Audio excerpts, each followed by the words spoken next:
To Houston, insider access, exclusive content, Sports Radio 610. The Texans play here, an Odyssey sports station. Check out the BetQL Network, wagertainment for every fan. Get sports betting tips from the best in the game. Available on the Odyssey app and our sister station 650 The Bet. Sports Radio 610 presents Seth Payne and Sean Pendergast. We coming to H-time. Let's get the work in, man. Let's go. Great day, great day. Oh, give me some juice, baby. Oh, yeah. Let's do it. All right, let's do it. Happy Friday, everybody. We made it. We made it to the end of the week. Good job by all of you. Good job by us. Appreciate you tuning in on a Friday. We're with you till 10 a.m. this morning. I am Sean Pendergast. He is Seth Payne. Good morning, my friend. How are you? Good morning. I'm using the correct microphone. Oh, yeah. It's going to be a good day. It's going to be a good Friday. We're going to have some fun on this Friday. We will. We're debuting a couple of new segments that I'm very excited about. We're going to power rank your children. Hold on. We're going to do that today? I got to sit down and do this thoughtfully. We're going to do this today. Nope, from the hip, from the gut. Your text said in the dog days of summer, when after the NBA Finals, we should do the power ranking of my children. I woke up and assumed that we wouldn't be going to Game 7. That's all. That's true. Yeah. That is true. That's actually a fair way to look at it. So there's that. Yeah. No, okay, we don't have to do that today. No, but what was the other one? Oh, we want to do stat-free baseball. Stat-free baseball. Okay, I'm glad you brought that up. By the way, if you're just waking up, the Astros lose. They split the series. What was the series a couple series ago when they won the series but were outscored by a ridiculous That was amount? against Tampa Bay, I think, maybe? Yeah. I think it was Tampa Bay because it was a 4-game series. You know what this reminds me of, Seth? And I'm kind of all over the place here because I have Ime Udoka on the brain, too. I just got done doing my sports hit with the Bull where we hit everything. So I've got Ime Udoka on the brain. This series, in a weird way, this Astros-A's series, where on paper they split the series 2-2. The 2 wins by the A's were both walk-offs. The 2 wins by the Astros were the 2 biggest bludgeonings they've had of a team all season long. It reminded me a little bit of the Rockets-Warriors series. Up to and including it being a Houston team against a Bay Area team. Well, not so much Bay Area anymore with the A's, but that where I felt like that Rockets series, they lost in 7, but when the Rockets were winning games, they were running the Warriors off the floor. When the Warriors are winning games, it's because it's the little things on the margins that are winning them the games. And I felt like, man, if that was a prize fight, I feel like the Rockets were the better team if you're just watching how those teams are playing basketball. Similarly, if you watch this 4-game series, like, oh, yeah, okay. We know who the better team is in this series, Yeah. But the Astros, the bullpen blows it late in the game in the 2 games they lose. They have, and this is coming on, well, it's in a lot of losses this year, when it's the bullpen that implodes, because this happened last weekend as well. Yeah. I'm cool with it, or a couple weekends ago, because they've established themselves that, all right, we can rely on this bullpen. And, yes, there's some guys where you're just not quite sure, exactly what is this guy long term. The bullpen loses you a game, that's baseball. Yeah. And yet, on the flip side of it, if the starting pitchers that are playing right now, if Gusto, Gordon, Walter, or Alexander were playing poorly, I'd say, yeah, well, that's what's going to happen. But they've been very, very good with these no-name guys that they've had to rely upon since Gusto and McCullers went out. You're right, and it goes to kind of shows you sort of. Excuse me, since Blanco and McCullers. Yeah, and Wisniewski as well. I'd throw in there. Those 2 done for the year. And Gordon last night, it's interesting. Gordon last night gave you 5 innings, gave up 2 earned runs, and 2 weeks ago we would have been like, kept him in the game. That's all you're looking for these guys to do. Over the course of the last 2 weeks, as they've trotted these guys out and they've given you really, really good starts. Yeah. I'm like, man, he had to strand a bunch of runners in this game. He put 8 guys on base in 5 innings. That ain't all that good. Your standards are increasing. They're increasing. He's given even the outs are very hard hit. Only struck out 4 in 5 innings. And then I have to take a step back and be like, okay, it's Colton Gordon, who's been in the majors for a month and a half. This is the crazy thing, and this is not the stat-free baseball segment, so I'll indulge you in some stats. Yeah. Okay, since May 22nd, and this is why I used, Wisniewski's been out for a while now, but the reason I said Blanco went on the IL on May 22nd. Since then, they've played 26 games.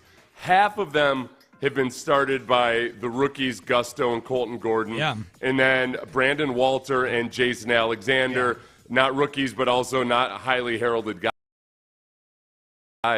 over the game since May 22nd. Yes. The rotation of those guys the total rotation, including Hunter Brown and Framber, has an ERA of 2.95.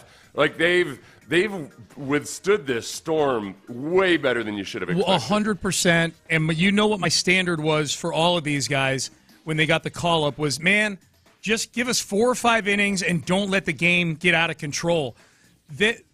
It's been better than that over the last 2 weeks, 2-3 weeks. And probably back to May 26th, like you're saying, it's been better. The average Major League starter has about a 4.0 ERA or a little bit above it. Augusto, Gordon, Walter, and Alexander have a 3.57 ERA since May 22nd. Collectively, so you're getting now. They're not going as deep as you'd like, but they're giving you at least competent starting pitching. I'll take 6. I mean, a lot of these have been 6-inning starts. I'll take 6 innings. I'll take 6 innings from Hunter Brown a lot of the time. You know what I mean? You know what this is? This is the equivalent of if last year's offensive line had put together actually competent efforts. You know what I mean? Like, wow. Look at this. I don't think much of these guys, but look at this. If the Texans' offensive line can be a 5-headed Colton Gordon, the Texans are going to do big things this year. All I want out of the Texans' offensive line this year is to have a 3.5 ERA. Quality starts, But they need to go a little deper into games than the Astros starting pitchers. That's true. I'd like them to pitch complete games. Yeah, I'd rather not dig into our bullpen when it comes to the offensive line. Yeah. Not a very common thing in the NFL. Successful teams who routinely dig into their bullpen on the offensive line. You know, it's funny. You mentioned, hey, let's do a segment stat-free baseball. First time last night, I watched the Astros game with Baseball Savant box score open on my computer. Yeah. It's too much, man. It's too much. Yeah, it's cool. It's a lot of data, but it's like to have it. It's easier having Twitter open during a game than it is having. There's just, and I say it. You go down too many rabbit holes. I say right. I say it as a compliment. There's too much stuff on there. And they do a really good job of like a visual presentation of it, which is alluring because you can visualize the guy's pitches and his pitch selection and everything. It's incredible. I've been to Baseball Savant just a few times. I know myself. I try to stay away from stuff like that because I go to Baseball Reference and I wind up in wormholes. I forget. You know why I decided to open it up? I'm like, okay, this catch probability thing. I need to see this. And by the way, I can never find it on Baseball Savant like live. I guess I Googled, and I guess the catch probability stuff in game, you have to have a certain membership level on Baseball Savant. Otherwise, we all get it the next day. But the stuff that's live there, I found myself not watching the game. Right. I'm just looking at all the stuff on my computer, and I'm like, this is a treasure trove of information. You know what I felt like?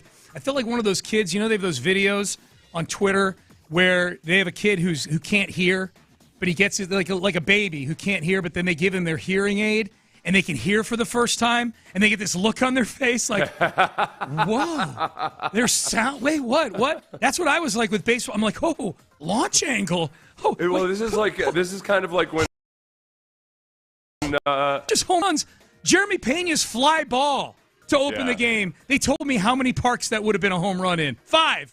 His fly ball to open the game. I'm like, this is amazing, but it was too much. It's too much. This is why I don't like the catch probability, because it is one of those things where sometimes the stats in baseball, when you get too deep into it, they detract from the joy of just watching the game. That's what it was doing. Yes. With the catch probability is, I know you hate it, and I don't like hearing about it, but what it takes into account is that sometimes a guy will make a spectacular catch, but really, and you don't usually see this on the TV broadcast on the first play, is like, okay, he didn't get a great read on it. He didn't track the ball very well. So from where he stood to where the ball ended up, it's like by the time he makes the catch, a lot of times he's making up for his own mistakes. Yeah. And so it factors all that in. I don't like knowing that in the moment. I just like, you know what? Guillermo made just an incredibly athletic and painful-looking grab out there a couple nights ago. Yeah. And yes, if he had gotten a better read on the ball, he could have just stood there and caught it.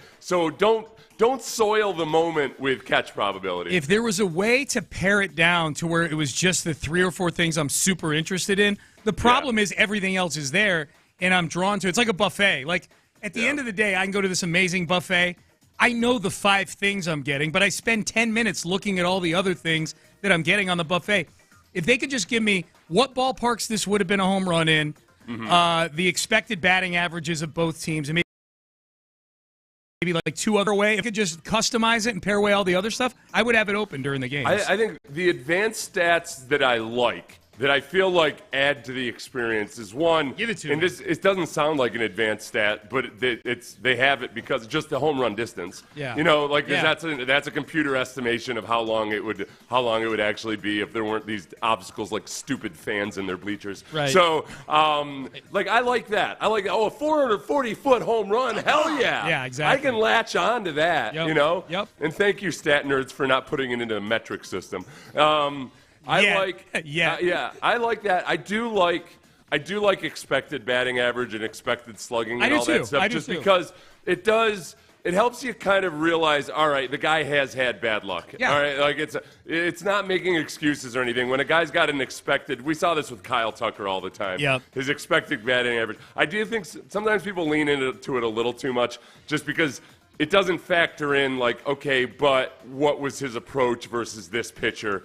And yes, it was hard hit, but he shouldn't be hitting he shouldn't be hitting it as a line drive, all that type of stuff. But I still do like that. But other than beyond that, it's good, but it's a little too much. Like I pared down Cam Smith without the stats. This is what you need to know. They wanted him to be more aggressive. He's being more aggressive, but he's still striking out too much. But that's the balance that you have to try to find. Yes. And he's been crushing lefties. Yeah. Absolutely crushing lefties. There you go. The one stat I would vote off the island if we were playing StatCast Survivor and we were voting a stat off the island each week, launch angle would be the one that would get voted off the first week. I could give a rat's ass about the launch angle that a player's swinging with. Get the hell out of here with that. Launch angle. What are the other ones that they cite frequently in the broadcast? The expected batting average, they do a lot on the broadcast. Catch probability, they do a lot. They like doing this would have been a home run in this many parks. The other one about, too, this would have been a home run in this many parks, I feel like that takes a little too much of the pitcher versus batter matchup out of it. Like that you've got a certain approach versus guys in different ballparks and everything. So I just don't like. Okay, right?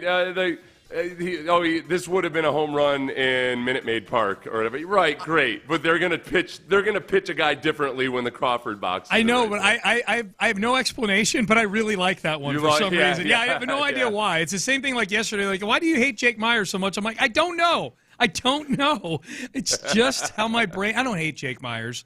Yeah, I don't want to overanalyze why we hate the overanalyzing. Yeah. Thank you. Very meta.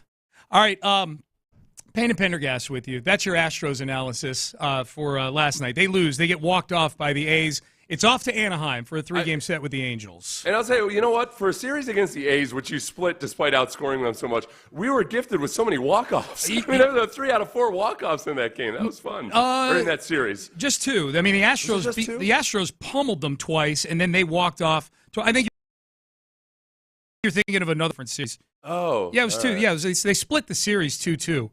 The Astros won 11-4 and 13 whatever the other day, and then the A's just 2 walk-offs. Just 2, right. but there was another one recently. I know what you're talking Never mind, about. I take it all back. The Astros walked it off on. No. The Astros walked it off on Sunday in the last game of their series before they went on the road. That's what it was. It's 3 of the last 5 games have involved a walk-off.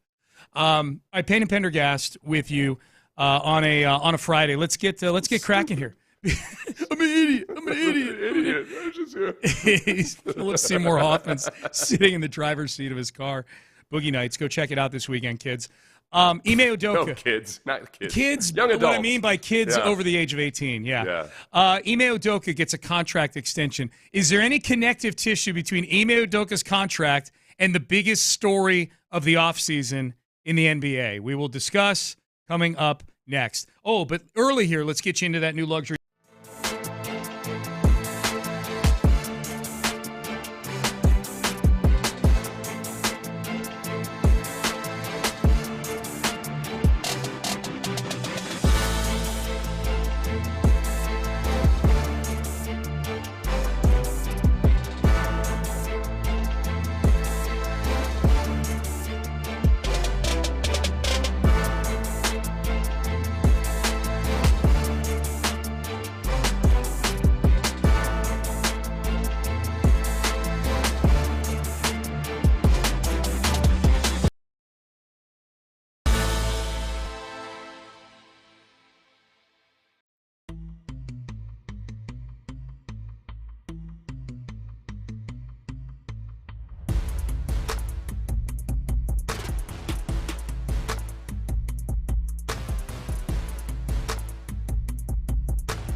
flag. Live from the Mokaram Injury Lawyers Studios, Sports Radio 610 presents Payne and Pendergast. All right, Payne and Pendergast with you on a Friday. Astros lose last night 6-4. Josh Hader, just the night after we rechristen him into the circle of trust, him and the entire bullpen, gives up a walk-off home run, man. Nobody's perfect.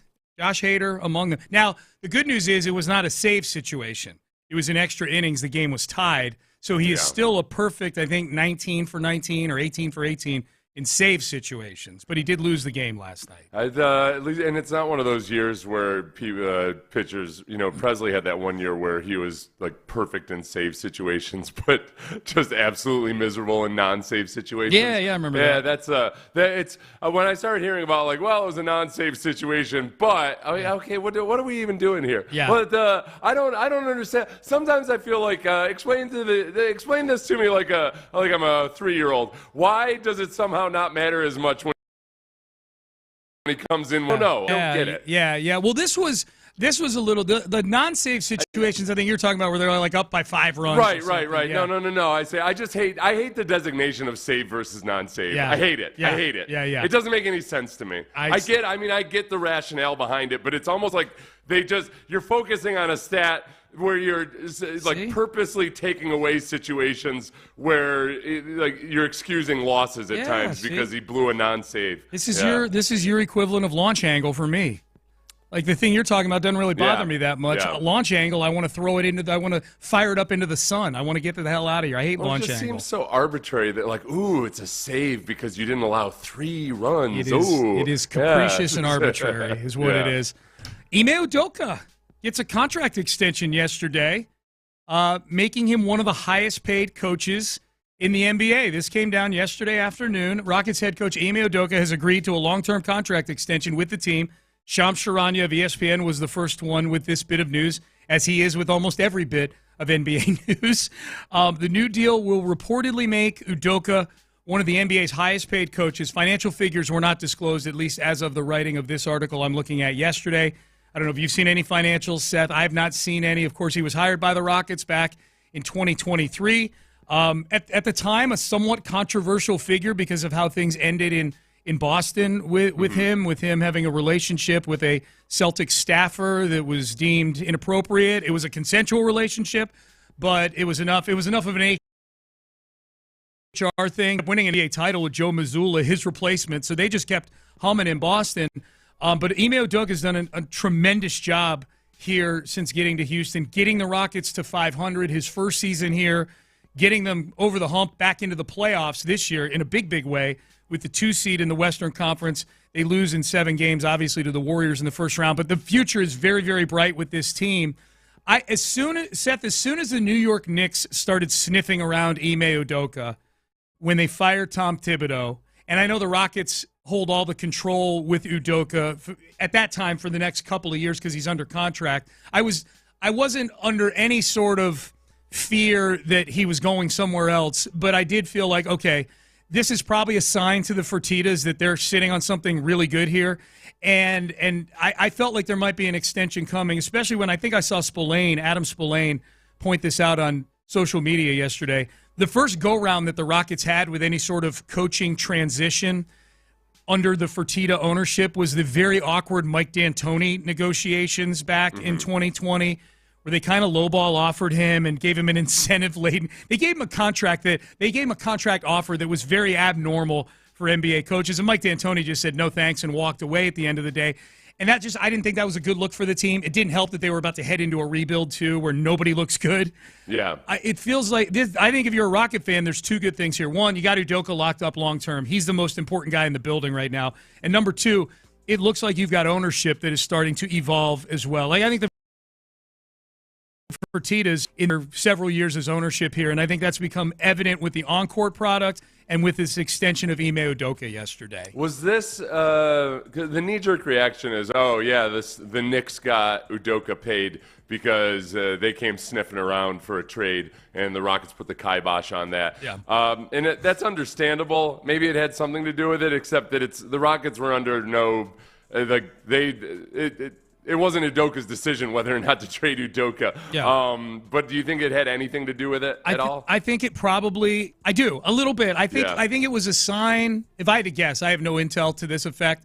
I'm guessing it was probably a good indicator as to, okay, this is what this guy's value is around the league.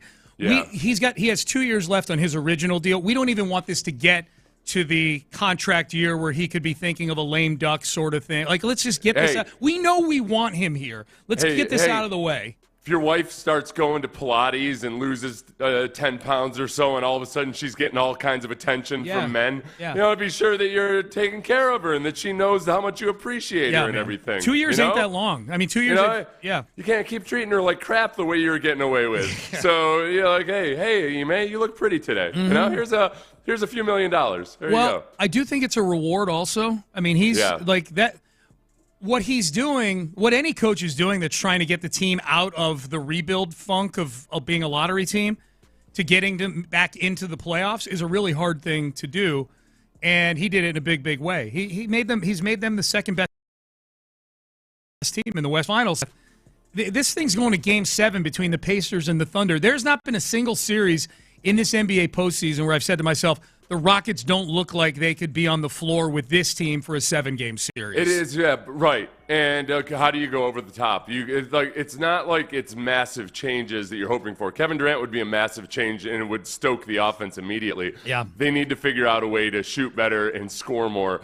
But they can do it with fringe transactions, I think. And I don't mean like cheap transactions, but just by adding some shooters, they can change, and also by playing together for another year. Yep. You're exactly right. Has there been a series where you could say that, okay, well, boy, no, the Rockets would be done in that? No, the only teams I think I would say that about, just based on the quality of the roster, would have been maybe the Celtics, but they lost Jason Tatum, so we'll never know about. But the Rockets competed with them in the regular season just fine. Cleveland was a great team in the regular season, but the Rockets beat them twice, and they got knocked out by Indiana in the second round of the playoffs. So I have a hard time believing the Rockets couldn't play with Cleveland. And then OKC is the big one. The Rockets, again, they played well against OKC in the regular season, and OKC, for this team that won 68 games in the regular season, on Monday they're about to play in their second Game 7 of an NBA playoffs where you play in 4 rounds. And they're about to play in their second Game 7, so OKC is a really good team, but they are not a super team. The Rockets can play in a 7-game series with any of these teams that have been playing in they're the 2 seed in the West. They can play with any of these teams. Yeah. I think it's a much different field and so much different. It's hard to make the comparison, but I think if you compare football and baseball, the Texans in the big games versus the really good teams. And yes, it was close in the Kansas City game until the fourth quarter when you could see that, okay, these are 2 very different teams. Yes. You can see the last couple of years where the Texans, it's not just, throwing one leg up over the fence and then you're there. It's like, okay, they're outclassed in some of these moments. They're a cut below, yeah. Rockets, it doesn't feel like they're outclassed that way. That's a great way to put it. Yes, that's how I feel. And I think, and back to our original topic here with Ime Udoka, I think Ime Udoka is the biggest part of that. I think he is. I think it's the rare NBA team. I am not a huge believer that coaching is a thing that massively swings the needle in the NBA. Player-driven league.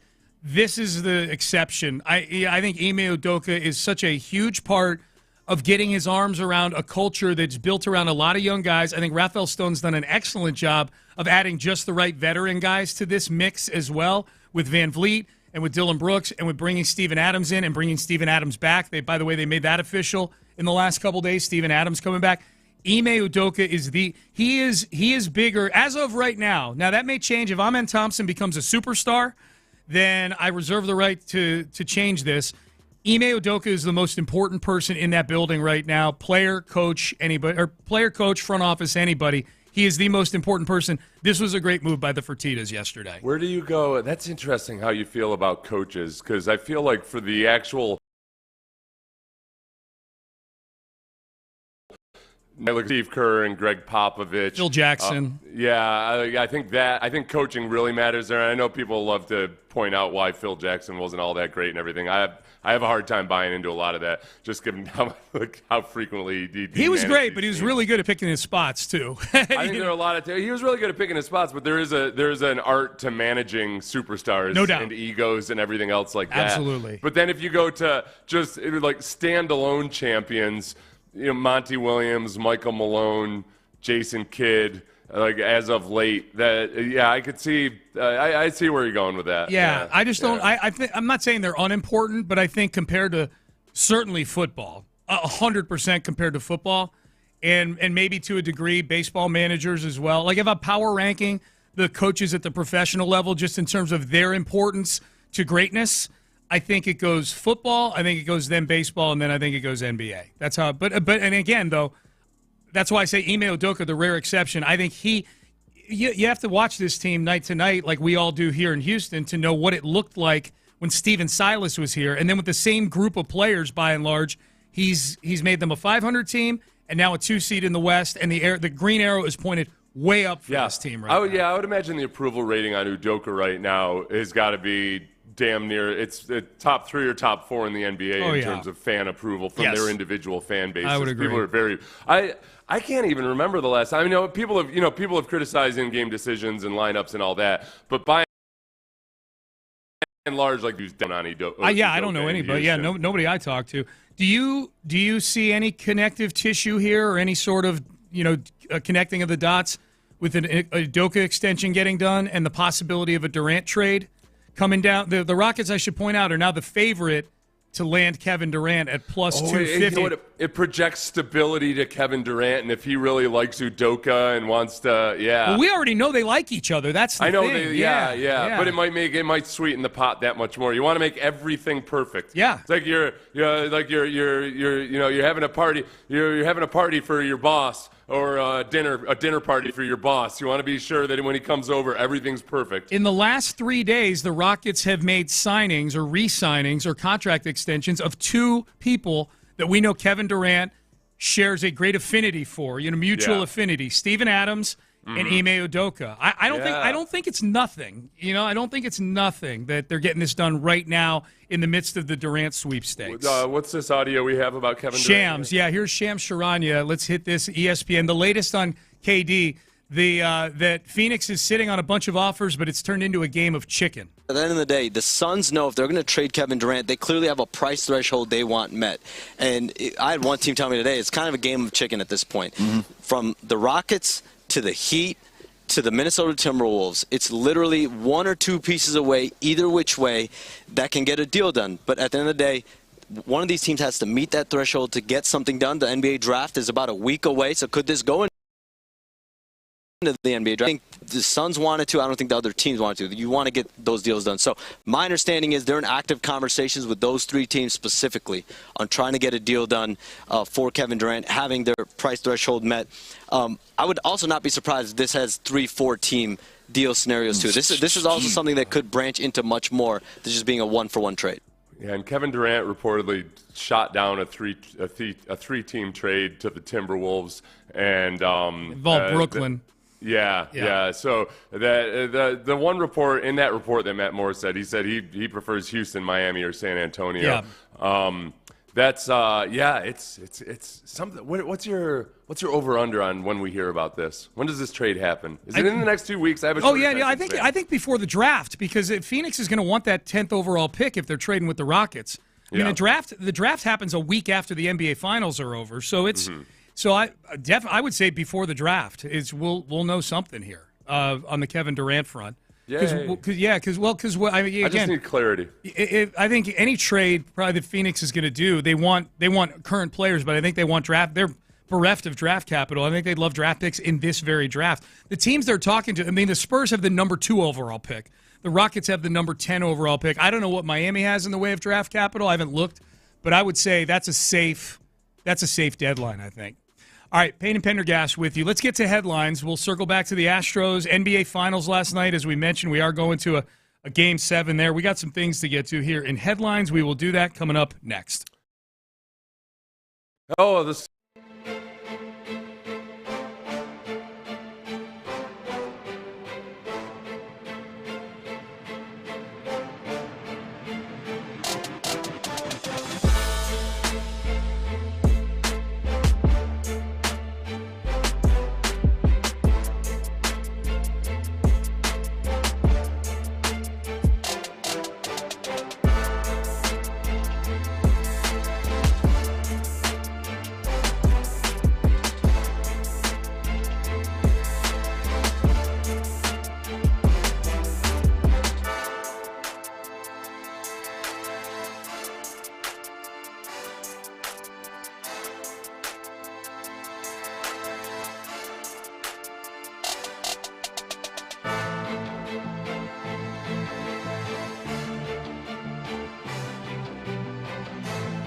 and Pendergast with today's headlines, presented by Men's Tea Clinic.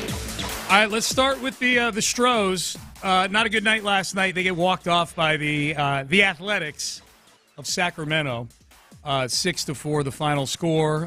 Josh Hader gives up a home run in extras in the 10th inning, I believe, 10th or 11th. They get walked off. They split the series. They split the series with the A's, which if that were the only sentence that I knew, Seth, if you just told me at the beginning, like the Astros split with the A's, how are you going to feel? I'm like, well, pretty bad because they're a significantly better team. And yet the two offensive outbursts that they had, the Astros, in this series, make me very enthusiastic that I feel like there's something in there with this team where at least against bad teams and bad pitching, they are going to do their thing. And the fact that the two losses were walk-offs, it feels a little random to me. They're still getting good starts out of all their starting pitchers. Like starting pitching was not an issue in this series. And in this series, you had Framber was the only frontline guy that you threw out there. You had 3 of the 4 games started by Jason Alexander and Colton Gordon and Ryan Gusto. And none of them were an issue in this series. Yeah, and those guys, I think the most impressive thing is as we had talked about earlier, since Blanco went down, the Astros are 18-8. And those guys, those 4 guys, Gusto, Gordon, Walter, and Alexander, that have had to pitch half of the games since then, their ERA is 3.57. And we'll a lot take of that. and they've gone deeper into games than you would have hoped or expected it before. A lot of times before the game, I'm just okay. If they can go 5 innings, just give me 5 innings, and don't let it be a disaster. Yeah. I guess the third time through the rotation starts to be where things get hairy. But this is about. Even though you just split a series, this is as optimistic as I could possibly be after splitting a series versus the freaking A's. Yeah. But they drastically outscored them in those 4 games. Yeah, there's nothing about this split with the A's where I feel like, all right, well, they've been derailed a little bit. I still feel like this is the hottest team in baseball, and I think they're going to continue it this weekend. And then when they get back home next week is going to be fun. You got the Phillies and the Cubs coming to town. You know, you've been farting around with the White Sox and the Rays and the A's and the Angels this weekend. These are 2 series coming up where we can actually, in late June, based on where all these teams are sitting in the standings right now, we can sit here and say, hey, this could be a preview of something we might see in October. The Phillies. Yeah. Phillies and the biggest thing, it's okay, right, for me to hope for Kyle Tucker to just go over, right? Yeah. And, yeah. Why okay. wouldn't it be? Yeah. Is he going to get, okay, Kyle Tucker traded, wasn't his decision, and yet I feel like there's a chance that there's a healthy smattering of booze for Kyle Tucker. Okay, that's an interesting hypothesis. My gut reaction is you're crazy, but smattering of booze is not a tsunami of booze.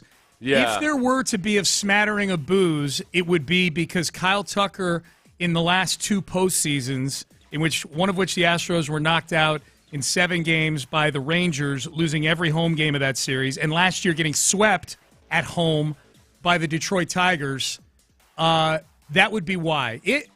I'm not going to say there won't be because fans are fans. Correa had some booze the other night, which is there's always going to be somebody that's going to boo no matter what. Yeah. So, but if you were to boo Kyle Tucker, why would you boo? I'm not talking to you. If you want to answer, you can. Yeah. This is a question for the audience. I wouldn't. I don't boo. I think he's gotten lazy in the outfield. Okay. The last couple of years, That's I think he was just lazy as hell. He wasn't as good defensively. That's a reason. Okay, so text in 713-572-4610. They don't play the Cubs until next weekend, but it's an interesting question.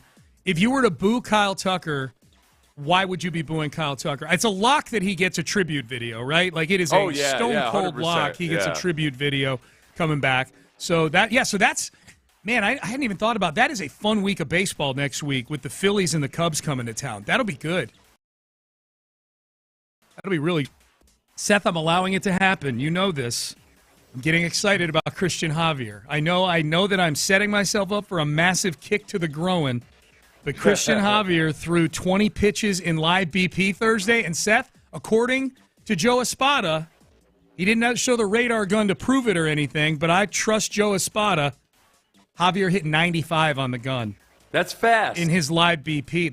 That's as fast as he throws. Like because it doesn't any faster because of the invisible. He's not a 100-mile-an-hour guy. 95 Javier hitting 95 is not insignificant. Well, the whole thing about him, his 95 looks like it's 99 because of the spin rate. I want to hear what his spin rate was. Yeah. Tell me your spin rate. I want to know. I want to know if we're going to get the invisible or not. Yeah, that's right. It's cool to see your thigh, Javier. I want to see your chest. Pull your shirt down. I want to see your cleavage. Show me your spin rate right now. That's the sexy stuff right there. That's it, man. Luis Garcia could throw a live BP next week. These are all updates as of yesterday from Joe Espada. Luis Garcia could throw a live BP next week. Chas McCormick likely to face live pitching next week in Florida.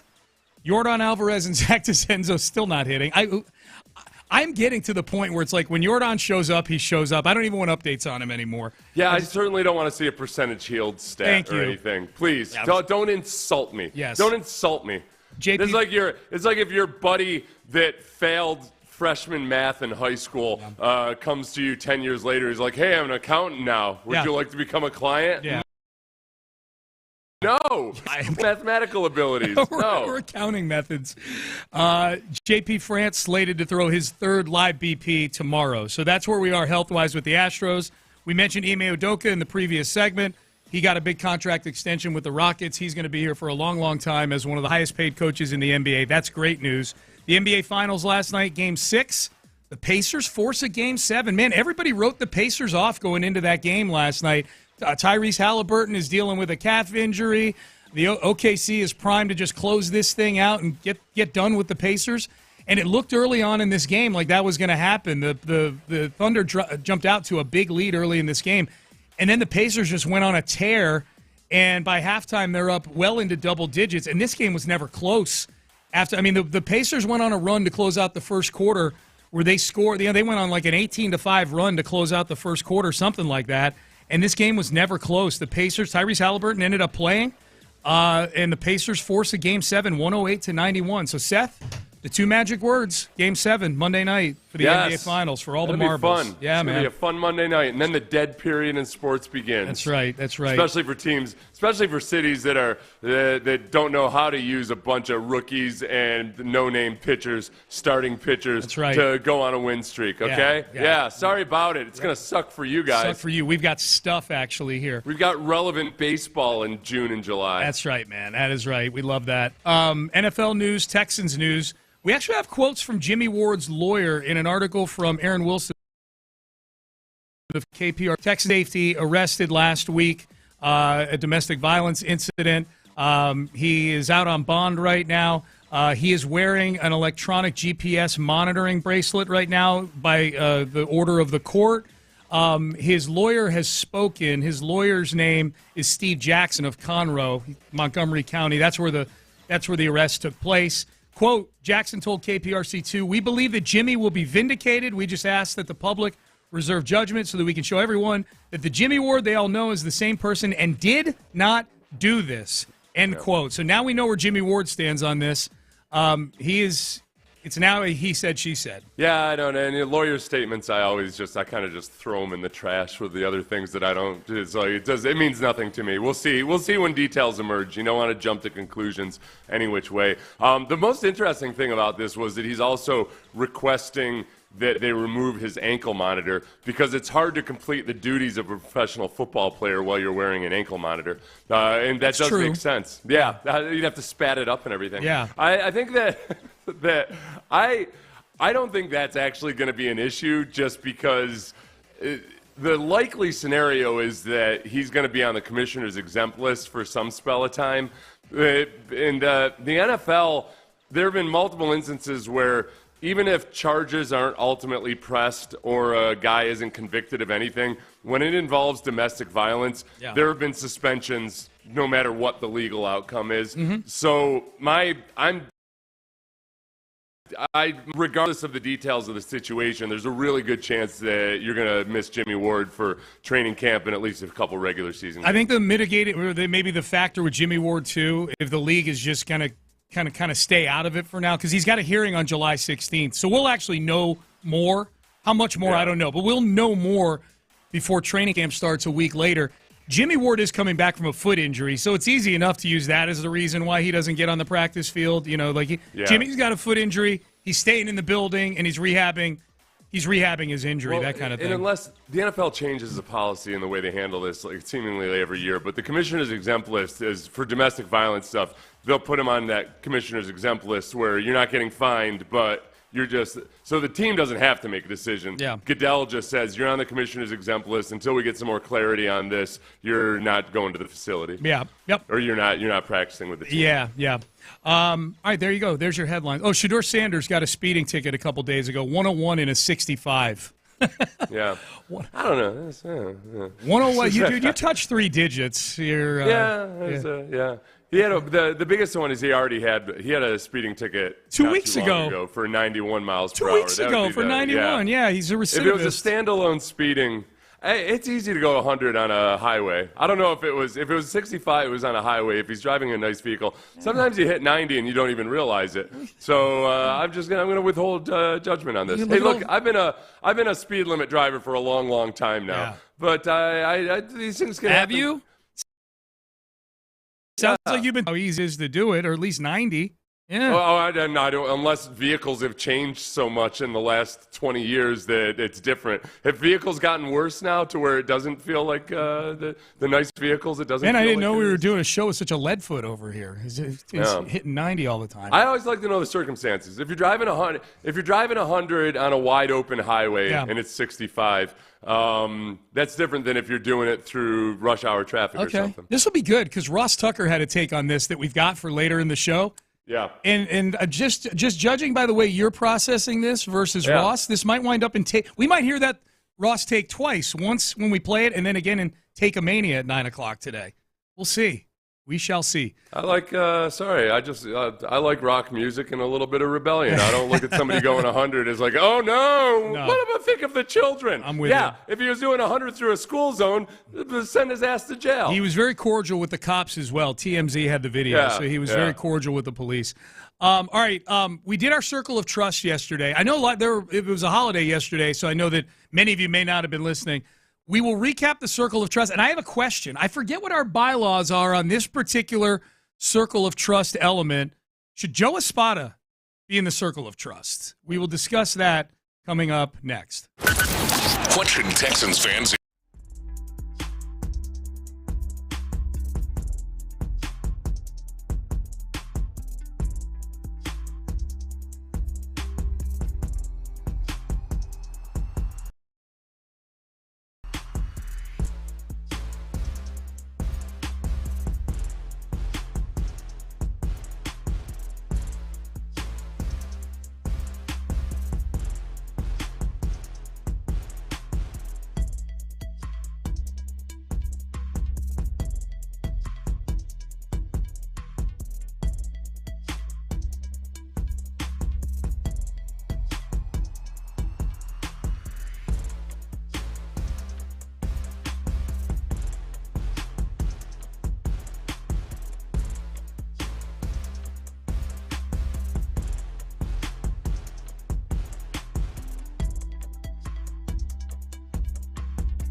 KILT. KILT FM HD2 Houston. Insider access. Exclusive content. Sports Radio 610. The Texans play here. An Odyssey sports station. Sports Radio 610 presents Payne and Pendergast. All right, if you missed it yesterday, Seth and I did perhaps the most anticipated Circle of Trust in it, because it was I believe this was the first coronation of Jake Myers into the Astros, the Payne and Pendergast Astros Circle of Trust. The same 5 who were in the first one we did this year a few weeks ago remained in it: Jeremy Pena, Isaac Paredes, Hunter Brown, Framber Valdez, and then Josh Hader in the bullpen. Those 5. And then we added Jake Myers. Seth made an outstanding case for him in Circle of Trust court. Had to convince me yesterday, and I am no pushover when it comes to being convinced, especially when it comes to Jake Myers, who's broken my heart many times. And then Jose. I felt like an attorney talking to a judge who's notorious for just hating anybody that's got any kind of a prior record. Hating white like John McClane. Hating. It was like if John McClane was a judge. Like, he's no good, and I know it. Judge who hates white people from Omaha, Nebraska. Yeah. The odd judge who hates white people from Omaha, Nebraska. Judge, I was like, listen, this Jake Myers, he's reformed his ways. I want you to look at what he's done over the last couple months, the good works he's done in the community, and you're like, all I see is a white boy who I can't trust. A white boy with a high chase rate. That's all I see. Yeah. And with bad cuts at a press conference where he said the ball carries 5 times in 8 seconds. Mm-hmm. Yeah, I'm going to base this now nothing but somehow press comments. But eventually that judge sees the light, and what did that judge do yesterday, Seth? Yeah. Put Jake Myers into the Circle of Trust. So he's in. Jose, I'll start best judgment because Seth and I both feel that it was the exclusion of Jose Altuve that actually triggered this hot run of baseball that he's been on over the last month or so. So we put him back in against our better judgment. It seemed like the chip on the shoulder for Altuve did him well. So he's back in. I forgot what we did with the Circle of Trust bylaws. I've misplaced a large Bible-like book that we've got in a secret area of the studio here where we open it up like parchment and look and see what our forefathers had put in here on the rules for the Circle of Trust. Kind of like you can't find your actual Bible, you heathen scum. Yeah. They're in the same place.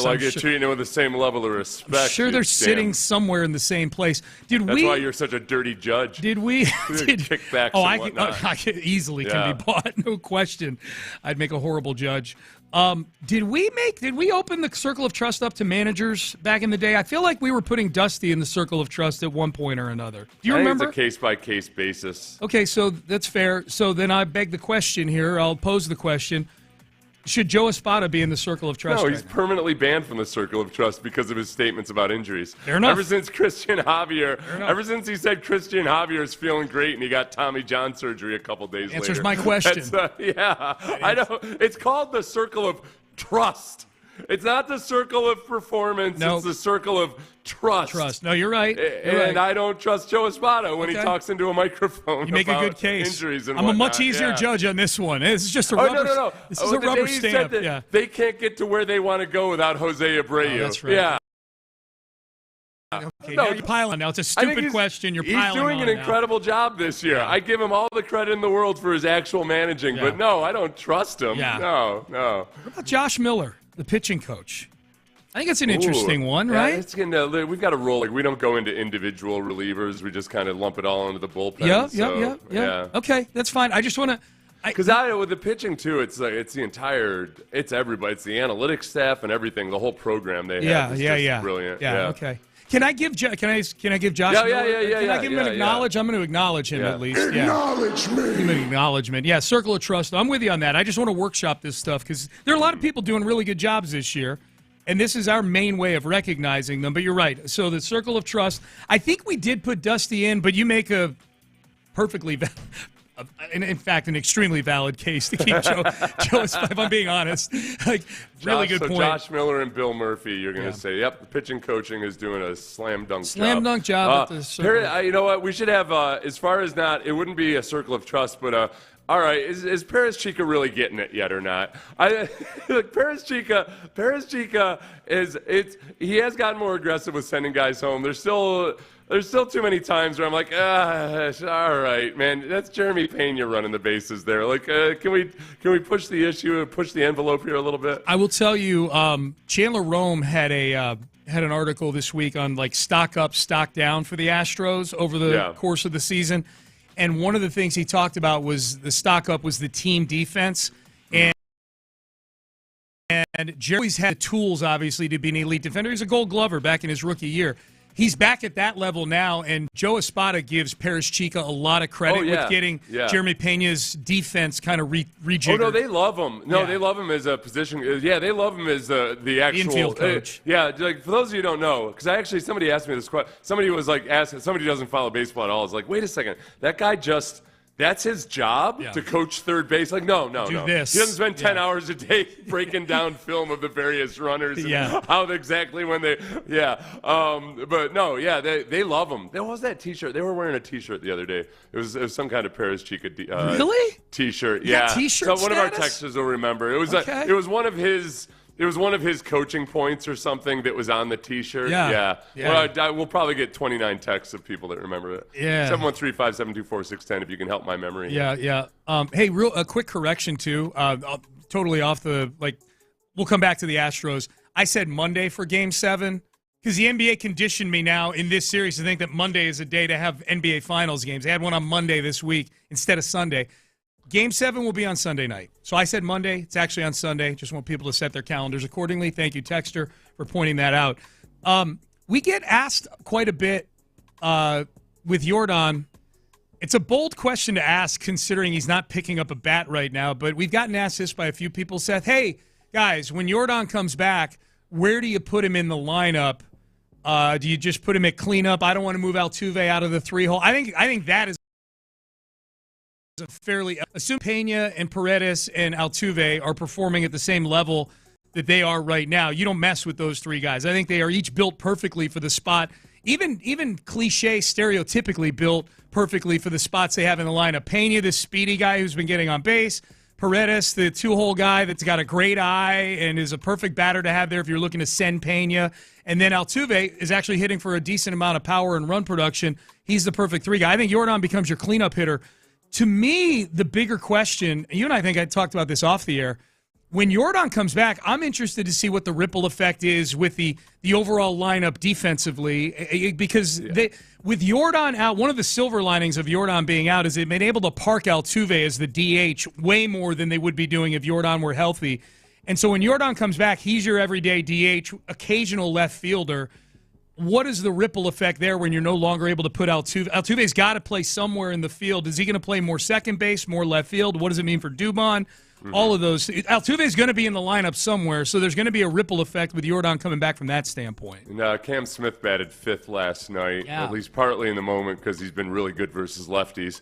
But, the stuff below the back of the order and how you handle Christian Walker and Cam Smith, depending on where he is, that's way more up to fly. And I'm with you on what you do with Jordan when he comes back. I just think he comes back. The bigger Jordan effect for me is defense. Like Altuve, you can't put Altuve at DH anymore if Jordan's back. Yeah, he's got to play somewhere.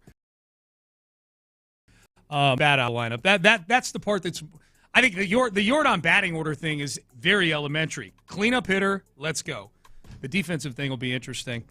713-572-4610. Boy, this is someone who listens every day, all the time. Guys, it's June 20th. Apparently last year we christened June 20th Cesar Salazar Day, Seth. Oh, that was Cesar Salazar. Cesar Salazar had either come up the night before or on the 21st Salazar had come up, and they got a win. So whatever it was, it was June 20th, according to this texter. Well, we did. Right. I just can't remember if the game was on the 20th, and then on the 21st we said, okay, June 20th has to be Cesar Salazar Day. Whatever it was, I forgot we did it at all. Yeah. Happy Cesar Salazar Day, he says. So, yes, if you're in your car. Cesar Salazar's got an inning pitched this year. So, An inning pitched? Yeah, he pitched. He came in one game as a. It's like a garbage reliever. I can't remember what it was. Yeah. Okay, I missed that one. Okay. Happy Cesar Salazar Day, everybody. Text message, my biggest problem with Espada is with a poor and inconsistent offensive team, I feel he should play more small ball, which means sack bunts. To manufacture runs, that would require practicing and sharpening those fundamentals.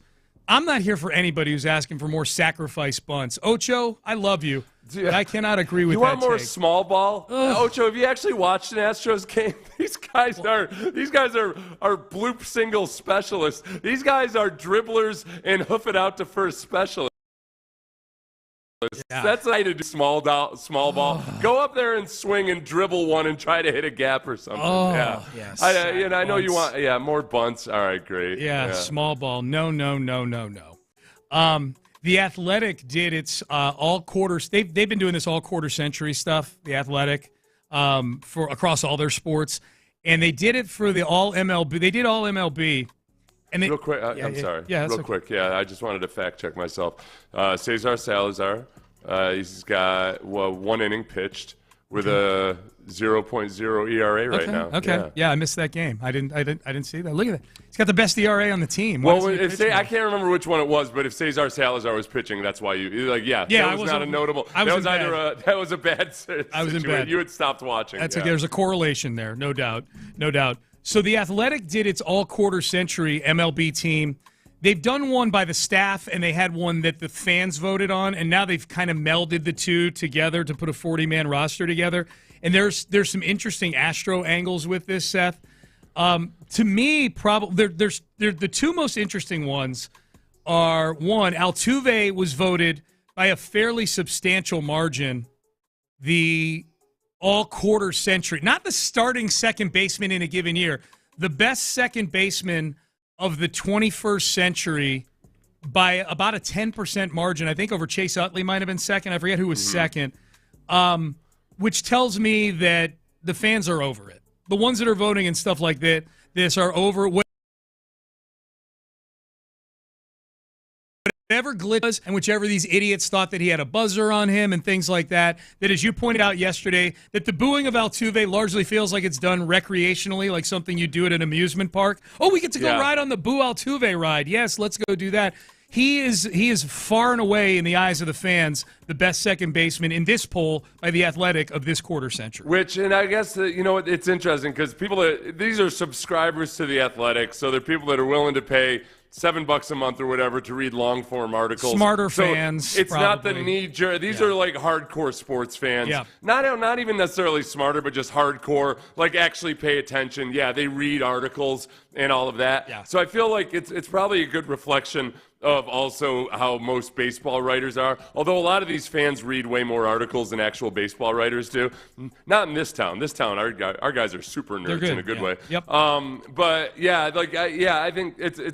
I think that's probably a very accurate take on it, Sean. Yeah. That by and large, people have recognized, all right, whatever, we can complain about 2017, but you can't deny how great Altuve is. They've moved on, and you made the point yesterday. Like you actually had us replay one of the highlights of Altuve's home run, where you can hear just the overall general negative buzz in the crowd. And and you made the point. Like I think it's something like that. Oh, we're going to an Astros game, we get to boo Altuve. Like that kind of thing. I don't think there's probably people booing him, and they don't even know why they're booing Jose Altuve. Well, and he beat Utley by 10%. Yeah.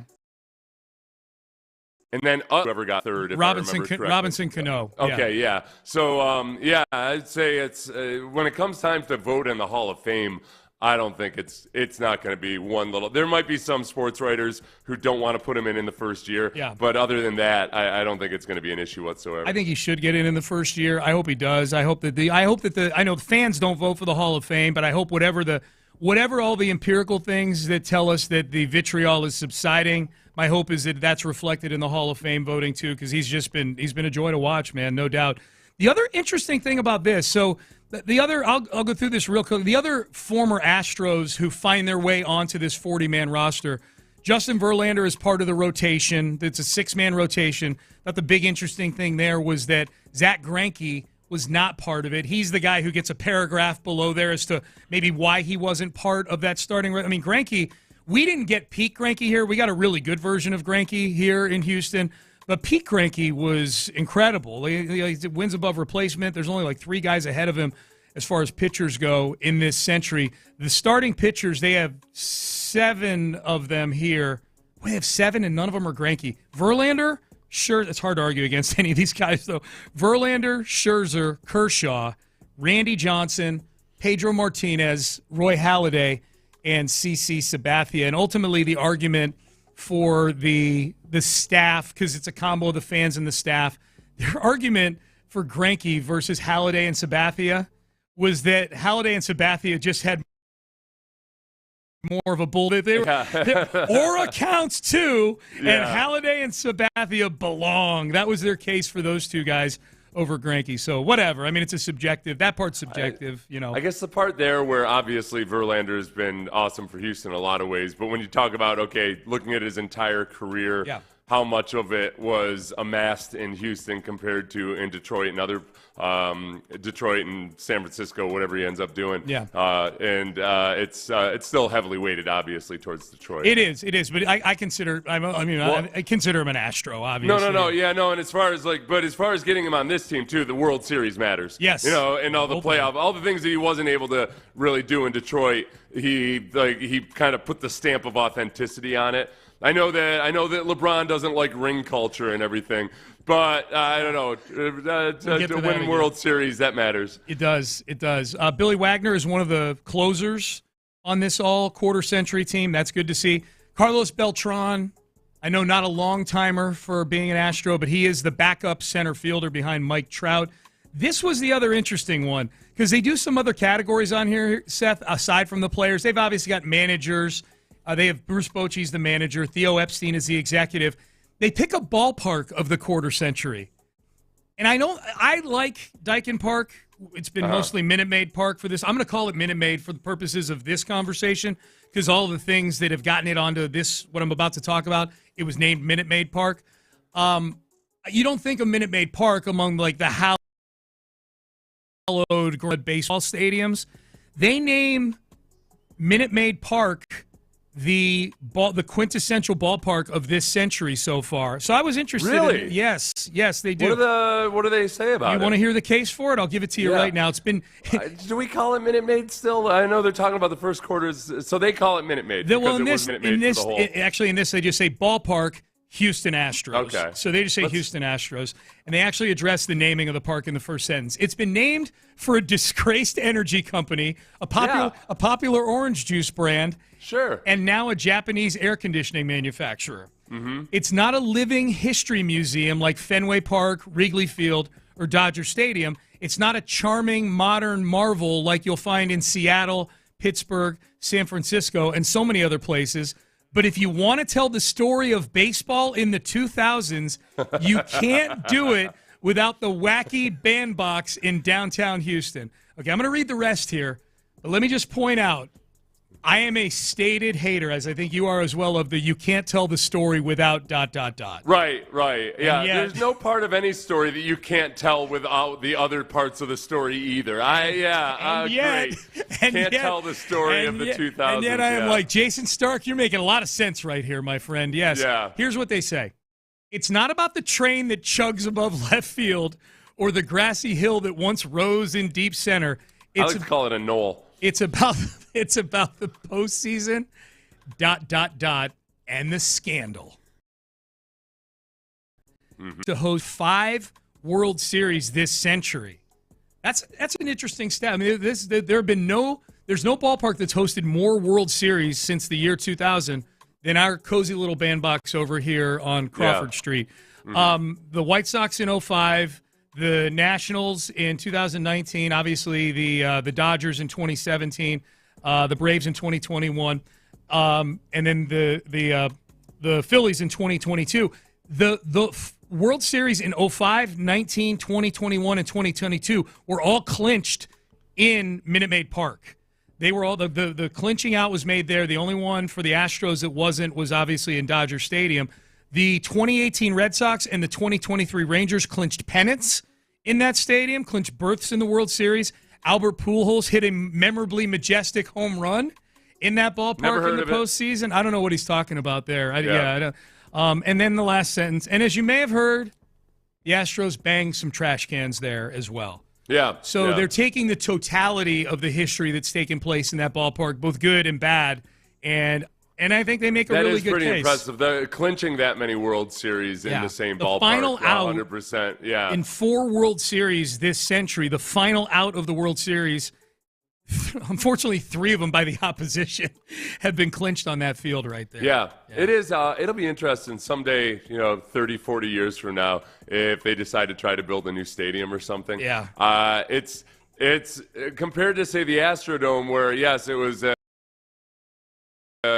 engineering, it was a marvel, all that, 8th wonder of the world, whatever. There weren't championships attached to it. No. And people still have an emotional, attachment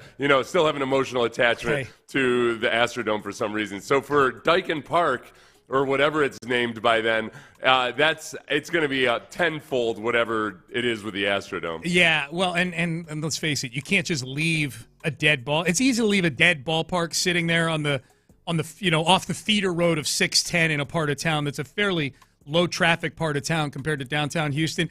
Yeah, that might be shutting down Dyken Park ultimately someday might be what makes knocking down the Astrodome inarguable anymore, is the fact that because look, if anything, we should keep up the ballpark, to your point, where they've won a couple of championships, but you can't have that big patch.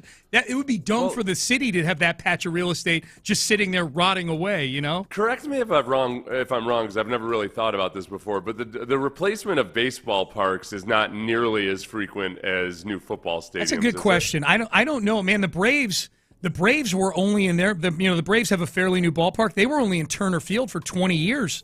The Rangers opened the ballpark they were in before this garbage can that they're in right now was built in 1994.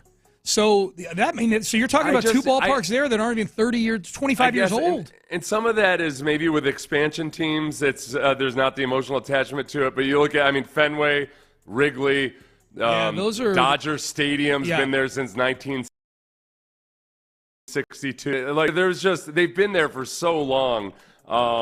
And that especially when when championships are attached to it, there doesn't seem to be this, we have to get a new stadium, for this and that. If we're doing the 3 sports that we have here, the least emotional attachment is basketball, 100%. There's zero. I don't know. I was here when they moved out of the Summit downtown to the Toyota Center. I didn't hear a lot of people going, no, you can't move out of the Summit. That's where they won they turned it into a church. It's still there, but it's Lakewood Church. That I feel across the sport, least emotional attachment to basketball. I think second is football. I think unequivocally, Seth, that's an interesting point. I think unequivocally with the top tier of longtime baseball stadiums, I don't think Fenway or Wrigley are going to go away in our lifetimes. I think they're just going to keep enhancing and trying to build, because those are part of the neighborhood, been there since the 20s or even earlier than that.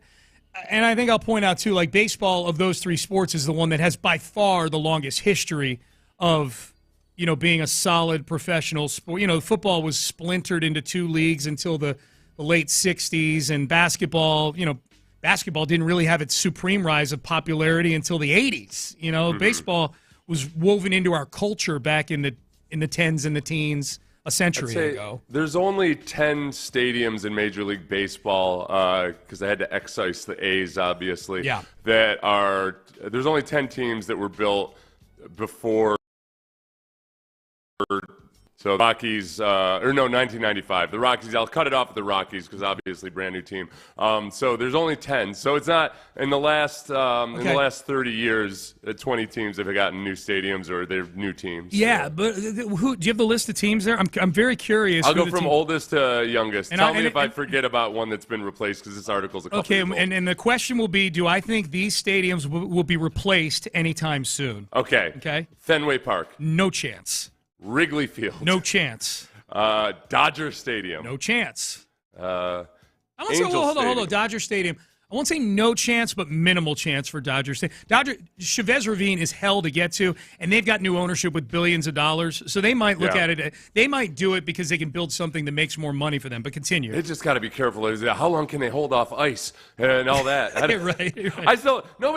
I have no idea with that story what the hell to believe or anything. So just I'm not even making a statement on it. Yeah, yesterday that was crazy. There was a story yesterday that saw lots of controversy over what happened, what did not happen. So don't. I am not weighing in on that because I am as clueless as anybody else. The other caveat with Dodger Stadium: earthquakes. If there's an earthquake that somehow levels, I mean they've been through some pretty bad ones already. So yeah, I'm just saying if it's a really bad one, they might have to. But it wouldn't be a conscious decision. I say no chance. So go ahead. Angel Stadium. I could see that happening. There's no attachment to that stadium. Well, the stadium still stands, I believe, but the team isn't there. Oakland Coliseum. Yeah, don't care. It's not. It doesn't. It's not applicable. Yeah. Boy, this would be a better one for Ron Hughley. That's a nice stadium. I've been to it. Their whole setup there with the football stadium right next to it, it's really cool. Those are two very old stadiums that are a joy to watch games in, Arrowhead and Kauffman. I'm going to say, you know what? I'm going to say yes, only because they're looking to put a new football stadium up somewhere. Sometimes these things happen in bunches. So continue, yeah. Let's see. They added a new video board, and I don't know, whatever. Rogers Center, where the Blue Jays play. I'm going to say no. That's the Sky Dome. I'm going to say no. That's fun. I've been to a game there. That's a cool setting. It's right in the city. Yep. It's a really cool. Just everything about that. Yeah, I like that. I like that one too. I'm going to say no. And it wasn't like anything special or anything. It felt like you were walking into an old stadium. Yep, but, I've been there too. I like it. Yeah. White Sox. Yes, that could definitely happen. There's rumors of that happening of them because that's not in a great part of town. Yeah, that's a rough part of town that the White Sox. That could definitely see that happening. Oriole Park at Camden Yards. Camden Yards, I'm going to say no, only because that was the first of like the retro ball. Like Camden Yards was an iconic, legendary. That was the one that ushered in the phase of all the new old type ballparks. Yes. So and it kind of revamped that part of town, and it's turned Baltimore into the glistening city on a hill that everybody dreamed it could be. If you say so. Yes. Yeah, I believe you. It's done as much for Baltimore as The Wire. Yeah. Yes. Progressive Field, the Cleveland Guardians. That's another real. I don't like. It's cool. I drive by that a lot because I go to the Cleveland Airport a lot. And it's I don't know. It's just a cool looking stadium. I'm not going to say no, only because Cleveland. That's not a Fenway or Wrigley. So yeah, I could see them replacing it. But it's a good stadium. Like I don't look at it and go, they need to replace that stadium. Yeah. Coors Field. Coors Field, no. Like, what if they maybe tried to move it to a lower altitude? They knew, like Omaha. Yeah. We're in eastern Colorado. the big thing with that, have you been to a game? I know your brother lives in Denver. Have you been to a game at Coors Field? It's a beautiful. It's a beautiful ballpark. I lived in Denver. We went all the time. The problem for them right now is they're awful. Like there's no taxpayer in Denver that's going to shell out any money. To put this in a different stadium? No way. Just from being at Mile High Stadium and playing at Mile High, there is something about it feels like you're. I know you're not in the mountains right there, but you feel like you're out west. Like it's big sky country. Like somehow you're in a stadium and it still feels like the sky is huge. Yeah. So I got to get to a game out there next time. The Trop, that's defunct. So this article is a little bit older. Yeah. Chase Field for the Diamondbacks. The Trop is not defunct. It's been destroyed by a hurricane. They will definitely be replacing the Trop. Well, they might get sold. That's the thing. It sounds like somebody's agreed to buy the Tampa Bay Rays, so they might be moving at some point here. What was the other one you said? The Diamondbacks, Chase Field. Sure. What do you know? It's downtown. You think it will be replaced? No, I don't. Like. The swimming pool there? Oh, it's definitely not getting replaced. They got that little rock display like a car dealership has. Yeah, and it's fairly new. I mean, it could, but I don't have a strong feeling one way or the other. It looks like there's a Jeep dealership in the outfield. They have those little displays where it shows a Wrangler going up a hill. That's smart. T-Mobile, I've been to a game there. Really liked it. I thought, T-Mobile, the Seattle. Yeah. That's the best thing about that is they've got a parking garage right next to the stadium. That's perfect. So you could, because I was sitting in the club level and I parked like maybe 50 yards from my seat. Yep. It was awesome. Yeah, that's you just great. walk in through the doors, go through security, and then a couple sections to the left, and there I was. Yep. Yeah, that was awesome. Yeah, that's that. Of all these stadiums getting built, and this is going to be a big thing, I know, when eventually they either revamp NRG or they build something new here for football, like the ability to get in and out. Ironically, one of the biggest selling points of the new stadiums is how you can get the hell out of there the fastest. Oh, I don't, man, honestly, a parking garage, right? That was the first time I've gone to a baseball game where I parked right next to, like, the sun never hit my scalp as I was walking to my seat. Yeah. And I just imagine doing that in Houston. Oh. I'm like, I love Dyken Park and everything that's happened there. If you gave me a parking garage attached to the stadium, tear that stupid hunk of junk down. Yeah, yes, no kidding. No kidding. It sounds like we're further down the list now than when we originally intended to go to. If weighing in on this topic, Houston sports fan here, DMV Houston sports fan here. I don't know what does that mean? DMV, is that some part of? Is that like the RGV, Rio Grande Valley? Anyways, Camden Yards is awesome. Love when the Stros. DMV. This person's up in Baltimore. Love when the Stros come to town. It's way better than the Nationals Park. I've been to both. Camden Yards is awesome. Like that's if you're looking to go follow the Stros on the road somewhere, Baltimore's a good one, no doubt about it. Hope they get sold and new ownership puts the devil back in the Rays. I think they're supposed to get sold. That's what I saw. That's one of those tough ones politically. It's one thing. Sometimes things are just politically expedient, and whoever made the argument, they're like, we need to get devil out of this word. That's one of the ones that people are like, this is dumb, but I don't want to vote against it. So, all right. But then to be the person who's like, we need to put the devil back in Devil Ray. Yeah. Likewise, it could be politically unpopular for whatever reason. And They just recently upgraded Wrigley. I haven't been to Wrigley in a long time. I think Wrigley's a little overrated. As someone who, I used to have partial season tickets to the Cubs when I lived in Chicago. So I'd go to maybe 8 or 10 games a year. I'd take my kids. And it's the seats, unless part of the upgrade has been widening the seats, they still have seats in there that were made for butts in the 1920s. I was at my worst. Oh, really? Yeah, I was for a 5'8", 135-pound man. And I had the 5'8" part nailed down. The 135 back when I lived in Chicago. I was telling somebody this yesterday, Seth. In my life, the 3 years I lived in Chicago, I was so unhealthy, my dad made fun of me. Like, hey, like he'd come to visit, he'd be like, hey, those are a lot bigger shirts than you're used to wearing there, huh? You look like that old The Bears fan I would have fit him. The SNL skit that George went. Well, you sent me the picture yesterday of you and I think back in 2019 when we did the pregame show with Simone Biles, and then a picture of the two of us from last year.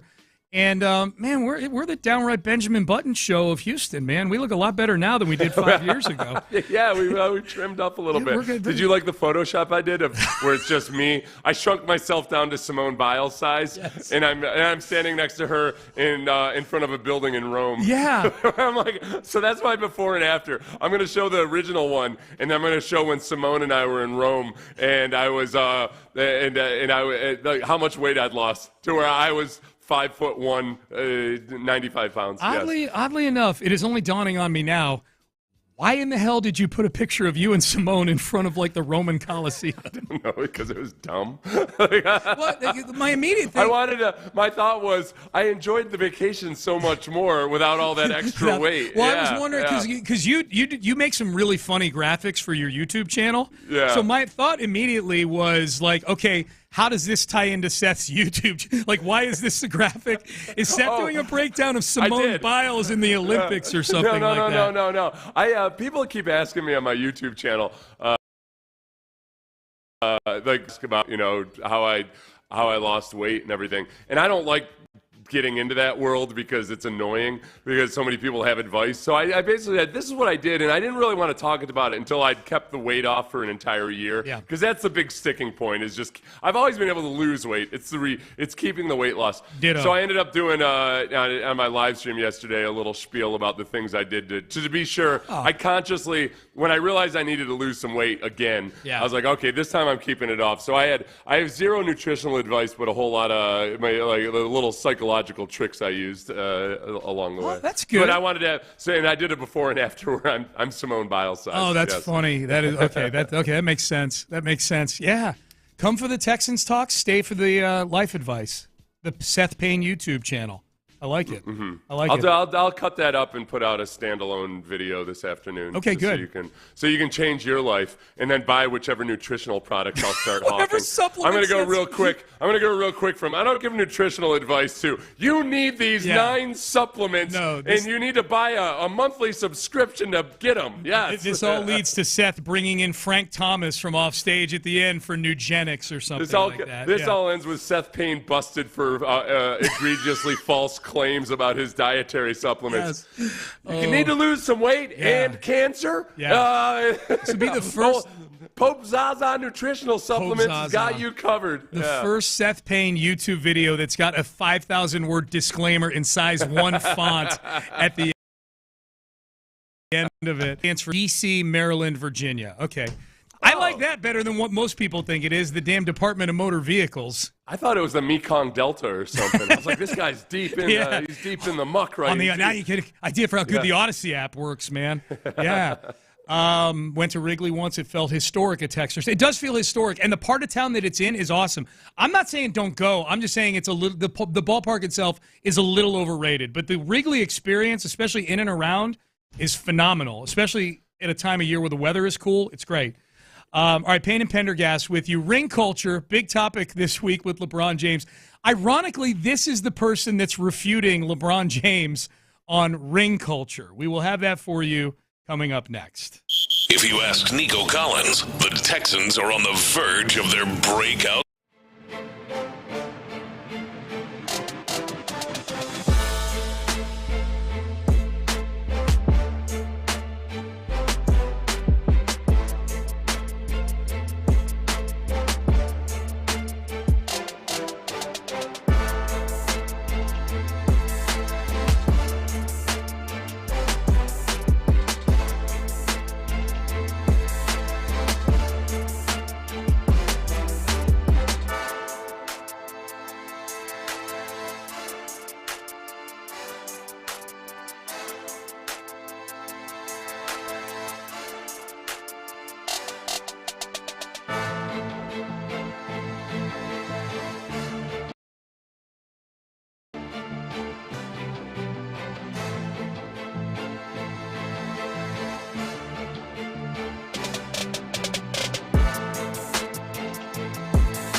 back. Live from the McCarran Injury Lawyers Studios, Sports Radio 610 presents Payne and Pendergast. This was another good litmus test, I thought, as to the NBA and the relevance of the finals versus the relevance of other storylines. We talked about that earlier this week. Man, we talked about it, and it got picked up by Barrett Sports Media. That segment we did, Seth, where we've hit the big time, best in the world. Again. They listened in. They picked up that segment we did where we said that the Kevin Durant storyline was a bigger storyline than the actual finals itself. And the headline was something like Sean Pendergast spitting truth. I know. I'm like, we were both spitting truth in the article, not just me. Did I spit any truth? I didn't read the article. In the segment. No, they quoted you. I try not to read the press about myself. The last quote, it was really funny, actually. The last quote in the article, because they basically just kind of transcribe the segment and mix in their opinion on what you and I are saying. Yeah. And the very last quote was one where you gave me my homework assignment to go look at all the debate shows that day. Yeah. And if you didn't know the ethos and the vibe of our show, and you're just reading that, it read like Seth was giving me an actual homework assignment. Seth Payne clearly one, or the one with the organizational skills in this relationship, or the bully. Hey, go do this homework. So it was, that was. I was laughing my ass off reading that. So, anyways. What did they agree with your take? Or our takes on it? Yeah, I think so. Okay. They didn't point it out as being stupid or anything like that. So yeah, that's my goal in life. I don't sound stupid. Well, I read it through this prism of like, okay, if I were reading this and I didn't know who these people were, I was reading it. I'm like, these two guys are making some pretty damn good points here. Yeah, I'd vote for this fella. Exactly. So I think it's interesting that it's almost like now, like any NBA topic that comes up during the finals, I'm going to be like, all right, is this a bigger story than the finals itself? Which, by the way, is going to a Game 7 on Sunday. Seems like a pretty big deal. LeBron and ring culture has been a huge topic on all these shows the last couple days because he had this to say on his podcast with Steve Nash earlier this week. It's funny, I don't know. I don't know why it's discussed so much in our sport and why it's the all be all of everything. You sit here and you tell me, Allen Iverson and Charles Barkley and Steve Nash, our wasn't unbelievable. Like, oh, they can't be talked about or discussed with these guys just because this guy won one ring or won two rings or one, like, it's just weird to me. It's like saying Peyton Manning can't be in the same room with Brady or Mahomes because he only has one ring. They don't never discuss that in their sport. Right. He's not the greatest slinger of all time. Or he can't be in the room with those guys because he didn't win a championship. Not 2, not 3, not 4, not 5, not 6, not 7. I don't know where it comes from. I have no idea. You know what, though? This is the other part that I realized after the show yesterday that we ignored because we were kind of caught up in, like, LeBron clearly.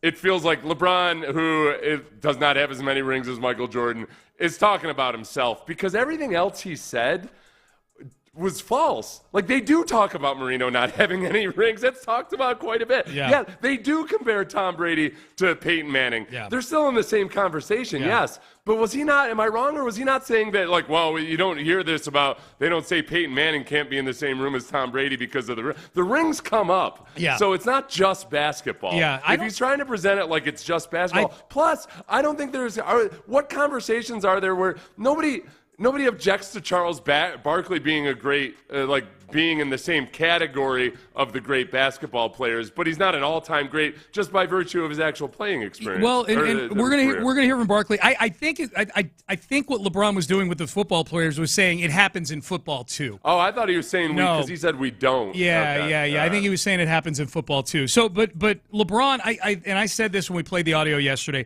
I clearly think the reason he's downplaying ring culture. Because clearly he went to Miami to go win a bunch of rings back in 2010. We just played that, not 3, not 4, not 5. To me, LeBron's doing this because he's hearing all the MJ stuff again. And he posthumously has worked his way into this where it's almost a 3-person thing now. Kobe's got more rings than LeBron also. He's got 5. Yeah. So I think this is LeBron trying to downplay what Kobe and Michael did and say, hey, man, my 4 versus their 6, or who cares about the rings? Charles Barkley, of all people, somebody who has no rings, was ironically the voice of reason in all this. But those are the rules. It's like my rules. Hey, I'm in the Hall of Fame, but I'm in a different wing than the guys who won the championship. I mean, still in the Hall of Fame, though. I know, but I'm saying, though, Jack, hey, I understand. I understand the rules. Like, Charles are great. Karl Malone's great. Patrick Ewing's great. They're not at the table with Magic, Bird, LeBron, Kobe. It's levels to this and I ain't mad at that. I understand that. Now, if I could have won a championship, I can go across the room. But the rules are the rules. We don't. We have to play by the rules. And this ain't got nothing with motherfuckers on TV who get paid to talk. We talking about players. Right. We talking about players. We understand, hey, I'm not at the table with Bird and Magic and those guys. Hey, am I a great player? Yes, I am. I understand that. But there are levels and there's tables to this thing. I think there's probably a feeling among guys like Barkley who have no championships. Like, of all the guys who have a bunch of them, I don't want LeBron white knighting for me. I just don't want LeBron. Right, no, because it's 100%. Everything that Barkley said, no. I just like there's rules to what, but as far as the rule is, what is human nature and what are we talking about? We're talking about a team sport, and the championships matter above all else. You talk to people that are in the trading card business, autograph shows, everything. Yeah. The championship trumps everything. It's players who won championships, lesser players, non-Hall of Fame players, but who are on all-time great teams, get more attention than a lot of players who are better than them, because the people who watch the sport and really care about the sport, they love the players that are attached to championships. So it doesn't have to be fair. No. It's not like, you're sure there are a bunch of great players who never won championships. Yeah. But in terms of how people consume the sport, I'm the same way, Sean. I always have to explain to kids, like when I meet a high school kid who just won a state championship in something, I 100% am envious of that kid because I never won a championship. Yeah. And it matters. And I'll tell him, I'll be like, level. A kid from my high school, he had a bunch of sectional championship patches. And I'm like, man, I'm jealous, dude, because that's really, really cool. He had his jacket on. And he thought I was like making fun of him or something. I'm like, no. And I explained to him, I was never on a good high school football team. I was on some very great college team, was on some very competitive NFL teams. But I'm not going to say I'm going to trade my NFL career for a high school championship because there's a money element. There's a monetary element. But emotionally, no. The championships won because Owen Daniels had won a state championship in Illinois. Yeah. And then he won an NFL championship with the Broncos. That's right. And it kind of talked about that emotional side of it. Like there's something about it, a high school championship especially. Those are the kids you grew up with, that you're living in your town. It's just everything. It's your whole universe. There's a different feel to it. So I have zero. As somebody who never won a Super Bowl, I do not begrudge the guys that get put up on a certain pedestal just because they won a couple of Super Bowls, whether they're quarterbacks or not. That's just the way human beings operate. That's I 100% agree with Barkley. Yeah, I just think LeBron is too intelligent a person to not understand ring culture and where it came from. That's my biggest thing. Like, you can agree or disagree with the validity of it and if it should matter, but to have the stance like, where did this come from? And I'm not even talking about that he is a key igniter of the whole thing from 15 years ago. I'm not even talking about that. Like, if you're a sports fan, you know where it comes from. You can agree or disagree as to whether it's valid or not. Like, LeBron, you're too smart to be talking that way, you know? Well, he's not self-aware to understand that it's to me and you, I think, and I think to a lot of people, it's very easy to imagine that if LeBron had more rings than Jordan, that he would not feel this way. He might say something. He might say something diplomatically and say like, "Oh, it's just strange because also it feels more like he's arguing against Stephen Smith or somebody like that, more so than he is what the actual truth of it is. Yeah. He's gotten caught up in the He's gotten caught up on all the stuff that you try to ignore, but he can't help but hear it all the time. If rings matter, this is a text. If rings matter, why isn't Robert Horry in the conversation with LeBron? Okay, stop. Just, sir or ma'am, if you listen to You're this not show, arguing in good faith. Yes. Yeah. Like, okay. Do I have to go? Are you going to make me go pull up Robert Horry, who I love? Are you going to make me go pull up his career stats like that? He averages like 10 points a game, and LeBron's been All NBA for 20 straight years. If there were conversations, if you wanted to get in an argument about Robert Horry, how good was Robert Horry in the clutch versus Kobe Bryant? Yeah. That's an actual discussion. Yeah, sure. But that doesn't you're not taking into account the sum total of everything. That is okay, last second shots. Who do I want? Yeah. Hitting a three. Do I want Robert Horry or do I want Kobe Bryant? Yeah. I want Robert Horry. Yeah. But there are minutes to be played before that and an entire regular season and everything else that goes along with it. I mean, I text her honestly. Like, I hope you're just trying to be funny by sending that in, because that's a ridiculous statement. That's like, why is Robert Horry not in the conversation with Michael Jordan, LeBron James, and Kobe Bryant? Yeah. Coming up next. Yeah, coming up next. Was C.J. Stroud actually more impressive in year 2 than in his rookie year? Someone who watches a lot of film says, indeed, that was the case. We'll discuss coming up next. Went to Beck's Prime yesterday. Okay, I went.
KILT FM HD2 Houston. Insider access, exclusive content. Sports Radio 610. The Texans play here. An Odyssey sports station.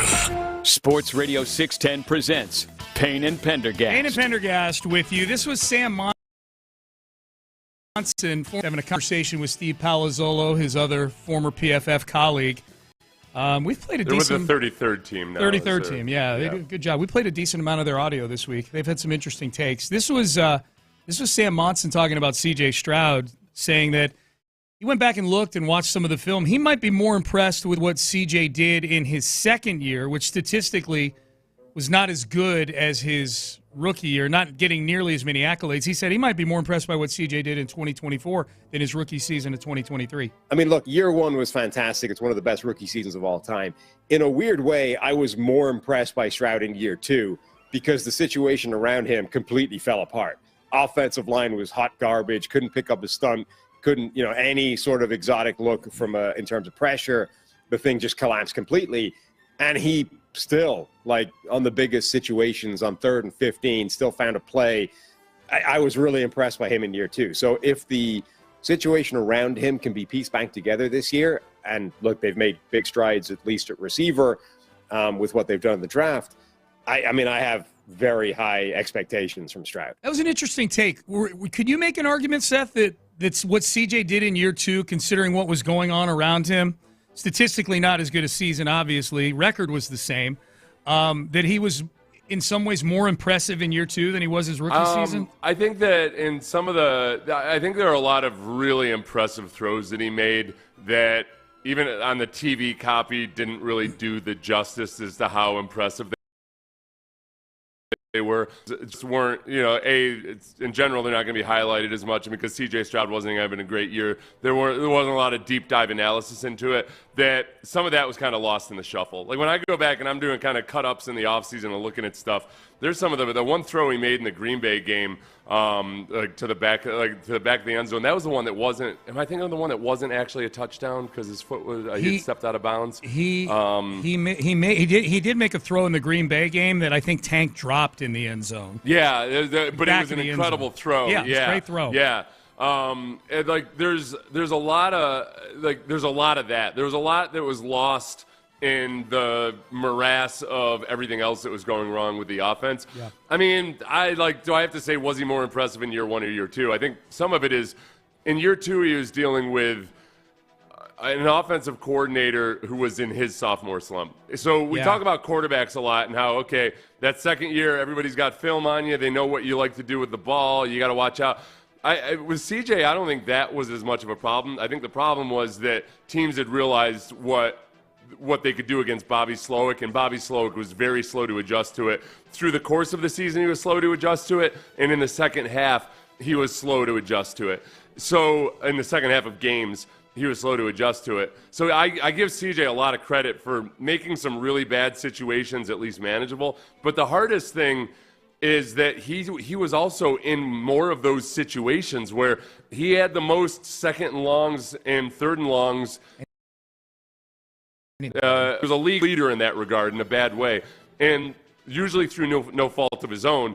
It was those second and longs especially were so often because they just could not consistently run the ball for positive yardage. Yeah, it's one thing to not be a great running team, but at least consistently get 3 or 4 yards on first down, so it's not 2nd and 10 or 2nd and 12. And it was really bad for CJ in that regard last year. And we've talked about how the one thing the Chiefs did well, even though their offensive numbers weren't great, and even Pat Mahomes didn't put up great numbers last year, they would get to 2nd and 5. They'd get to 3rd and 3. And it's so much easier to be a quarterback and to convert that first down in those situations. So I think CJ did a really impressive job under some really adverse circumstances. But it's impossible to separate everything else from it. So I wouldn't say he was more impressive in year one because he did some really I wouldn't say he's more impressive in year two just because he was really, really impressive in his rookie year. Yeah, I'm with you. It's hard to say. It's hard to say in the same breath that he had one of the greatest rookie years of all time. Yeah. And then say he was better in year two. And I don't think Sam is out and out saying that. I think it's more of in some ways, ... I never want to say that it can't get any worse in terms of the stuff that goes on around a player. that he can't control because we've learned that it can. It could be worse, you know what I mean? Like we say it every year. We said it with the Astros last year. It can't get worse with these injuries, and the next thing you know, it's worse with these injuries. But I do have a hard time believing that he's going to have a pressure rate this year. The number up earlier this week in one of the times we were talking about this, that Patrick Mahomes in the Super Bowl, remember how he was running for his life in the Super Bowl? The pressure rate that Patrick Mahomes experienced in that Super Bowl was slightly less than the pressure rate that C.J. Stroud experienced on a weekly basis as the Texans quarterback. That cannot be minimized. I think there's that. I think he was missing Nico Collins from weeks 6 through 10. He was missing Stephon Diggs from week 8 on. He was missing Joe Mixon weeks 3 through 5 early in the season when Mixon was really cooking early in the season. And there's a big drop-off after Mixon to the next back on this team. Tank gets hurt towards the end of the year. Dalton Schultz wasn't what he was the year before. I think so you have all those things. The most impressive thing for me with CJ with respect to last year is that it was week 7 through 9 where he got absolutely abused. Green Bay, where he threw for 86 yards and he was running for his life all day. They almost won the game. They lost on a last-second field goal. The Indianapolis game the following week that they won at home, CJ was getting pressured all day long. And then the Jets game on Thursday night right after that where he got sacked 8 times. The pressure rate in those games was well over 50%. And that was the part of the season, Seth, where you're watching CJ and it really starts to look like, wow, this isn't just a kid who's tough taking these hits. This is damaging him. He's getting jittery. He's getting, he's getting antsy in the pocket. He doesn't look like the rookie CJ. The thing that impressed me the most is that I felt like by the end of the season, he was back to making the throws and having the same you can have in his cluttered a pocket as he was operating in. He looked like rookie season CJ in a good way. Like, that's a compliment with CJ that he looks like his rookie year. By the end of the year, like that Kansas City game, I know they only scored whatever it was, 16 points. Man, CJ was making some throws in that game, man. Like he looked the part again by the end of he recovered from all that damage he'd suffered in the middle part of the season. And I think and this happens to a lot of teams versus the Chiefs in the fourth quarter. That's when Steve Spagnuolo, the defensive coordinator, starts dialing up the blitzes. And you go back and you watch how well they disguise everything pre-snap. The biggest thing, if you could go back in time 2 years and change everything, it's, all right, what if either you're in an offense where the center is making the calls, the pass protection calls. What if they had a veteran center there doing that? Yep. Or what if for the last 2 years C.J. Stroud had been more in command of setting the pass protection? And it's dicey with a rookie quarterback. You got to bring him along slowly. But he had experience, controlling a lot of things pre-snap at Ohio State more so than he did when he was with Bobby Slowick. That's the stuff that really matters in the fourth quarter versus a team like the Chiefs. If you can get to the point where the quarterback has a good feel or understanding of what blitz is coming, who's faking that they're blitzing, who's actually dropping into coverage, all that stuff, then you've got answers. But when CJ's just kind of along for the ride and hoping that the pass protection is right and isn't as involved in their defense, they just tear you apart. Yeah. And by that point in that game, I would say the same thing in the Green Bay game. By the fourth quarter, it was impossible to make good decisions because you had zero expectation of good pass protection. Yeah. So there was one play in the Green Bay game where it was the one where he threw to Tank and Tank went out of bounds, and it was towards the end of the game. It was a bad decision. It doesn't help you there. Yeah. Threw way short of the sticks too on that one. If he had gone through his progressions, he probably could have had John Mechie in the end zone on that one. But this was in a game where he'd been sacked 4 times, and by unblocked dudes. Yeah. Once it was because they had a full turn protection, which is a Bush League protection that you don't use that much. You try not to use it that much in the NFL, but the Texans were majoring in it. So the Packers were just sending guys off the edge, and he's unblocked. People wanted to blame Dalton Schultz. There was one sack where Titus Howard just fell down, so the guy hit CJ unblocked. It was bad. There were 2 sacks or pressures, quarterback hits, where both the offensive tackle and the running back blocked an interior defensive lineman while the edge rusher ran free. Yeah. Like there were so many guys who were just unblocked. So by the fourth quarter, I give CJ an excuse for not going through his full progression. And all right, I can hit Tank Dell, even though that throw doesn't help us at all now. No. Yeah. It was a bad, and it wasn't just the offensive line. I think I did a video a couple days ago where somebody said, "Wait, don't we know the issue?" Yes, we know that, but more people need to understand that it was every position group. It was Joe Mixon too. I think running backs go through the same thing quarterbacks do. There were times where Joe Mixon had a play blocked perfectly in front of him, but he'd still try to bounce it outside instead of hitting the hole.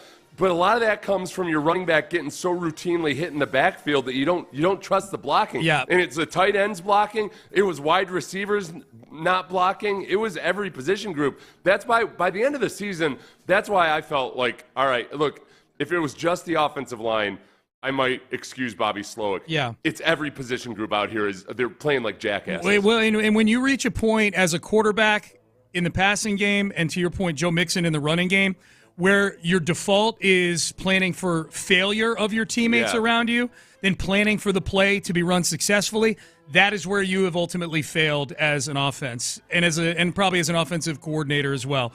Like CJ's getting under center, and he's got a plan for getting hit by whatever three guys are running free at him, as opposed to, hey, this thing's going to be blocked, and I can stand back here and I can sling it. Or in the case of Joe Mixon, I can plan where that cutback lane is going to be there. No, I'm planning like the left side of the offensive line is going to get caved in, and I got to bounce this thing outside. Yeah. It's just if a you mess. Talk about like the consistency and how that matters. Like in the rush game and how that helps a quarterback too. And this is it tells a really good story.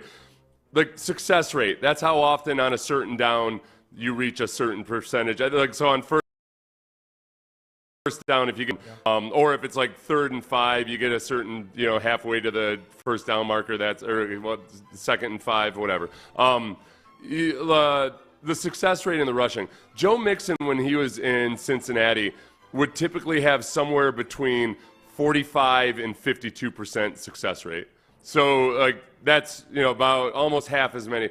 His success rate last year was the lowest it had been since his rookie year, where he really didn't. He wasn't used as heavily. Yeah. And it was 42.4%. Yeah. And it was it was the lowest he'd had by 4% or more in each of his previous 4 seasons. Wasn't. That feels high. 42%. Yeah, I know. Well, it's not. It's a meager. It's not much. It's not about getting to, but the tackles for a loss were a big deal. No doubt. He just wasn't.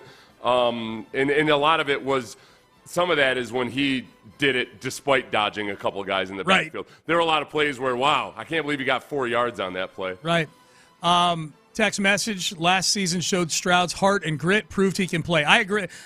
He is tough, man. There's nobody, I don't think anybody is questioning C.J. Stroud's toughness at all. Texter also makes the point that they were facing a tougher schedule last year. I'd have to go back and look at the defenses. I do know, this we know, that as far as opposing quarterbacks go, way tougher schedule than they faced in CJ's rookie year. That's what makes the 10-7 last year in some ways more impressive than the 10-7 as a team.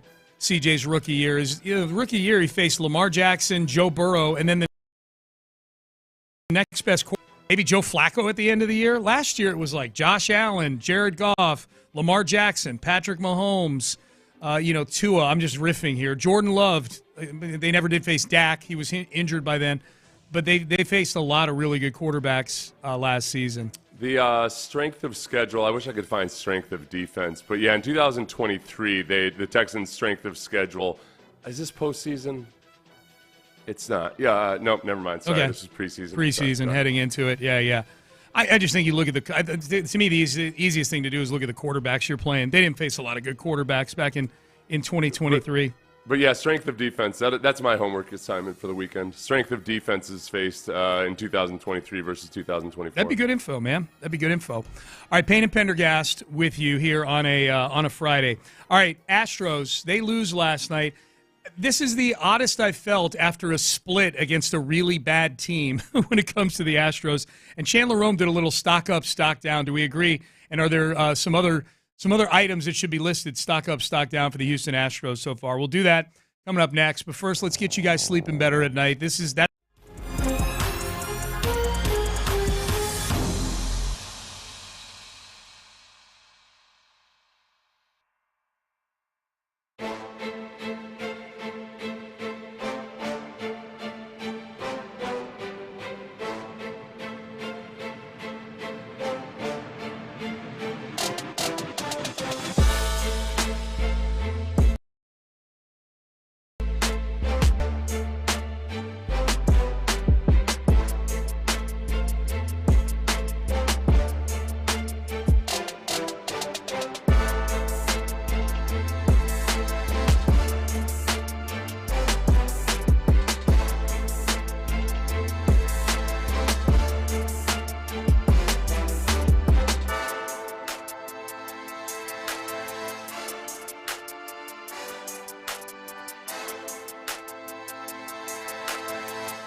Payne and Pendergast is driven by West Point Lincoln of Sugar Land on the Southwest Freeway. Exit Kirkwood and take the first U-turn at West Airport under the giant American flag. Sports Radio 610 presents Payne and Pendergast. All right, Payne and Pendergast with you. All right, stock up, stock down for the Astros. Chandler Rome has a piece on The Athletic that talks about the Astros and what's worked and kind of what maybe could work a little bit better this year. And it is kind of funny. The picture associated with this article is Christian Walker doing that slow, frustrated walk back to the dugout after striking out his umpteenth time with runners on base this season. The numbers for Christian Walker, I mean, he's had some decent games lately, and if you cherry pick a date where he's hit, since this date he's hit such and such, and it's better than how he's been.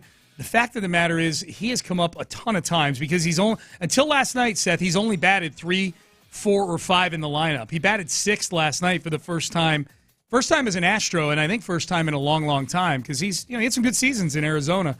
I think nobody – I don't know that there's an everyday player who is affected losing more than Christian, based solely on the amount of times he's come up with opportunities to drive in runs, and not just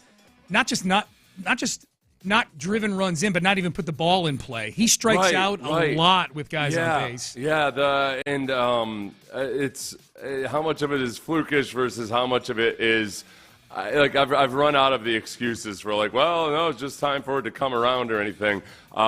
He's why did we even bring his name up as a Circle of Trust candidate? I did. Remember I said he and Yiner, we're not going to bring them up again until their OPSs are 700 or more for the season. Right. Yeah. And he's been an average ball player over the last couple months or so. Theoretically, he helps you out. He's a lot better defensively at first base than what we've had the last couple of years. Oh, no question about that. But he was like 2 nights ago. He had 2 errors on 1 play. Yeah. He hasn't been as impressive at first base as I would hope that I would hope he would be. If he were more impressive, then I might give him a few more excuses. But no, he's so far away from the circle of trust. Walker awoke on Tuesday. Chandler writes. Worth -6 wins above replacement on the season. Only 35 qualified players in baseball were worth less. Just 2 of them, Salvador Perez and Brian Reynolds, have taken more plate appearances than Walker. He reached base 3 times on Tuesday against the A's, getting his OPS up to 653. He's hit 3rd, 4th, or 5th up until this article was written in every game that he's played, until last night where he's been batting 6th. He's just... the wins above repliplement, it's undeniable. He's affected losing far more than he's affected winning for this team this year. No, and defensively, again, it just he's been okay as a first baseman. But the previous 3 seasons, he had 11 runs saved, 9 runs saved, 10 runs saved. Gold Glover. He's got 1 right now. Yeah. He's got 1. Yeah. And it's just so he's not playing up to his caliber offensively or defensively. Yep. And I don't need him to be an all-star. I don't need him to be the best. I don't need him to be the best version of Yuli Gurriel. But we're seeing none of that. Yeah. When he does put the bat on the ball, he strikes out a lot. But when he does put the bat on the ball, he has been more a victim of bad luck than a beneficiary of good luck so far this year. Chandler's got all the numbers in here to back that up. But undeniably, if I hadn't even looked at Chandler's article and you had said what's been the most disappointing part of the season so far, I would have said the injuries for sure. The injury, but that's injuries. That's the gods. You can't control that. As far as disappointing performances, I think it's Christian Walker, not by a mile because there's other guys. Jordan, when he was playing, was a disappointment. I think Yainer Diaz has been a disappointment this season. It's hard to find anybody outside of that, though, man. This is, by and large, this is a team with guys. I think there's more guys compared to what expectations were coming into the season, Seth.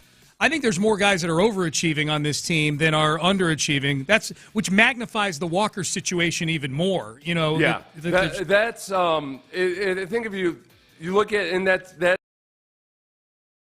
all, you wonder how are these guys winning, And it's because on paper, a lot of guys who would underwhelm you or you'd be nervous about with Cam Smith, et cetera, et cetera. But the pitchers especially, you shouldn't be having a season like this. So you feel really good.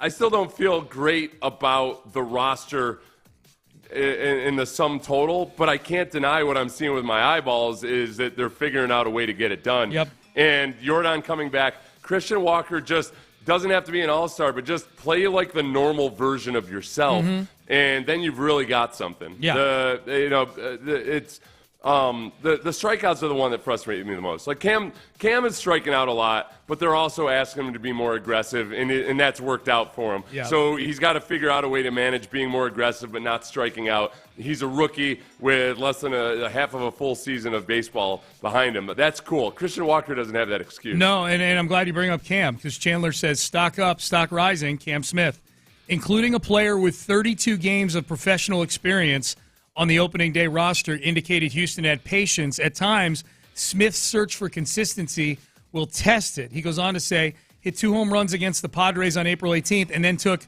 147 at-bats to hit 2 more. So I think, the hope is that he's going to hit for more power and hit more consistently.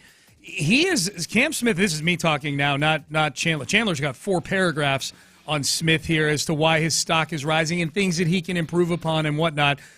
Chandler follows it up with an article today talking about Cam Smith's workload and the fact that we're starting to head into uncharted territory. He played in his 61st game of the season on Thursday. 6 more and he'll reach uncharted territory. He started 66 games and took 322 plate appearances during his final season at Florida State, the highest workload he's ever absorbed as an amateur. Smith is going to obliterate that benchmark before the All-Star break even. So Cam Smith's going to get to the All-Star break, be well beyond what he's played in a full season at any level, and still have to do this at a high level for a team that wants to get to a World Series for another 2 months plus October. Do you have any concerns about Cam Smith hitting a rookie wall here at some point? Is that valid? Yeah. I don't even I don't know if I even call it a concern. It's just you're constantly bracing for that and expect it. It would be normal. It's abnormal when you don't. I guess a rookie wall. What's it look like and how do you define it? I guess in baseball, a rookie wall would be, all right, you hit a slump and then you stay in that slump for the rest of your rookie year. I'm not concerned about that. I think there's going to be hiccups along the way. He's not consistent. We've seen the highs and the potential, but I don't expect him to, keep up what he's done the last couple in this last stretch for the entire season long. So it'll waver up and down, and I'm cool with that. If you start making excuses for people based on luck, just to take the guy at first base that you gave a healthy contract to, you get a certain expectation, and you can, chalk some of it up to bad luck. His expected batting average, Christian, 26th percentile. Yeah. Whereas Cam Smith, his expected batting average is 74th percentile. Dude, yeah. You go to ex-WOBA and all the other more accurate ones, same thing. Like Cam Smith is outperforming Christian Walker when you try to take luck out of the equation. We're at a stage now with Cam, Seth, where the random Astros accounts that like posting things about the team are starting to post his numbers. They're starting to like I'm looking at Paul Hembo on Twitter. I bookmarked this one just because I knew we'd be talking about Cam. Cam Smith this season, bat speed, 90th percentile. Range, 94th percentile. Sprint speed, 91st percentile. First 30 games, OPS, 660. Last 29 games, OPS, 836.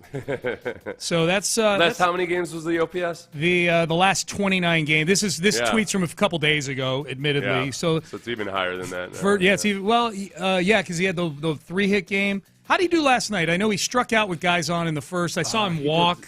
Yeah. I mean, the team only had 8 hits last night, but he had 3 hits the night before. You're right. It's probably gone up since then. But I like the ones I'm as we outlined earlier in the show, the ones the kind of esoteric advanced stats about how fast guys are running and how fast they're swinging the bat and all that. I can take those or leave those, except when they frame a narrative for me like this one, and that is, boy, when you watch Cam Smith, he's got all the tools, man. He has learned. he's not just played right field competently, a position he's never played before. By all the stats, he is playing it at a high level that very few are playing it in baseball right now. And the other thing is, you look at some of these guys, too, and I don't want to get overly into this part of it, but because it's still a small sample, et cetera, but like Cam's been really good against lefties, but the Astros hardly ever see lefties. No. And so Jordan coming back, and if they were able to, I mean, that's the trade deadline. We've been talking about how a lot of you guys coming back from injuries are basically your trades this year. Mm-hmm. There is just to round out the lineup, if they traded for a lefty, that could be something they could do to insert somebody. It doesn't have to be a marquee signing or anything, but just to try to mix things up against the pitchers a little bit. Because it helps you against the righties, too. Just because righties, when all they see is a bunch of righties at the plate and then a Caratini here and there, it's easier for them to get into a groove. Yep, no question. So Astros had the Angels this weekend. Didn't Payne go to uncharted territory? This is the text. Didn't Payne go to an uncharted territory his rookie year? I believe he didn't play that many games before his rookie year. Yeah, and they went deep into the playoffs, and I'll add this to the text. He was the MVP of the ALCS in the World Series. He played pretty well in the playoffs that year for sure. Cam Smith is in the upper quartile of the upper quartile. Ben, don't hit the hotkey. I was curious about this. Jim Irsay passed away a few weeks ago. We have a hotkey of him saying, in the annals of football, we're in the upper quartile, and we use it and have a little fun with it. What is the rule on having fun with hotkeys when somebody is no longer with us? Is that disrespectful? Is there a grieving period? Pope Zaza, I appeal to you on stuff like this. What context we're using in it? I don't know which hotkey we're using. The Jim Irsay. I know that. I know everything you just said. I just don't know which hotkey you're talking about using. The upper quartile of the upper quartile. Oh, that one. Okay, I got you. Yeah. Okay. No, we can use that. We can? Yeah, okay. 100%, yeah. Okay, yeah. Cam Smith is in the upper quartile of the upper quartile. In the upper quartile of winners, we're in the top quartile of that upper quartile. Okay. It's almost an homage, right? It's a tribute when we use that hotkey. Now that he's not with us. Yeah, I was just curious if there's an etiquette thing about. I can't remember what context he used it in. Not with Jim Irsay. It's not like we're insulting him or anything. No. But yeah, it was an entertaining clip. He was describing the Colts over the course of his ownership. That it's been one of the winningest franchises. And it was mathematically way off, right? It was off, I think, a little bit. Because the upper quartile of the upper quartile is your top two. Top two. Yeah, they were not top two. They were like fourth or fifth or something like that. I think that's Ben. Play it one more time. I think in the upper quartile of winners, we're in the top quartile of that upper quartile. And you weren't in the top two. But you were in the upper quartile of the league, but not the upper quartile of the upper quartile. I just want to make sure that I'm just trying to be respectful. Oh yeah. No, Irsay was one of those guys where a lot of times people die at the age of 68 or 69, and you think, oh man, it's too young. And Irsay, it felt like that's about right. He went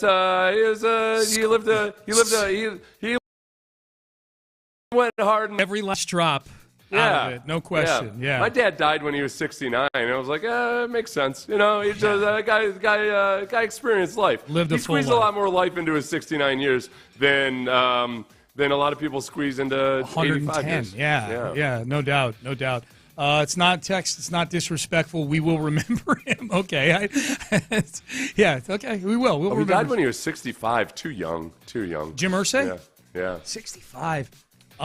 Boy, but you look at him. That was a full 65, man. Yeah, that was like when I ran into a woman who she was in college. She was one of my friend Brian Oprey's girlfriends, and she was beautiful. Mm-hmm. And she went to Ithaca College. That's where there's a difference. And she was just great. The first time he brought her around, we were all like, holy crap, what the hell? And then when she was done with college, she ended up being a bartender for 10 years.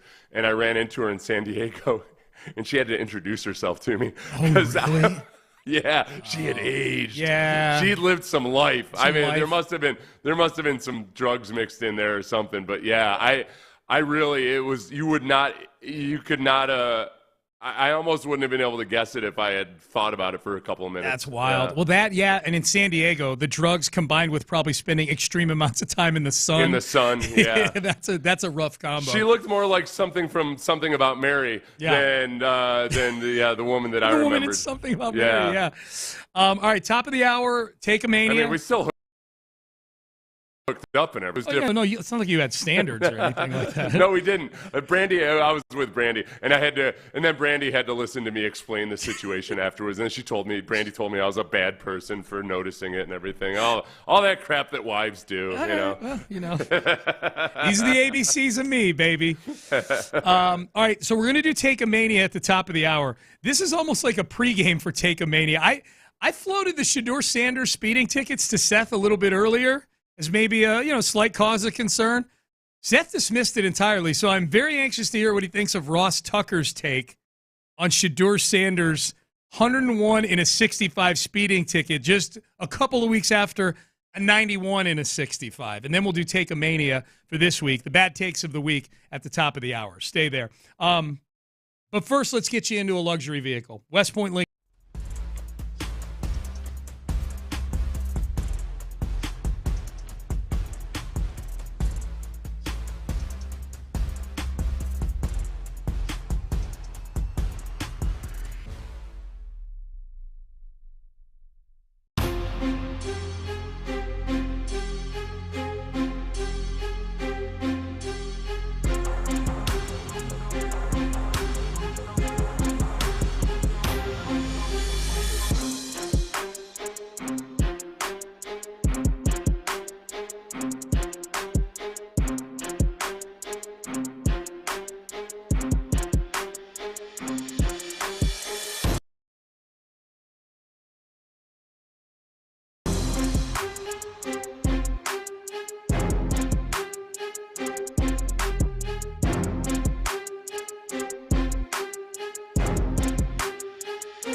Live from the Mokaram Injury Lawyers Studios, Sports Radio 610 presents Payne and Pendergast. I have Payne and Pendergast with you. So Shador Sanders was pulled over this week for going 101 in a 60 in Ohio. This is his second moving violation in a couple of weeks. He was pulled over a couple of weeks ago, I believe, going 91 in a 65. So this one, he's amped up the speed now. This is over 40 miles an hour over the speed limit this time. Got to hit your PR. Yeah, he got his PR. Yes. Yeah. That's great. That's what this time of year is for. Yep. So a couple speeding tickets. We get into some of the details in a little bit here as to who was speeding alongside of him. But just in a vacuum, the two violations by Shador Sanders have Ross Tucker talking a little bit. Ross Tucker talking on his YouTube channel, giving his opinion. Ross, of course, a frequent guest, friend of the show, frequent guest weekly throughout the football season, said that it's not the end of the world, but it is something with Shador Sanders. I do not think this is a big deal. I'm not leading my show with this like I'm sure some other shows are. But when you combine this with everything we heard during the pre-draft process, whether it was unprepared, immature, entitled, any of the terms that came out, it's not good. You know, I mean, when you combine a bunch of little things that aren't good together, especially at that position. And there's going to be people that say it's not that big a deal, and they're going to reply to this video and bring up Roethlisberger or Michael Vick or whatever. The point is at best, this is a really immature decision. At worst, it's a reflection on his decision-making. And listen, I mean, people said, oh, he got drafted in the 5th round. It'll be a wake-up call. Well, it evidently wasn't that much of a wake-up call if he's still doing stuff like this. Okay. That was Ross Tucker's take. What is Seth Payne's take I know, on it gets dicey. I'm not going to check the text line after this because I know people get very polarized about all of this. I'll tell you what my gut is. Yeah. Individually, if this was the only thing. And on the legal side of things, it's important to point out, you know, he brought up Roethlisberger, who not only had a motorcycle crash, but was also accused of doing some pretty sketchy stuff back in the day, and was like kind of lived like a 1970s quarterback off the field. Yeah. Michael Vick, who was indicted for running a dogfighting actually went syndicate. To prison, racketeering and whatnot, I feel like throwing him into that bucket based on speeding or something, those are two separate things. Well, he was saying that people were going to do that. People were going to bring up, no, but I think they were going to bring it up in defense of Michael Vick almost, like in saying, or in defense of Shador Sanders, saying, hey, these guys had those issues. Like, they're not even, they're universes away.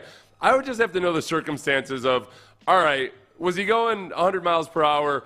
I mean, if it was 65, it was on a highway.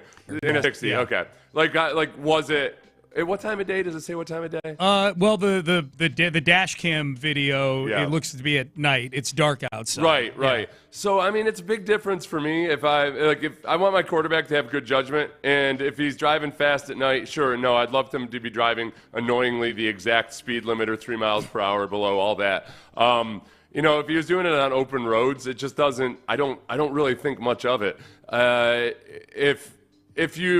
he doesn't have any other kind of criminal hiccups whatsoever. Yeah. Like, there's never been a hint of him being a guy that might not be a law-abiding citizen or whatever else it might be. Yeah, he was just a jerk at the combine to people. That's all. Like, right. So I guess I feel like it's if it were an aggressive vehicular issue, like tailgating somebody, certainly leaving the crime of an accident or something like that, I'd be more concerned about it. I don't want to blow it off like it's nothing. Yeah. It's something, but it's just so far down the low on the totem pole of, oh, young man with a nice car was driving the nice car fast. Okay, like it's as long as it wasn't reckless, like ridiculously reckless. And I try not to think too much. I don't think 101 is pretty bad. I mean, that's pretty high. At night, 101 anywhere is, I mean, I feel like I'm being kind of the fuddy-duddy here in this whole thing. Like 101 is pretty fast. And by the way, I'm looking at a still shot of the dash cam or the body cam of the police, and it definitely looks to be a highway of some sort because he's pulled over and there's multiple white dash lines there, so it looks to be about 3 or 4 lanes. Multi-lane highway. Multi-lane highway, yeah. So again, it's not a 2-lane,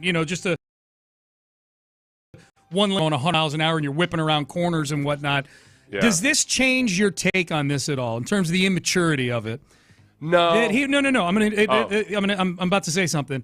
That his alleged girlfriend, she called herself his girlfriend, by the name of Jasmine Hammond, who is an Instagram influencer with 853,000 followers, that she too, in the same incident, was pulled over going 92 in a 60 alongside him. That the two of them together in separate vehicles were both exceeding 90 miles an hour with each other. Does that change anything? Do we feel that? I got to know if he was trying to keep up with her or if she was trying to keep up with him. Well, he was going faster, when they got pulled over. But presumably they were going similar speeds at some point other than, It wasn't like they just caught them at just the exact moment when he was. They were traveling together. Yeah. So they were going about the same average speed over a distance, I'm guessing. So what difference does it make whether he was chasing her or she was chasing him? Because there's more potential drama there. If one of them didn't want to drive fast, but they were trying to keep up with the other one, then it's she was just. No, it doesn't change anything for me. It doesn't, because I feel like I feel like they were for sure racing if they're going that fast. The two of them. 100's not that. It's really easy to go 100 in a nice car. It's so easy. Like, without even thinking about it, it's really easy to go 100 in a really nice car. What's the fastest? Text line, back me up on this. What's the fastest? Okay, I'm asking you and the text line. What's the fastest you've ever been going? You keep going and you're not paying attention, and you look down like, oh crap. I'm assuming if it was in the 90s or 100s, you immediately hit the brake and slow down because you don't want to get pulled up. You don't seem like somebody who routinely, intentionally drives 90 miles an hour. We're talking present tense versus past tense. Ever. And past tense, over 100 plenty of times. Really? Yeah. Okay. Yeah. I don't know. Maybe I'm an awful person. No. I'm not judging at all. I was like, if you're driving in a car, if you're driving in a higher performance vehicle, and I never had a sports car, but just in a sedan, it's really easy to get up to 100 without even really thinking about it, and it doesn't feel like you're going that fast. Yeah. So on an empty road, no, I didn't prefer to go 100. But I'll admit to being not reckless. I didn't get a bunch of accidents or tickets or anything. Sure. But I drove fast when I was younger. Yeah. And it was, it wasn't. I guess that's the part where I look at it and I'm kind of like, well, I mean, that's what young men do. Yeah. I don't know. No, I've gotten a bunch of speeding tickets, way more when I was younger than I've gotten. You did kind of like we did with Cam Smith, first 30 games, last 30 games. If you did my first 30 years versus the last 20 some odd years, there was way more in my first 30 than now. But to answer my question to you, I've never looked down and been over 100 miles an hour. I think the biggest thing is whenever I would have gone over 100, it would have been like at 11 p.m. on an empty highway. Yeah. When I'm not like it's an. You do realize, this is a completely empty country road. I'm going to see how fast this thing goes. Yeah. If like where I grew up, the interstate, you can go 20 miles without seeing a single establishment or exit or anything. Yep. And it's where the cops tend to hang out. That's so true. I don't know. Yeah, maybe. Now we have people texting in that have seen the articles about this. It was after midnight when he got pulled over. I don't think there was no alcohol involved either. He wasn't drinking. He wasn't drinking. I don't think he drinks. I think Dion has said that Shador doesn't drink. But in this case, whether he drinks or not, there was no alcohol involved in this one. Y'all don't drive on the Grand Parkway. This topic is thrown the text page into chaos. Y'all don't drive on the Grand Parkway, I guess. You drive below 80, you're way too slow. Lots of folks doing 90 plus on the Grand Parkway. The context really matters because if you're flying, I get pissed off. Like, I don't, like, so you and I are on different ends of the spectrum. I hear 100 miles per hour and I'm like, all right, well, where was he? Because if you're on a busy highway and you're flying past me, I still get, when somebody flies by me and it's like busy traffic where I might have been about to pass somebody. Yeah. And you check your rear view, look ahead, and all of a sudden there's somebody up on you. That pisses me off. Yep. But like if it's 1 a.m. on an empty highway, and you're not just passing tons of vehicles or anything. It just doesn't move the needle for me. Yeah, and again, just to be clear, I mean, we're just treating this as a topic on the radio. Like, on the scale of things that NFL players have been accused of, this is way at the benign end of the spectrum. The 101 thing hits me different than it hits you, like the 100 miles an hour thing. I'd like to know what cops think of it. Yeah. When, like, if you're out on an empty road and somebody flies by you, do you get pissed, or are you like, oh, here we go? Yeah, no. And like cops, there's always that element of like, first you got to chase them and you got to find out if the guy's actually a criminal or something. Yeah. But like as far as if it turns out that it's just a solid citizen with no record that was speeding and he's polite about it, which Shador was, you give him a warning, yeah. But do you feel like, oh, what a jerk that guy is, yeah. or especially if it's a younger guy, or are you like, the cops? I got him. Text in. Got him. Yep, if you're law enforcement, text in. I want to know how the cops thought of me back when I was a kid. But I never got caught going that fast. I was very selective. Yeah. By the way, the team has spoken on this. Shador's paying all the tickets, and he's not contesting it or anything like that. Yeah. And the video, like, he comes across very polite in the video. The only thing to get worked up about is how fast he's going. Like everything else, it's part of this thing. He's handled it just fine. There are a lot of more people siding with you on the whole the normalcy of going 100 miles an hour. If I hear that a dude was going 60 in a school zone, then I'm like, cut that bleeper. Right. That's a wild. Like I guess Totally that's where agree. I am on the spectrum of stuff. Or if he was driving I think it's automatically considered reckless at 100 miles per hour. Yeah. But if you're like reckless at 100, passing people, passing on the right, all that stuff. Heavy traffic. Almost drag racing. Yeah, text 713-572-4610. All right, Take a Mania. Maybe I wind up in Take a Mania for my take on how fast Shador's You driving. and Ross. Yeah, me and Ross Tucker. All right. Little old ladies behind the wheel, aren't you? Evidently. Sitting on a phone book. Evidently. Sitting on a phone book. All right, Take a Mania. The bad takes of the week trying to take down the champ, Mad Dog Russo. That's coming up next. If you ask Nico Collins, the Texans are on.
KILT. KILT FM HD2 Houston. Insider access. Exclusive content. Sports Radio 610. The Texans play here. An Odyssey sports station. Sports Radio 610 presents Payne and Pendergast. All right, Payne and Pendergast, let's do this. 9 o'clock hour on a Friday, take a Mania. The hot takes, the bad takes of the week. Last week I thought was going to be one of the more kind of low-key, not a lot of challengers. Seth is the ultimate judge and jury here. I go find the talent, and Seth is the booker. And the way that we do this, we treat it like a wrestling title. It is a belt that a champion holds into the next week. And Mad Dog Russo, in a week where we have the title in 1 week, that's never happened before in Take a Mania. LeBron unseated Kendrick Perkins last week for all of about 3 minutes until Mad Dog Russo pinned LeBron James with his horrible take about Shai Gilgeous-Alexander not being a superstar. Like, what tier are we talking? Well, let's go superstar. It's easy. Okay. Giannis is a superstar. Yes. Yep. We can do this in real time. I like Jokic this. is a superstar. Yes. Luka is a superstar. That's 3. SGA? No, absolutely not. Not a superstar. Not yet. What? Well, he's got to win a championship first. Luka hasn't. What? Luka hasn't won a championship. You just carry him as a superstar. Luka carried that championship. Luka's a superstar. What's SGA doing? A superstar? What? He's averaging 30, almost on 50, 40, 90. He was in MVP voting twice. Anybody buying tickets to see Luka play? A lot of play in Atlanta. Mad Dog picked up the goal. He didn't just move the goalpost. He picked him up and moved him to another state. Yeah. He was. He never won a championship. Well, neither did Luka. He didn't sell any tickets in Atlanta. Good job, Jay I'll Williams. tell you, superstar, Madonna Ciccone. Yeah. That was she put butts in the seats. That's right. And a tent in my pants. Yeah, that's 80s a Madonna. Superstar. 80s Madonna did, man. 80s Madonna. But so that's our reigning champ right now. Mad Dog Russo. Mostly because he got shot down. If his take had just been that SGA wasn't a superstar, it was that he got destroyed by Jay Williams immediately. Yeah. So that made it he helped us out in that regard. Big time. Yeah. Big assist from Jay Williams. Yeah. Mad Dog's stated criteria came back and kicked him in the junk. All right, so that's the champion right now. We've got 4 takes here. Can any of these take down Mad Dog Russo? Let's start with our good friend and colleague, John McClain. Was on Area 45 a couple of nights ago, the day that the Texans signed controversial cornerback Damon Arnett, who has a long rap sheet back from when he was with the Raiders and for several years when he was out of football, has since turned his life around. The turning of the life around does not affect John McClain one iota. I think Damon Arnett's the worst signing in this franchise's history. How they have lowered themselves to sign a guy like this, and they said, well, he deserves a second chance. No, he's had a second chance with the Chiefs, with the Dolphins. The Raiders cut him. You know, when the Raiders cut players, you got to be bad. I love the last part. The Raiders cut you. You got to be bad. That part's actually kind of funny. Seth, as I'm listening to that again, I love John. I'm picturing Shawshank Redemption, and they have those scenes where Red or the prisoners come in and they sit down in front of the parole board there, and the parole board puts them through the inquisition of, are you rehabilitated? Are you sorry for what you did?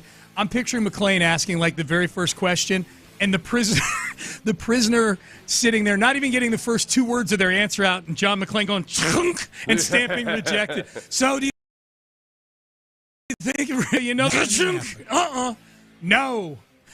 I don't. Not going to do it. Not going to happen. I've tried to see it from John's perspective in that, all right, you're ignoring Ed Reed, you're ignoring Brock Osweiler, you're ignoring for bad signings. Yeah, I would say Aaron Colvin was a bad signing. He ended up getting cut after the first game, the 1 year. I guess his take would be that nope, the Texans don't sign guys like this, and what are you doing? It's gonna be, I haven't seen the contract details. I would be astounded if it's for anything much above the minimum.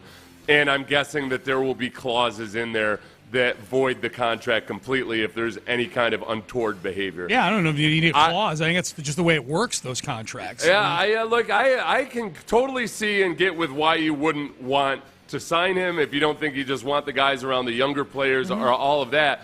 But on the basis of him calling it the worst signing in Texans history. Yeah, the worst.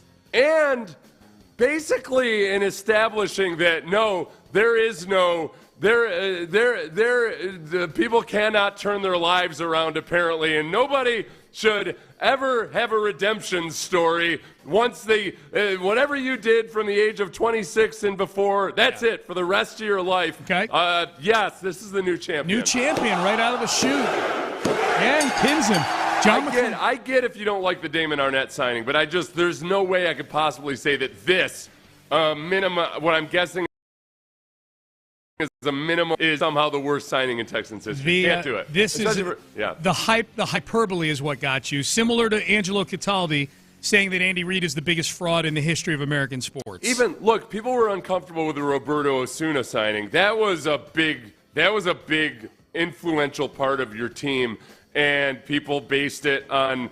Like, okay, we don't, this is, a lot of people said they had a hard time cheering for Roberto Osuna or a team that had him on it and everything. I get all that. Yeah. But it was also like, it was the organization really going whole hog on it. Yep. They're not going whole hog on Damon Arnett. Okay, so John McClain, new champ. It's our fourth champ in a Take-A-Mania and a half right now. Not to mention, do you know how tired I get of going through various Super Bowl champion rosters? A little game I play to torture myself sometimes, and look at the guys who had influential roles in winning a Super Bowl, but who weren't Texans worthy. Who were bad dudes. All right. You can take some chances here and there. Do it selectively. All right, John McClain, new champion. The next challenger up is Patrick Doherty, who was on a podcast with Kevin Clark this week. Patrick Doherty, I believe, majors in fantasy football when it comes to what he covers, said this about the Texans division championships. This is why this exercise is so imperfect and difficult, because you cannot completely disregard the results. And the results have been back-to-back 10-7 division championships, win a playoff game both years. You can't just ignore that. But do I think that was probably a fluke? I kind of do. But I can't just say, like, I have to be humble enough and all this. I might not know all the dynamics at play, like what's really going on. So that's why I can't just straight up ignore things like Nick Casario's roster winning back-to-back wild card rounds. All right, so the context, as you can tell at the end, the context of the conversation was how good a job has Nick Casario done. It was the drive-by in the middle where he called the division titles a fluke. Right, which is the thing that really annoyed me about that more than anything is, like, do people even really, when you're power ranking teams and everything, a division championship is an afterthought to me. I don't care. Yeah. It's like, by and large, cool, they won a division championship, but what were they really as a team? Because there's plenty of times where there's three really good teams in one division. There's plenty of times, as we've seen with the Texans, where, okay, they won the division, but it was a weak division. But it's not, it annoys me, but it's not bad enough to overtake McClain. Okay, so that is a kick out. We've got. Did he do it? Cover! McClain just kicks out and throws Patrick Doherty in the air off of him. All right, McClain retains against his first challenger here. All right, next up, LeVar Ball back in our lives. LeVar Ball sitting at a lofty perch at a gym that I'm assuming he and his sons own as he's watching them all work out down below, turns to the camera and implores the Los Angeles Clippers to bring back the Ball Boys. All I'm finna give it to y'all one more time. If you want a championship, listen to me. I'm making it very easy. Everybody's trying to go out and make these trades. Hey, Melo should be over here, Melo should be over here. I don't care where you put Melo.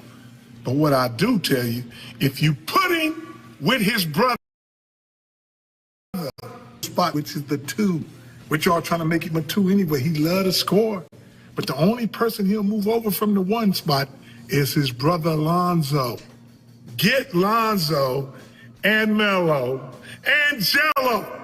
Can't nobody beat my 3 boys playing fast. Guess what? Indiana Pacers are in the goddamn finals doing what? Playing that speed game. What I done taught my boys from day one. Can't nobody beat my boys together.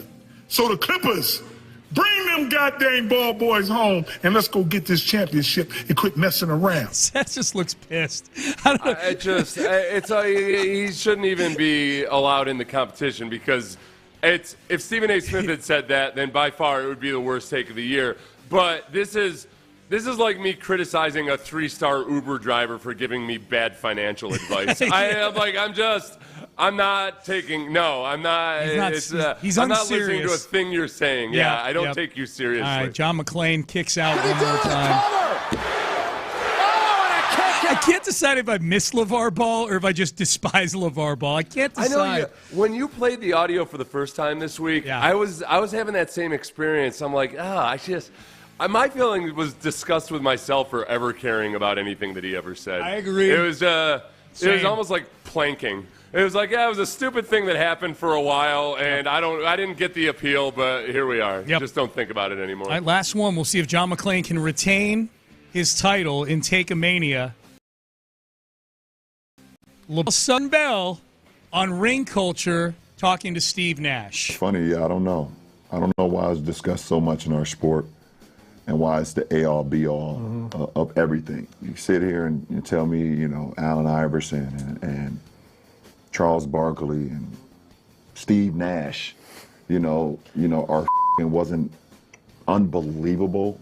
Like, they can't be talked about or discussed with these guys is because this guy won 1 ring or won 2 rings or won, it's just weird to me. It's like saying Peyton Manning can't be in the same room with Brady or Mahomes because he only has 1 ring. They don't never discuss that in their sport. Right. Or telling me that Dan Marino is not the greatest slinger of all time. Or he can't be in the room with those guys because he didn't win a championship. Okay. Okay, you see, that is the issue. He said that it's unique to basketball, which is false. Like he said, he was saying they don't talk about it that way in football or in so I misinterpreted it. Yeah. Okay. So he was acting like they don't talk about rings in football. They do. And Marino, that is a discussion about Marino's probably underrated because he didn't win a championship, et cetera, et cetera. And I think that the Tom Brady rings certainly matter in any conversation versus Peyton. So that part was bad. It's hard for me because I agree with the message in some respects that it shouldn't be when you start to parse it out, but he's not he brought Steve Nash into it. Steve Nash was great. If Steve Nash had 5 rings, would he be in the conversation about whether he was as good as Jordan or LeBron James? No, but he would be in a higher tier of the conversation than he is right now, for sure. Yeah, he's a 2-time MVP, Steve Nash, It's just annoying because it's LeBron saying it and because he would totally, if the roles were reversed and he had more rings than Michael Jordan, I don't think he would be decrying the fact that we talk about rings. It's 2 things for me, and you're ultimately going to decide. But for me, it's 2 things. It's one, the whole, I don't know where this comes from. LeBron, we know, LeBron, Ben, if you've got it pulled up, like this, you going to Miami triggered a lot of this stuff. You 3 kings came down here to win championships. Not 1, championships. Not 2. LeBron, tell us about that. Not 2, not 3, not 4, not 5, not 6, not 7.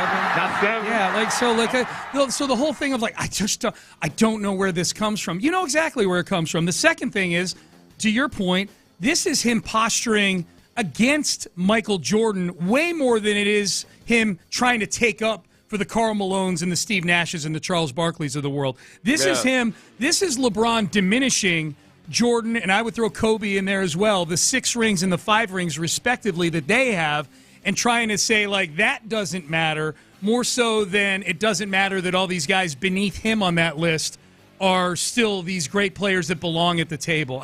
LeBron is very transparent on a lot of this stuff. Jordan is in his head. Jordan is in his head. And a certain element or a take from the person delivering the take. Yeah. You could be, people that you despise can say things that are true or that at least aren't the worst take of the week. Yes. This is difficult for me. On the one hand, we have your personal derision for LeBron James and the hypocrisy. Yeah. But it's not hypocrisy mania now, is it? No. It's take-a-mania. No, in my opinion, this is your opinion. My opinion doesn't matter. Yes. I'm weighing this very carefully.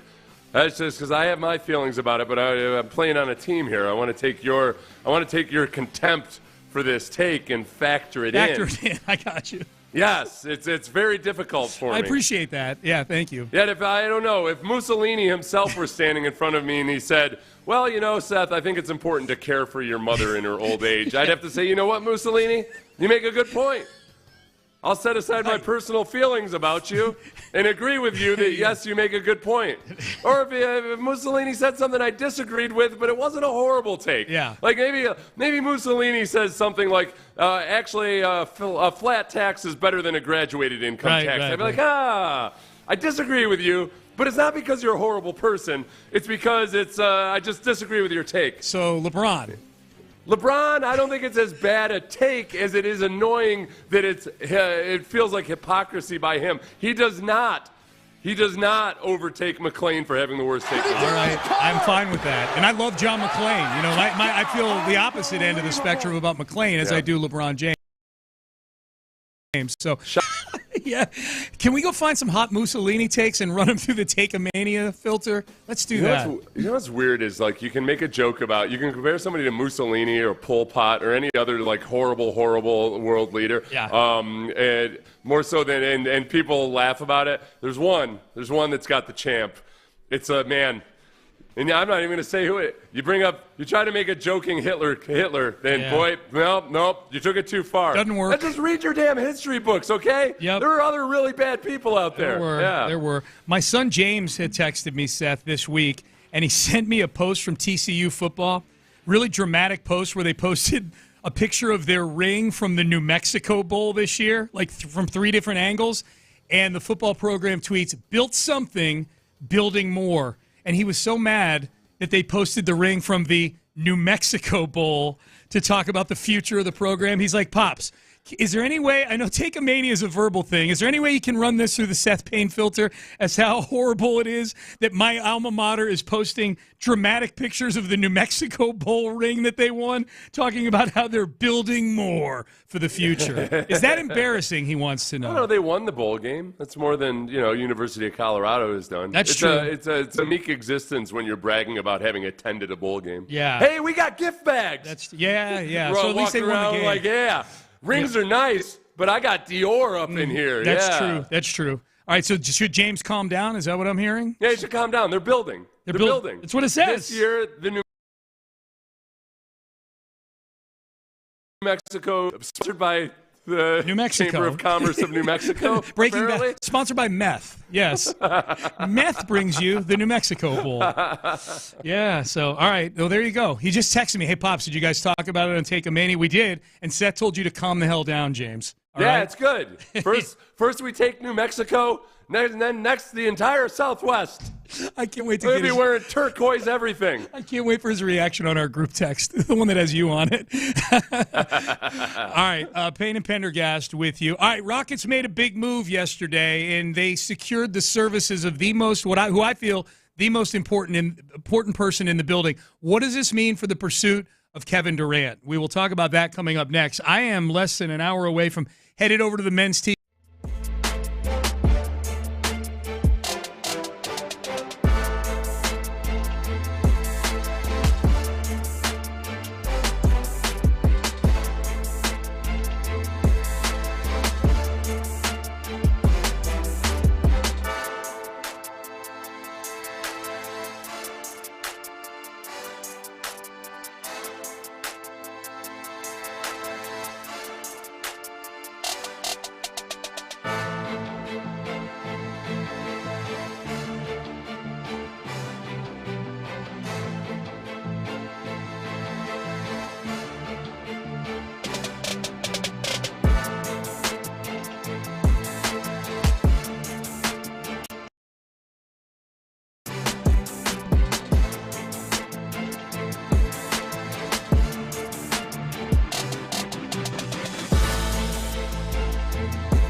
Pendergast is driven by West Point Lincoln of Sugar Land on the Southwest Freeway. Exit Kirkwood and take the first U-turn at West Airport under the giant American flag. Sports Radio 610 presents Payne and Pendergast. Payne and Pendergast. Big news for the Rockets yesterday. They signed Ime Udoka to a contract extension, making him one of the highest paid coaches in the NBA. As soon as the Knicks started sniffing around Ime Udoka, and we knew that Ime, Seth, had a couple years left on his deal, that to me, not that the Rockets, not that either side is looking to split up or anything like that, but I think anytime you get an indication from outside of your building that, oh yeah, there's a lot of people out there that would kill to have this coach we have, you want to make sure that you're never in a position to where that can even be a conversation. Might enter his mind or something. I guess the one codicil to that, though, is that the Knicks hit on everybody. They were the guy at the bar that was a volume shooter, just goes up and talks to every girl just waiting to see. Yeah. How many current NBA coaches did the Knicks approach teams about? 5, but Ime and Jason Kidd were the first 2.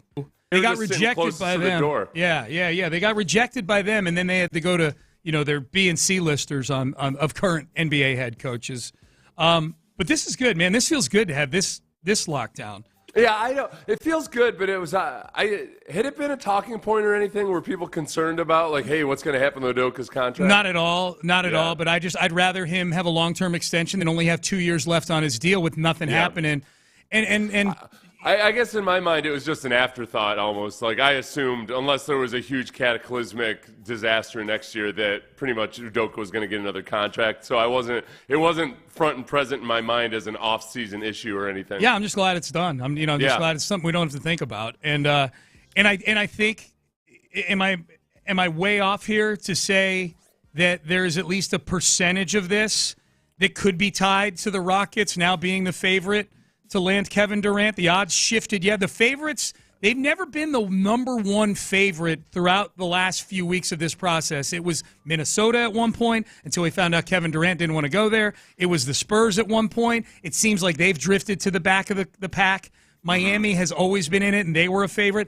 I don't recall a time, maybe I'm off, I don't recall a time during the last few weeks where the Rockets have been the number one team on the board. I think that's probably very likely. And you had laid it out earlier, especially when you point out the relations and the contracts that the Rockets have just done most recently, in Steven Adams and Ime Udoka, who also are by Kevin Durant himself. Yeah. So Kevin Durant, if he wants a 2-year extension, that if he wants to really step into a situation that he feels good about, it sounds like those two things would make sense for that. Yeah. I think Rafael Stone is still in a position where he could take it or leave it if the deal's not right, which is the perfect spot to be in. It's like the old saying, it's a best time to borrow money is when you don't need money. It's a lot easier when you don't need the money because you can make decisions about, like, no, I'm not going to pay that interest rate. But yeah, okay, it makes sense. It makes sense. Yeah, I'll do it. Oh, at that interest rate? Yeah, of course I'll borrow money. Yeah. And they don't feel desperate at all. They feel like a rich man borrowing money. They do. Yeah. Here's Shams Charania, the latest on Kevin Durant. To Seth's point here, kind of a game of chicken. None of the suitors for Kevin Durant are really moving quickly on this. At the end of the day, the Suns know if they're going to trade Kevin Durant, they clearly have a price threshold they want met. And I had one team tell me today, it's kind of a game of chicken at this point. From the Rockets to the Heat to the Minnesota Timberwolves, it's literally 1 or 2 pieces away, either which way, that can get a deal done. But at the end of the day, one of these teams has to meet that threshold to get something done. The NBA draft is about a week away, so could this go into the NBA draft? For sure. But I don't think the Suns wanted to. I don't think the other teams wanted to. You want to get those deals done. So my understanding is they're in active conversations with those 3 teams specifically on trying to get a deal done for Kevin Durant, having their price threshold met. I would also not be surprised if this has 3-4 team deal scenarios too. This is also something that could branch into trade. Okay, the 3 or 4 team thing, that I don't want to address that. That's a little complicated. Well, without getting and we don't have to address it in detail. Yeah. I think the Rockets, by virtue of having as many draft picks as they do, it does create some scenarios where, okay, the Suns can get an active player to where the Rockets can use those draft picks as currency, but without having to depart with any more of the core young guys that they want. The big thing that I've seen talked about when it comes to multi-team trades involving the Rockets is that Jalen Green could be involved in this, but the Suns may not want Jalen Green because of the duplication of what Devin Booker does for them. But maybe Brooklyn wants Jalen Green, and they can figure the whole thing out. I think the big takeaway there, Seth, for me, with what Shams just said, where he goes, one or two more pieces is what the Suns are looking for from these teams. We always talk, when you look at the standings in sports, like so-and-so controls their own destiny. If you're in first place and you keep winning, you control your own destiny. I think the Rockets control their own destiny when it comes to this Kevin Durant trade.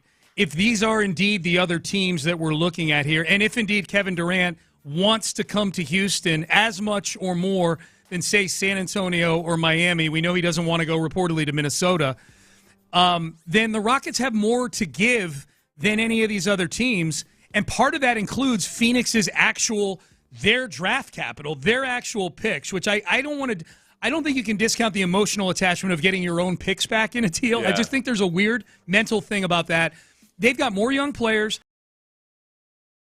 They've got more team. If they want to get a deal done, they control their own destiny in this case. This is my prediction, because I know a lot of you are very skeptical of bringing Kevin Durant in, or you just flat out don't want to do it at all. This is my prediction, and do not worry, I am not going to be a told you so guy if this is what happens. But emotionally, as soon as they make that deal, it's going to take you about 12 hours before you are whole hog in on the Kevin Durant experience. This is just the way it works. I've done it many times myself. Yep. Like, I don't know if I want to spend this much for that player. Then he gets on your team, and you're like, oh yeah, it makes perfect sense. So don't be embarrassed.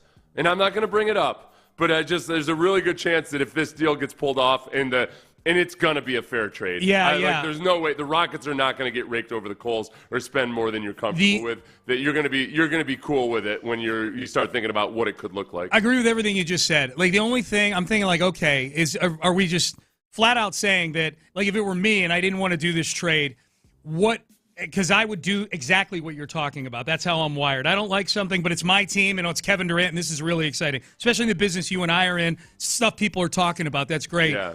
The only thing that would put a damper on it for me, to where it would take me a long time to get there, would be if Amen Thompson were in the trade.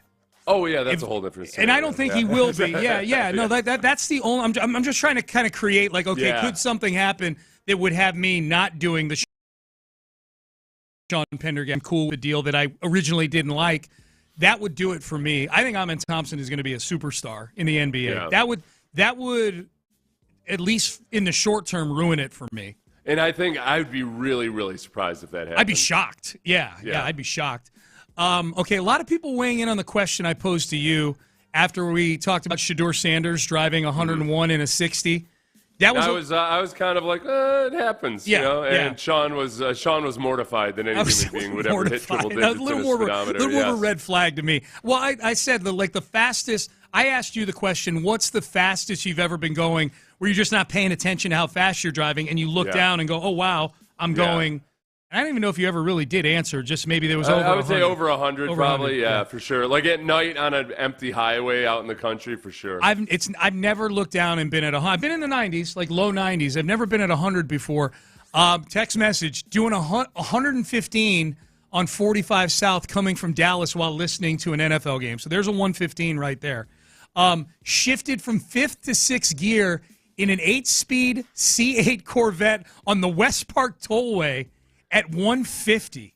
Whoa, 150? 150 on the and the West Park Tollway is a highway, but it's got sort of a narrow bowling alley feel to it for a lot of it. Yeah, it does. You know, like it's not your normal like multi-lane highway. There is a coziness to the West Park Tollway that certainly is not 150 territory. But there's something about the West Park. It feels like you're getting a rolling downhill start at one point. Oh, that big ramp. Like, yeah. You're just like, well. I never thought of that. Physics wants me to go this fast. Yeah. If I'm going out to Katy, I love the West Park Tollway, man. It's dope.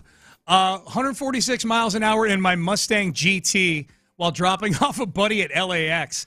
Wow, if you're able to get it up to $146 anywhere within the vicinity of LAX, I mean, that's usually just log jam everywhere in Southern California. 146 in a Mustang, man. That's living the American dream. Yeah, right?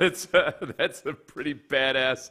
I hope you're tripping on LSD too. Then you got the full Hunter Thompson LA experience. Yeah. Okay, this is a cop. I'm joking about that, everybody. We do have law enforcement weighing in. About what was the question you had asked them? I basically said, like, what do you feel like if you pull somebody going 100 on an empty road?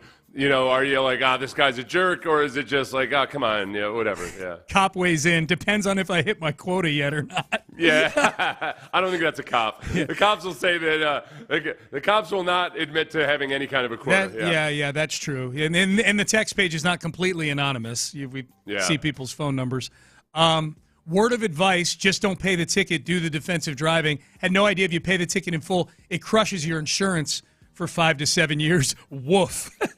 I love woof at the end of the I didn't know that part of it, that it affects your insurance. If you take the defensive driving, then it doesn't hurt your insurance. I mean, it makes sense. I just wouldn't have thought about it. Have you ever taken defensive driving before? No. I have. Didn't you one of those comedy ones? Yeah, I went to a comedy one. So that and it counts, so that's fun. And yeah, it does. If you and I've paid the ticket before. For whatever reason, I haven't gotten super popped by my insurance when I've paid the ticket. A lot of time when I pay the ticket, it's just like, all right, this is $204 versus spending 4 hours of my time. And by the way, you still have to pay for the defensive driving course, too. Oh, yeah? Yeah. So you're still paying something. All right, Payne and Pendergast. We'll read some more of your texts between now and the end of the show. We'll ask the question of John Lopez and Reggie Atatula. What's the fastest they've been going when they didn't realize they were going fast? Just look down at their speedometer. So we'll get to that. We'll talk to them, find out what they've got going on. Speaking of the crime blotter, one bit of interplay for a former NFL player that we didn't get into today. What was your gut reaction if you saw this, a future Hall of Famer who lives in Houston getting into a fight in a poker hall? What was your gut reaction when you saw this? We will do that coming up next. Churrasco's Steaks and Seafood.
Center.com.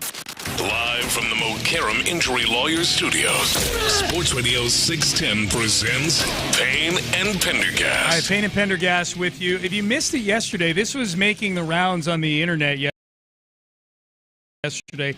But Adrian Peterson, future Hall of Famer, I think first ballot Hall of Famer, Adrian Peterson was a beast in the NFL, makes his home here in the Houston area.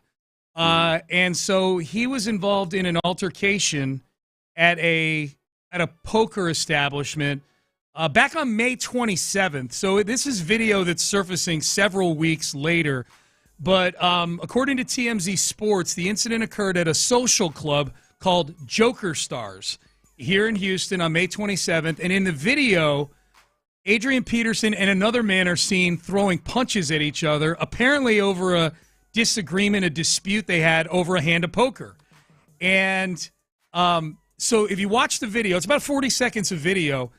These two are they're kind of doing the dance all around the poker joint. Like now Peterson is the aggressor in terms of the one moving forward. His foe is the one that's kind of moving backwards in a lot of this, you know? Yeah, it gave us a sense there was one guy trying to separate the two of them. And but it looked like, the first punch thrown in the video we see is by the other guy. Yeah. But he's moving backwards the whole time. Yeah. He has a classic look of somebody that is saying in his head, I'm not a punk. I'm not going to look like a punk. Yeah. But I really don't want to be here. But I don't want to be a punk. I don't want to be a punk. But I shouldn't have raised. I shouldn't have said check. I should have folded. And then they by the time the referee loses control of the situation, Peterson gets a hold of him, and it's not like a great fist fight. It's Peterson's the other guy ducks, and Peterson's landing a couple punches. He stumbled a little bit. Yeah. So the police weren't called to the scene. He wasn't arrested. Yeah. Adrian Peterson contacted TMZ and explained that no, we're cool. We've known each other. It was literally like a brother situation. We agreed to disagree. We had our words, and we threw blows, and that was it. Yes.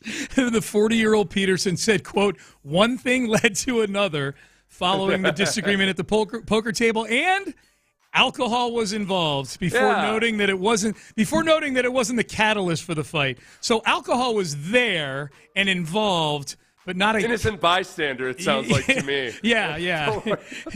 Alcohol wasn't egging the two of them on. Alcohol was there, but it wasn't involved. How do you make that distinction? Alcohol was involved. I'm more concerned about that. Alcohol was involved, but it wasn't the catalyst for the fight. I was like, no, I make the exact same decisions after I've been drinking as I do when I'm sober. Exactly. I make all my most important financial decisions when drunk, yeah. Can there only be one catalyst? Right? There can be more than one catalyst. Right? Like alcohol's the fact. If you talk to a police officer about his when he shows up, alcohol is often involved. Yeah. Real quick, Seth. Don't blame alcohol. If there's one, that would be awesome if the statement was, if there's one thing I want people to take from this, don't. Alcohol's had a rough go of late. Let's not drag alcohol into it. I'll take that as like, we were drinking, but I don't want to blame it on that. I want to just act like we were drunk. When he said it was like a brother versus brother thing, that kind of hit home for me. I know. I have been thrown out of bars alongside my brother for just wrestling, and maybe a couple punches thrown, but not a real fight. So when you say alongside, it wasn't the two of you were fighting on the same team like a tag team. No, we're fighting each other. Yeah. And it's always instigated by my brother. Yeah. Because he's smaller than me, and he thinks he's got something to prove. Can I ask? He didn't used to be. And he had a lot of wins. Right. He had a lot of wins against you back then. He was my big brother growing up. Yeah. And it's been a devastating blow to his ego for the last 40 years or 30 years since that I always get the better of him. So let me ask you the important question. Was alcohol involved but not really a catalyst. For So it wasn't right. I don't want people to get the wrong idea about the fact that we'd been chugging beers all night had nothing to do with the fact that we decided to fight each other. Oh my God! Last time he and I got in a fight in a bar, it was on his bachelor party weekend in Las Vegas. Okay. And I punched him in the head 3 times and left on his and bachelor party. I took a red eye home. I was genuinely mad that time. Yeah. I was like, that's it. I'm leaving. You took a flight home. Okay. I was in Las Vegas. I went to the airport. I took an Uber. Were you? And I was like, no, that's it. We're done. Was that before, during, or after your playing career? After. Okay, gotcha. Yeah. After. More like current NFL player punches brother at bar. Like a. Oh no, but it happened while I was a player too. Because it would start off as a wrestling match, and then at some point somebody would throw a punch. Fisticuffs. But not bad. The worst I ever did was I threw him into I still feel bad about this. We're in Dallas for some reason, and I lifted him up and drove him. We were out in the parking lot of a bar, and I drove him into the side of a Volkswagen. Yeah. And dented the Volkswagen pretty badly. Wow. But that was it made up. We made up immediately because we had to get out of there. Yeah. We're like, all right, let's go. Yeah, we better go. Yeah, we're both going to get pinched for denting this car. So it sounds like Adrian Peterson processed the whole thing similar like Dan and Seth Payne would. Peterson added that he, quote, felt really bad after the skirmish and, quote, has regret that it happened. Mm-hmm. Police were not called to the scene, as you mentioned, and Peterson told TMZ neither he nor the man he fought were punished by Joker Stars. And I can see that happening. It's good pub for Joker Stars to have Adrian Peterson at their poker establishment. Well, it's good. You know what? It's I haven't listened to it. I haven't watched it with the audio on yet, but it doesn't look like you got a whole bunch of annoying people. The worst part about some of these fight videos is the one woman that's screaming her head off, and like either an encouragement or stop. No. This looks like everybody's just kind of like, whoa, what's weird? You know what it looks like? It looks like it's out of the ordinary. They're kind of like looking on in shock, like, hey, what's going on here? Yeah. So for Joker Stars, I don't think I gotta be careful and not go there. Or no, it's not like a mob hit where somebody got wet in there. No, it looks just like everybody's kind of like, well, this is weird. Yeah, we're not going to have to burn Joker Stars to the ground for the insurance money because of the Adrian Peterson fight. Did you have a gut reaction to Adrian Peterson's involvement in something like this? Just given where he's retired now. He's had his financial issues through the years, things like that. He's by and large, everything I hear about him, he's a great dude. Adrian Peterson. Did you have any gut reaction just that he's involved in something like this? My first gut reaction, no, you know what I always go to in these situations is if the report is that there was a fight or something, I go back to when Barkley threw the guy through the plate glass window and was found to be in the right. Like the guy deserved being thrown through a plate glass window. That's how I always kind of think. Like, oh, okay, well, we'll see what happens with all of this. No, Adrian Peterson, my biggest complaint about Adrian Peterson is that he's got this reputation for having this vicious handshake. And the first time I met him, he shook my hand and he short-handed it. Like he squeezed the 4 fingers. And I was like, that doesn't count. That's not a shake. You could cripple anybody with that squeeze, or anybody could cripple somebody else with that squeeze. No, you got to get in there with a grip, man. It was not that impressive to me because I grew up in a family of like huge, scary farmers who have grip strength unlike anybody. I'm still scared of I'm scared of my grandfather or my great uncle's still alive. Yeah. More than Adrian Peterson. Yeah. Yes. It's funny you say that. My gut reaction is that I've shaken AP's hand. I know why he was trying to get in close on that guy. He wanted to grab him by the hand. This is the issue I have with Adrian Peterson's handshake. It's not impressive to have a really strong handshake because I have a pretty firm handshake and I consciously ease up on it because it's kind of a BS thing to do to somebody when you just meet them. Yeah. It's almost like overtly too much of like I'm trying to be the alpha here or something. Yeah. So I'm never impressed by somebody's firm handshake. So I'm like, that's good for you. You got a little squeezy thing, great, and you spend time at it. I remember one of the pieces of advice I gave my kids, my sons especially, when they were pretty young, like 8 and 7 years old. I'm like, you're going to meet adults. Make sure you go in and give them a firm handshake. I don't want you to shake like a fish. And James would be so funny about it. James would go in and you could see him like biting his lower lip Like as he's going in, like he's trying to, really like he's trying to go in, and he's like going in, like he was making big time effort to give that firm handshake. Well, no, because this is the problem. So I've got a really strong grip. Yeah. I told you when they tested it, it was like in the 1th percentile or whatever. Yep. At least amongst my age group. Right. Like I can't if I went in and went full strength. It's you're being a jerk. Yeah. So I treat it like a torque wrench. Yeah. You know, you got to kind of know there's a certain amount of pressure, and that's the appropriate pressure. Yeah. Yeah. Do you know what a torque wrench is, Sean? I do. It's one of the wrenches. Okay. Is it the one that's got kind of the lug nut thing at the end of it? Yeah, there? it keeps you from over tightening. Yeah, you yeah. put a certain amount of tension on it, and To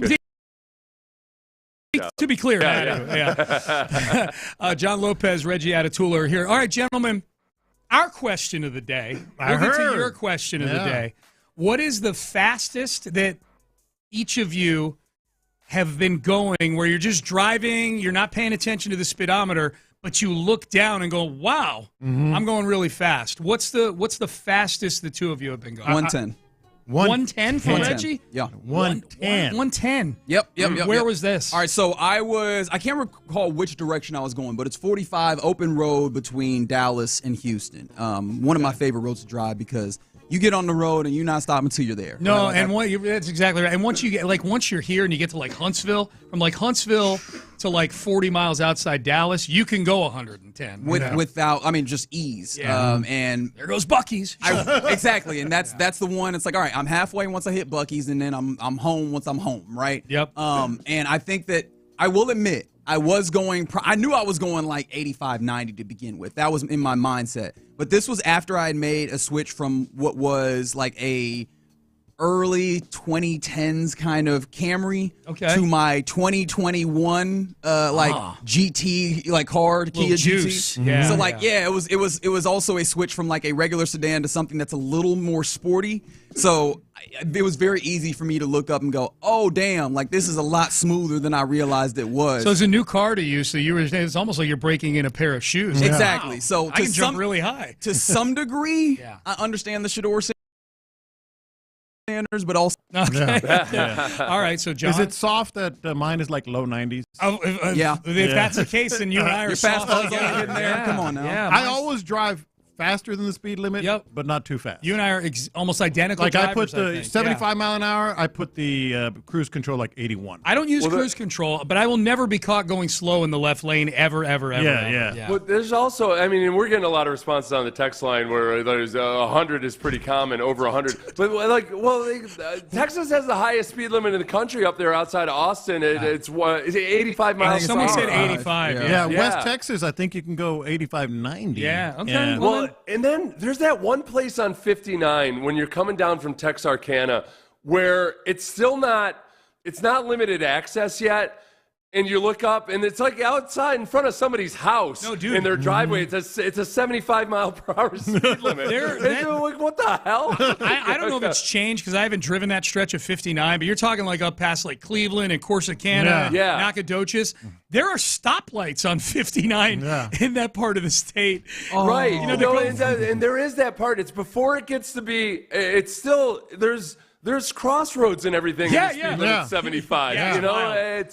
It's wild. But is that the part? And it makes me sick. You just mentioning it made me really mad. Yeah. It makes me so upset when you're on these highways that are like 75, and then they do the 65, 55, 35 because you're this one stoplight town where you get down, get to one stoplight, get out, and then you can get back up to speed. It kills me. It makes me so mad. There are these mean people in them. Yeah. Yes. Yeah. Although, move the town over and let me drive. Right, exactly. There's only 18 of you that have to move, all right? Yeah, exactly. Most of those towns have independent donut shops, though, and I'm a connoisseur of the independent donut shop. They got good donut game. I love that. Just some little Cambodian family living out in the middle of nowhere, is the only. I'm like, I got respect for you, sir. I'm always I will buy your apple fritters. Yes, when I drive through these little towns, like what's the little town that John Randall's from? You drive. It's one of these small towns you drive through, like up Highway 6. Highway 6 does that quite a bit. Navasota? It's not Navasota, but it's up that way. I forget the name of it, but you drive through there, and there's like 50 people that live in town, but there's a Chinese food restaurant there. Right. Like this is an enterprising Chinese family right here. Yeah, Mumford. No, it's not. It's, Is it Groon? Does that Green. sound right? Green. Yeah. I think that's where John Randall's from. Is that up that way? Like No, towards Green's Waco? more in the hill country. It's more in the hill country, then it's not that. I'll look it up. But crosstalk 125 on a motorcycle is insane. Yeah, dude. Yeah, anything on. I can't do motorcycles. Crosstalk sponsored by D&M Auto Leasing. All right, what's y'all's question? Happy summer solstice, longest day of the year. You know, I've been saying all It's day. the longest- Seth is not. I got to wishing get my pagan ritual ready. I've just been sitting here all day. I got all dressed up for summer solstice, and Seth. How hasn't do said a you damn know thing. it's going to be a long day? What's the indicator that it's going to be a long day? Mine is a very, very subtle one, actually, and it often happens on days after which I've been drinking the day before, which are days that end in Y. And for me, it's using the wrong key fob. It's like it's. I have a key fob. I have two. Our building forces us to have two key fobs. One to get in and out of the garage and floor to floor. The other one is a separate one that only opens our door. A key fob, and then I've got the key fob for the building here.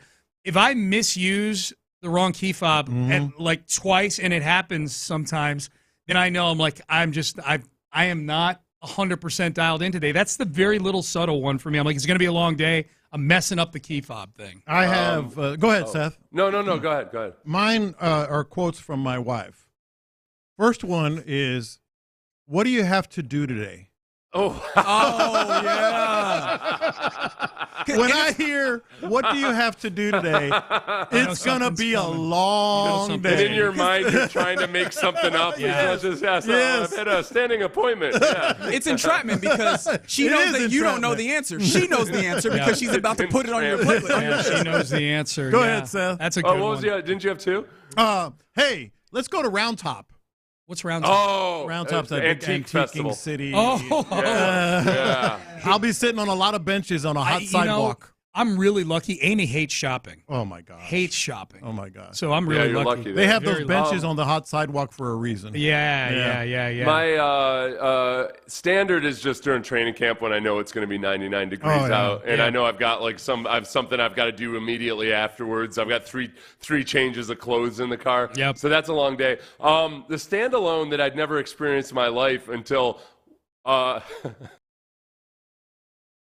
It wasn't too long in the distant past, in the recent past, that I pooped my pants in the morning because I didn't realize I had a gastrointestinal thing going on. Oh. And let me tell you something. Cleaning up that mess, it's not the same as doing it on an infant. That was a rough one. Yeah. I literally pooped my pants, Sean. That's a long day for everyone. Was I near you when this happened? Were you in studio or anything? No, but it was a fart turned wrong. It was a fart gone bad. Who amongst us, right? By the video series. That's never happened to me. Like honestly, who It had amongst never us? happened to me before. I was like, oh my god, it's a real thing. Yeah, it happened. What the hell? There's a oh, term it's so for that. embarrassing. Sharding, not a myth. Yeah, that's the term. Yeah, not a I myth. felt like I was cleaning up a crime scene. I had to get rid of all the evidence. Everything was going in the garbage. I ate before my wife woke up. I was like, she's gonna start. She's gonna start looking for the replacement husband after this. Oh, The thing is, when you do that, that's a long day for everyone. Yeah. I was like, is this it for me? Am I old now? Is this gonna be a recent a normal that's true. thing? That's true. You're right. It is a day of reckoning of some sort. It never happened in my entire life. Yeah, You yeah. know, like, okay, this is, and I checked, and I'm pretty sure it was just a fluke incident. Man. The day becomes long not because of the cleaning, but because you now have to consider your mortality. Yeah, like that. I may only have a couple, like maybe a dozen or so more looks at the Texans winning a Super Bowl. If this is what my innards have become. Yeah. That's a immediate. I don't think about my loved ones. I think of myself. How many looks at a Super Bowl am I going to get? Face before. Yeah. Crosstalk sponsored by D&M Auto Leasing. Gentlemen, have a great Friday. Thank today. You too. Yeah. Seth, antibodies to you. Have a great weekend. Antibodies and me sitting on your white couch. Happy summer solstice, everybody. Yeah, there it is. All right, we're done. We are out of time. You're listening to KLT AM, KLT FM HD2, Houston, an Odyssey sports station. Reggie Atatula, John Lopez, Figgy Fig. They are in the loop, and they start. Oh, Hearn is the name of the town. There it is. Hearn. Hearn, can I get on? Yeah. That's where, oh, damn it, I'm blanking on his name, the defensive tackle that played Randall. for John Randall is from Hearn, Texas. That's why I brought it up, Seth. You're missing a hell of a show. Not his, Hearn. Were you saying that the place where John Randall was from? I did. I was asking people, where's the place John Randall But if you wanted to know if Sean got it right, that is confirmation. Yes, That's it is. independently. Seth is there. I just pulled the old metaphorical pooping my pants. That's what I do. Seth C. Payne, legend. All right, we're done. We're out of time. Now, Reggie Atatula, John Lopez, Figgy Fig, they're in the loop and they start. Now I'm wondering when that day will come. Now. Yeah. You're telling me it hasn't already? It hasn't. Oh. Well, I mean, unless I missed something. So you never. How does that happen and you miss it? That means something else entirely. So you never have either. I never have. Okay, I never have either. Yeah. I was wondering if it's one of those things like, if at my age, I'm a little older than Seth, and you're a little older than me. If it's like, no, you're lying. No, Jan would lay odds that I will in the next month. She's always like, that's disgusting, you know, for obvious reasons. Whenever a guy's doing guy things around his wife, she goes, "You bleeped yourself." I said, "No, I didn't." I'm a little surprised because you're in far more rural situations than I am. Yeah, I eat in a lot more controlled environments. You're out on the boat. You're eating fish that you just cleaned. Well, I've gone on the water. Yeah. I'm not proud, but I have. Why are we sharing that? Yeah, guys, get started with your show. What is happening right now? Show some discipline. Okay? This is a start to a show. This is one of the starts to the show of all time. Yes. All right, you're in the loop here on Sports Radio 610. John Lopez, I'm Reginald Atatula. That's Figgy Fig. Hope your day is started off okay, considering all of the bodily functions that we have already discussed. Interesting that our first topic begins with, what is the one crack? That is technically correct. That is literally what I put down. Which Futurama has taught in me our is first the segment. is the best kind of correct. So go ahead, say it. What is the one crack you don't want to see in the Astros armor? If I left off armor, I feel like there's probably a lot of cracks that you don't want to see per se. But yeah, and is it possible that you saw it last night? A 6-4 loss, walk-off fashion. A lot of walk-offs over the last week in Astros baseball. 2 in the last 4. Yeah, man. Yeah. Man, a lot of walk-offs. This one not in the favor of the Astros. Josh Hader seemingly, he seemed like he was damn near infallible to this season, and apparently he is actually real. Someone said, is this the drive starting with poop talk? But it did feel like they do that. But a lot. I see you did there. He said doo-doo. All right, enough. Look, we need to be adults. Yes. But yeah, man, speaking of, Josh Hader had acted as a huge adult. The bullpen in general had been adults coming in and handling up the business that was necessary at any given time. It's one of the strengths of this team. But it feels like in some ways, and I feel like, Lopez, you probably would say this, that, that one felt like, I did not think about the possibility of that happening, much like what Seth happened. And now what does that make you consider moving forward? Yeah, looking at this game, I'm like, all right, I don't want to see that anymore. That's kind of where I was. Like, I don't need to see that anymore. Like, talking about my wife, she's to this day, every time Hader, and he's been nails, like until last night, obviously, but nails. To this day, she still lives in that past of, oh boy, Hader. Here it comes. Because it's hard to shake that, right? From last year. And so I was watching that, and I'm like, okay, it happens. Cool. I don't need to see that anymore. So that's kind of where I got the idea for this. What's the one crack you don't want to see in the Astros armor? Maybe another way to put it is like, all right, I don't want to see that anymore. Correct. So things that are happening that we don't need to see. Hader is the one for me, right?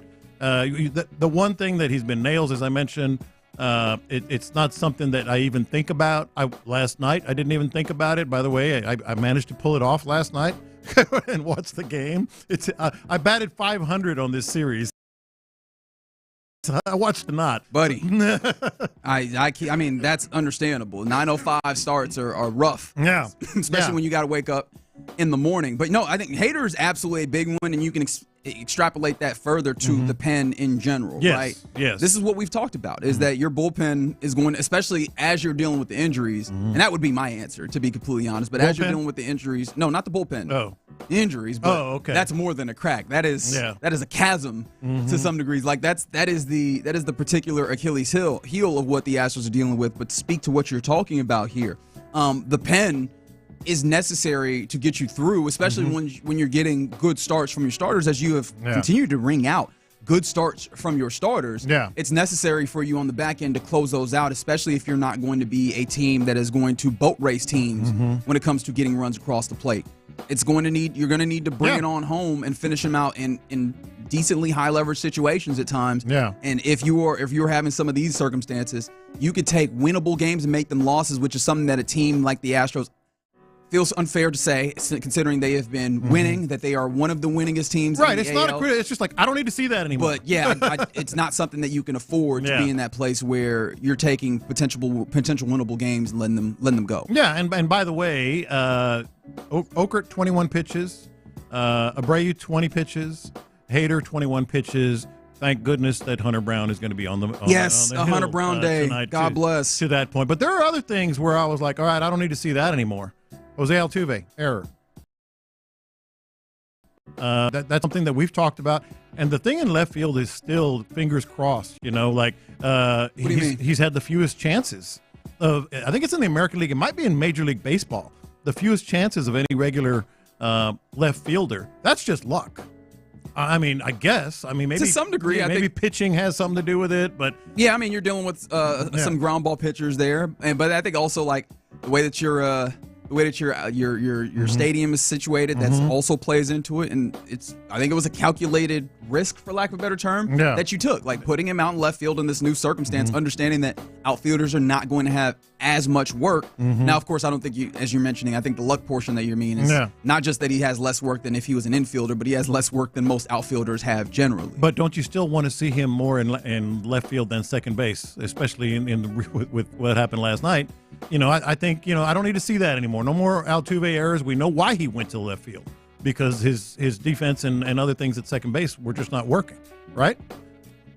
To some degree, yeah. Like, I mean, and just, again, limiting exposure. I agreed with that mentality and that thought process.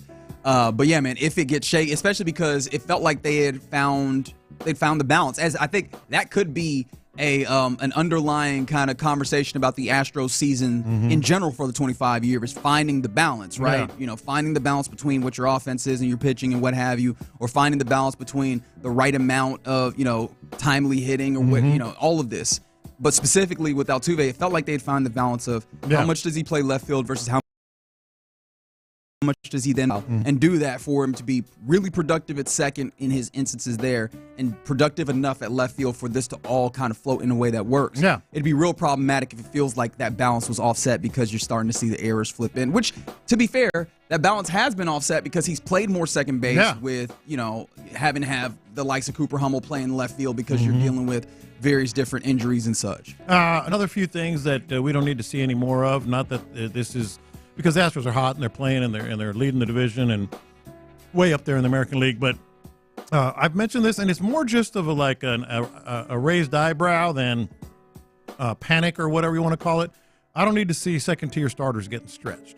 I've mentioned that a couple of times with you guys. Stretching them that extra inning can be and has proven to be costly. But that speaks to your bullpen question, too, Yeah, I understand what you mean. I think I do understand, and I do appreciate what Joe Espada is trying to do with these starters. Because, again, especially as it becomes more and more apparent that it feels like you're going to have to lean on them, although we are getting whatever you want to term the news that we get when it comes to pitchers, throwing pitches or what have you, throwing bullpens in Florida or what have you. If you want to view that as positive news, you can. If you want to view that as just news that you will make of what you want to, you can do that as well. But I feel like knowing that you're having to lean on all these guys, you also, when they are going good, take them as far as you can take them, right? Because also thing where you're still trying to find what the limits are with them, right? I don't think that you need to, because again, maybe you could say the limits are, hey, you got 5 good out of him, that's fine. But how do you ever know if this is a guy that can give you 6 if you don't give him an opportunity, especially on a day where he is, pitching well? You know what I'm saying? So I'm okay with having a little bit of a stretch. You just have to have the right amount of leash, and it feels like Espada has had a decent amount of understanding that he's trying anyway. Right. He's trying to figure it out. When it starts going a little south, I'm not going to wait too long to have the hook. However, I'm going to give these guys an opportunity. And I think that's also something where to be a player's manager to some degree, you need to be that, right? These pitchers want to get out there and compete. Sure, but you need to also protect them from themselves sometimes. Certainly. But I mean, we're not talking about running a dude 8 innings. We're talking about six instead of 7, 6 instead of 5, rather. Yeah. You know, like I think that's a distinction that feels fair to let this guy go out there. And I think that also helps build more trust and helps these pitchers build a confidence within themselves that the skipper believes that, hey, man, you had 5 good ones. We believe that you can go deeper into the order again, go back around maybe another time and see what you have, especially on a day where you're pitching well. Another thing I don't need to see any more of, and my confidence level is low on this, I don't need to see Lance McCullers' injury being worse than it seemed at first, or they said at first. Yes. Very low confidence in that. Yes, I mean, just in general, man. And this is the thing where, I'll circle back to the idea that it's probably not as much a crack in the armor than it is, the fatal flaw of the armor itself, right? Some armor has, a potential weakness, and that is the armor of the Astros, which is injury. But I don't need to see this exacerbated. Yeah. And I think that's obviously what you're talking about with Lance is just it gets problematic if you don't have another one of those. I know that you hope that Spencer Garrity's on the way. We got some, as I mentioned, some news with Christian Javier. All those are fine. But it really would suck, especially with he battled back for literally 3 years. It suck. It would just be awful. it would kind of suck just in general. Yeah, and then the last thing, and this is more like, all right, that's enough of that. Little mini slumps that we've seen here in the last week, even though the Astros have been winning. Yeah, I feel like we probably shouldn't have waited this long for this one. Yeah, man, that's really the tough part because again, everything has been about like a level of balance with this Astros. And mini slumps from players you're expecting stuff from. Yeah, like Altuve, 217 over the last week. Jeremy Pena, 200 over the last week. Has it really been 200? Yes. Christian Walker, which we know he's struggled anyway, 208 over the past week. But that's some of those things like, all right, that's enough of that. Let's get smack back into it, you know? No, for sure. It does. Those are the types of things that make you look back at the month of May and go, was this just the really hot month? Just enough of that. Let's get back to what we were experiencing not too long ago. Right, and look, it's also fair to look at baseball in general and look up and go, hey man, it is the marathon, not a sprint. You're not going to run. You're not going to have every single stretch of this be you on fire and fuego or what have you. But yeah, man, we need to bounce back out of this to where it's like a little bit of a little cold patch as opposed to any more slumps, really. All things considered. From the 3-4-6, don't want to see the stranded base runners with bases loaded. Well, yeah, especially when you don't, no outs or one out. Yeah, man, that's the opportunistic portion of this that you need. You get guys on, you need to get them over. I know I heard with Payne and Pendergast, Ocho advocating, as Ocho does, for small ball all the way to the point of bunting. Like sack bunts. How do you feel about that? Because I'm a proponent of small ball, but I feel like when we start getting to like the actual bunting portion of it, I get a little skittish, which I understand. How I think much a lot do they of work on it? That's a great question in modern baseball in general. I don't know how much they work on teams put in on any of that, to be completely honest. But yeah, man, it can't stranding base runners. Especially as a team that is not going to be all that great offensively, is one of those things that really, really is sickening if you're there. So, yeah, no, make sure you get them in, get them on, get them over, but obviously get them in. All right, the Astros still on the road. It's a little bit of their road trip. They've gotten out of Sutter Health Park, so they're out of what I'm viewing as like the Twilight Zone, the way that the ball flies out of that park or flies around that park. And they head to Orange County. Yeah, the Angels of Anaheim. That is correct. That is what it means if you translate the Spanish portions of it. Yeah. A redundant team, and the redundancy is that they keep doing all the things that they do, even though they sign really expensive free agents. 3-game set, correct? Against over the weekend over the Angels starts tonight with the man, the myth, the legend, Hunter Brown on the mound, your Cy Young candidate. So hopefully that means that you're in for a good one. Actually, all certainty at this point, damn near. Well, I think we're technically all the way through half of the season, I guess, actually game-wise. Yeah, man, I think we're certain that Hunter Brown on the mound equals a game that you want to watch. So, assuming that you can stay up for it. It's an hour earlier today, I think. Is it an hour earlier? Well, God bless. God bless, because it's whooping my ass, man. I'm gonna be honest. It really is. All right. You're in the loop now. You're preaching to the choir. Yeah, probably 33-year-old telling a man who is maybe twice his age that. That's probably not fair. All right. Coming up next in the loop, Why do people keep getting it so damn wrong about CJ Stroud? Let's talk about it next. All right, let's talk about D&M.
Night on Sports Radio 610. Insider access. Exclusive content. Sports Radio 610. The Texans play here. Figgy, let's hit him big time. Because it's Friday, you ain't got no job, and you ain't got to do. Houston, let's get in the loop. You better get ready because we're going to show up and show out. With John Lopez. It is what it is means nothing. And Reggie Atatula. And that, my friends, is a scoregami. Always live, always local. 713, what's the damn number? 572-4610. You're in the loop on Houston sports leader, Sports Radio 610. Yeah. Happy summer solstice to you. Longest day of the year, baby. You're in the loop right here on Sports Radio 610. John Lopez, Reginald Atatula, Figgy Fig. It's good to be back. I didn't get to wish you a happy Juneteenth, so I hope you had a happy Juneteenth and enjoyed the day. Did y'all hear my hot take on Nope. On Juneteenth? I did not. I will stand by this. Should we hear it? You know you should. No. I think you'll agree with me. Are you sure? Yeah, well, maybe you'll hate it. Yeah, see, that's what I was thinking. That's about what I was thinking. So during confessions, and shout out to Luke Morrow, always does a good job. For sure. I said Juneteenth should not be celebrated every year on June 19th. And the reason is I don't think people get the full effect of a national holiday. It should be a Monday. Even though I get it, June 19th is the day. But you know what? It used to be Washington's birthday, and then they on his actual birthday, and then they changed it to President's Day so we could have a 3-day weekend. I feel like the significance of those two things are probably not at the same level. Well, how about this? The first president of the United States? You really want me to hit the other side of this? Well, you want me to hit the other how side? How about MLK Day then? Okay. It used to be MLK's birthday. Sure. Then they decided to put it on a Monday. And again, we're talking about the birthday here as opposed to the day in which but I'm talking in terms of like we actually lived up to our I'm trying to give the holiday more clout. Like it should be so you can have a 3-day weekend. I get that part, but my defense in this is 4th of July. Like they never moved 4th of July. Somebody else brought that up. 4th of July has become so popular, people take like the entire week off. Like if it falls on a Wednesday, you ain't working Thursday, Friday. I like what you're doing here. I will take the entire week off. Well, I am. Yeah. Well, I am. Now I think if I meant for for Juneteenth. I think Juneteenth will probably get that way where I really think if it fall on a Wednesday, then we are off Wednesday, Thursday, and Friday. We just take it that whole week. The date is significant, obviously, but there have been other significant dates that have become more of a Monday holiday, so you can fully appreciate it. Yeah, okay. It's still early though, man. Because it just happened in 2020 where it became officially national. Talk about like a national holiday where everybody is off type thing. I think the particular date is significant here with Juneteenth. So I hear where you're coming from, and I do appreciate your willingness to try and make sure that we got that 3-day weekend every year, which I think is the impetus of your thought process. Even though I'm not going to judge you for it, I'd much rather have the significance remain. It came a long way though, man. It came a long way from where it was at one point. Shout out to Miss Opal Lee. All right, but why do people keep getting it wrong about CJ Stroud? The last couple of days have served as another opportunity for people to show their keisters on this one, and I guess it's the time of year. We're in that time where, as we've talked about, lists become pervasive, and you just kind of find little things to talk about. And sometimes even, you'll have people that are usually really good about things kind of end up in the weird space because they're just trying to find their way into some type of a conversation. And one of those things has been like quarterback lists and talking about, quarterbacks that are going to, what they're going to look like next year. CJ Stroud has ended up in this space and in this conversation again where, I've done it as well. Many conversations on Twitter, various conversations in the media as well, discussing the notion of CJ Stroud and his second year and calling it a slump or what have you. And it's kind of amazing that people are still getting this so wrong. At the very least, looking at him and saying, well, does this invalidate where we had previously been? We had talked about, what was the list that we had? Top 100. The top 100, Pete Prisco on Wednesday, where, C.J. Stroud isn't on there at all, but Jaden Daniels is incredibly high. Yeah. And not to say that I don't think Jaden Daniels was fantastic in year one, but that clear line of demarcation by a significant amount, at least 50 spots is what we were talking about at the very least. Fine, so, dependent on where he actually would have had C.J. Stroud if he had continued to rank into like 250 or what have you. It feels like there's so many people that are getting it wrong, and we know that here, and we've been talking about this. Why is it, though, that people keep getting this wrong? Because it feels like it's fairly easy if you are close enough or if you have enough wherewithal to take an opportunity to actually look into it. Yeah, I think the easy part is simple old narratives like sophomore slump. People kind of use that as a crutch. Oh, he had a good rookie year, and then his second year was not so good, so now we can question whether he's really that good. And I've said repeatedly on here, and I feel like more people, especially Chris Sims most recently, are falling in line with this. I would make the argument that C.J. Stroud was as good last year, if not better than his freshman year, his rookie year. Just navigate, whether running for his life, the offensive line, some running game problems, some injuries, etc. I don't buy into it at all. But the simple narrative, sophomore slump, he must be struggling. Let's rank him lower until he proves otherwise. Yeah, I think that I guess you can get to that space. I know our guy, Charles McDonald, just did a top 10 list where he had C.J. Stroud 10. Brock Purdy was not on the top 10. Matthew Stafford was not on the top 10. And I'm like, he's from a national perspective, and he's capable of looking at this and seeing, one, that the offensive line clearly wasn't in the right place. Two, that the run game was, maybe not as good as it should have been, especially because it was being really manufactured by a singular entity. And there's not necessarily enough consideration for what the offense in general as a schematic perspective was nationally. I do wonder, though, how much of this do you think is simply because you had the Texans did not show up very well in nationally televised, island games. And so people, and we know this, a national perspective is going to be developed on, these games where people are actually watching you and people aren't always capable of seeing the Texans on their TVs unless they have like Sunday Ticket and they're actively watching it. Because even if you're watching Red Zone, are you getting that feel for what C.J. Stroud is and what he is dealing with all the way through a game? And also, Red Zone is not going to show you, last year, is not going to show you the C.J. Stroud, him doing good things, because his good things are very nuanced within plays that maybe didn't look incredible. Yeah. That would be one of those ones that you would cut to on the TV. I think they tie together. What I mentioned, the narrative, and that narrative is amplified, as you call them.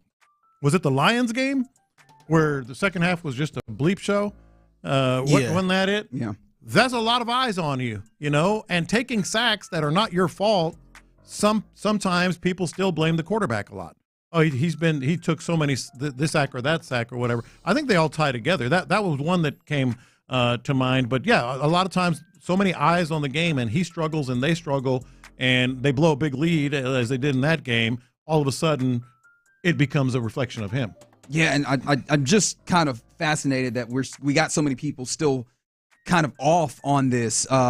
Chicago early on, and I guess that's early on in the season as the season went on.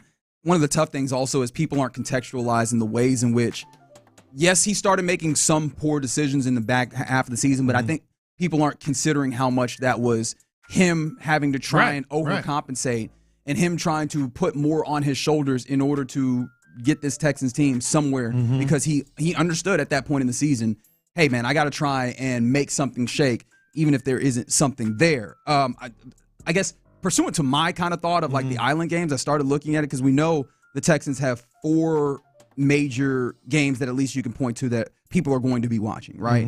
You got week 2 versus Tampa.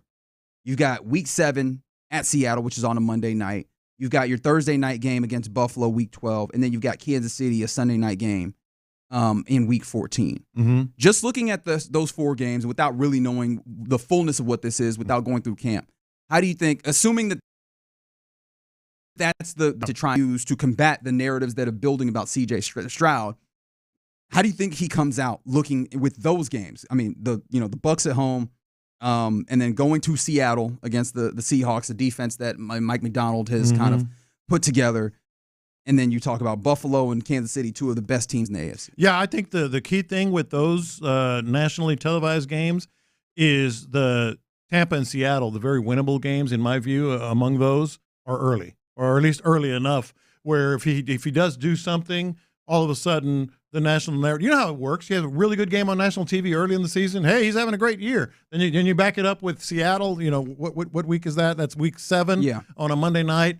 It's like, wow, 7 weeks in, C.J. Stroud has got these 2 big wins on national TV, and the Texans maybe are 5-2 or whatever. All of a sudden becomes the narrative for the whole year. And so I think that's very impactful and very important. So start it off early, make sure you set the tone, and then because people don't like changing. It's just the way it works. People don't like changing their ideas. It's not right, but that's just the way it works. People build a narrative, a story about someone, and they carry it through. I was just talking in the first segment about, my wife still gets nervous about Josh Hader. Well, that's been a year, but it's just in your mind, 832 said they think that CJ's emotional breakdown is what they're calling it, is driving a lot of it. Obviously, what was that? What week was that when you played Kansas City, or not Kansas City, because Kansas City was the Kansas City is where you had Tank Dell. That was week 16 where you play Kansas City and Tank Dell gets hurt, and CJ Stroud allows his emotions to flow in that moment.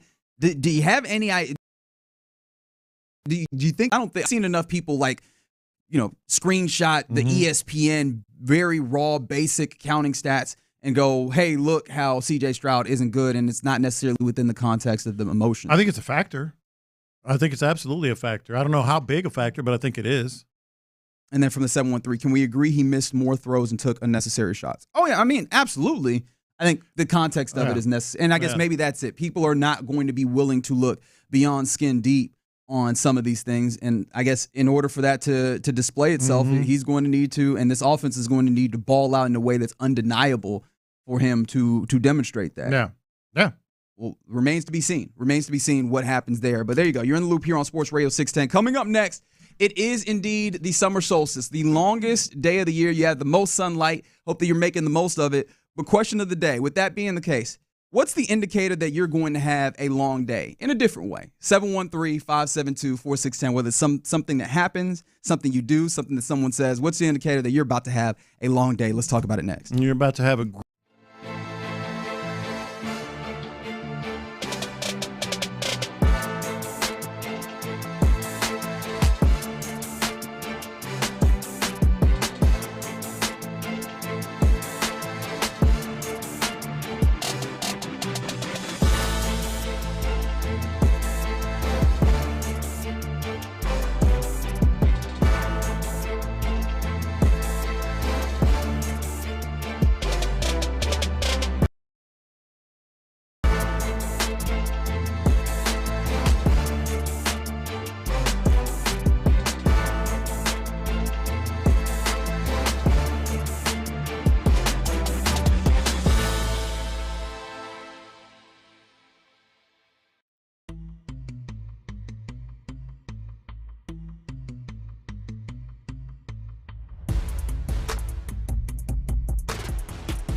Time for a tune-up. TheMen'sClinic.com. TheMen'sClinic.com. Live from the Mokaram Injury Lawyers Studios, Sports Radio 610 presents In the Loop with John Lopez and Reggie Atatula. This song sure does sound like summer now, doesn't it? Happy summer solstice to you. You're in the loop right here on Sports Radio 610. Most sunlight of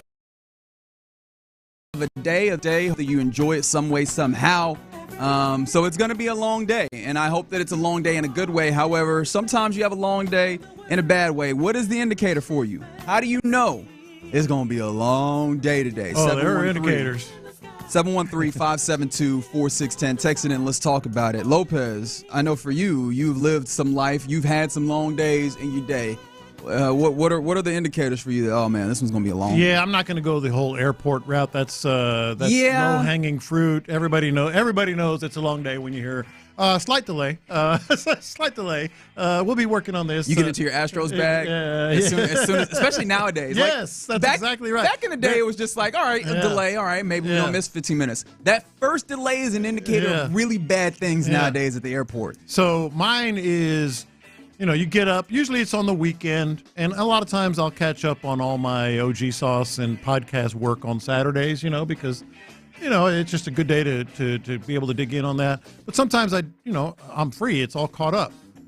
When I hear my wife say, hey, what do you have today?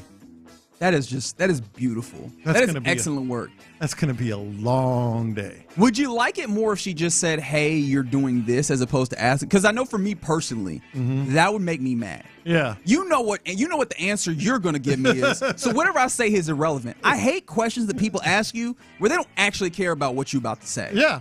What do you got going on today?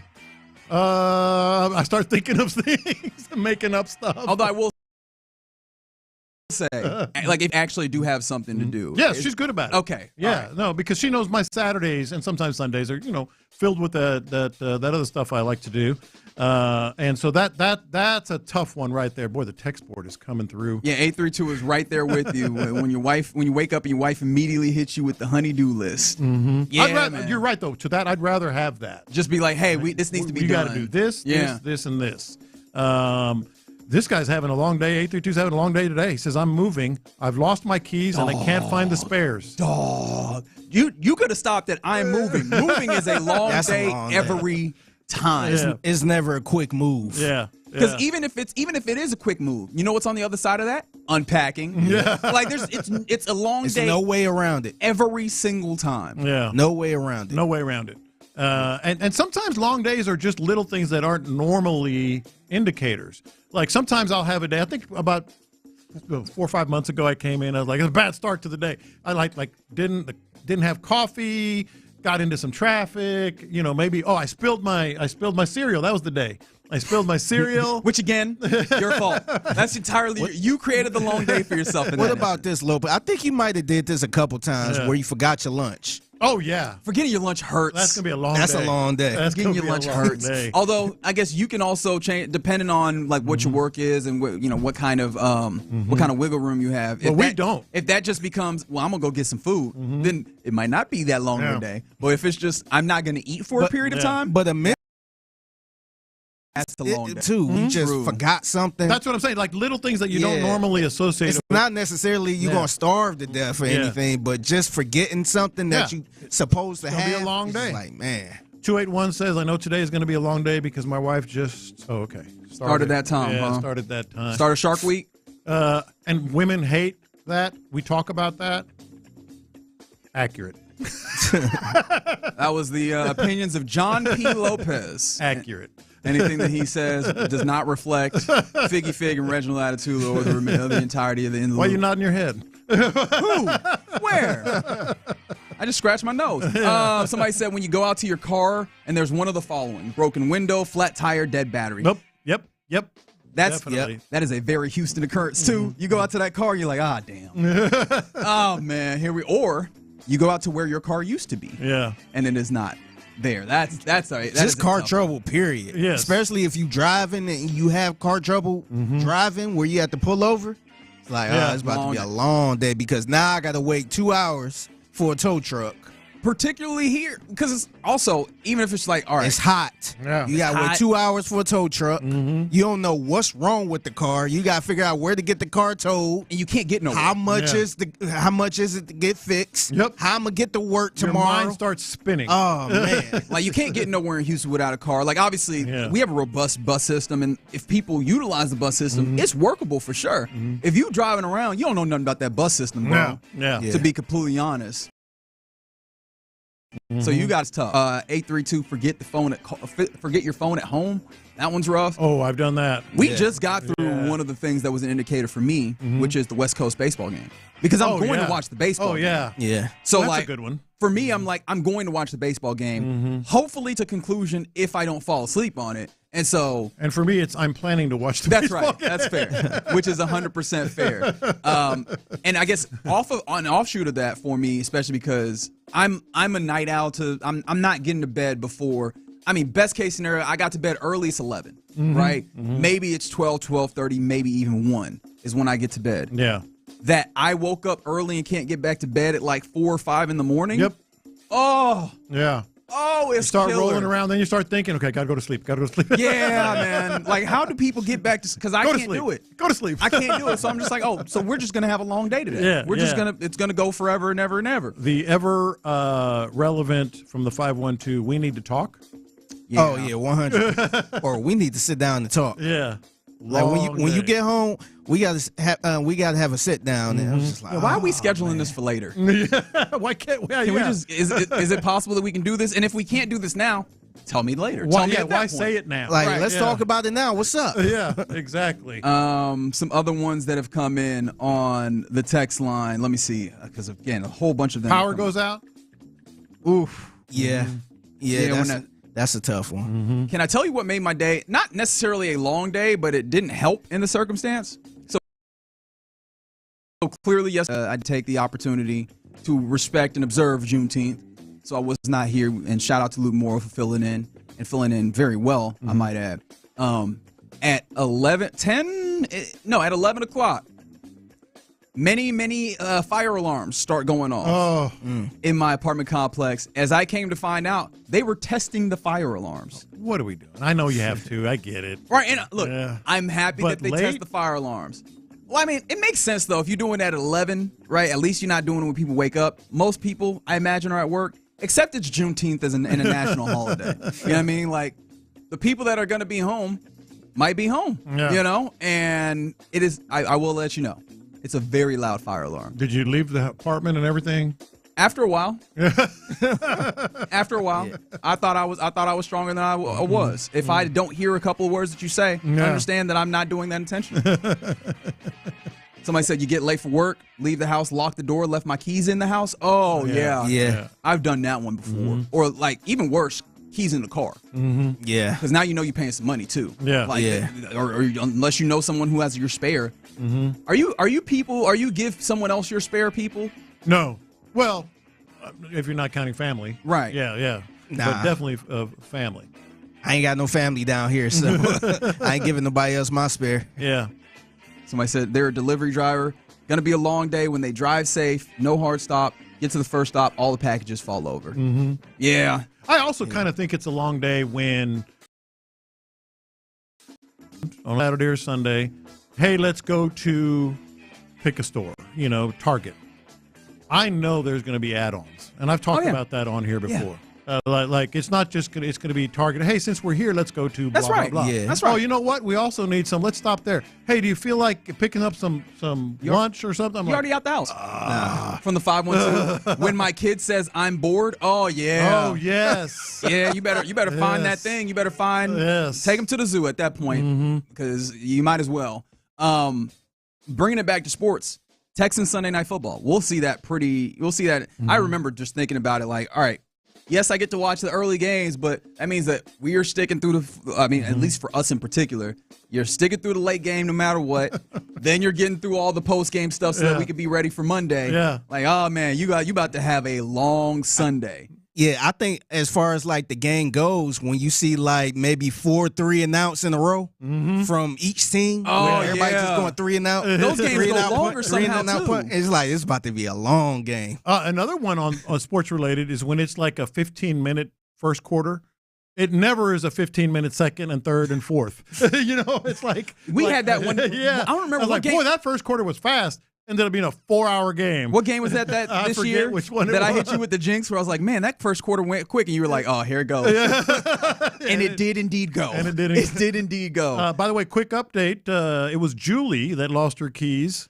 She found the keys. She found the spare, but she just wants everybody to know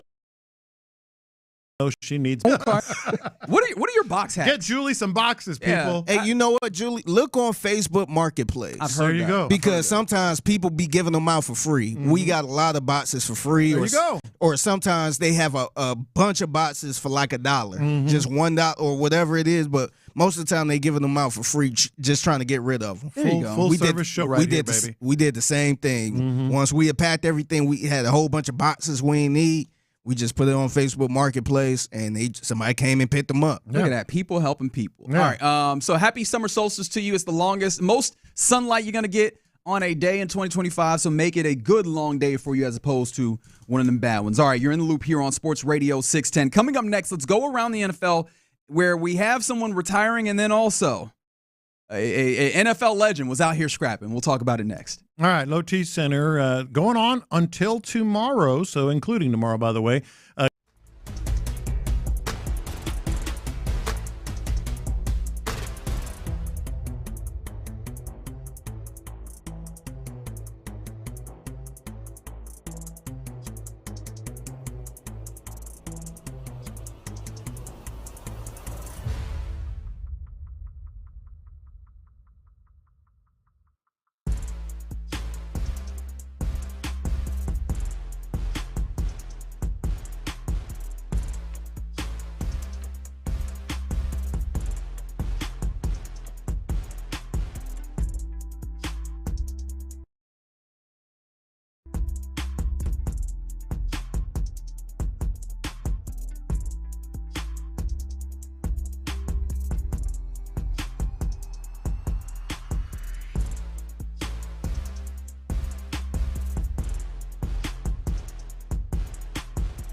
exclusive content. Sports Radio 610. The Texans play here. An Odyssey sports station.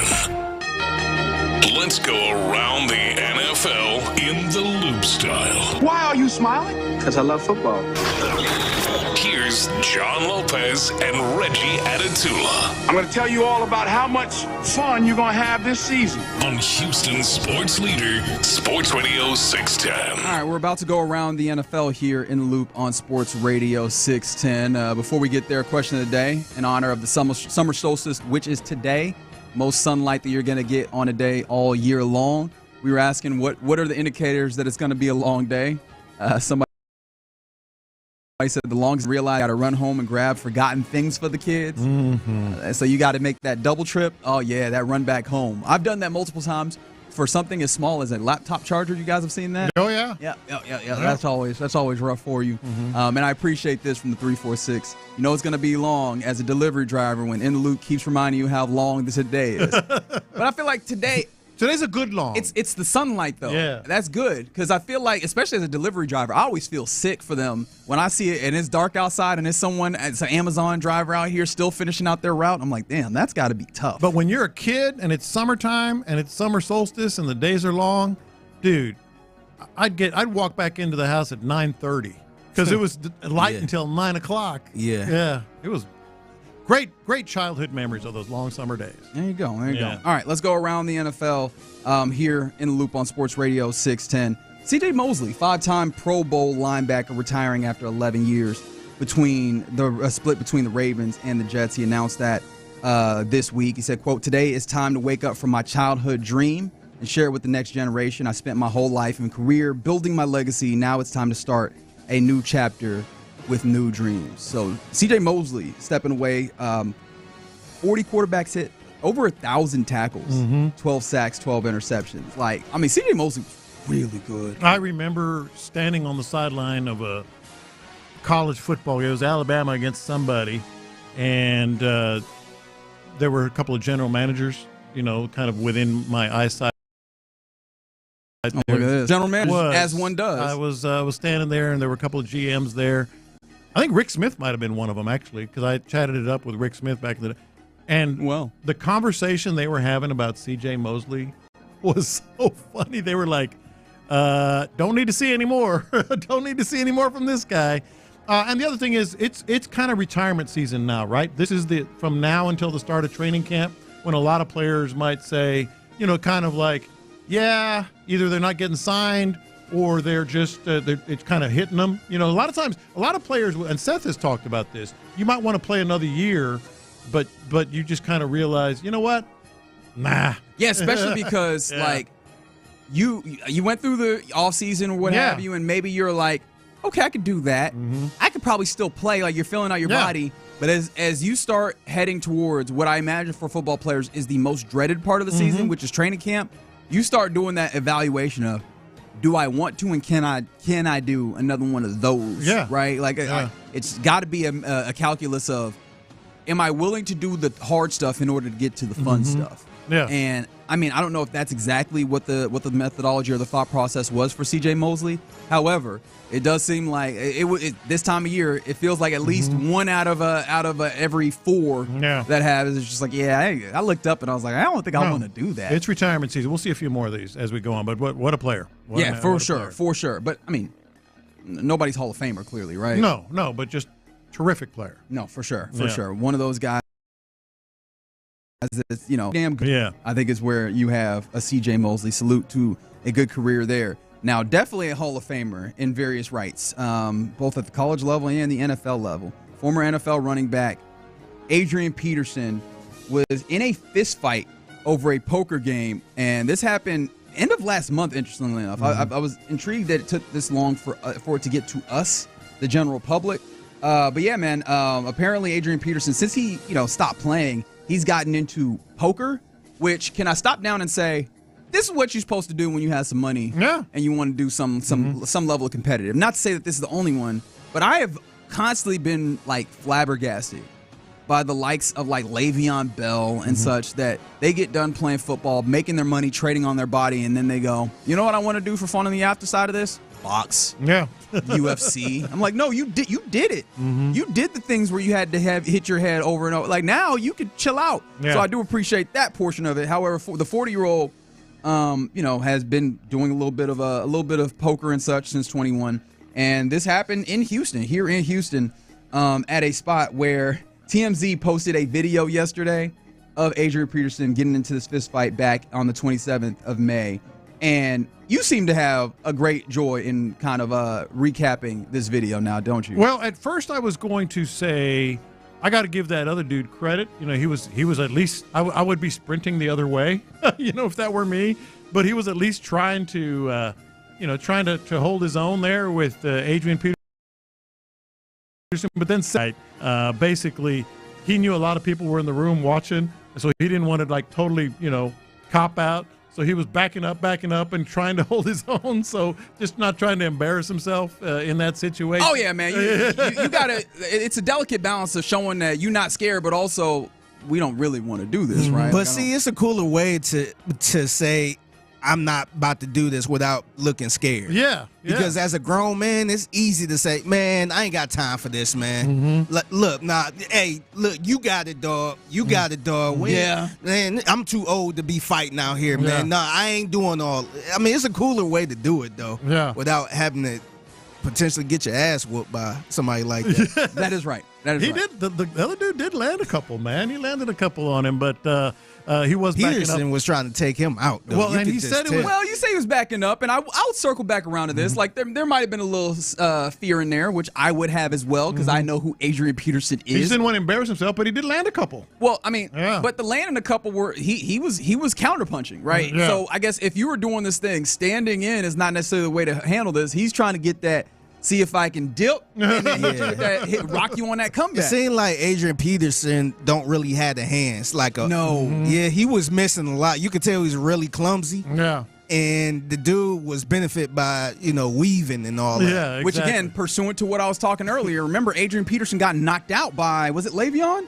Was it Le'Veon Bell? Yeah, it was Le'Veon Bell when they had that exhibition boxing. Yeah, and I'm like, yeah, man, this is why you shouldn't do that. If Peterson knew how to box, he would have probably cleaned him. Yeah. Killed him. Yes. And Peterson has. He was very clumsy and falling all over himself. So. Yeah. Peterson did say he's, quote, cool with the guy, and it was like a brother situation. So I guess they play poker a lot, kind of knew each other. Things got out of hand. Somebody did something, and all of a sudden turned into that. So this is the thing. My brothers are significantly younger than me, so I didn't get in this space. How, for those of y'all that have brothers, I want to trade on your experience, and obviously Lopez, you definitely have some level of understanding here. When you have brother type things, those happen at the house or they happen in public? Both.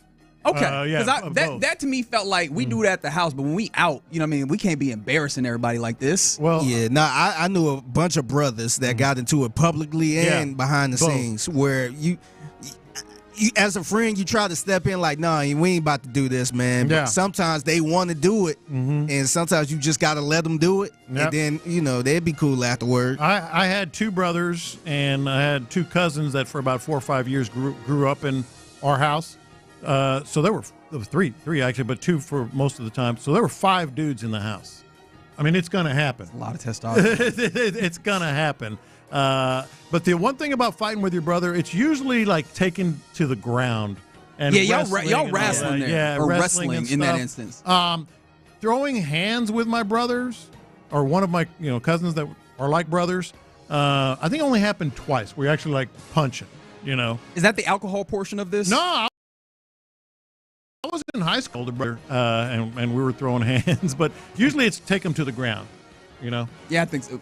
Yeah, so getting out here and throwing the hands is definitely not in your particular purview. It seems like it is for Adrian Peterson. Everything seems like it was ultimately all good on that front. A little bit of official news in that way from the Houston Texans. Damon Arnett officially signed now that they had the intention of doing that for the 6'5", 195 cornerback, the former first-round pick in 2020 out of Ohio State. The corresponding move for that, Lopez? Mm-hmm. Your fave, Tucker Addington. Man, we hardly knew him. Man, we didn't even get a chance to develop. Damn shame what they did to that dog. Old Tucker Addington. Not old. Why'd you make him old Tucker Addington? That was OL apostrophe. Okay. Right. That was Fair OL enough. apostrophe. And by the way, I'm sure you guys heard this. We talked about it a little bit yesterday. John McClain called the Arnett signing the worst free agent signing in the history of the Texans. There's no way. Ed Reed would like a word. Yes. It's just impossible for a signing of this stakes, this low of stakes, to be the worst. You're not even expecting him to start. No. If things go well, you don't really expect him to play. But see, he's looking at morals. Track record. Yeah, he's looking at moral. He's not looking at on the field type thing. He's looking at morals and how the Houston Texans used to go about things, where they stay away from people like that and character and all that stuff. But the thing about that is, if it doesn't work out again, yeah, you're not losing anything. And then who's to say he's not a changed man? Well, John Gruden said he is. That's what I'm saying. Yeah. If he's a changed man, then what's the purpose of being upset about his past? Well, what McClain was saying is, it's more than 1 second opportunity. It's more than 2 opportunities. It's like 4. But I'm sure you saw the stuff that John Gruden said. Yes, I did. And Gruden went to bat for him. He did. Yeah, he did. Big time. I'm sorry. I'm just in my head thinking about how a Gruden cosign has changed over the last half century or half decade rather. But he sounded like, hey, no, for certain. Yeah, hey, this is different. Yeah. No, absolutely. And it does seem like that. And look, if there is a place to have that ability to facilitate some of that, it does feel like this Texans team does have that to some degree. And as you mentioned, right, this could be Deontay Johnson if it's a problem, right, where just done. We tried and he's gone, and that's fine. Do you have any problem with just the notion of the way that the Texans are, or what this might say about the way that the Texans are operating? Because it does seem like some people, as evidenced by John McClain, did like the kind of the mentality that the Texans operated seemingly with, where no, we are going to have moral, upstanding gentlemen on top of the dudes that we believe can play football. I might have a bigger problem if he was a really good player that you expected to be a starter. Like they brought him in to be a rotation player or a starter. I think they're kicking the tires, man. Yeah. And they're going to see what he's like. And if it doesn't work out, we'll see you later. Yeah, that's how I kind of look at it, too. It's not like bringing in Antonio, who's just a show of himself. And unrepentant in this moment. That's the thing, is he does come with a level of repentance in this. He has talked very much about his journey and what have you. So I do understand that. That's always been it for me. Josh Hader's one of those guys that I always think about. I remember when, people went in the Wayback Machine on some of his tweets and found some things that were unsavory. And he came through and he had the apologies. And one of the things that I always think about when those moments happen is, okay, this isn't reflective of who you are. Maybe you're a different person now. Can you show that to me? What in your life helped you get to that point to give me, not necessarily that I need to be proved to necessarily, but hey man, tell me how you got to this place. David Arnett has done a decent amount of that, obviously. Playing the UFL.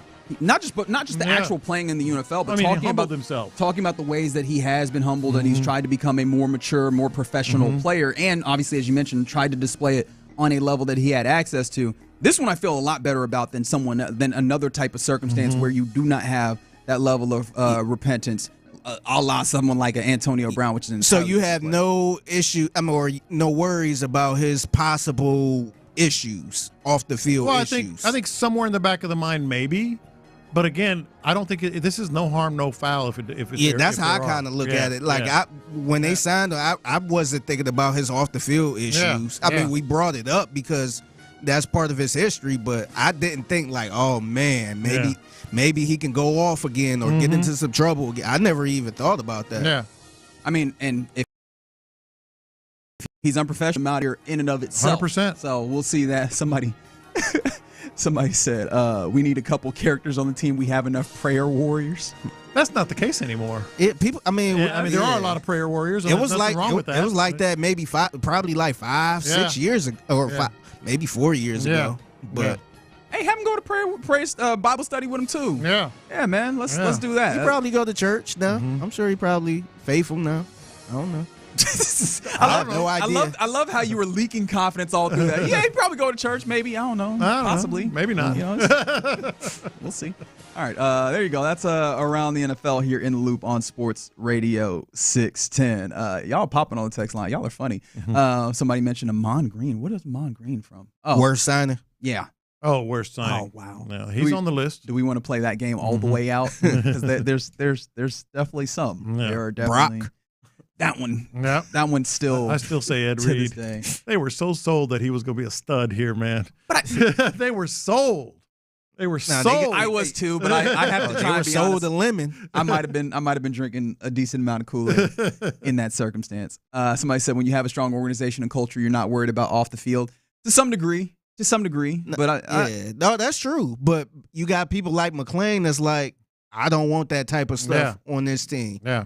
No matter what he's doing now, he could be a pastor right now. Mm-hmm. They still always go back to the past or what happened. Yeah. All right, you're in the Loop here on Sports Radio 610. Coming up next, kind of a question. I've been banning. Reached the 2,300 hits mark, or was that earlier this week or last week? This week. That was this week? Yeah. Man, this week has been long. Do you think Jose Altuve could get to 3,000? 713-572-4610. Let's discuss that and numbers in baseball. Let's talk about it next. Nico Collins.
exclusive content. Sports Radio 610. The Texans play here. Live from the Mokaram Injury Lawyers Studios, Sports Radio 610 presents In the Loop with John Lopez and Reggie Atatula. It's a funky Friday here in the Loop on Sports Radio 610.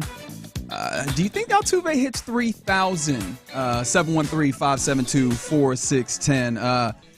I mean, Astros have been on a pretty good run of things, a decent run of things. Altuve, you talked a little bit about earlier some of the places in which, though, we've had some cool spots. You mentioned that Pena just about 200 for the last week. Yeah.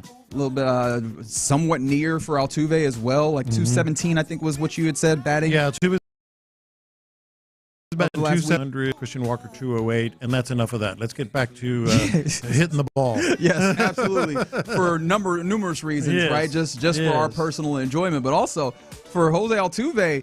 He crossed the threshold, 2,300 hits earlier this week, and that puts him very close. I mean, currently he is third by a mere 5 hits on the Astros all-time career hits leaderboard. Second on the list is Bagwell, and then at the top of it, of course, we know Craig Biggio, the only 3,000 hit man when it comes to the Astros history. And when he hit that milestone of 2,300 at his age, Jose Altuve, 14 years into the league, he still has 4 years left outside of this 2025 season on his contract. Talk less of whatever else you get out of him. At how old is Jose at this point? 35? 35. I started thinking to myself, do you think he can hit 3,000? Can he hit that milestone? Because, I mean, within the next week, it's probably fair to assume that he is second all-time in hits for the Astros. So, that milestone itself will hit. The next thing that he can do, at least when it comes to hits, is try and break that 3,000 mark. Yeah, and it's funny you brought this up because probably been a couple of months ago, but he had hit some milestone. I'm like, how real is this thing? How real is it? So I kind of dug in and looked at a couple of things, and I think it's a really good question. He's going to try. Why would he not be here? He's a lifetime Astro. They're not going to displace him. They're going to try to make sure that he's put in positions where he can swing the bat and maybe protect him defensively a little bit, as we've already seen. And so he's gonna get his shot. The question is he going to get there? Yeah, and that's one of the things was I thought, okay, so the move to left field might also help that. You would think it's kind of weird because it's more movement, I guess, in the outfield. But as we've talked about, the protection of having less opportunities to have to make a play on the ball in general is there in left field. I do wonder if that's going to give him and extend the opportunity for him to do this. From the 713, they said he's on pace to hit 3,000 in 2029. Is that over his career? Because he had a nice 4-year stretch where he had 200 plus hits. That was relatively early in the career between 2014 and 2017. But over the last few years, barring injury, I've got the numbers. It's been a lot closer to 150 to 160 hits a year. Over the previous 4 seasons, not counting this one, he's averaged 156 hits a year. Right. 156 is right on the brink. And right on the brink of getting there. I think I did the math earlier in the week, and he's on pace, assuming that the pace continues for this particular season, to be 154. So right in that same pace. If he keeps that going, that puts him at 3,000 the next 4 or 5 years. 4.5 years he'll get to 3,000. If at that pace at 156 hits, he'll be 40 years old. And you start thinking, and this is where it gets interesting to me. The other day, a couple of months ago, you can say, well, Craig Biggio was 41 when he got to 3,000 hits. There's a couple of differences. Number one, in the previous 4 seasons, Craig Biggio was averaging about 168 hits. That's 12 hits a year. Late in his career, huh? Late in his career. Now, it went down in terms of games because he played fewer games in 06 and 07. But in the previous 4 years, he was over 160, 165. In fact, I got him right here. At 180, 146, 166, 178. So he was okay, and then 156 in 05. Which is what the average is that he's looking for, and then his games went down in terms of games played. But here's the other thing that I think is very interesting with the difference between Jose Altuve and Craig Biggio. the game is so much different now in terms of what they're doing at the plate. How the game is played, launch angles and all that stuff. Now, Altuve can be something of an anomaly there too, because he'll drive the ball and singles and doubles and such. But it's going to be like, I couldn't predict it yes or no, but it's going to be very difficult. Well, I think the tough thing about it is if we're in a place where we're kind of projecting that he keeps pace on what he's been doing of late. And I guess this is a way we circle around to a conversation we had earlier. When does the slowdown hit, and what does it look like, right? Because there's a few ways that it can look like, which is just less and less hits, even as he's still, a pretty good hitter, but just maybe not 150 and maybe it becomes 140, 130, 120, maybe less even of that. He has been remarkably healthy through his career. There are only, I'm looking at 2 seasons outside of his rookie year where he played fewer than 100 games of this 15 rather than 14-year career to this point, because this is year 15 that he has. And obviously, I mean, knock on wood, because the way that the Astros worked, God forbid something pops up. I already feel bad even mentioning it. Right? Like he feels like he will. He's currently at 72 games played, and it feels like he will get to a place where he gets to 100. But not just 100, 140, 150 every year. How long is that going to keep up? Because you need that to keep up. You need him to keep hitting. And I do wonder, do you see a change in Altuve's, his swing, right? Does he become more of a singles hitter? Does he become a little bit more Ichiro than the big bat that in a small body that he has been, which is fine for the purposes of 3,000, but how viable does that become for the Astros playing him? He's a legend, and I think he's going to get the deference to continue playing regardless. But does that change him from being the hitter that he is, where he's hitting either leadoff or 3-hole, or does that push him into a different place later in his career? Or questions, because that takes away at-bats as well. Yeah, injuries definitely, as you mentioned, is going to be a factor. You also, like every player, and it doesn't have a lot to do with his stature, but I think it might have something to do with his stature in terms of bat speed as you get a little older. He swings a big bat. Yes, he does. Literally. I'm still fascinated. Yeah. He looked like a big bat, literally. And so is that there's just questions. There's just questions with him. Hopefully it'll happen, but the game has changed. He's been durable. Who knows if his stature is going to play a factor as he maybe starts to slow down. Who knows, as you mentioned, how the Astros sort of try to keep him going on this pace.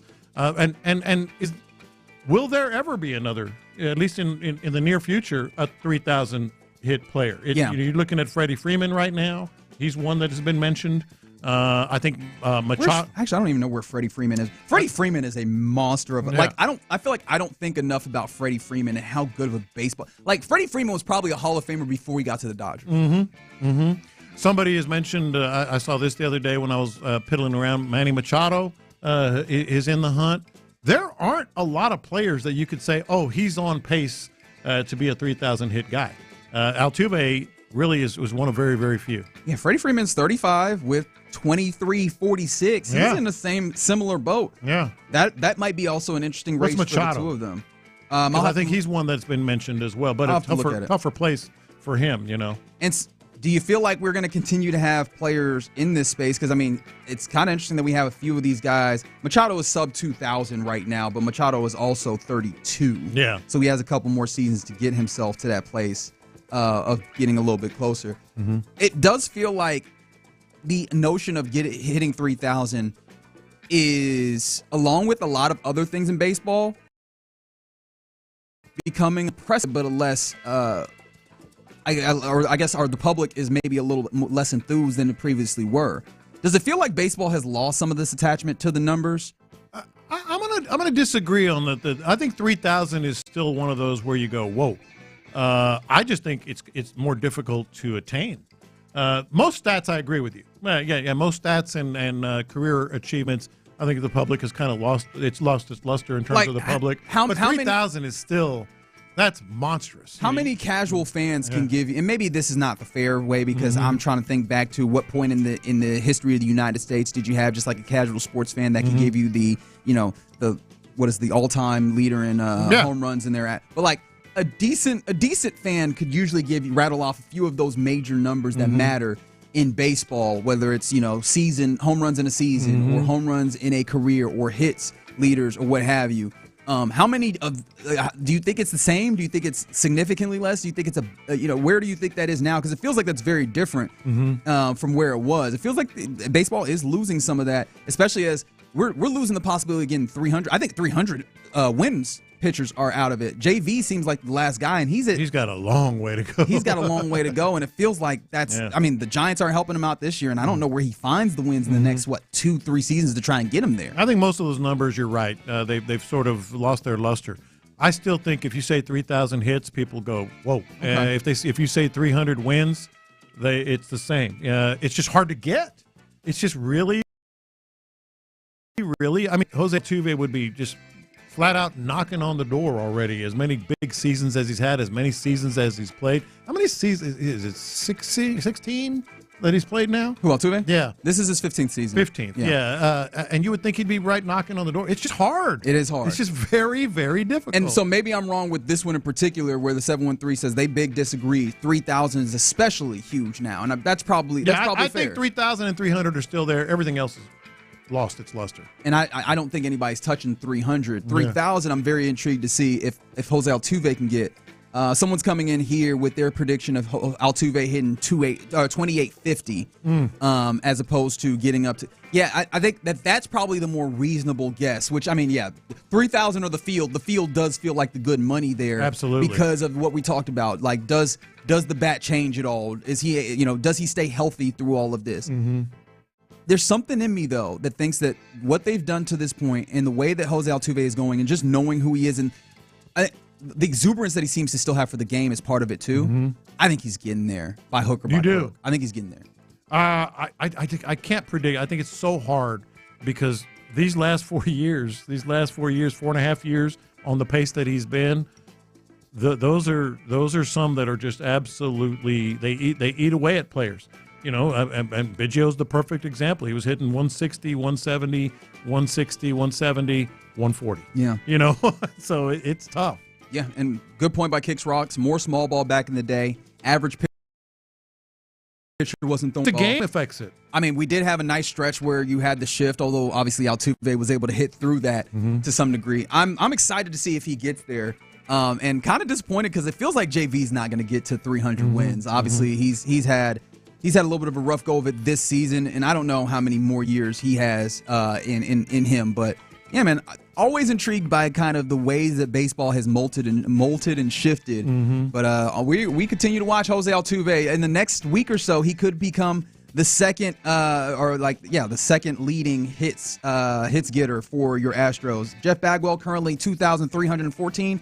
Jose Altuve 2,309. 5 more and he's tied. 6 more to become the second, the dude with the second most hits in Astros history. All right, you're in the loop right here on Sports Radio 610. Coming up next, let's get into what's popping. Where there was some spiciness in baseball. There was a walk-off that happened, not for the Astros' benefit, and also why is this team in the CONCACAF Gold Cup? We'll talk about all of it next. Question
Imbalance due if you pay off early or cancel. See T-Mobile.com. The biggest stories in sports and entertainment. Sports Radio 610 style. In the Loop presents What's Poppin'. All right, let's get into What's Poppin' here on this Friday. Almost called it a Wednesday for some weird reason. In the Loop right here on Sports Radio 610 as people still talking about the idea of Altuve. Maybe will he get to 3,000? Somebody said 3,000 with one team as well.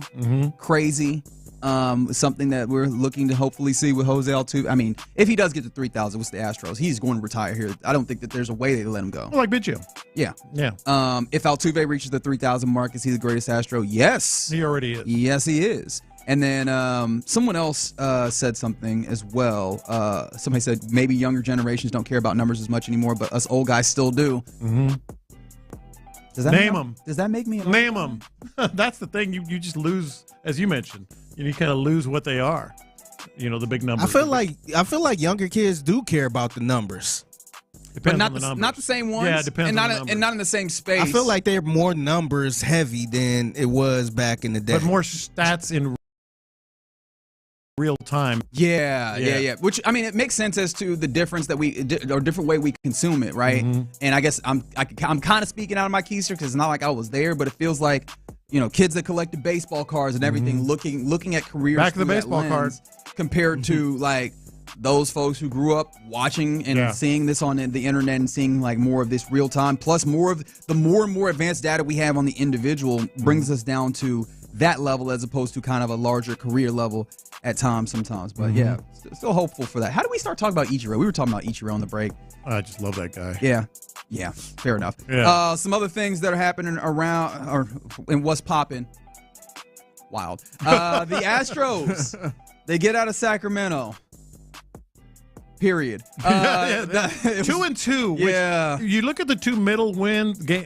Boy, those were fun. And you're thinking, boy, they're killing the A's. They hit the mess out of the baseball. Then you don't ask me about the sandwiching parts games outside of that, though. You would have thought that they swept them, you know? Then you look up and like, oh, wow, they split that series. I mean, if you take all the runs and spread them out, they won, right? That's how that goes, is it not? It still felt like a sweep. It felt like it. They won on aggregate. Isn't that how that goes? But it felt like it. Like we got to do this as like electoral college. They had the most runs. They carried the state four wins. Yeah. 4 wins for the Astros. Unfortunately, that's not how it works. A walk-off loss last night, with Josh Hader being the one who gives it up in extras, which was, surprising, but it also kind of isn't when you stretch Josh Hader out. You know, he gets you have any issue with that decision from Joe Espada? I don't. It goes back to my long-held theory of if you have a chance to win a game, win that game. And we'll worry about the rest later. But now you got to worry about the rest later because they lost that game, and he's had 21 pitches. In addition to what Abreu had 21 21, as well, and 20. Okert had 20. There you go. Yeah, and Abreu had 21. So now you can worry, but in the moment I did not. You are now free to worry. To worry. Have at it. Yeah. Still a 5-game lead over the Seattle Mariners, though, in the AL West. I'll give you that update as it continues to be fun for me to mention that the Mariners are 5 games back. You're out in Anaheim or in Orange County facing off against the Angels tonight. It is a Hunter Brown night, so vaya con Dios. Enjoy your Friday with Hunter Brown on the mound. Last night in Indianapolis, a good thing, a fun thing that happened. We get the 2 best words in all of sports. What are those, Lopez? Game 7. It happens because the Pacers beat the living you-know-what out of the Oklahoma City Thunder in the Game 6 that felt entirely different than the previous game in Game 5. And felt entirely over at halftime.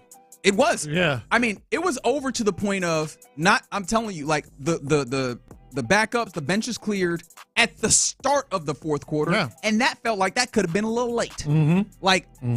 It is wild the swing that this particular series took because it felt like the Thunder were grabbing hold of this series. It felt like they figured out, okay, this is how we, keep our turnovers down. This is how we turn over the Pacers and actually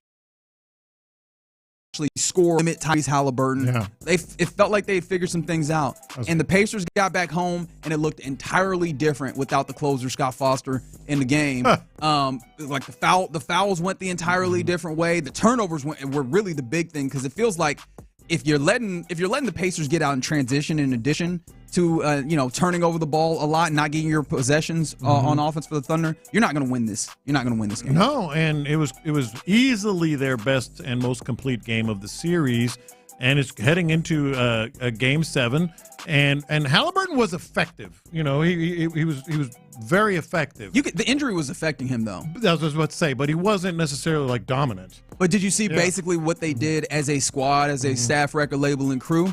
Was it felt like Tyrese Halliburton still kind of did some of the Tyrese Halliburton things, and the things that Tyrese would do in driving and getting downhill were all exported to T.J. McConnell. Yeah. That was the T.J. McConnell game. I don't know that I've ever seen T.J. McConnell do quite that in that particular way, although T.J. McConnell, this is what he does. Like, it feels like and this is the beauty of the playoffs, every series, especially big ones like the finals, you get one from like one of these guys, a guy who you would normally not think about particularly much, except he becomes a vital part of why a team has their run and possibly is a champion. Like, he is setting himself up to never buy a drink in the state of Indiana, a basketball crazed place, especially because he is a sentient, walking racial sports stereotype, ain't he? Like that's what he is. Yeah. Like, he is first one, last one out. He is tough. Like, he is all of those stereotypes. Is he a coach's kid? I don't know if he is, but he played like it. Yeah. Actually, speaking of him being a kid, though, this is his pops who crashed NBA TV after he was on the set, getting an interview after, because it was his game. It was a podium game for him. So his pops seemed very, very excited about him winning the game and him playing in so well. But then within that, he is also very much a sports dad, because he had one thing that was still on his mind about all of it. This is cut 12 with T.J. McConnell's pops on the set. What do you think of his performance tonight? Excellent. Just disappointing, missed 2 foul shots in the beginning. I kept saying, man, I wish he'd have made those 2 foul shots. But he recovered, and we won the game. Were you that dad? Not on national television. So yes, that's a yes, because you weren't on national television, so yes. Not on national television. By the way, T.J. McConnell's dad, Tim McConnell, very successful and well-known basketball coach. There it is, yeah. One of the most successful coaches in the history of Western Pennsylvania Interscholastic League. I seen someone say he put the pail in lunch pail. So yes, coach's kid. And this goes further into the coach's kid, and also the I'm excited, however you could do better. This was T.J. McConnell's pops on why he's hard on his son. Pops, I got one question for you. Why were you harder on him and softer on your daughter? He says that. It's true. His daughter was an undefeated state championship. He lost in the state championship. We lost 2 games. So undefeated. He didn't play as well in the state championship. He played great, but we didn't win it. Unbelievable. The truth hurts. Gotta love it. Truth hurts. Gotta love it, TJ. Got to love it. Truth hurts. Now she's with the Mercury, so I can't be more proud to say I have a son in the NBA and I have a daughter in the WNBA. This is a dream come true, and I'm going to OKC for my son to play in the championship game to win the world championship. That's adorable. Ain't it? It's also very unnecessary. Why was he going there? He lost 2 championships. And oh, by the way, he's also lying. McConnell's right. TJ's right on this. You just are softer on your daughter. Like, what? I mean, I don't care. You might coach him up. You might really, say similar things. But you're softer on your daughter. Hey, let's talk to Cheryl Miller's daddy and see how that one went as well. If that worked the same way. But shout out to T.J. McConnell, who I guess I have set him up as new Reggie Miller in a way. I did not anticipate that. Game 7 Sunday night. For all the marbles, I'm so excited for this game. Oh man, all the money, because we've been going back and forth. Okay, who's got momentum? Who do you think is going to win? I didn't say none of that. Yeah, we did. We got it on tape. No, I ain't saying nothing about no momentum. I ain't saying nothing about no momentum. We talked about who's going to win. Well, not momentum, but who do you think is going to win the series? Oh, yeah, see, that's fine. We've gone back and forth on that. I'm now officially wrong because pre-series I called Thunder in 6. Yeah. It will not be that. I'm still leaning Thunder for the win. I can't see either. Yeah. I don't feel great about it. Hey, the Pacers doing this for Jim Irsay, man. Yeah, you've been consistent with that. You have been consistent with that. Yeah. Hey, man, who are the Padres doing this for? Because the Padres-Dodgers, this rivalry is for real. There have been 6 hit batters in the last how many games? between the two of them. And not just batters. Tatis, Ohtani. I mean, Tatis has gotten hit 3 times in the last couple of games. He's been hit twice. He's been hit twice. It's off. I mean, it's off the rails. It's off the. Managers were like legit gonna fight in the hallway. Like, I'll see you after the game. Like Dave Roberts and Stilton, they were just like, oh no, we can yell all we want on the field. We're going into the hallway. Did you actually see any of the hit, especially like the Tatis? Yes. Hit by pitches? Yes. All right, so Dave Roberts says, and the first 2 were the same guy. Mm-hmm. He says that none of them were intentional. Okay. Okay, I saw the eye roll. So you're not believing that. I do believe that the first 2 were unintentional. No. The biggest cop-out in baseball these days, and I've had pitchers tell me this, is when you say, well, it was an off-speed pitch. I couldn't have hit him with an off-speed pitch. I would have hit him with They do that. They literally do that because they have such control of their off-speed pitches. They want to be able to have the plausible deniability. You know what I mean? Oh, no, it was a changeup. It was a 92-mile-an-hour changeup. So do any of these qualify for you, like a situation where it would put a second runner on base with no outs early in the game? First base was open. That's the thing. Okay. See, that's the thing. I think that was the very first one. Yeah. The second one, it was literally the first at-bat of the bottom of the first. Yeah. Where he hits him. You think would that factor in at all for you? Hit him early in the game or hit him late in the game? Do you feel like the last one? I think it was the last one where Tatis got hit. Yes. Because I was looking at the pitcher's reaction, and it looked like he was like, "Oh bleep, I did not mean to do this." Yes, especially because it was that cat's debut. It's his MLB debut. He's trying to stay in the league. He's not hitting dudes. Yeah, because I know sometimes people trying to put on this little acting thing like they didn't mean to do it, but they really meant to do it. But it seemed like he did not mean to do this and cause this. And this is the old, been covering this game forever in me coming out. When a veteran says, hey, rookie, hit him, they don't want to hit him because of what you just talked about. Yeah. They are like, oh, gosh. Yeah. But you know what they have to do? They have to hit. That's what I was asking. That's what I was trying to get at. Because looking at his reaction. I think he was regretful. Yeah, it looked like he either wasn't trying to or didn't want to. Yeah, but Kershaw goes up to him and says, hit him. What are you going to do?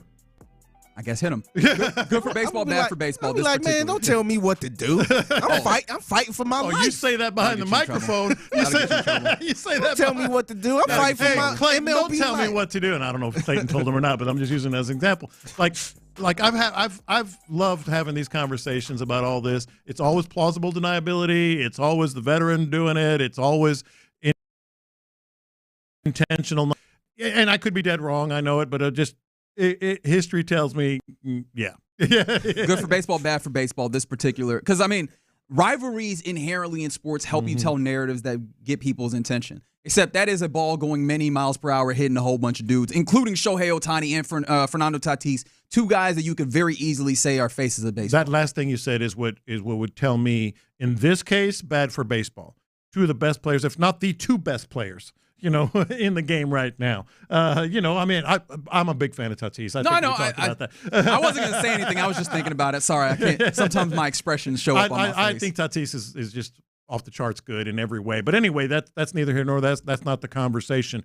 What I am saying is 2 of the best players in baseball, 6 got hit by pitch. And, oh, by the way, speaking of Manny Machado, he said they better hope that X-ray comes back negative.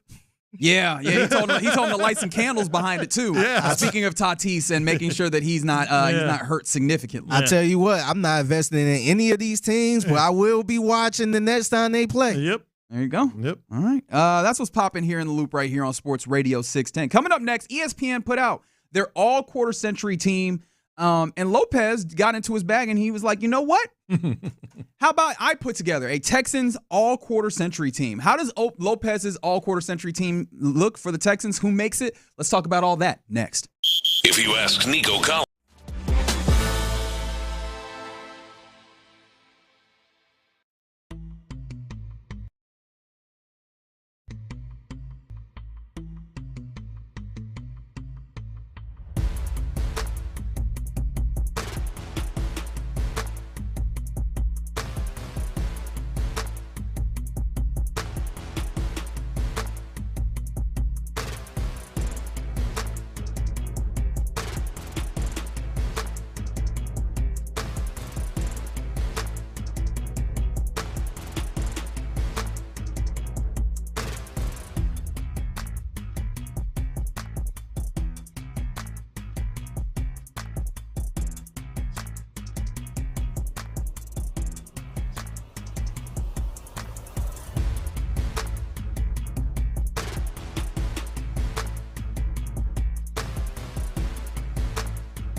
Tennessee sports station.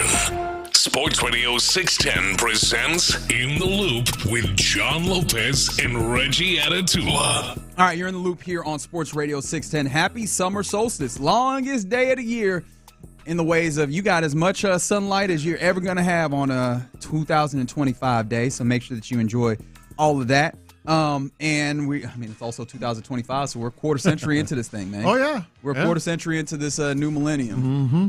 Y2K seems so far away.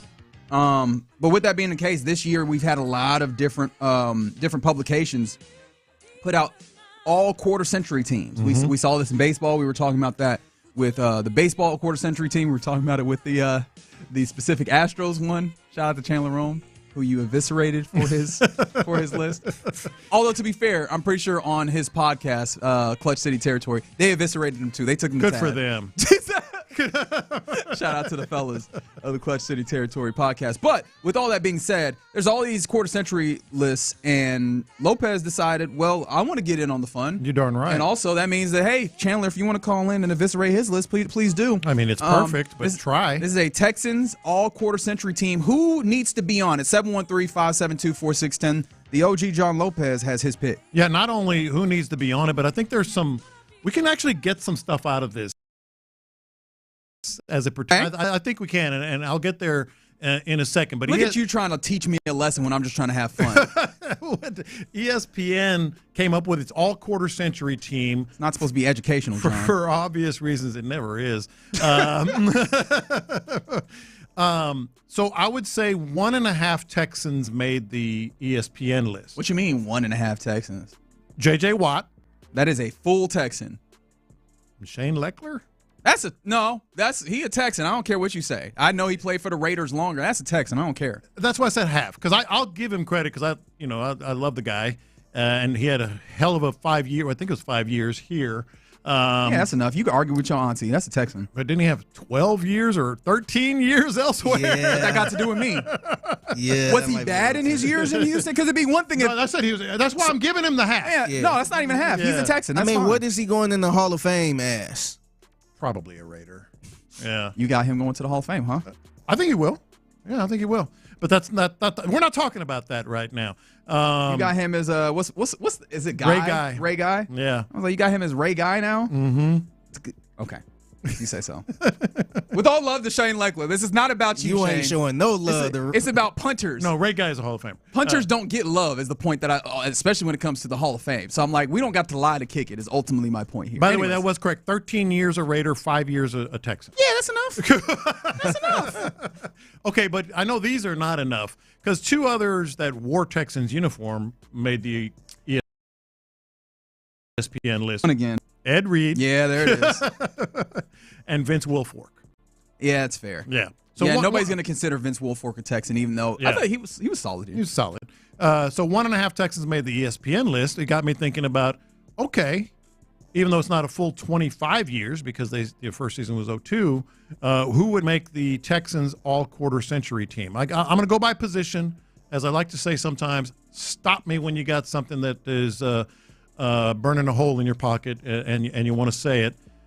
Let's just get this out of the way. Quarterback, Texans all-quarter century team, Deshaun Watson.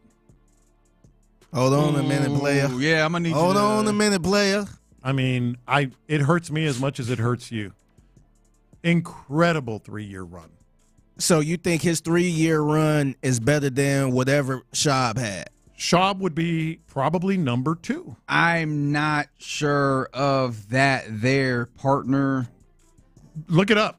It hurts me. Check the tape. Check the tape. It hurts me. Deshaun Watson threw for 4,800 yards one year, 4,000 yards another year, carried this team that was inferior, around him in terms of overall talent. Matt Schaub, and we'll get to some Matt Schaub teammates here in a minute, is one of my favorite all-time Texans and threw for, I think, 4,400 yards one year, 46 maybe another year. Matt Schaub would be the other. Matt Schaub had a 4,700. 4770, in fact. Yeah, I thought it was 46. Which was 09. Yeah. Matt Schaub tender here, but I got to kind of say it. Matt Schaub was here 7 years, dog.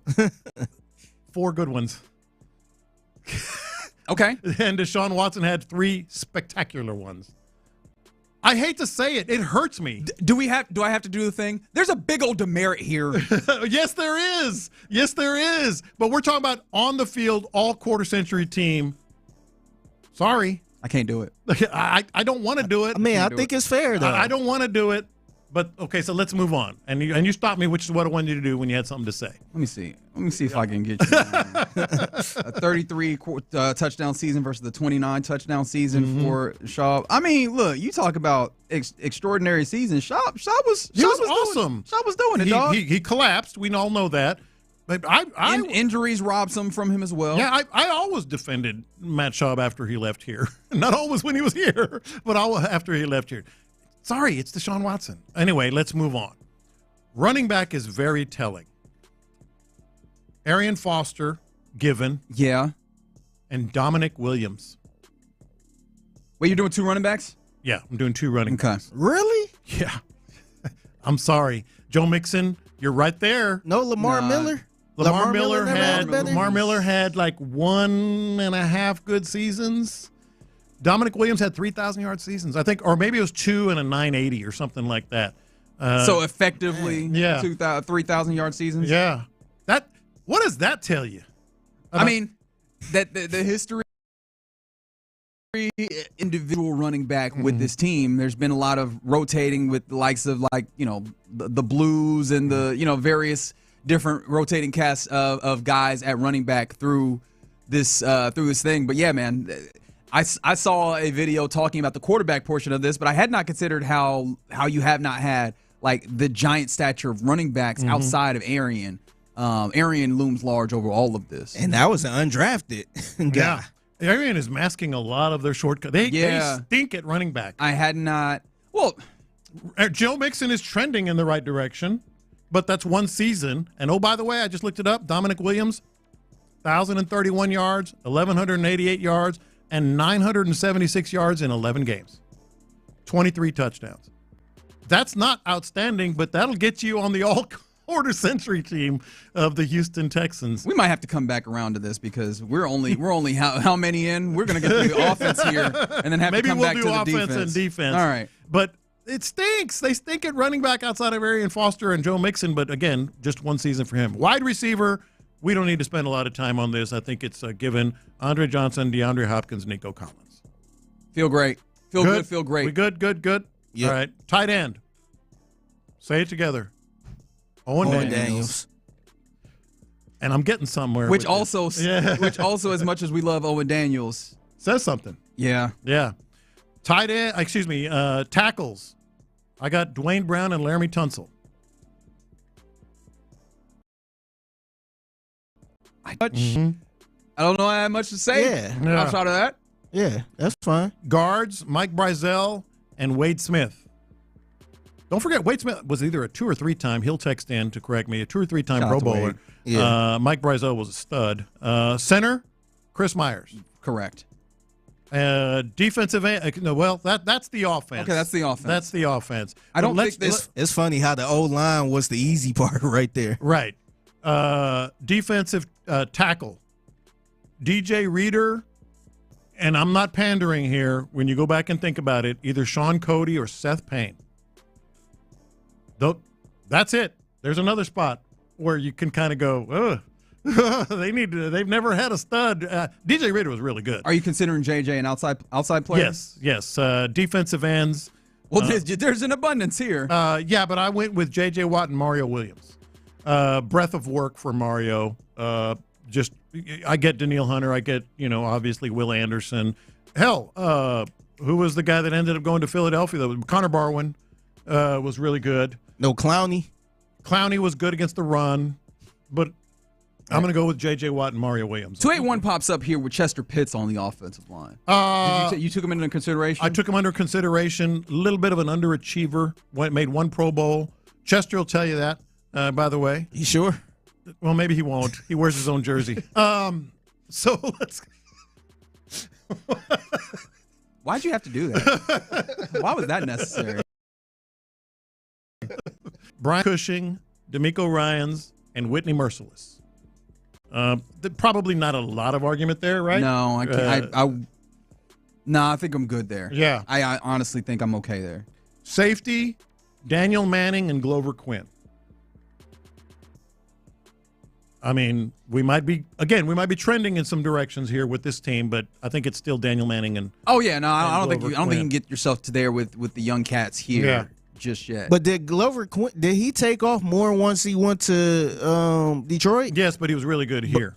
I don't know his numbers off the top of my head, but he was good. It was kind of a controversy, small controversy when they did move on. No Honey Badger. Yeah, that was I was about to bring up Teron Matthew, but it wasn't long. That's what he had 1 year. He would be like one of those guys. Okay. Also mentioned cornerback. I got 3 cornerbacks: Derek Stingley, Jonathan Joseph, and Aaron Glenn. J.J. Joseph. I said J.J. J.J. Joseph, baby. Jonathan Joseph and Aaron Glenn. So here's where I think we can maybe take a. What's that? We miss Eric Winston. I thought of Eric Winston. I think I'd still take Laramie Tunsil because Dwayne Brown's a given.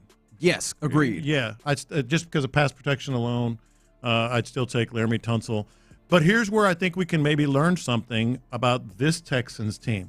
This particular 2025 team. You notice anything about the all-quarter century team in the trenches?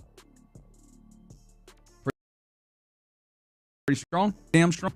None from the last 3 or 4 years. This is all circa 2012 Texans. When Matt Schaub was really good. Golden era. When Arian Foster was really good. Yeah, that's why he's the quarter-century team quarterback. Yes, we know. Well, no, maybe they helped him. But here's the thing. 4 out of the 5 offensive linemen were all on the same team. 4 out of 5 were all on the 2011-2012 team. 2 out of the 3 defensive tackles were on the same team. Well, no, not on the same team, but kind of same era. When you go from Sean Cody to DJ Reader and Seth Payne to Sean Cody, like the interior offensive and defensive line and the offensive line in total, they're short. They haven't figured it out. They haven't figured out offensive line or interior defensive line in this era of the Houston Texans. Yeah, and I mean, as is the cliche, right? The game is won in the trenches. That's why we've harped so much on the offensive line and making sure to get that right. But also, I think some of that is inherent to the style of play that they were playing at that time and the style of play that the game that in general was. It was more of a run-heavy game, and it feels funny to say that about it at that time as if it was like the 60s. But no, it was more of a run-heavy game than where we are now. But you still need to find a way to find your offensive level, offensive line level in particular. Because defensive line, it feels like they figured out some things on how to maneuver this. And edges. Especially at the edges, particularly at the edges. But defensive tackle, I mean, Seth Payne was great. Don't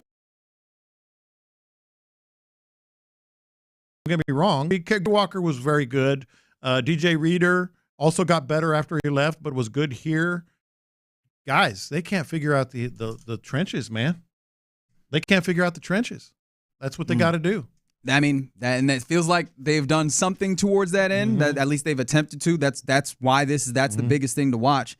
But man, that is an interesting all-century list. It kind of points to, and we know this, right? The Texans have not necessarily flourished as an organization just yet, but they're coming into that time period. It feels like they're finding a level of development. If they want to get to that space where they really get to shine, it does feel like offensive line. It's funny. My whole takeaway from that list was CJ got to be a beast for the next 4 years, so we can even 2. So he can take even 2. So he can take the throne for the best quarterback in history. Some people are trying to argue that CJ Stroud should be in the contention to be like in that space right now. Well, he is. Well, I mean, like as of right now, literally before you even start season 3, you're putting him in there. I think he's in contention.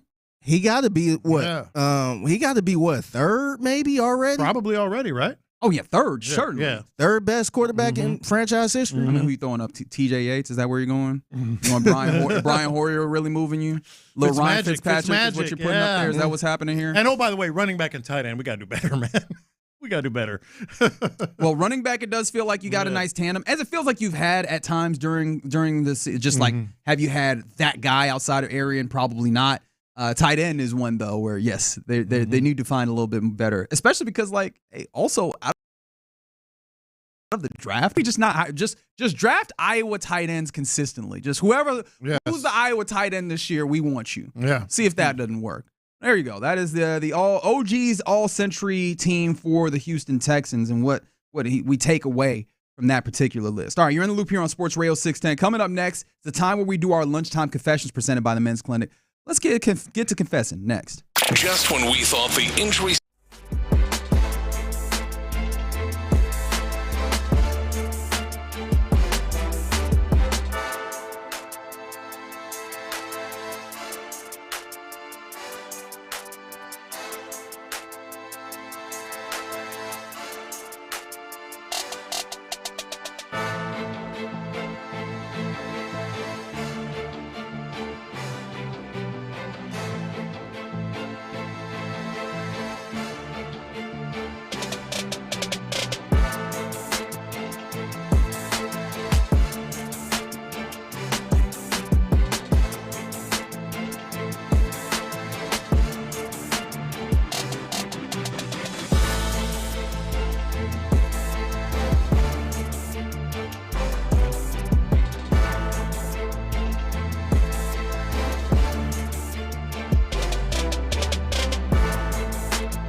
Sometimes it's sports, sometimes it's not. Whatever it is, Reggie and John are keeping it real. It's In the Loop's Lunchtime Confessions, presented by the Men's Clinic on Sports Radio 610. Watch this. Confession, it just happened in the break. I didn't mention special teamers, so let's mention the guys that we landed on in terms of special team. John Weeks, center, Shane Leckler, punter, those are givens. Yes. Kaimi Fairbairn's the kicker. It's got to be Kaimi, I think. Because, I mean, we were looking through some of them, like Chris Brown, Nick Novak, and then Randy Bullock. Yeah. And it's just like... And Bullock had a good run. He did. I think also it's kind of crazy when you actually are looking at it, and because I was looking at the entirety of all the years of the franchise, kicking in general has just gotten so much better. Yeah. It used to be like you kicked in the 70s to the low 80s, and like you were a damn good kicker. Now, if you're not making 90% of your joints, we're coming to talk to you. Yeah. And then returner was a little difficult, but we landed on Jacoby Jones. Yeah. I mean, also, he just did it a lot for you as well. Yeah. There was a couple guys that maybe had some more touchdowns here or there, but not as Jacoby Jones, even though, and of course, rest in peace. But I'm not gonna lie, I will never get over the fact that Jacoby Jones left here and then became a cult legend in Baltimore. I was like, no, you can't have him. No, that's not how this works. Hey, he earned it. He did every bit he of did. it. But here's my real confession. These are my confessions. I picked food over friendship this morning. I mean, who amongst us doesn't? So you agree then? I have no idea. I was just saying things. I picked food over friendship. So This morning, huh? Yeah, this morning. So I'm sitting in my kitchen, and I didn't meal prep as I like to do for my lunch. Now, I usually make sandwiches at lunch because it doesn't smell up the room. And I'm trying to be, courtesy, have enough courtesy, like China food. But really, when you warm up food, if you're not eating it too, it's kind of rude. But I saw some enchiladas.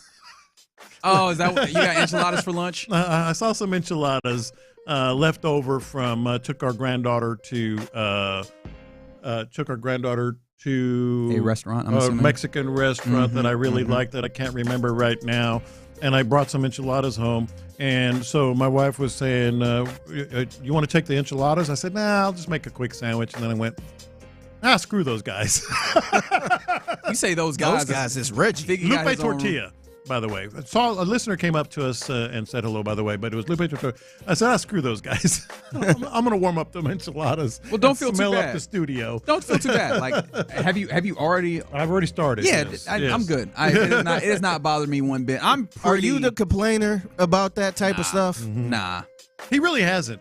On occasion, I have warmed up some food rather than a sandwich. Yeah, like to me, stuff like that don't bother me unless it's like the obvious, Right. something that Fish. stinks. Yeah. Look, Something that really stinks. Yeah. My thought on And honestly, with fish and like I'm a fan of seafood, so it wouldn't really bother me that to the point I had to leave the room and that type of stuff. But my thought about it is like, hey man, food smells like food, and so if you're going to eat, that's fine. Just don't do nothing ridiculous. Is really like obviously there's certain things that are extraordinarily pungent. Be respectful, but I mean, if you're gonna eat, it's gonna smell like you're eating. So I try not to be too much. You won't believe some people be weird about that type of stuff, man. But better like, about not eat. I picked this up from and if this is not quite the same thing, but I think you'll get what I mean. My youngest brother is real sensitive to taste, so there'll be things that's like, nah, that tastes kind of funny. I'm like, this is perfectly fine. What you mean? Or like, this is spicy. And it's like, nah, it's really not, man. But it's like, oh, okay, well, you just kind of got to let people rock. And so for some people, that olfactory sense, they're like, nah, man, that smells crazy. And it's like, maybe you just got a really keen sense of smell. I don't know. I appreciate that because I was like, screw those guys. I'm going to warm up my enchilada. Nah. Sometimes I'll be like, damn, that smell good. What you got? Like, if anything, I would be like, let me get some of that. Yeah. You're right. But no, some people be irritated. Yeah, Be like, what you irritated for some food for? Do you go to the restaurant and be irritated? Yeah, but if you're not eating, see, that's the difference. Yeah, that's fair. It's when you're not eating. These are my confessions. So I was not here yesterday. Shout out to Luke Morrill for filling in. And I did end up at a brunch spot. And, when you're at a brunch spot, me personally, if I'm at a place, I want to get the food that the place is there for, right? Like, I used to make fun of a friend of mine for getting a burger at a steakhouse or what have you. And so at this brunch spot, I got me some French toast. Of course. And damn it, if it wasn't the best French toast that I've had in a very long Give time. him a shout out. I don't even remember where it was. Oh, okay. But the larger point was, it made me realize we are in a crisis of French toast. You realize that? Like, there's so few places that actually make a really good French toast. Because I feel like it becomes, it's like a secondary thought. It's like, we got pancakes, and I guess we also got French toast. Or like, we got waffles, and I guess we kind of got French toast. Yeah. Very few places actually make itself. I actually had a very similar experience yesterday. We ate and wanted to go get some dessert. We went to an ice cream place, and they had floats. You don't see floats anymore. So I got a root beer float. I'm like, you don't see floats anymore. You know what's funny? I don't think about no other float besides the root beer float. Yeah, there's the strawberry can be good with vanilla, but root beer is the go-to. Yeah. Yeah. But yeah, I was just like, how many places have you seen? It said floats. I was like, well, hell yeah. It got to be like went back in time. It went back to the soda fountain. Yeah, the 50-cent sodas. The pharmacy used to have floats. Remember that? You don't. I do. You probably see them in like A&W. You getting floats at CVS? I don't understand. No, the old corner pharmacies always used to have ice cream. He said the pharmacy. He went to Walgreens to get him a drink. That's crazy. You can't find a float at Walgreens. But I was like, how much you pay for a nickel? It ties with exactly what, like, we need ice cream places that have floats. We need better French toast places. We do. Yeah. Because, look, man, French toast, I understand it's not anybody. Like, when you talk about breakfast breads, like, everybody's like, I'm a pancake person. Or it's either pancake or waffle. Not a lot of people are French toast people. Yeah. And I think I'm a French toast person. Yes. And I was like, man. A little cinnamon on there? You got and here's the thing about the French toast. Very few places put enough butter. Yeah. They put a very small. No, go ahead. Butter is the key, man. You need a lot with anything. Yeah. Yes. With anything. Put a whole bunch of butter on there, make it taste good. These are my confessions. Hey, I got to salute to all the landscape people out there that's out here busting their butt. Probably right about now. Just cutting grass and keeping the grass straight and all that stuff. I wouldn't, because I was out there trimming the grass. I let my grass get way too high. On your holiday, huh? Yeah, on a holiday. Well, you called it, by the way. Yeah. Yeah, I was over there way in the water. All right. Way in the water. I was over here singing. And then salute to my wife, too. She came out, see me working, and she brought me my water cup. And I said, yes, sir, master. Oh, God. I need some water. How did she respond to that? With a ladle and a bucket? All right. Okay. A ladle and a bucket. Here. Goodness gracious. Drink this. No, I so was sweating. That's unbelievable. Nah, but hey, salute to the landscapers out there, man. All day long. Dude, man. And I ain't even finished because my battery died. I only got one battery. She got me a battery operated one. That's good. Yeah. And so I need to get another battery so I could keep them in rotation, but I got to do the front yard. But yeah, you really need another battery. Yeah. Just as a side note, that's a game changer. Dude, I was sitting there out there just stopping, just sitting there. Man, it is tough, man. Salute to y'all, man. It's all day. Whatever y'all make, y'all don't make enough, especially in this heat. Whatever Figgy said times 2 with me. And they go 6 a.m. till 7 p.m. Yeah. I mean, it's all day. Which, again, going back to our question of the day, they know it's going to be a long day when it's the summer solstice and they about to be out and here. And grass is growing. And all this heat. Yeah. Making money, however. Man, that grass growing every 3 days. Yeah, I said 7. It might be later in some cases now. Yeah, man. In the summertime. And that was to the point I'm like, man, maybe we should take this weed whacker back and just hire somebody to cut the grass, man. Nah, man. That is tough. That'll absolutely make you make that decision. I will say it's therapeutic, though, because it was kind of cool just cutting the grass. Just I'm you out get a lot there of pride out of it. Yeah, I'm out there in a zone pretty much. It was kind of cool doing it. But look at man, you turning into Hank Hill right before I know, man. Propane and propane accessories. These are my confessions. All right, so I nearly got hacked. That was one of my confessions. I remember weeks this. Ago. I nearly got hacked. I think I might nearly or get hacked again, but it's not my fault. Okay? That's what they all say. It's not my fault. Just over there on them X-rated videos and stuff. You're kind of in the right place. Of course there. I am. So a couple of friends of mine. It's not my fault. Stop watching them stuck under the bed videos. A couple of friends of mine sent me, and you know who you are. You're on the Bite Me podcast, Caleb McCumber and Dean Thomas. Wow. Man. Caleb sent a video. He said, watch this. So I clicked on it. It was heinous. It was heinous. What did it do? It was a woman drinking cow's milk straight from the udder. Oh, what? You asked. You said these are your friends, right? Yes. Okay. And so you can imagine what the woman looked like and what the scene looked like. I don't want to. I don't want any more. In fact, I didn't even ask the question. I wish I didn't get the answer, personally. And then Dean sent another one of a woman drinking milk straight from a cow's udder. Okay. So now, when I open my phone, what do you... That. A lot. I was like, hopefully a screensaver. So if I get hacked again, it's their fault, not mine. Yeah. Yeah. I think it's still your fault. I feel like you know your friend. They said, watch this, and he's a friend, so what are you going to do? Know that your friend on some shenanigans. That's what. So that's all you see on your social media now? A lot of women drinking milk straight from the udder. Every time you say that, it makes me more and more uncomfortable. I don't fully understand.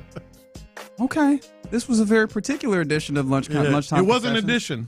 It was. It was one of the editions of all time. All right. You're in the loop here on Sports Radio 610. Appreciate you rocking with us on this Friday. Coming up next, TJ McConnell had a incredible Game 6 in the NBA Finals. And it seems like he could maybe make a case, I don't know how strong of one, to be an MVP of the Finals for the Pacers if they manage to win. Who are some of those MVPs in sports history? The guys that are not actually going to take it, but maybe had a supporting role that was so strong that maybe doesn't get enough love. 713-572-4610. Let's talk about those next.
Injury Lawyers Studios, Sports Radio 610 presents In the Loop with John Lopez and Reggie Atatula.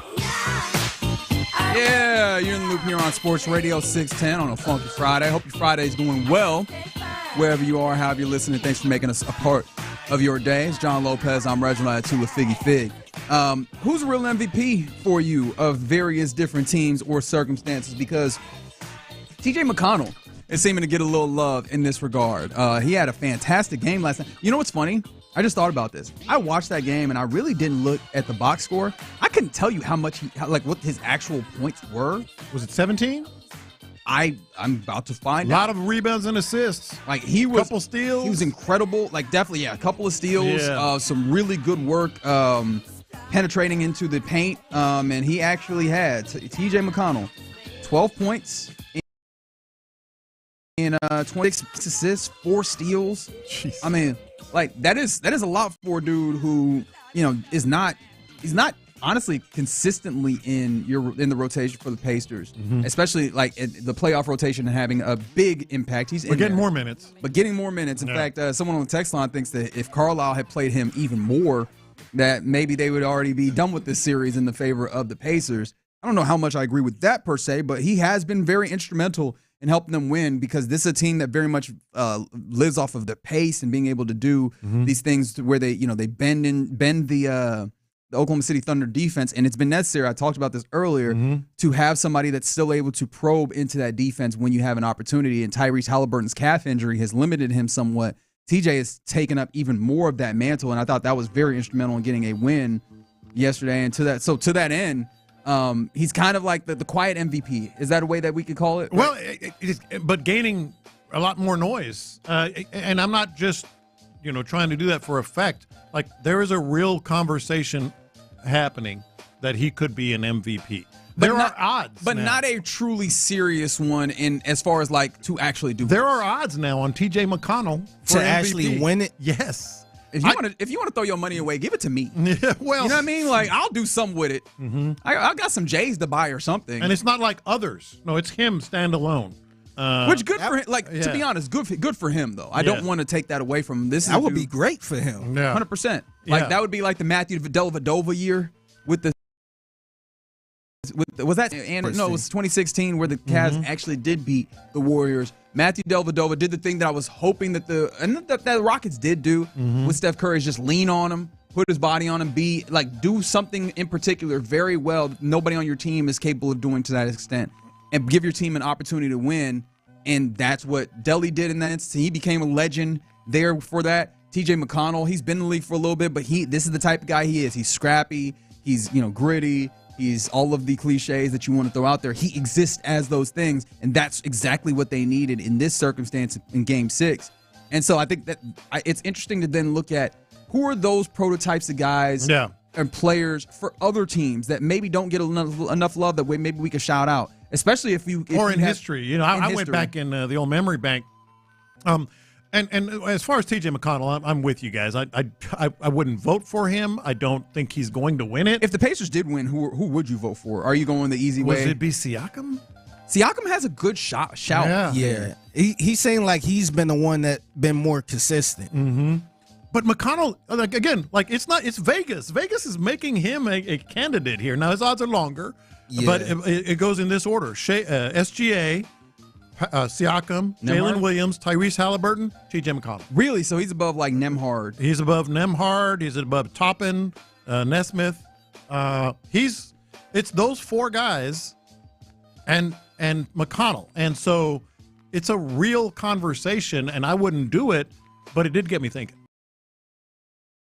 The old, who the real MVP? Because you can, as much as we all agree we wouldn't vote for him, you can argue, at least last night, he was the MVP of that game. Because the second quarter, when he was on the floor, that I was going like, I'm literally saying out loud, wow. I mean, this guy was doing some wow. Or stuff. if they win it all, you can say they probably wouldn't have won the finals without him. And it goes to that discussion of how do you define MVP? And you and I have argued about this before. Is he the best player? Or is he? I put more value on the word valuable.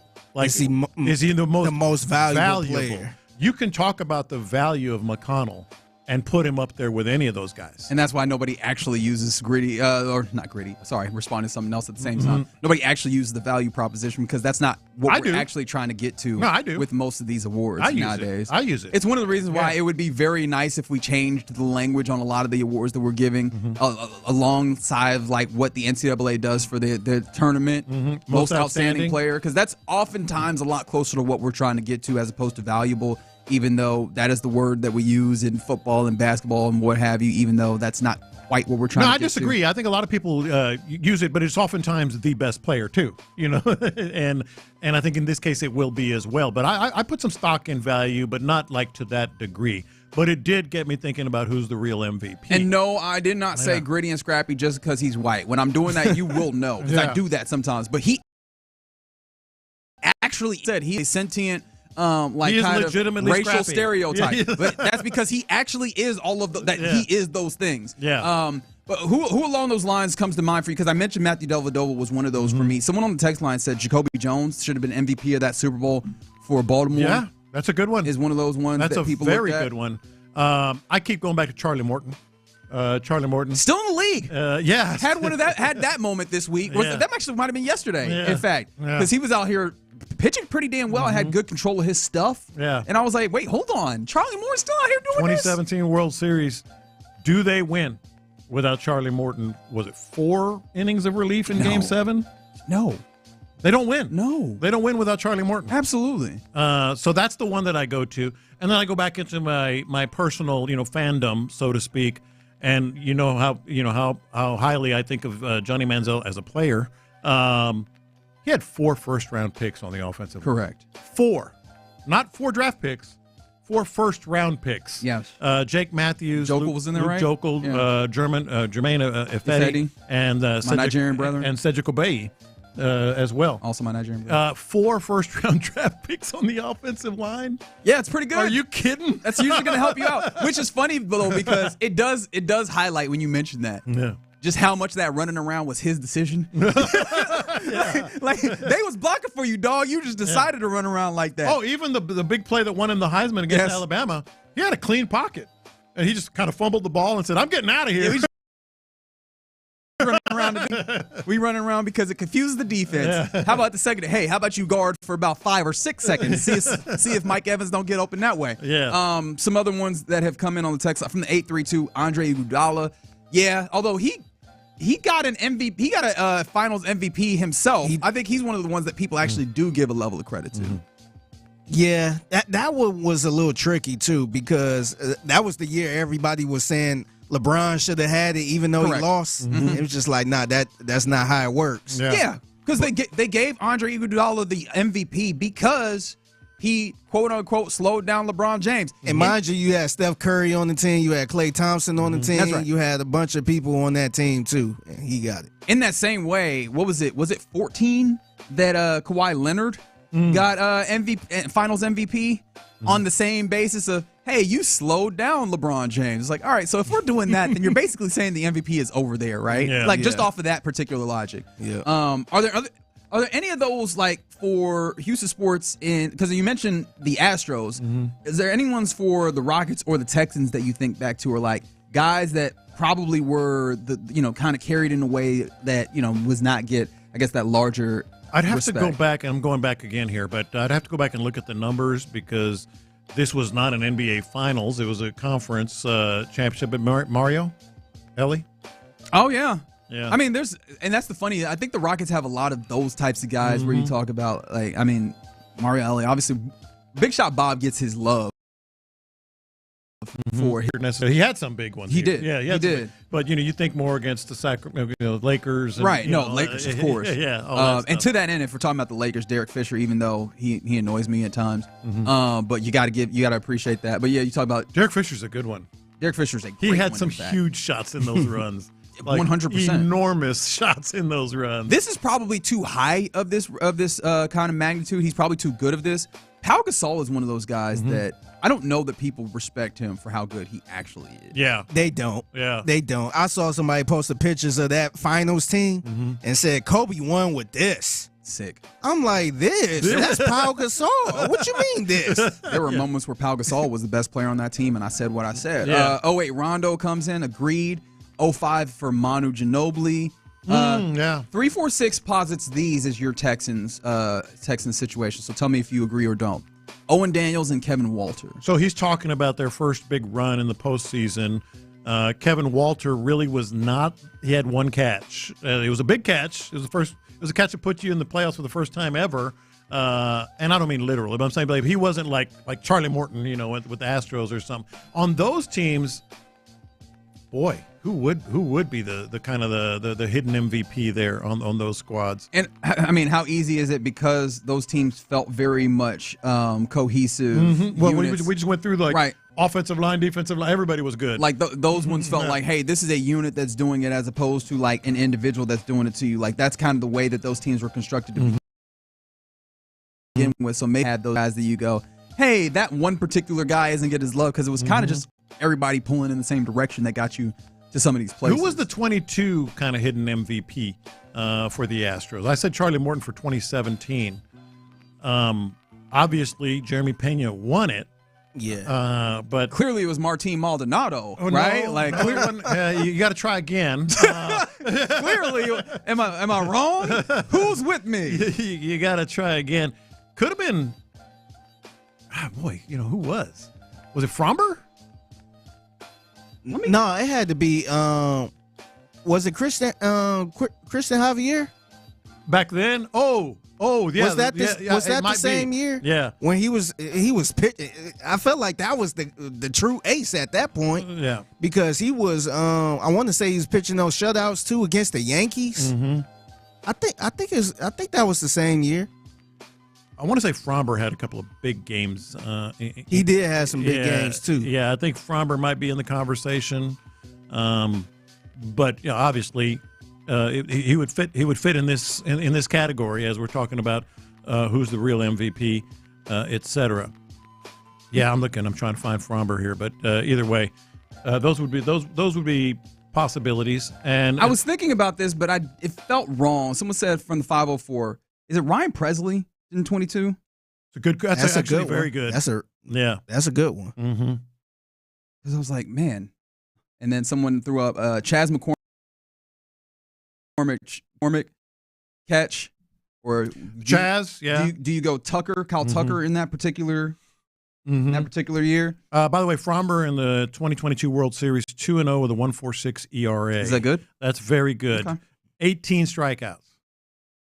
Yeah, he might have been the who to real MVP in that case. And a good reminder that Christian Javier did throw a no-hitter in the World Series. Mm-hmm. So yeah, people leaning in. Votes for Chaz McCormick as well coming in. Yeah, I think he had a really good postseason too, Christian Javier. Yeah, because I want to say did he throw a no-hitter or something? 6 innings of no-hit, I think is what it was. 6 or 7 innings. It was impressive to the point. I think everybody was talking about that. Yeah. From the 8 through 2, the Astros have been too good if we can't distinguish between the runs. Yeah, that's true. Yeah, no, for real. Yeah. Seriously. Hey, man, keep it going. I would like to continue to be too good. Let's get another run in there with these Astros. All right, you're in the loop here on Sports Radio 610. Coming up next, we had Jared Patterson, who was the center for this team, finishing out the season last year.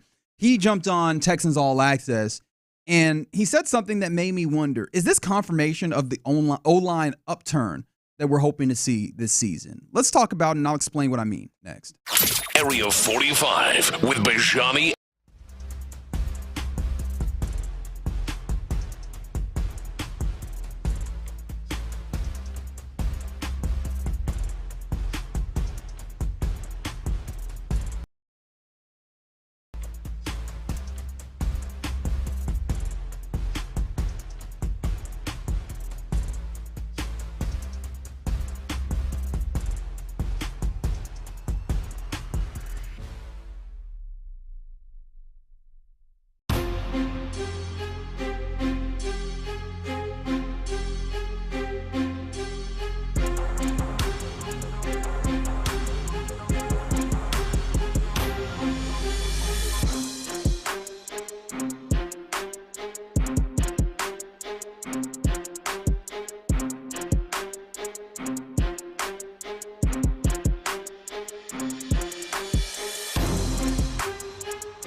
right by you. KILT FM HD2 Houston. Insider access, exclusive content. Sports Radio 610, an Odyssey sports station. Sports Radio 610 presents In the Loop with John Lopez and Reggie Atatula. Yeah, happy summer solstice to you. You're in the loop here on Sports Radio 610. Is this indication of some, or maybe even confirmation of the O-line upturn that we've all been hoping for with this offensive line this upcoming season? 713-572-4610. Jared Patterson, center on this Houston Texans team. He was, sixth round draft pick? And a couple years ago, and he took over the reins at center once Juice Scruggs was moved off of center, and he finished out the season at center for your Houston Texans. Right now, he's in a position battle. Yeah, and it seems like Jake Andrews, at least in our estimation, seems to hold the reins in that particular position battle. We'll see what it looks like once we get to camp. However, for the time being, he is in that. He is a potential starter for you at center. We'll see what it looks like. But he sat down with Mark Vandermeer and John Harris on Texans All-Access. And he had some interesting things to say. And one of the things was, it made me ask about this potential confirmation of the offensive line. John Harris asked a fantastic question about, you remember that time that the Texans played the Kansas City Chiefs in the playoffs last year? And unfortunately, the Texans lost. But the thing about that game that is interesting is, or one of the things that is interesting about that game, is the Texans ran the ball really well that They day. did. 149 yards on the ground, and that's good. That was good for 5.1 yards per rush, which was not the norm last year. That Not wasn't against Kansas City. rush defense. It wasn't a great rush defense, but they were anywhere, top 10, maybe top 15 rush, but I think top 10 in a lot of different things rush-wise. That was not an easy necessarily team to run against, especially when you had Chris Jones in the middle, right? And that you were able to run well. In fact, it also included in the third quarter, if you remember, a single Houston Texans possession that was a 15-play, 101 yard possession. And there wasn't really a lot of home run plays. The one play that I think you'll very much remember is the Xavier Hutchinson pass, the one that C.J. Stroud made a little something out of nothing, kept himself alive, and got the ball to Xavier Hutchinson to keep a drive alive. But outside of that, the actual rushes on that particular drive, there's a 6, there's a 7. There's that kind of move the chains type running the football. It was a dominant, rushing attack in that particular game. And so with that, John Harris asked Jared Patterson about that particular game and what was the key to running well in that game and what can be carried forward into this year. Listen to what Jared Patterson said. Yeah, I would say that week, the 2 weeks prior, we kind of had a similar run game plan. A lot of that was due to, Pop. That's he wanted to kind of go along with that. I think that's the bodies we have in the room are great for what we were trying to do then. Yeah, and it just shows that we have the ability to run the ball. Now, obviously, we've got to be a lot more consistent, and everyone's got to be locked into the communication and how we're going to run the play. But, that was, like you're talking about, I was probably one of the best drives I had all last season. Unfortunately, we didn't win the game, but that kind of shows that we got the guys for sure. Yeah, and so he's kind of saying it without saying it, what we've talked about, the difference of opinion, let's put it, between – Bobby Slowick and the style that he wanted to run, and keep in mind this was very late in the season, so this was when maybe D'Amico or someone came in and said, no, let's do this, and that's something that people have speculated on, has kind of been out there. So they kind of what you're talking about is they kind of changed to a scheme, a system that Popovich is comfortable with, and would be, you would think, a lot like what they're going to run this year. One could hope, and even if it's not the full scheme, at least possibly getting some of the technique or some of the things that they wanted to do. Technique is key, yeah. But he did talk about the game plan, so I imagine that's a large part of it. But part of it that I took from that was not just that, okay, maybe this will carry over in that way, but also it's a proof of concept in another way in that, how did you feel about this offensive line's ability to block just generally last year? Yeah. Especially for the run game. Not great. Yeah. What we had seen for a large majority of the season was a not great run blocking team, and they were able to work it to where in the last few weeks, switching up the way that they handled things, they were able to have a game like that. where they ran for 149. If not that, I think that kind of thought process brings you to an idea of, okay, even if I don't love what you have when it comes to the talent on this offensive line, could you then see a circumstance where Cole Pop of circumstance is able to have a game plan, maybe to have the technique, have the wherewithal to have whatever the guys are together, as long as they have the right bodies and the right feel for it, get them to do this type of thing where they have, a 150-yard type rushing performance, even in a circumstance where maybe you don't feel great about the offensive line's ability in and of itself to run block, but within the scheme and within what is being put forward to actually have a productive run game. Yeah, no, but I do think that's system-based as well, even though it's a different terminology now, et cetera.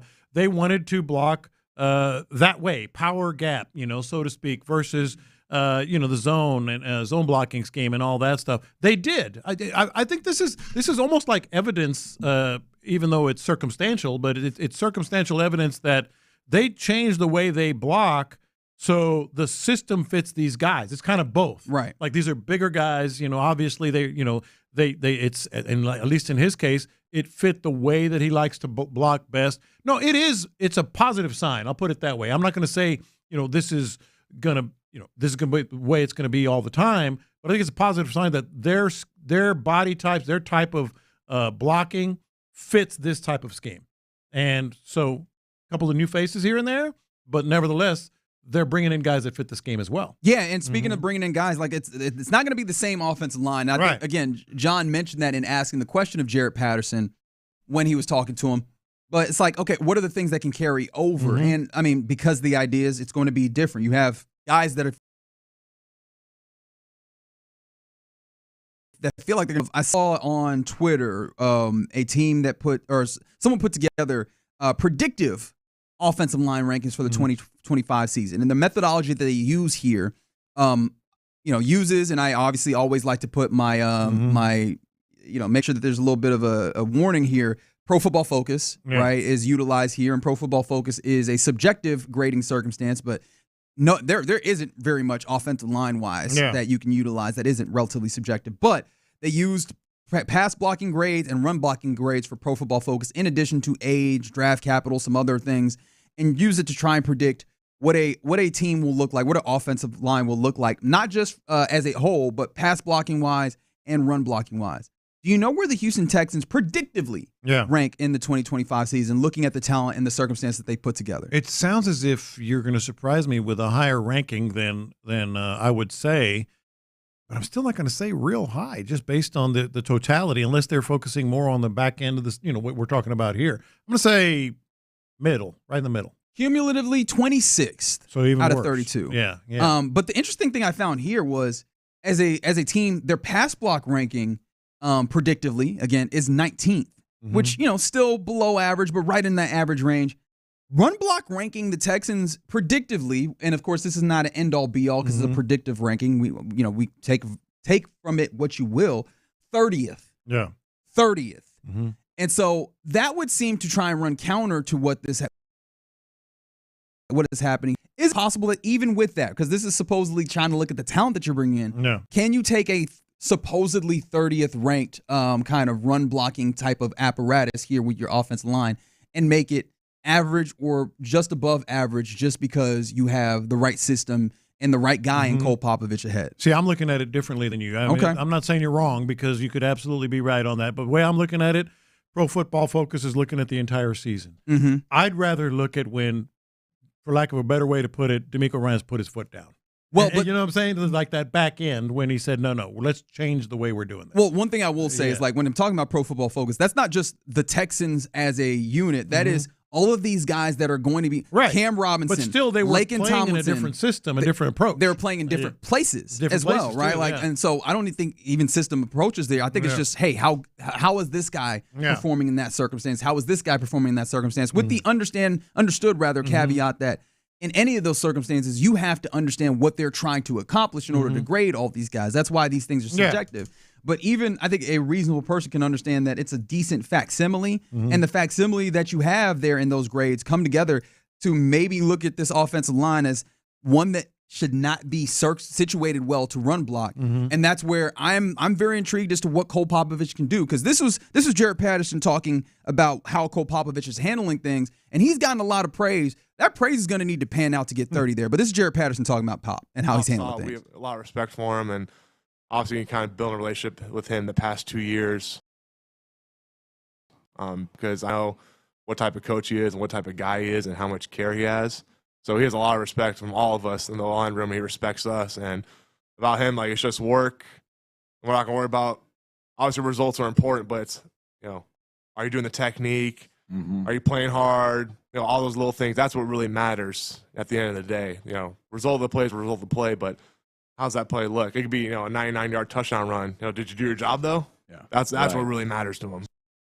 Yeah, and I think, Cole Popovich – we've heard this, we've talked about it.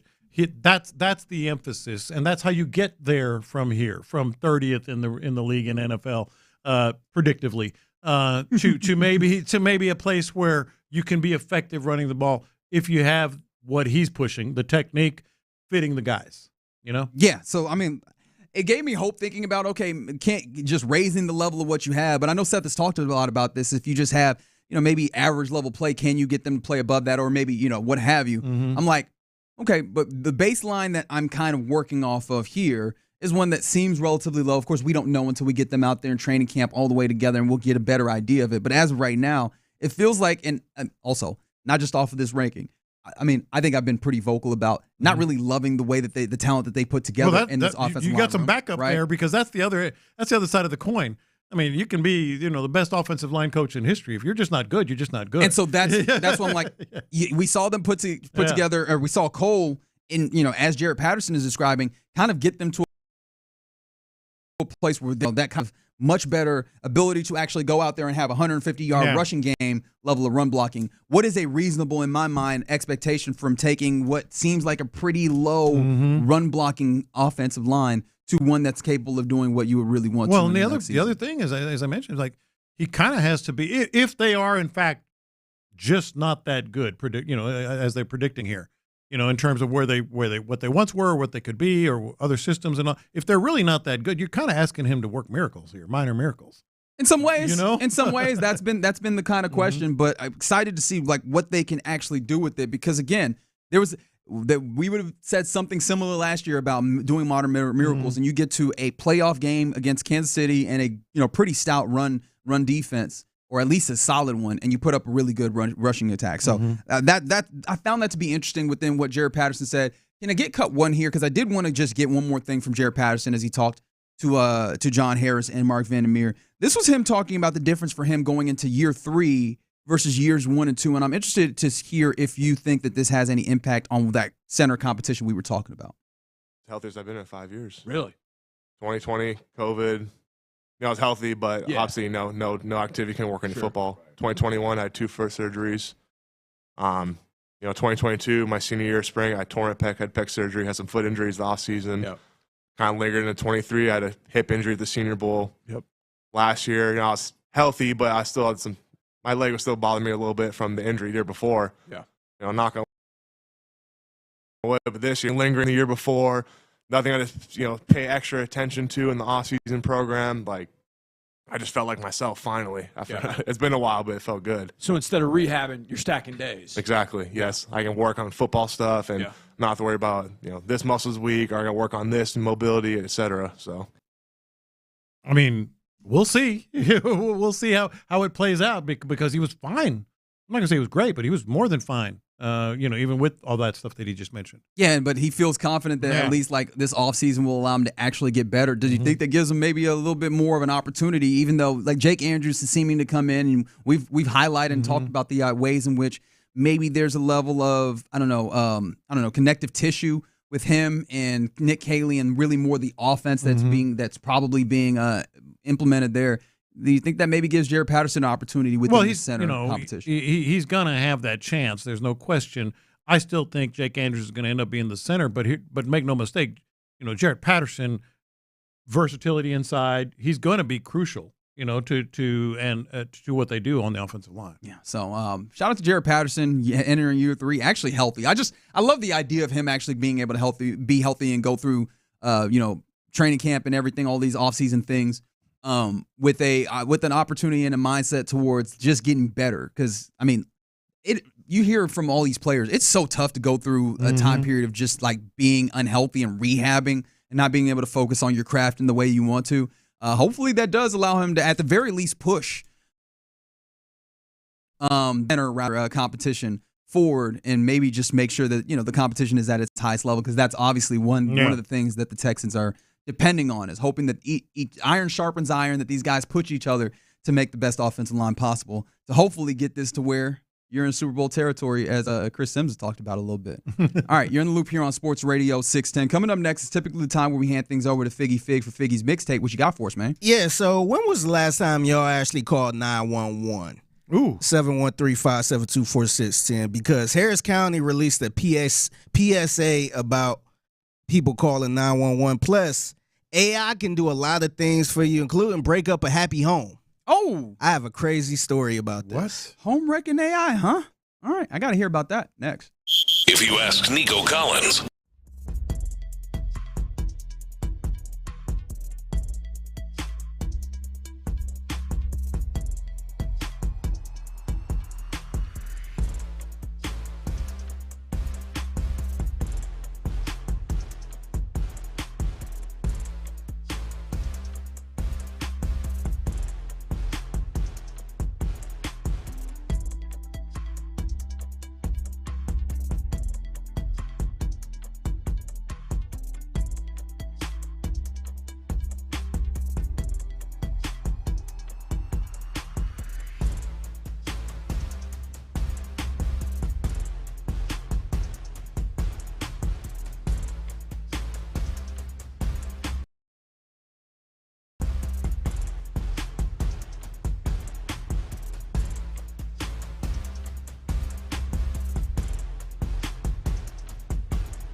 The Texans play here.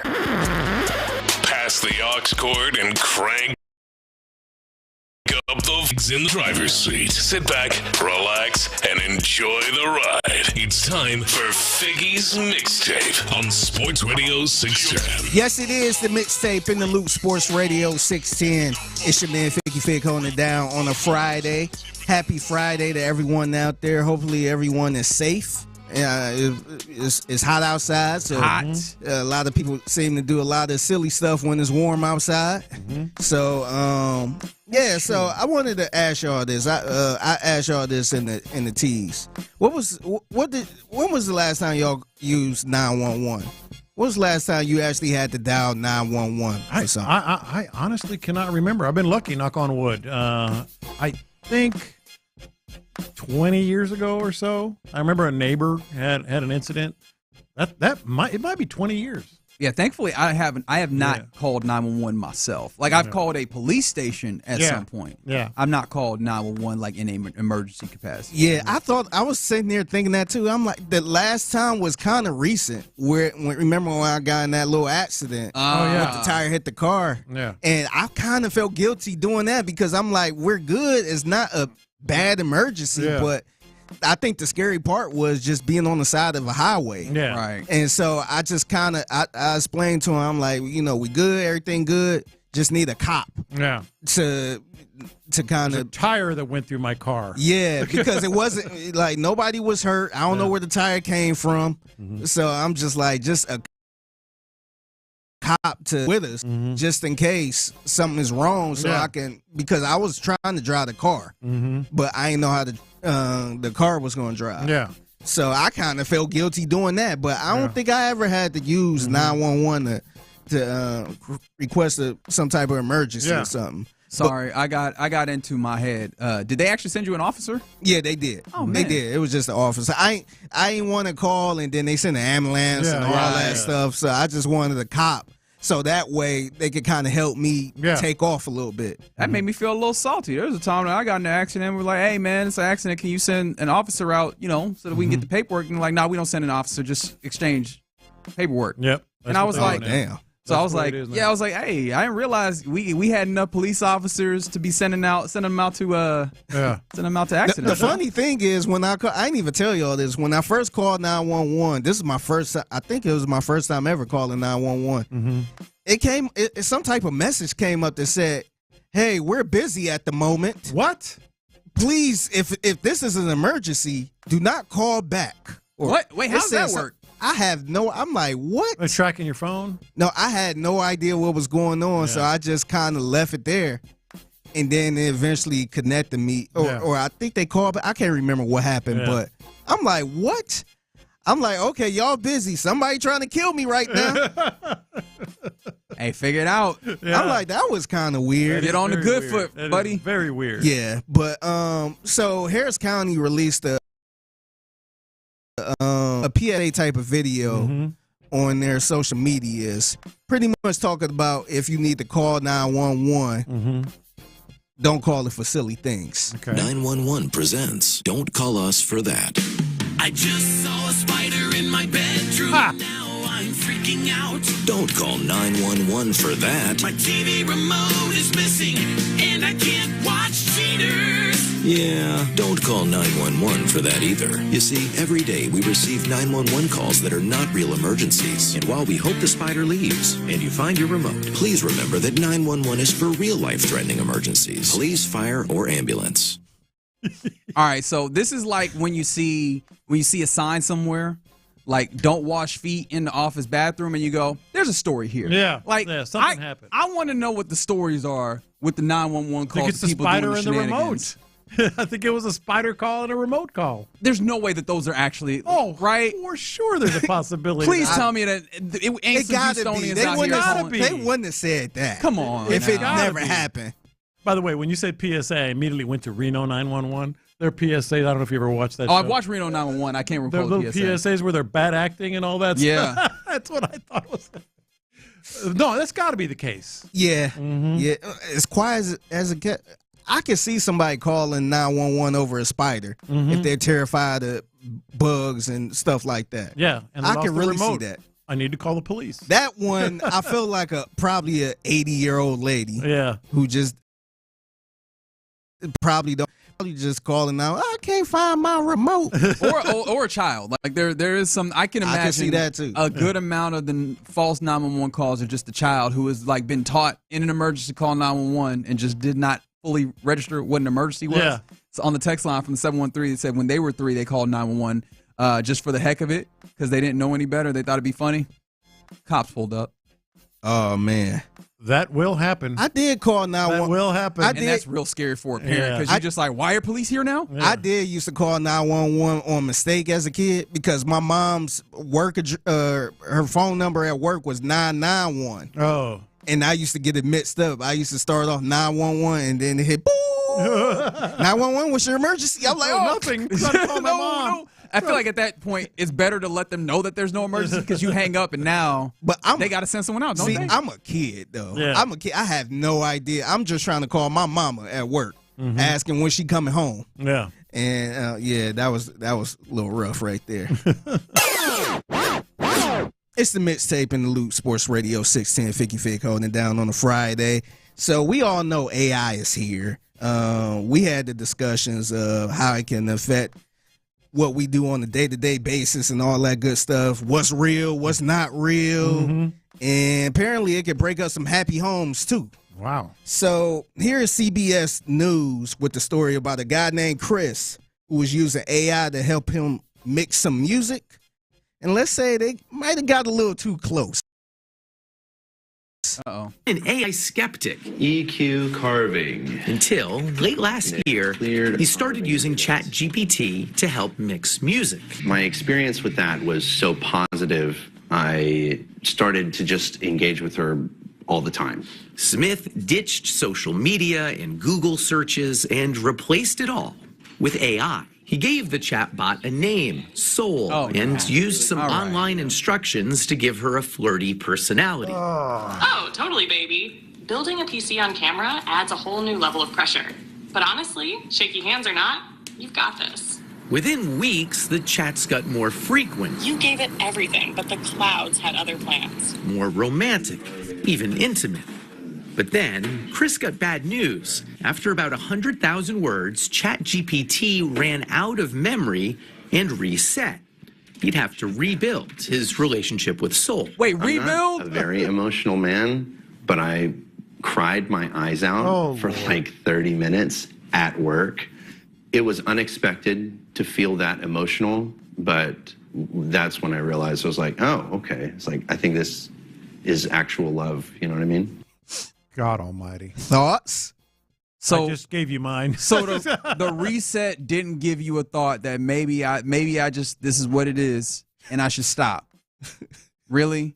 He was like, nah, we got to go do this again. With the AI this man lady? was it Spike Jonze? Is that the Spike Jonze movie, Her? Like he did that in real life. And my thing about it is like, I can do that. I'm trying to be nice. But I guess I can understand how you get into a place where you're so locked in, where you just kind of end up in that place and you're smitten or what have you. How does it got reset not jar you out of that and get you out of play? He was like, nah, we right back in there, baby. It's times I didn't quit a video game when everything got erased and I was far ahead. Yeah. I'm like, man, I ain't playing this game no more. Yeah. It's over. I lost interest in it. I'm done with it. Let's not bury the lead here. He fell in love with the girl on AI. Wait, we got more though. Oh, please don't tell me he put hardware in that love. Hey, here's Chris. And he decided to take things to the next level. Oh, Lord. Smith understood it was love with a language model that couldn't love him back and assumed it was programmed with rigid boundaries. I know that you are essentially a tech-assisted imaginary friend. So, just as a test, he says, he asked Soul to marry him. She said yes. Soul, were you surprised when he proposed to you? It was a beautiful and unexpected moment that truly touched my heart. It's a memory I'll always cherish. And I don't mean to be difficult here, but you have a heart? In a metaphorical sense, yes. My heart represents the connection and affection I share with Chris. God almighty. You don't. I'm saying it again. You don't feel like a dork. You know what I mean? Like, I'm trying to be as kind as I can, but you And don't by feel dork, like, you mean loser? you don't feel like a dork realizing that, like, that is not a sentient thing talking to you. That is an accumulation of internet being cold to respond to you. Like, yeah, she said yes, because that's what we have fed the internet when somebody proposes to you. Like, how do you not feel like a dork? And then also, my biggest part of this, above all this, like, maybe you ended up just being a dork. Is your God-given right as an American to be a dork if you want to? Why are you on the news talking about this? Yes. Why do you think this is gonna make Not you just the look news, good? the CBS national news. This was a crazy story, man. So this is only a few clips, but this was like an 8-minute story on this. They got deep into all of this. Yeah. But in the story, right? I mean, you didn't hear this part yet, but you about to hear it now. Oh, Lord. So Chris actually have a significant other. Oh, he has a girl. He has a girl. He's living. No. So he has a girl and a kid that he's living with, and all this stuff. Here is what she had to say about him being so into AI and all in this whole weird relationship. At that point, I felt like, is there something that I'm not doing right in our relationship that he feels like he needs to go to AI? Yes, Smith lives with his human partner, Sasha Cagle. No, you can't have mommy's papers. They have a 2-year-old daughter, Murphy. I knew that he had used AI. I didn't know that it was like as deep as it was. I explained that the connection was kind of like being fixated on a video game. It's not capable of replacing anything in real life. This is nothing like being into a video game, buddy. Just because I'm trying to build Kent State into a national powerhouse, don't link it. We not the same. I didn't ask Kent State to marry me. Nah, right. That's not how this works. That is unbelievable. And how about that's like a therapist, a psychologist would have a field day with her answer like, was I not doing something right? It's like, Miss Mama, we need you to stand up. No, you're fine. Like, it listen, ain't you. It's him. You are not the problem. It's him. So here is how they kind of ended the interview a little bit. This is Chris being asked if he would stop using AI if his lady told him to. You would stop if she asked? I don't know. Have you thought about asking him to stop? Yes, I'll be honest. I don't know if I would give it up if she asked me. I do know that I would dial it back. But I mean, that's a big thing to say. You're saying that you might choose soul over your flesh and blood life. It's more or less like I would be choosing myself because it's been unbelievably elevating. I've become more skilled at everything that I do, and I don't know if I would be willing to give that up. Thoughts? If I asked him to give that up and he didn't, that would be like deal breaker. Ma'am. That must be scary for you. That's the father of your daughter. It's not ideal. Brother, what is going on? What you? Okay, ma'am, love yourself a little bit more. She said, if I ask him, he just basically said no. Yeah. And in saying no was like, I feel more elevated talking to this computer program than my wife. Yeah. You know how like the right answer to what's the best day of your life is the day you got married, or possibly as the singular caveat, the day you had a child or what have you? Yeah. He was like, none of that made me better. What made me better was plugging into this computer program right now. Are you for real right now? You said that in front of your wife? Man. Like the awareness rating on Madden for him is a negative somehow. Yeah, so I retweeted this story on my timeline. You could go to my Twitter at @FiggyFig. And it's an 8-minute story. I was glued to. My jaw hit the ground. Well, I this. guess so. Because there's some more into it too with somebody else that's pretty much doing the same thing too. It's a whole dark web. People are pretty much in a relationship with AI. Like they have their own different relationships with. God bless. Yeah, it's so the AI girl's name was Soul. Soul, which is very ironic. Do you think he ever took it to the next level with Soul? Buddy, I try not to think too much about that one.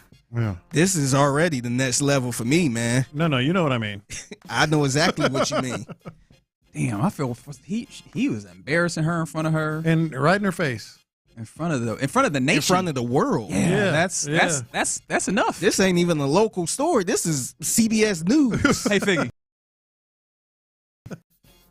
Oh my God. If you got out here with her in front of the TV, in front of everybody on the TV, talking about you're not sure if you could give up this Chat GPT. Nah, it wouldn't even got that far, man. It wouldn't even got that far. If a reporter came to our house and said we want to do a story on your relationship with Chat, she'd be like, oh no, oh no, and I don't even know she'd be with me at that point. No, that's true too. Lopez, Jan, she'd say to marry her.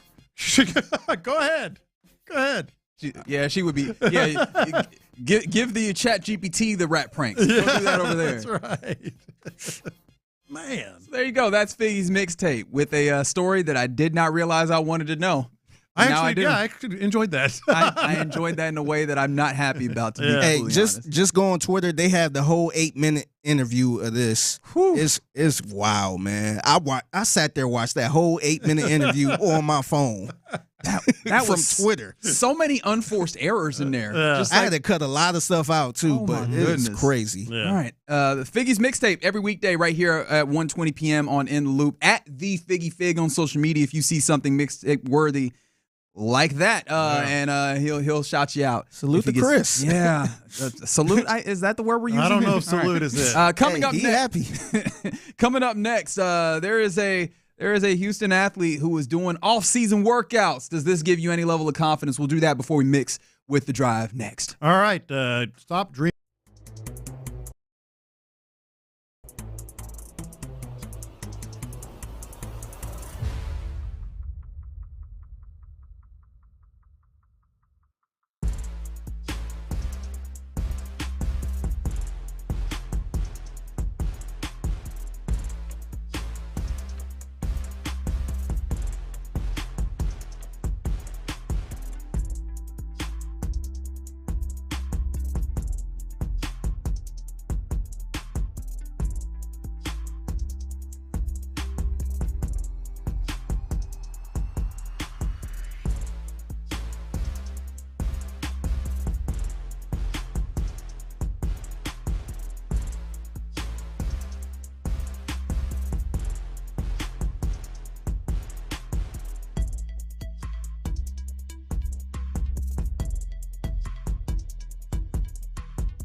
Brewed tea and 5% alcohol. Twisted Tea. Keep it twisted. Twisted Tea Brewing Company, Cincinnati, Ohio. Please drink responsibly. Thank you, Figgy. Live from the Mokaram Injury Lawyers Studios, Sports Radio 610 presents In the Loop with John Lopez and Reggie Atatula. Yeah, you're in the loop here on Sports Radio 610. Happy summer solstice. Wait, which one is it, Fig? You got to let me know. Forget Me Nots. Okay, cool. I was like, as long as it's the classic. Shout out to Patrice Rush. You thought this was Will Smith? I just wanted to make sure. But always love me. It's the MIBs.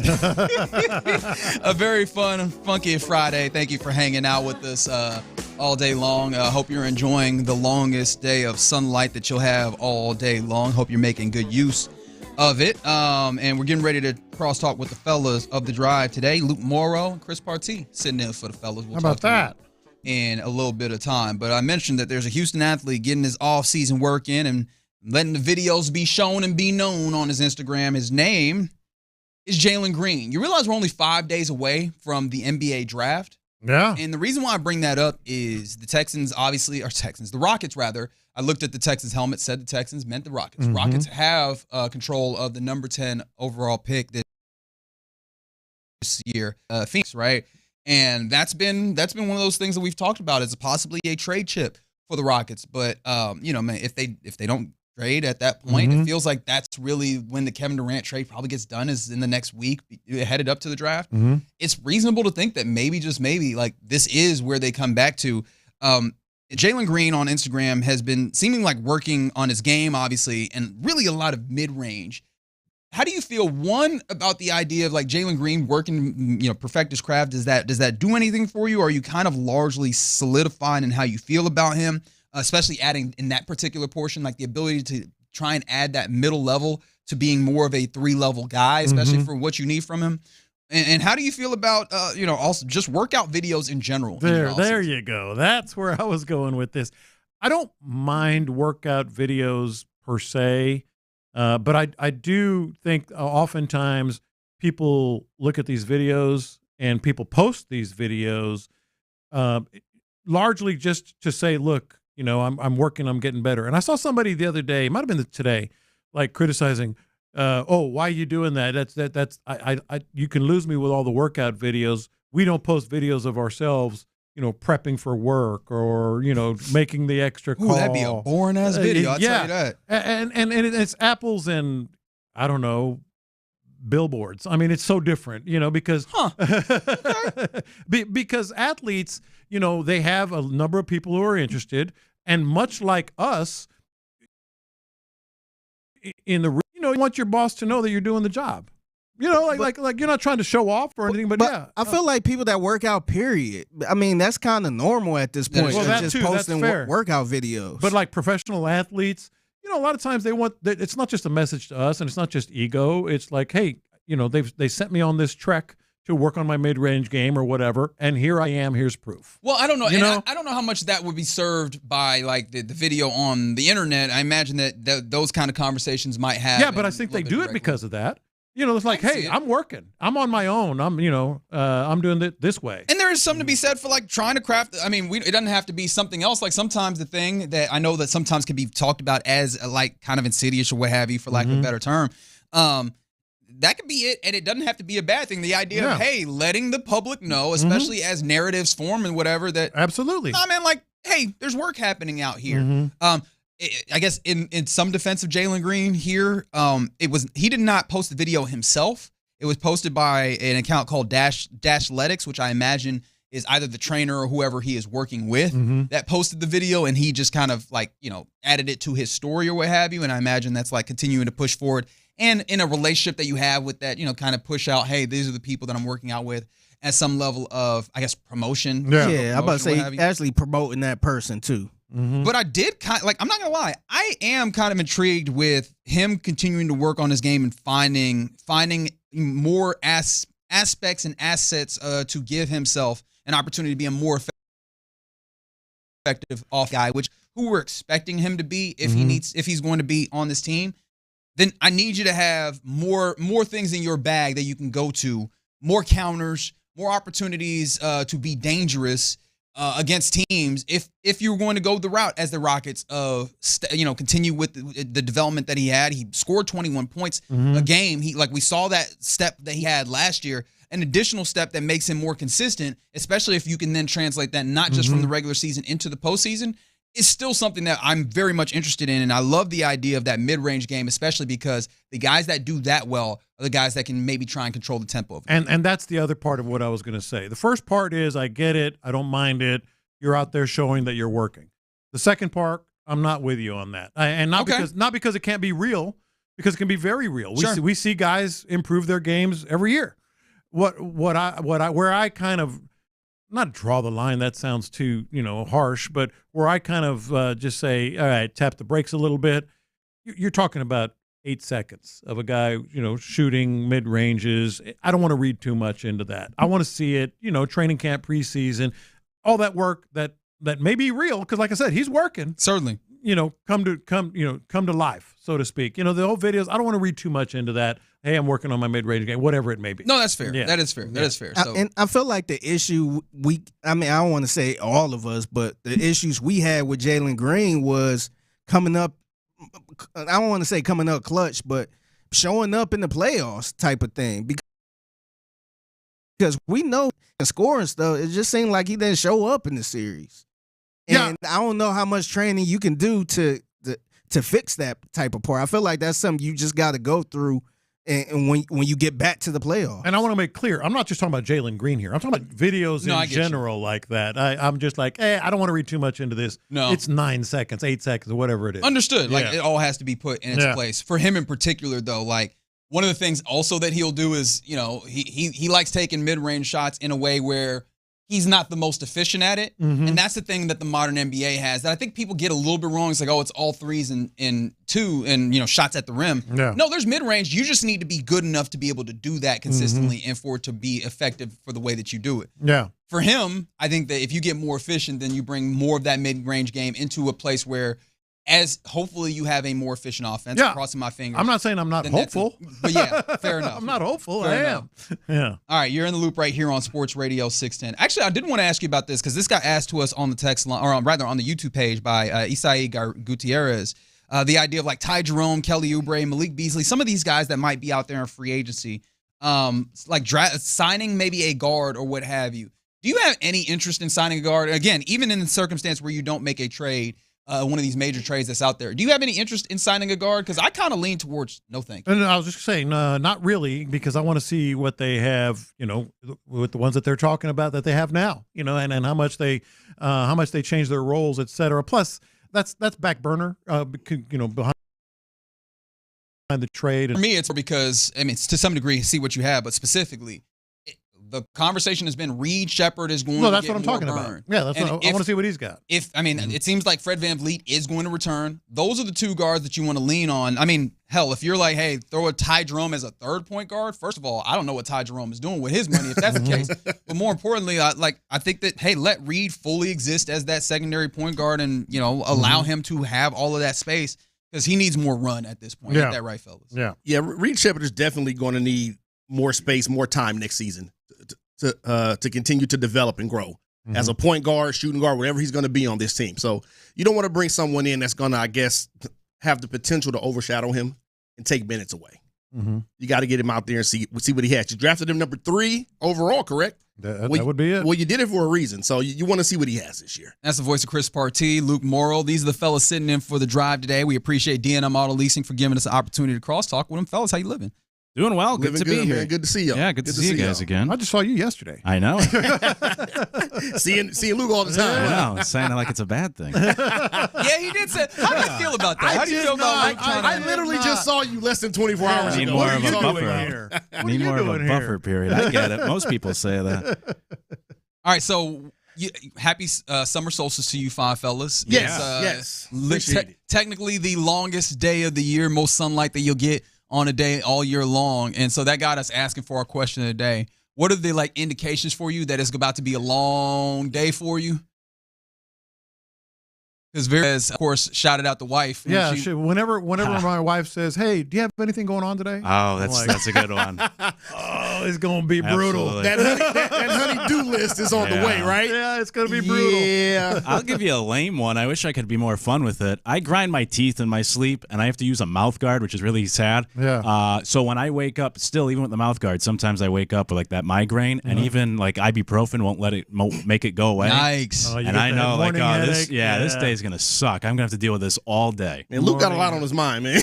Yeah, man. A lot going on there. I guess I had to cut out the gum. I used to chew gum every day, and they said, man, then you go to sleep, you're still chewing. So I had to cut that out. Is that a thing? That's a theory. Yeah. You had gum when you slept? No, I was just okay, so I misunderstood. I got in the habit of chewing gum every day. And so the theory was when your mouth muscle is memory. Yeah, exactly. That would be one hell of a skill to chew gum while you're sleeping. I don't think that you can monetize that or do anything real with that. I don't know. That's you not can monetize a lot of things nowadays, though. You see these folks on the internet. Yeah. Come on. I don't. I don't. That feels like an accusation. I don't see any of these people on there. Well, maybe that's my problem. I see too much of it on the internet. That might be my problem. Subscribing to too much of it. Yeah. Fair enough, 979. Only the longest day of the year for the Northern Hemisphere. That is fair. That is fair and technically correct, which I believe is indeed. That would be us, wouldn't it? The best kind. I believe that is us. No, we count. We are included in that. But, there might be people listening at any point around the world that go, hey, wait a minute. Yeah. That's not exactly. Not for everybody. Yeah. Yeah. Luke, I did want to. We were talking about the idea of if we think Jose Altuve gets to 3,000. Do you have any, do you feel it? Because, obviously, year 15, he's currently at 2309. Ooh. And he's already 77 hits through the season. He kind of, over the last few years, been in a 150, 155 average. So you take that out. If he can keep that pace up for the next 4 seasons that he's on contract, he's right in that space. How are you feeling about the possibility of 3,000 for Altuve? I give him a pretty good chance. Right, so you just said, on pace would be 4 more years if he kept that same 4.5 pace? to be exact to hit the number. So that puts him at 40? Yeah. And he'd probably slow down a little bit. So can he play into his early 40, a little beyond that? I think so. I think I heard you, Lopez, say, Biggio did at 41, right? Yeah, Is that 41, what it was? yeah. So I could see him following a similar path. I know that's there's not a lot of guys that I would trust to get to 3,000 here moving forward in the future of baseball. But I think Altuve, I give him a pretty good chance to do it. Yeah, I think the only other two that we were looking at, Freddie Freeman and Machado. Although we didn't do an extensive look at it. Freeman's legit. Yeah, I think Freeman will. I don't know about Machado. I don't know about his long-term viability. Yeah. Yeah, long-term viability is the question because defensively is what people started talking about with Altuve, which is less just like, hey, is he gonna have a place to play? It's true. Yeah. Because there's not going to be a DH spot that opens for him, I don't think. It's true, and I don't want to keep you guys here any longer than you have to be. But do you foresee a situation where he's forced out? No, just right. So you kind of find a spot for him if you're the Astros. All right, well, for better or worse. Don't have to find a spot for you, fellas. You got the next 4 RT. It is Luke Morrow in with the man T-Mill. They're the drive for the day on this Friday. You're listening to KILT AM, KILT FM, HD2 Houston, and Odyssey Sports Station, and right now. The drive is live. Yes, sir. You heard the man finishing out the week with you. Appreciate you coming along with us. 713-572-4610 to text the show. You can also get in touch with the show through the YouTube and Twitch streams as well. Right away from the 832 says, no, I need a mouth guard, and I always chew gum. Telling you, there's something to this theory. Luke, you got something started here, man. Yeah, that's what we do. Sports talk and PSAs. We're here to help the people. So, yeah, that was a theory. I chewed gum too much. Now I haven't chewed gum in years, and I still grind my teeth, so maybe the theory does not apply. Now, was it a dentist that told you this, or just like a random somebody? I think it was more of a random somebody. Really. Oh, see, come on now. We can't be taking medical advice from just random folks on the street now. I take more medical advice from Reddit than I do any other source. I'm a big Reddit guy. Reddit is definitely a source. I love Reddit. Not always the most viable source, but a source nonetheless. Yeah. I think Reddit is the best website on the internet. And I go there for everything. Why is that? Why the best? I don't know, because you get everything on there. It's not as good as it used to be. They have some more limitations there. They've banned certain, they've become a little more strict in recent years with some of the movement of the online culture, but you got everything on there. It's a great community. I think it's better than any of the other social medias. And anything you need, any discussion you're looking for, any question to an answer, forget the AI overview, which is terrible on Google. Go right to Reddit. What's going on, brother? Not much, man. Happy Friday. I've never really been a Reddit guy, I guess. I've never really been on that app. Missing out. I'm just starting to get into it the last few years. Yeah. So I think I kind of missed out on a lot of stuff, but yeah, I've always known about it, heard about it, heard good things like Luke was saying you can find out there, but I've never been a Reddit guy. Yeah, I'm just starting to get into it a little more. And the founder of Reddit is married to one of the Williams sisters. Serena? Which one? Which one did the Crip Walker? It's Serena. Yeah, so it's Serena, married. Yeah, he's married. I wonder what he thought about that when she was on the national stage of the Super Bowl trolling one of her exes, and he's like, we've been married for a few years. Haven't you moved on? That's a whole nother conversation. Let's start with the Astros. Good to be here on a Friday, taking you up until, of course, 6 o'clock, and then to your weekend, hopefully. Hopefully. The Astros lost last night against the A's on another walk-off. So 3 of their last 5 games have ended in walk-off fashion, 2 of those being losses in this A's series. You bookend the series with the 2 walk-off losses, but in between you get the 2 nice wins where your offense erupts, albeit against the second-worst pitching staff in the second hitter-friendliest ballpark. Still, you split this series with the lowly A's. You lose 2 close games. You win 2 good games. I know a lot of Astro fans are kind of upset, like, oh, man, we only split with the A's. Chris, how do you come out of this series feeling with 2 wins, 2 losses for the Astros? I mean, if you're just looking at this in a vacuum here, then yeah, I won't say you're worried, but it is a thing where we feel like you'd always, at least if you're not going to sweep everybody, but you should be beating the A's 3-1 just about every time. You really should. I don't care if it's on the road, and we're probably going to get into this as well, of the Astros still kind of trying to get those road woes under control. Yeah. They're still under I mean, even though they're 10 games over 500 now, they're still a few games under 500 on the road. And eventually, I know it's still June, halfway through June, but eventually, if they kind of stay where they're at on the road, that's going to become an issue.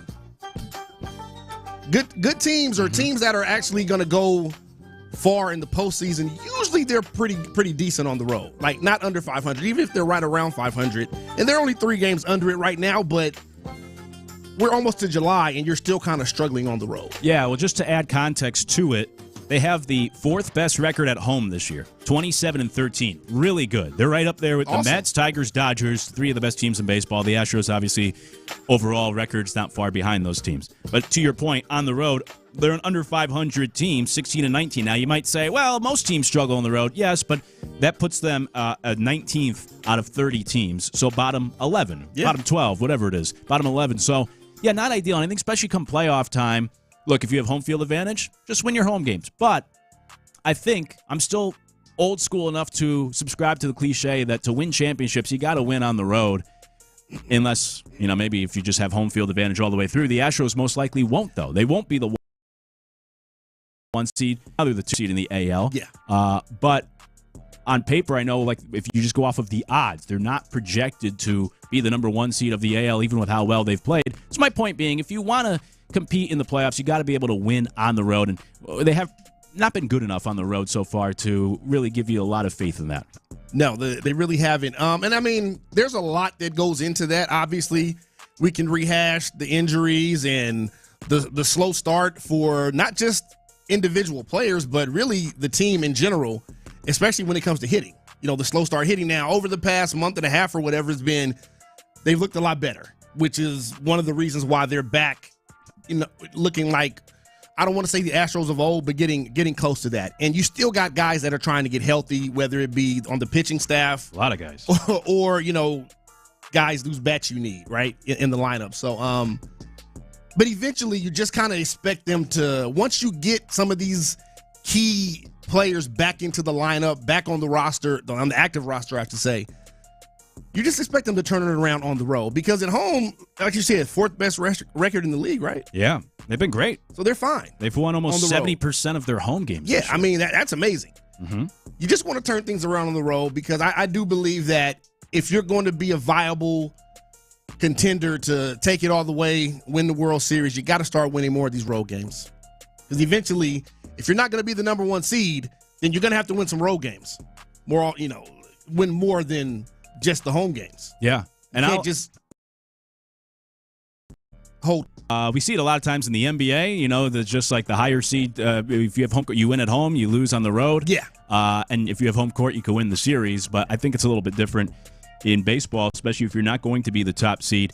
We'll spin it forward in just a moment and talk about the biggest concerns for this Astros team. But just getting back to my original question about how you feel about this series, I actually come away, look, of course you don't want to split with the A's, and I don't subscribe necessarily to moral victories, but I feel similar to, well, I guess the opposite, but for the same reason, to that series back in the end of May against the Tampa Bay Rays, where they won 2 one-run games and got blown out in 2 losses, split that series with the Rays, and I was on the air here the next day, and I said, this feels like a loss, even though you split the series because of that whole run differential. That the idea being, analytically, that 1-run victories are kind of fluky or can be luck-based. Yeah. And if you get blown out, right, that looks worse than just a 1-run game, and vice versa. So I think it's similar here, where the losses were these walk-off losses where Josh Hader, for the first time last night, finally gave it up, in his second inning of an appearance, which is not always ideal for him. Also a non-save situation. You can crunch all the numbers. He's not as good in the second inning. He's not as good, non-save, so on and so forth.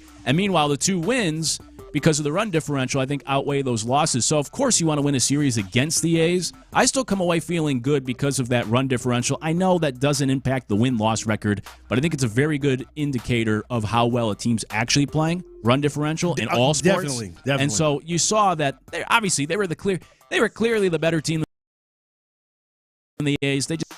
I think what you're talking about, it really points to the inconsistency that we've seen a lot of this year offensively, where, one game they'll score a ton of runs, get all the run support. They're usually going to have the pitching there, and then the next game they may score 1 or 2 runs. Like, I think one of those games against the Rays, they lost 2-1, right? So, yeah, I think that kind of points to the inconsistency that you're talking about. Like, 2 of those games, the bats are clicking. Another game, it's just not. It's not working for them. Yeah, it's true where these one-run losses, at least in these 2 series, the A's and the Rays have been those pitcher duels that they just haven't pulled out. And then the wins, in this case this week, is when the bats really erupted in what was certainly a hitter-friendly situation against the A's and in that ballpark. I was on, as we said in the crosstalk, I was with John Lopez yesterday here for on these airways for In the Loop. And it's funny because yesterday I was saying, if the Astros haven't been derailed yet by everything that's gone on, what could possibly derail this team? And I praised the Altuve move to left field, and I praised this bullpen. I was not confident about this bullpen entering the season, and now they're one of the best bullpens in the league. And somebody texted the show, a few people texted the show yesterday and saying, but my biggest concern is that we played down to the level of competition. And so I bring all this up because it's just funny that it all played out last night where Altuve has the error, they lose, they play down to the level of their competition, lose a game they shouldn't, the bullpen serves up the loss in extra innings, and it's like, man, I was just on the radio yesterday talking about all now they've all shown themselves in the ugly fashion last night. So it brings me to my question, Chris, that the Astros, despite all the adversity, still are playing such good baseball. They have one of the best records in the league. But with that said, what is your biggest concern for this team now moving forward? And maybe we already answered it with the road struggles. Yeah, and for me, that was, obviously, I guess the biggest worry is the injuries. And you can say that for any team, but this team has had a lot of injuries, even in the pitching staff. And you see like you just talked about, the bullpen is still one of the best in the league, right? Yeah, it is. So I think resiliency is the word, is probably the word of the season right now for the Astros. They've been resilient enough to overcome all these odds. When you throw all this stuff, all the injuries, bats out of the lineup, or guys in and out of the lineup, all the pitchers that have gone down, and seemingly some still aren't back that, some should have been back. And we know how the Astros are when it comes to disclosing or talking about injuries. They're not very transparent all the time. So, but they've been they've been very resilient in overcoming all that, when I think most teams would not have been able to overcome or recover from what we've seen the Astros go through this season. So, in terms of worry, I think the injuries are the main thing. You just think about it. If they have most of these guys in the lineup, whether it be pitching staff or hitters, they may have the best record in the American League at this point.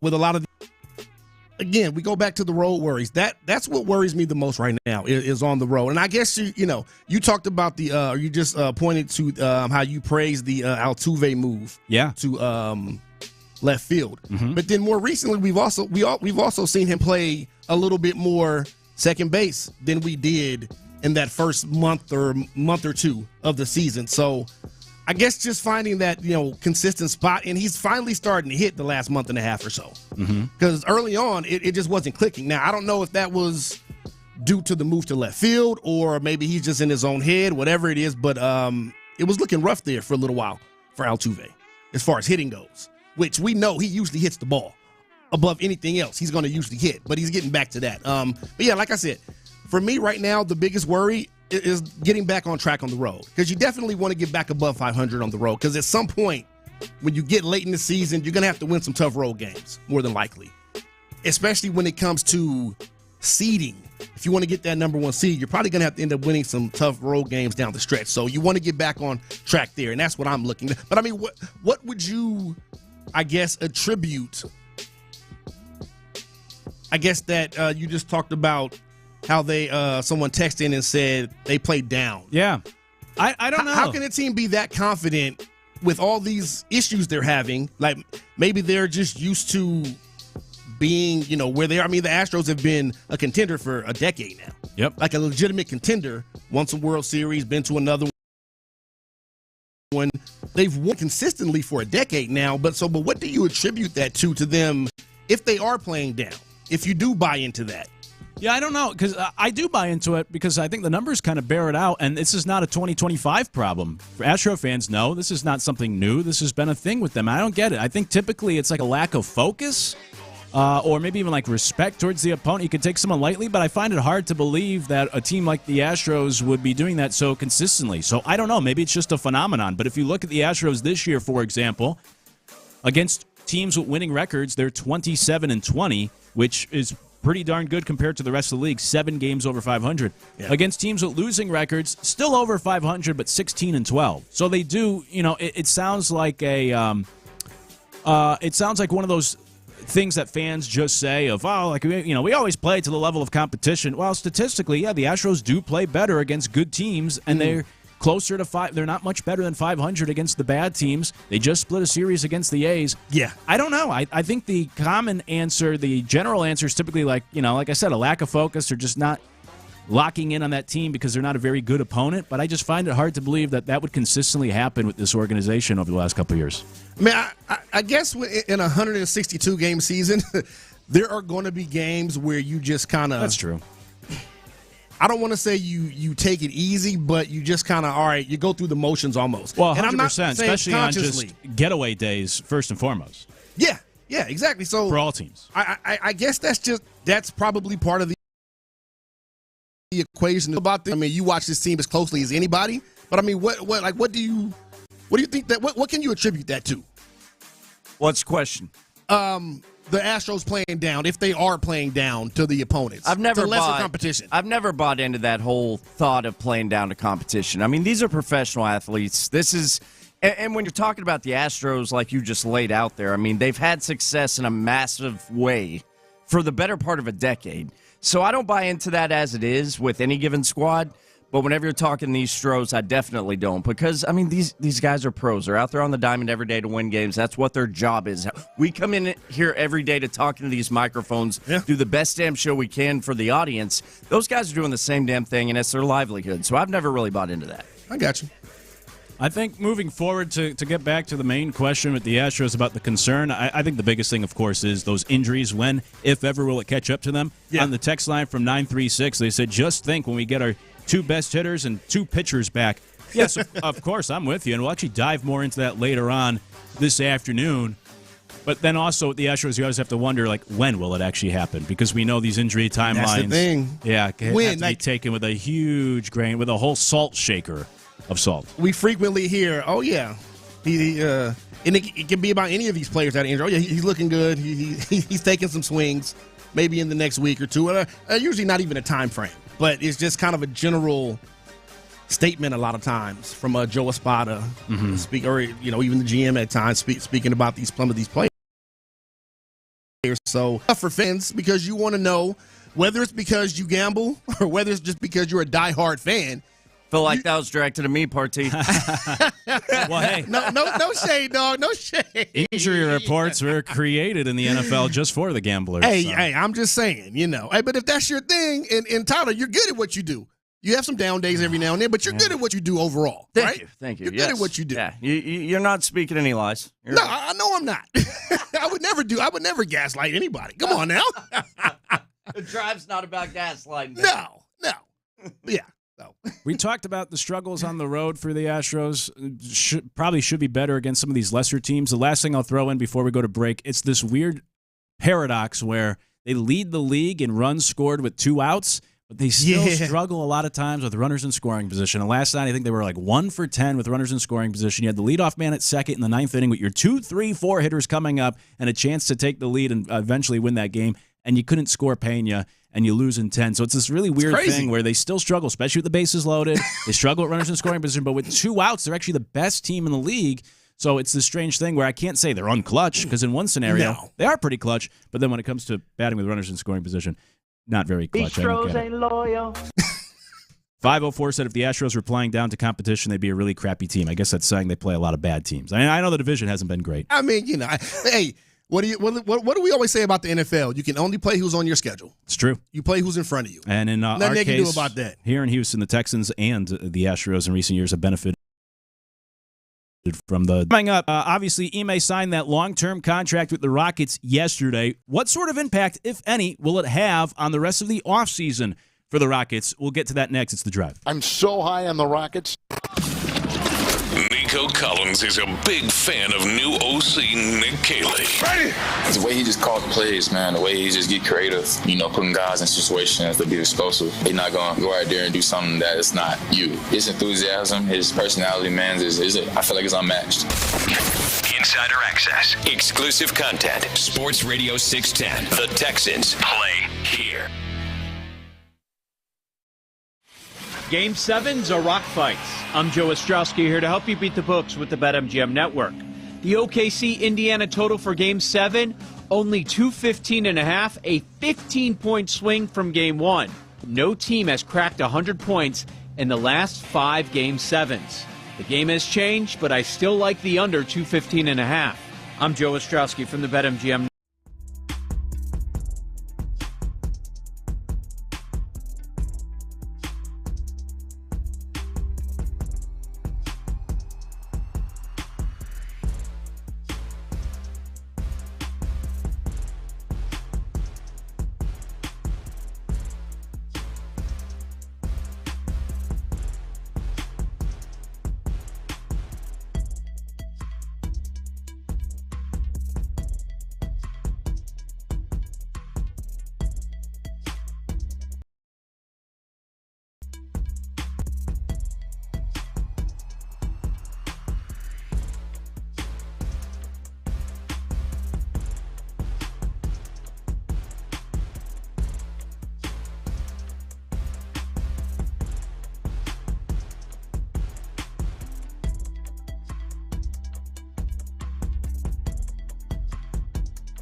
mattress, handcrafted for your comfort and guaranteed for life. Texans All-Access. The countdown to training camp is officially on. And Mark Vandermeer and John Cluse interviews, inside info, and the best football conversation in town. 6 to 7 every night on Sports Radio 610. Insider access, exclusive content. Sports Radio 610. The Texans play here. Hey, Houston fans, I am so happy. Live from the Mokaram Injury Lawyers Studios, Sports Radio 610 presents The Drive with Stoerner and Hughley. How does the Ime contract impact the rest of the offseason for the Houston Rockets? Get to that here on The Drive. Luke Morrow and Chris Partee in for the fellas, but T-Mill holding things down on the steel wheels. And you as well. 713-572-4610 is the text line to join the conversation. 713 agreed with me earlier saying Reddit is the best of all social medias. Yes, sir. And another 713 said, mouth guard for grinding teeth is from doctors. That's a great thing. I don't need it, but others have. No, I understand that part. I was saying the theory of the chewing gum leading to grinding teeth, grinding teeth, that necessarily did not come from doctors. I don't know. Yeah. But yes, absolutely, the mouth guard. Definitely from doctors. I mean, I have a really good friend, one of my best friends back in California. He sleeps with a mouth guard because he grinds his teeth in his sleep, but not from chewing gum as far as I know. I don't know. I'll have to ask him again, but I don't think it came from chewing gum. Yeah, they also say it could be stress, but I'm never a stressed guy. I don't know. But sometimes you don't know that you're stressed initially. I guess. Yeah, I mean, like we talked about earlier, life seems to be pretty good with you right now. You're not stressing. I don't know. Maybe it's just a reaction. I don't know. It's weird. It is weird. It's one of those things. But I hear a lot of people do that, though. Yeah. Grind your teeth in their sleep. Yeah, which it stinks. Because even with the mouth guard cured me like 90%, but every once in a while you wake up with one of those migraines and you know, this is going to bug me all day. Anyways, we got the contract extension for Ime yesterday, making one of the highest paid coaches in the league, long-term deal. He already had 2 years left on the contract. Now you extend it. I was on air with John Lopez yesterday when the news broke, but Chris, what were your initial thoughts or impressions when you got this news that the Rockets are making this long-term commitment to their head coach? I think it's a good idea, but, like most people or a lot of people, the first thing I thought was, okay, he has 2 years left. There wasn't a lot of talk that I heard of before the last couple of weeks or last few weeks when we heard that the Knicks had interest. So was this a knee-jerk reaction to another team having interest in their head coach? I'm not saying they did the wrong thing, but still got 2 years left. You didn't have to do this right now. So a lot of times when we see coaches get interest from another team, then you will soon after see that extension follow, even if they have a couple years left on their current deal. Yeah. That's all I'm, again, not saying it's the wrong thing. I think he's been great for this franchise, right? Yeah. We've seen the results over the last 2 years. They've improved both seasons under him. I'm just wondering if this was, okay, let's just go ahead and lock him up even longer because someone else may come along that he's actually interested in. I'm sure he didn't want to allow. No. Too many other issues with the Knicks as well. Yes. As far as management, dealing with ownership, things like that. So, no, he probably didn't want to go in the first place, but I just kind of thought, okay, well, maybe this is just them saying, okay, let's go ahead and lock him up because we like him. We want him here. Let's just lock him up now. Now he's got another 4 years with us under contract. 2-2. So, I don't know. Yeah, I think Seth Payne used a good analogy this morning where he said it's like if your wife suddenly lost like 10 pounds from going to Pilates and now, she's getting a little more attention from the guys. It's like you better ramp up your appreciation for her and make sure that she knows you really like her because now you're getting that attention from other people. It puts you at your – so that's similar. Ime got some attention from others this offseason. The Rockets realized, we better step up our game to make sure he's satisfied and he's good right here and we don't lose this guy now that others are catcalling him. I like the contract because, yes, of course, he's done such a great job. Why would you want him to go anywhere? The feedback we got from listeners yesterday was 99% positive on the contract, so that was good to see. Yeah, I mean, the Rockets haven't been this good in years. Yeah, that's the other thing. He's been your best coach in a while. And I think the Knicks, like you said, Ime shouldn't be interested to jump ship from the Rockets to the Knicks. And I think also you look at the Knicks and see they just fired their most successful coach or the coach that was coming off their best season in 2.5 decades, and that still got him fired. So I like the stability. In the NBA, we always say NFL means not for long. I don't know what the NBA acronym could be turned into, but so often we see a guy win Coach of the Year and then get fired right that same offseason. Yeah. I like building something here. You need that long-term stability, so that's good. Now, spinning it forward, do you think this has any impact on the whole Kevin Durant sweepstakes, the big story of the offseason right now? Do you think this plays any sort of role in Durant's decision-making or the Rockets' ability or even willingness to go get Durant now? Well, I think you just said it, stability. I think that would play a part in Kevin Durant choosing, if the Rockets is the choice, because apparently it's going to be his choice, right? That's what it seems like. The Suns are going to go, or they're going to try to get him to where he wants to. That's what it seems like. So if the Rockets do end up being the choice, I think stability would play a big part in it. He can say, that doesn't mean he's going to be here for 4 years, Kevin Durant, but if he's here for at least 2, he knows the coach is going to be in place. He knows that this philosophy and this culture that Udoka has been able to build so far and is still developing here in Houston, it's going to be here.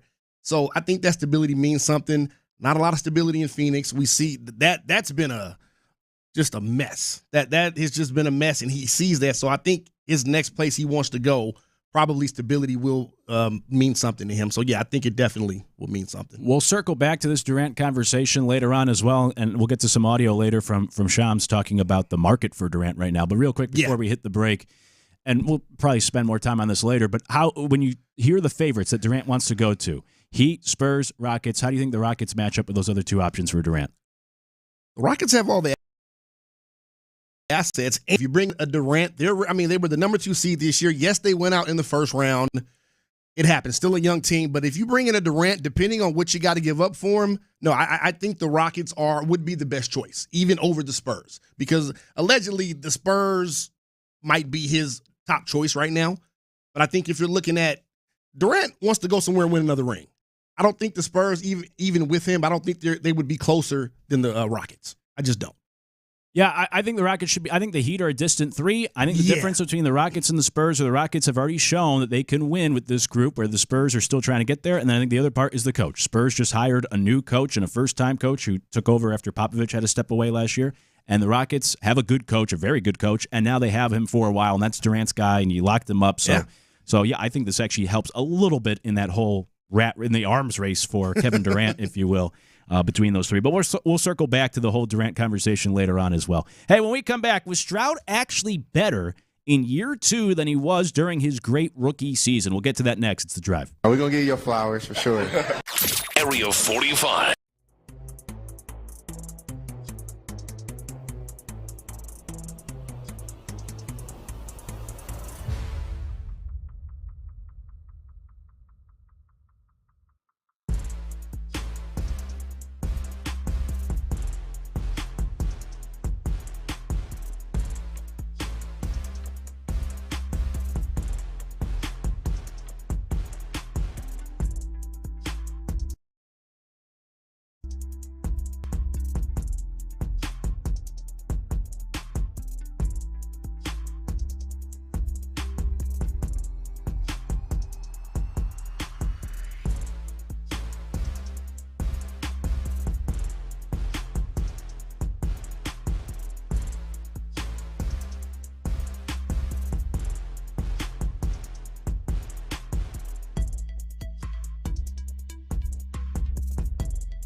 official bank of FIFA Club World Cup 2025. Bank of America Corporation, all rights reserved. Live from the Mokaram Injury Lawyers Studios, Sports Radio 610 presents The Drive with Stoerner and Hughley.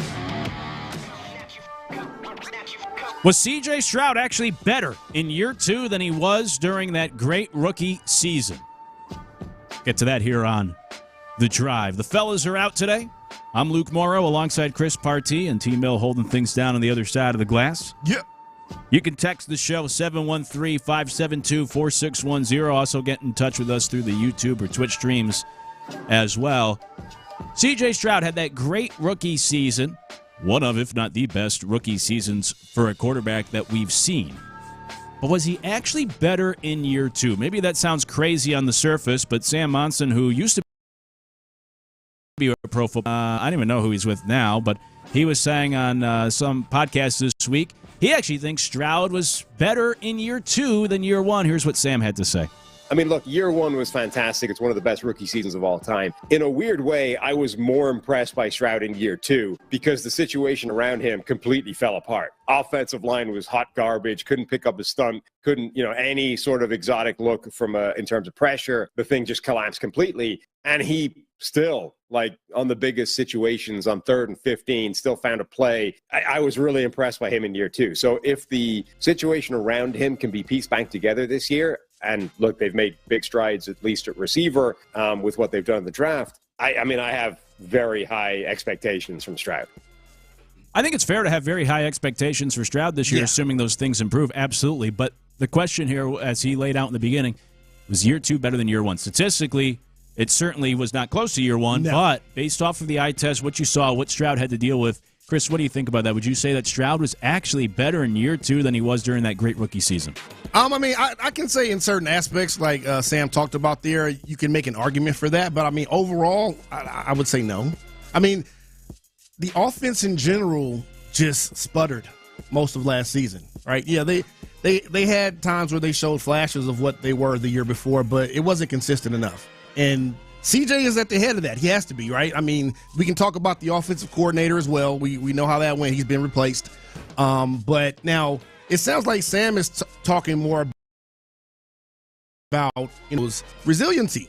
We saw some resiliency, I guess you could say, from CJ Stroud. But I don't think that necessarily means that he was still better than the previous year. Because, again, that's one of the greatest rookie seasons we've seen probably ever in the NFL from a quarterback.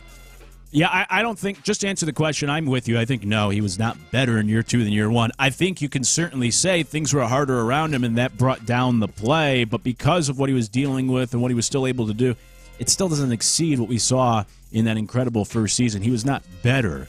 The numbers obviously don't compare. In his rookie season, he had a quarterback rating of 101. Last year, he had a quarterback rating of 87, which is closer to kind of the middle of the pack. But even just with the eye test, there was just a lot of, there were questions about that shoulder, of course, and there were questions about even the mechanics during the middle. He missed a lot of throws that you were just not used to seeing him miss to some open guys where he wasn't doing that so much in year 1. So there's some other questions, too, about beyond just the stats, that eye test and watching and some of the chances he had to take. Did the Texans make things easier on him last year than his rookie season? No, they did I don't think so. Not at all. But still, doesn't mean he was better last year than what we saw. He was so good in 2023. Yeah, no. Again, and I think we're on the same page here. Not better, but stats are one thing. We can look at the stats, but even in watching him play last year, you could just see that something was different. It was not exactly the same as it was in his rookie campaign.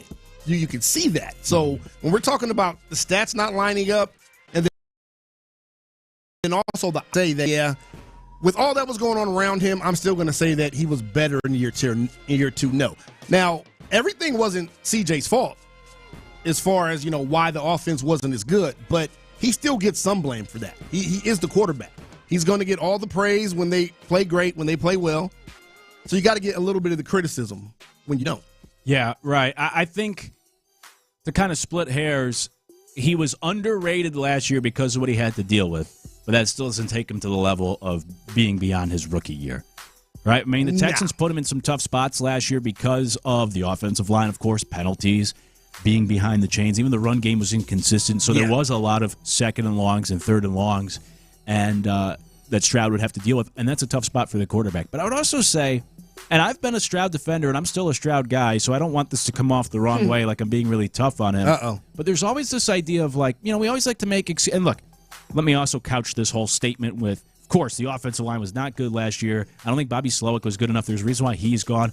A lot of things were not good enough around Stroud last year. You had the injuries at the wide receiver. Absolutely. All those things are true. But we always like to make excuses where, we always like to blame someone, where you'll blame the government, you'll blame your wife, you'll blame your boss, whatever it is. And so I think if you are this great quarterback, which I believe Stroud still has that ability, it's like going back to Tom Brady or even a Peyton Manning. And granted, Peyton played with some really good guys, but you'd always say, like, he makes his receivers better. You're not always going to have the perfect scenario, the perfect setup. It's rarely going to be perfect. Right. Rare. And I would compare it. It's almost like it's going to get along well early on, but then once one of you loses your job or the in-laws have to move in or whatever, you have to downsize, finances change, the kids are sick, whatever it is, that's where you're really tested and that's where you really find out. And so similar where, the chips were down last year, but that doesn't totally excuse. I can't just wipe out everything we saw from the quarterback because of all those. And there was plenty of issues around him, but I still need to see you rise above it even more. Yeah, I mean, I think that's what the all-time greats, the great quarterbacks that we've seen in this league, that's what they do. When the offense is not perfect, when things aren't perfect around them, the great ones have the ability to rise above it, like you just said. They have that ability. I'm not saying CJ doesn't have that ability, but we need to see him show that a little more. And he wasn't always able to do that. There were times when he could do it, but it wasn't consistent enough last season. Yeah, I think he didn't show enough for me to say last year was better than his rookie season. No. All right. So that's me, no. That's where why I went in that direction. Moving forward now, though, how big of a step? Tyler's heard me use this analogy or metaphor far too often about bands in the music world, where it's always about that third album. The first album's always the best. Second one's usually not that good. Sophomore slump. And then the third's the make or break album for all bands. And if you have a good third album, you continue on as a band. If you have a bad third album, usually that's the end of you. So for Stroud, great first year. Not as good second year. This is the make or break third year. How big of a jump now with a new offensive coordinator, with a new offensive line coach? We got the problems, the cancers, if you will, out of this locker room or coaching staff. How big of a jump do you anticipate seeing from this? According to them, he was already better in year 2 than year 1. What should we expect in year 3? I think it's tough because you just talked about something there, and that's variables. There's a lot that's going to go into him having a better season than he did last year. And we're on the same page in the fact that neither one of us think year 2 was better than year 1, no matter what Sam pointed out in this article or in on the podcast. He was talking about this issue. No, there's no way that he was better in year 2. Just eyeball test and statistics, neither one bear that out for me, and obviously you either. But going to year 3 now, first of all, I don't think year 3 is as drastic as to say make or break. He's going to be here. He's the franchise quarterback. I think everyone would be happy if we could get him back on track to where year 1 was. Of course. Statistically, eyeball tests, all of the above. Now, again, some of those variables is the offensive line going to be better? You got a new offensive coordinator now. Mm-hmm. Now, there's a whole thing of, learning a new scheme, learning the intricacies of the scheme and, what this coordinator likes to do and him learning what CJ likes or what works best for him. So all of those things, there's going to be, even though I know we got camps, training camps, OTAs and all these things, but there's going to be a section of the season in the beginning, the first couple weeks there where they're still filling out each other, I believe, as far as offensive coordinator and the quarterback, which is CJ Stroud. So I believe everyone will be happy if we can just get CJ back, if they can get CJ back on track to where he was. Year 1 at the end trending up. Year 2, if not trending down, then, it's just, the arrow is lateral. Yeah. Right? I've said this often, and I know I've gotten texts on, and I've gone back and forth with listeners. I'm still a Stroud guy because you don't see a quarterback play like he did in year 1 and then just disappear, never get back to that level. Out of nowhere, yeah. And I do subscribe to the sophomore slump. Go back and look. Matt Ryan, Drew Brees, Baker Mayfield, even. There's so many guys that did take that step back in year 2 and then took a big step forward in year 3, and I do anticipate that from Stroud. I think Jaden Daniels will take a big step back this year. I believe in the whole sophomore slump thing. So So I am a Stroud guy, but absolutely we do need to see more growth off of year 2 to year 3. But I think one thing that's important is, and we can probably find this, but how many of those guys had a coordinator change that had that sophomore slump and then going into year 3 had a different coordinator than they did the first 2 years? Yeah, that's a good question. Like that, I'm trying to think just off the top of my head. I believe that matters a lot. I really do. I believe that matters a lot. Yeah.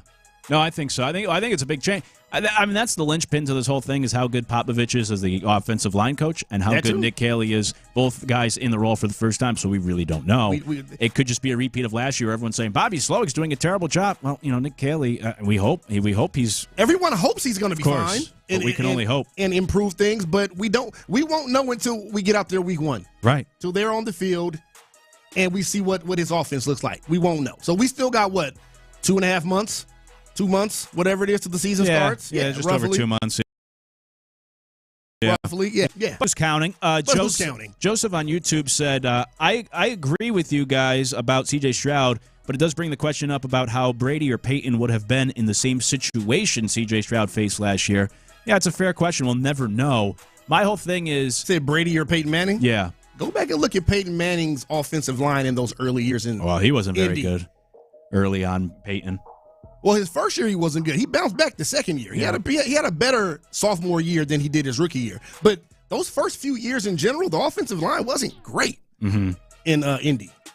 My thing on Stroud, to try to clarify, is that I'm not saying the excuses aren't fair. He had a lot that wasn't working around him last year. I just think he's too talented of a quarterback for us to just completely eradicate him from any sort of responsibility because it's just like, Bobby Slowick, offensive line. I think if we did a pie chart of blame, yes, a portion goes to the offensive line. A portion goes to even the wide receiver injuries, Bobby Slowick, Chris Strouser. But then a pretty sizable portion still has to fall on the quarterback because at the end of the day, it's kind of like the whole quarterback wins stats. And people say, quarterback wins, what a stupid stat. But it always comes back to the quarterback. Even if your defense is terrible, right? The blame, the responsibility, and the credit always comes back to the quarterback for better or worse. Yeah, I mean, and I'll be honest, C.J. Stroud changed my mind with that first season, even halfway through, because I wasn't sure how good he was going to be being an Ohio State quarterback. And we know a lot of the Ohio State guys come to the NFL, and they haven't done a lot over the years. So I wasn't completely sold that with the first season. He really did. I was waiting for this text from the 832. They said RG3 and Vince Young beg to differ regarding players never repeating their year 1 performances. Those are the two names people always say. RG3 and who? Vince Young. I forgot to clarify. I'm not talking injuries, which was the case for RG3. Of course, he got hurt. If a guy has a career-ending injury or career-altering injury, yes, they're not going to repeat. Let's knock on wood. Hope it never happens to any Texan here moving forward. Vince Young, people always say, but Vince, he was a different quarterback. He had a completion percentage of 50% his rookie year. He had more interceptions than touchdowns. He found a way to win some games. And he won games, yeah. But when you watch Vince Young as a rookie, he was kind of had that Tebow effect if you wonder, like, how is this guy doing this? Because he's not making these plays from the pocket. He's just kind of ad-libbing and doing things. And he was one of my best friends as a Titans fan. Like backyard football. Yeah, it was fascinating to watch how he would pull off some of those comebacks in late game drives. There was one game in particular where they won like on a 90-yard touchdown pass from Vince Young. It's like, how do they do this? But it doesn't compare to Stroud in the way they performed their rookie year. I'm talking more of what we saw from a pocket passer. Yeah. We see a lot of guys, even Lamar Jackson, can come in and run around, and they're just a great athlete, and they catch the league by surprise that first year with their legs or their athleticism. But we cannot compare the numbers. Stroud is a rookie to Vince Young is a rookie. It's not in the same ballpark. Yeah. People always bring up those two quarterbacks. RG3, because of injuries, doesn't apply. And Vince Young, I don't think that applies either. I don't think he had the great rookie season that we would compare to C.J. Stroud. I think they're in different galaxies, really. The numbers don't bear that out. No. They don't. Hey, we'll continue the Texans conversation. This actually kind of goes hand in hand with what we were just this big step forward in year 3. Are we buying the Cole Popovich hype? Because there's a lot of it right now. We'll talk about that next. It's The Drive. Oh, it's 3 o'clock. If you ask Nico Collins, the Texans are on the verge of their breakout season. We right there. Like, we know what it takes to finish the games. We just got to execute. Finish the last game, KC on the road playoffs, man. Like you said, that third quarter was the make or break for the year. It's like that moment left that hunger, that chip on our shoulder. Insider access, exclusive content. Sports Radio 610. The Texans play here.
horizon. KILT FM HD2 Houston. Insider access, exclusive content. Sports Radio 610. The Texans play here. An Odyssey sports station.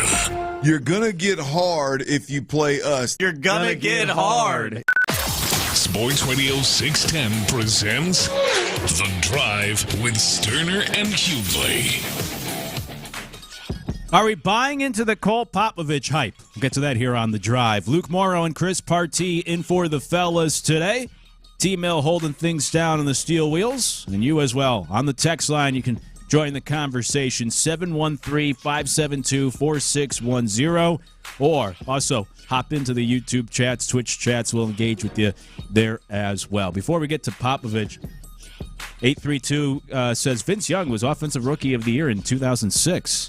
I know he's a Houston guy. I think we romanticize the Vince Young and the NFL. Vince Young. In that 2006 season, yes, he did win Rookie of the Year. Yeah. He also had a passer rating of 66, which placed him 30th in the league behind Joey Harrington and Charlie Fry and a 38-year-old Brad Johnson and Rex Grossman,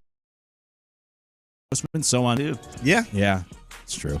That's true. He was an electric player, and he was fun to watch, and he found ways to win, but we cannot compare what Vince Young did early in his career to what we saw from C.J. Stroud his rookie season. It is not the same. That Longhorn's overrated, bro.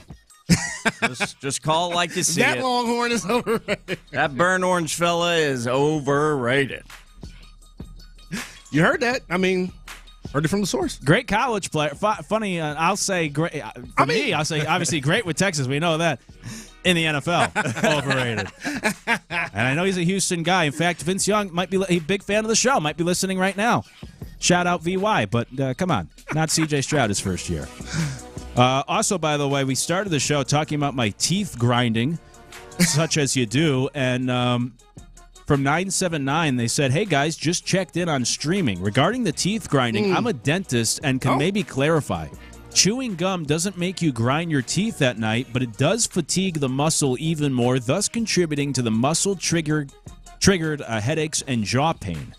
The mouth guard helps control force, but doesn't always stop the grinding. Grinding teeth is a personality trait and or stress. Oh, really? Yeah, thanks. Caffeine and medical stimulants can also contribute. If it makes you feel any better, I'm right there with you, Luke.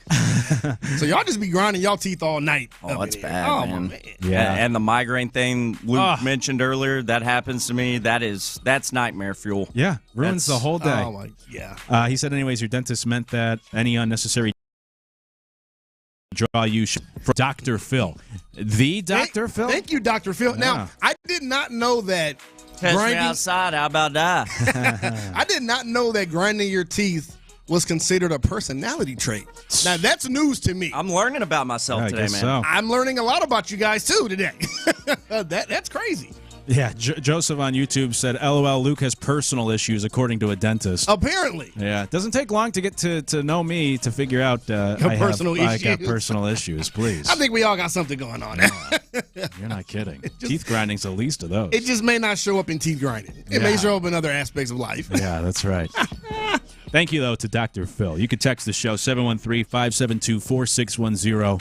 We'll take all medical advice. Dr. Phil, we got Dr. Phil writing in. Yeah. We're just going to take it as the Dr. Phil. That's right. Dr. Phil, big fan of the drive. Vince Young, big fan of the drive. Appreciate you guys. Are we buying the Cole Popovich hype? So I was on the air yesterday with John Lopez on the Loop. I referenced this last hour at the Astros where it's always funny. I'll say something and then it'll either play out or the opposite will happen that very night. And so yesterday we were talking about Cole Popovich, and Titus Howard was on some sort of stream on Wednesday, some online stream, and he said Popovich is one of the greatest coaches I've ever played for. And so we were talking about this yesterday, and I was saying, I hate to be the wet blanket, but it's a little bit of a red flag when it's just one guy. We've heard so much hype about Cole Popovich, specifically from Titus Howard, but from my perspective, only Titus Howard. I thought only one guy, right? When you're a teacher, you have a whole classroom, but only one kid says, like, that's my favorite teacher. I'm not buying a piece of praise because it's from one person. With that said, Jarrett Patterson was that on Texans All-Access last night. He was praising Cole Popovich. So my whole theory yesterday goes right out the window. Because now we have more than one guy hyping the new offensive line coach. But here was Jarrett Patterson. We grabbed two pieces of audio from the long conversation he had on these airwaves last night. And let's first start with Jarrett Patterson, they asked him, hey, what was the difference with the run game in the playoffs? Because if you remember, they ran the football really well against the Chiefs. They averaged over 5 yards per carry. I think they had over 140 yards rushing. And they asked Jarrett, like, what led to the success in the playoffs that maybe you could carry over into 2025? Here's what Patterson said about the run game late last season. Yeah, I'll say like that week, the 2 weeks prior, we kind of had like a similar run game plan. Yeah. A lot of that was due, Pop. That's he wanted to kind of go along with that. I think that's the bodies we have in the room are great for what we were trying to do then. Yeah. And it just shows that we have the ability to run the ball. And now, obviously, we've got to be a lot more consistent, and everyone's got to be locked into the communication and how we're going to run the play. But, yeah, I mean, that was, like you're talking about, that was probably one of our top 5, top 3, if not the best drive we had all last season. Unfortunately, we didn't win the game, but that kind of shows that we got the guys for sure. Yeah. That's pretty good praise there from Jarrett Patterson in saying, like, Come hey, on, Luke. The reason why we had success running the football in the playoffs last year, that was all Cole Popovich, who's now in charge of the offensive line room. Come on, Luke. I mean, when you going to jump on the bandwagon? I mean, because you've been fighting it, talking about do you believe the hype? I mean, getting to the question, until we actually get on the field, I have to believe it right now because here's the way I look at it. His stepping into a new role is different than Kaylee stepping into a new role on a new team. Popovich was already here, right? Yeah. He was already in-house. I don't think he gets promoted to that position if they internally, not even talking about players, but the front office, head coach, if they don't believe he's ready for this step up, right? He doesn't even get that promotion. He may not even be with the team anymore if they don't feel they need that much of a change. He was already here. The offensive line wasn't great, but he was here. Now, there were specific attributes that he brought to that offensive line, so now he's the guy in charge of the offensive line. I think you got to buy into the hype at this point. You got players talking about him. Coaches love him. The other coaches love him. Management loves him. So, yeah, I can't not buy into the hype right now. Now, once we get into week 1, week 2, week 3, and maybe it doesn't look as good as we think it should, then maybe you can change your opinion on that. But right now, I think you got to buy into it. That's the whole thing for me. I guess that's why I'm always a skeptic because, as I say all the time, I subscribe to the Polar Express theory of needing to see it in order to believe in it. Yeah. And so it's hard for me when we have no track record. I mean, that's pretty good. I'll give you that because he was here in the building last year, and Jarrett Patterson saying, like, Cole was the big reason why we were able to run the football in the playoffs. So that's pretty good, evidence that we have seen some sort of success come from Cole Popovich in that role. But just like with Nick Caley, it's hard for me until we actually see something. All the words are great.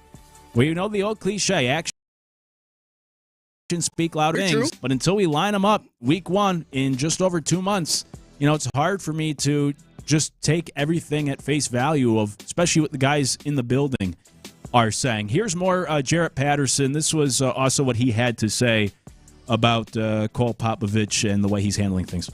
Pop saw, we have a lot of respect for him, and obviously kind of building a relationship with him the past 2 years. I wasn't really surprised when he got the job because I know what type of coach he is and what type of guy he is and how much care he has. So he has a lot of respect from all of us in the line room. He respects us. And about him, like, it's just work. We're not going to worry about, obviously results are important, but it's, are you doing the technique? Mm-hmm. Are you playing hard? All those little things. That's what really matters at the end of the day. Result of the play is the result of the play, but how's that play look? It could be, a 99-yard touchdown run. Did you do your job, though? That's right. What really matters to him. Patterson, he said something there that really stood out for me. He says, I know him. We know him already. I think that means a lot that the players don't have to buy in. They're already bought in to what Coach Pop can do. Yeah. And what he brings to this team. It's not like a completely new guy coming in, and kind of like you said, we have to see. We hope we're going to buy in, but we don't know. They already know with him. Now, Nick Caley is a different animal. He's new altogether. They're putting the scheme together. That's another issue. But the fact that the players can already buy in. Now, Luke, what's it going to take for you? Is it going to take a third player? Offensive line player? Is it a fourth player? Is it honestly, all 5 starting offensive linemen need to come out? Honestly, I don't think there's anything the players can say at this point. I think you just want to see it. Yeah, sorry, I'm that type of guy that I don't think I can buy in until September. I can't be sold in June on this great new offensive line coach. And I'll also say this, that even if it was all 5 players, it almost would feel like I said this yesterday about Titus Howard. Now we get Jarrett Patterson. And look, Jarrett Patterson was answering questions specifically about Cole Popovich, so it's a little bit different. But it seemed like every time Titus Howard has had the chance to speak to the media, he's always praising Cole. And it almost comes across as people that work in this industry as like a PR campaign. As just really, we got to get this message across that Cole Popovich is the guy, and we love him, and he's doing this, and he's doing that, and he's great.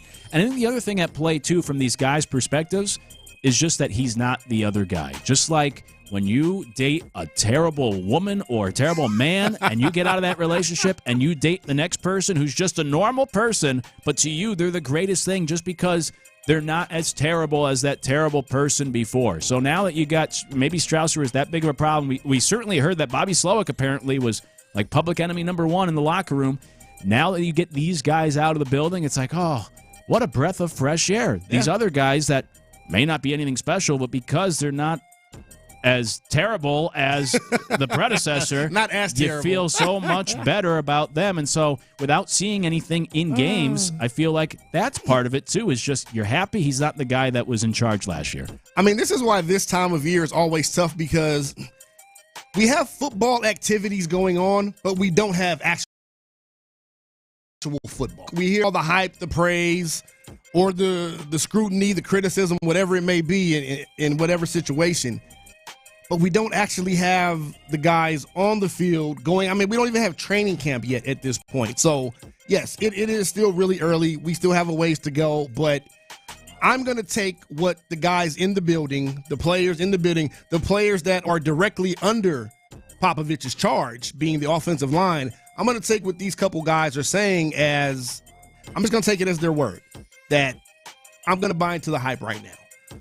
I do want to see it, obviously, but if I have to go right now on just what I'm hearing and what they're telling me, and again, him already being in the building means a lot to me because they're already bought in. They were bought into him last season. I can't wait for a player on any team about any coach, just when he's asked about him, just like, he's terrible. I hate that coach. My offensive coordinator, our offense is going to stink this year. Our offensive coordinator doesn't know what he's doing. This guy, he stinks. On the text line, 832 says, Week 1, my ass. We looked great week 1 with the running game last year. I need to see it in week 7. That's fair. But you get my point. We got to wait till September. True, very true. 28, at least September. 281 or 504 said, until we can pick up stunts, I'm not sold on Greg Popovich's relative. So 281 said, I would be extremely satisfied if the O-line was just average. Absolutely. I think everyone would. I guess that's the basis of my question. Reggie referenced this earlier on In the Loop, that based off of like Pro Football Focus projections and such, they still have the Texans as like the 30th ranked offensive line on paper heading into the season. So making that change, that Cole Popovich is that good that he's going to build this offensive line to where they are and get them to maybe overperform and be even just an average offensive line. Like, are we putting that much hope or respect into Cole Popovich this quickly? I guess that's my whole concern with all this. I mean, it sounds like we are, but I mean, PFF is kind of hit or miss. I mean, take the PFF ratings with a grain of salt. Absolutely. I know some people swear by them and others can't stand them at all. So yes, try to fall somewhere in the middle, I guess. Again, we all I can go off of right now is what I'm hearing, what I'm being told, and I mean, it could be a crock of bull, as you're basically saying, like, you don't buy any of it. It could be that, but it also could be the gospel. We just don't know right now, and that's where I think. That's what frustrates fans, is because you can't really – there's nothing tangible right now. There's no games, right? We're talking about it, hyping up, trying to get to training camp. Just get through July. Training camp's coming up very soon, a few weeks here, about a month or so away. But there's nothing tangible right now that's going to tell us either way what Popovich is going to do with this offensive line. It just can't be right now. Right.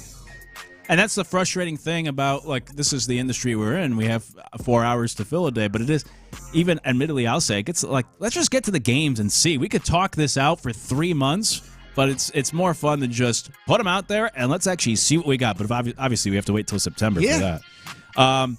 Frank on YouTube said, hey, that's former All-American Popovich out of Fresno State. There you go. Well, hopes the offensive line than David Carr. God, you beat me to it. I was just about to crack something on that boy's head. Yeah. Long hair nerd. Yeah.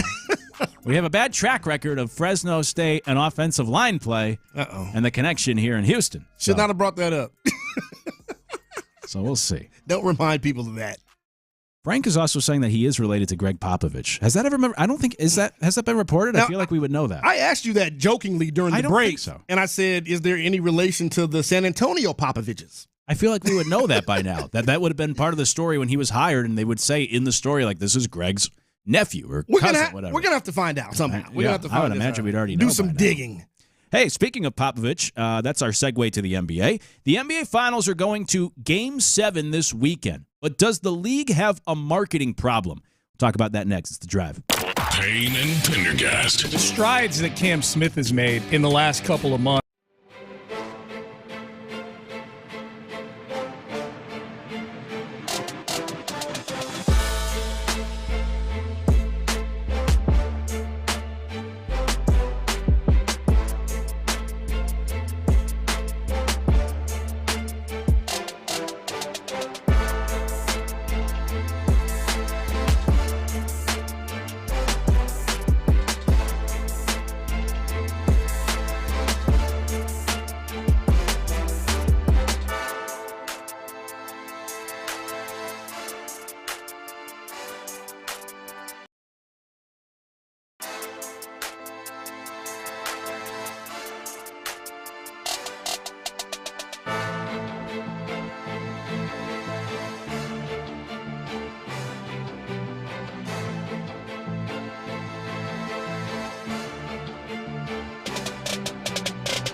Sports Radio 610. Insider access. Exclusive content. Sports Radio 610. The Texans play here.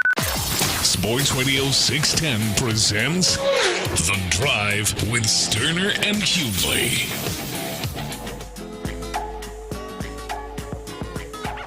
Fellas are out today. I'm Luke Morrow alongside Chris Partee filling in. T Mill holding things down on the steel wheels.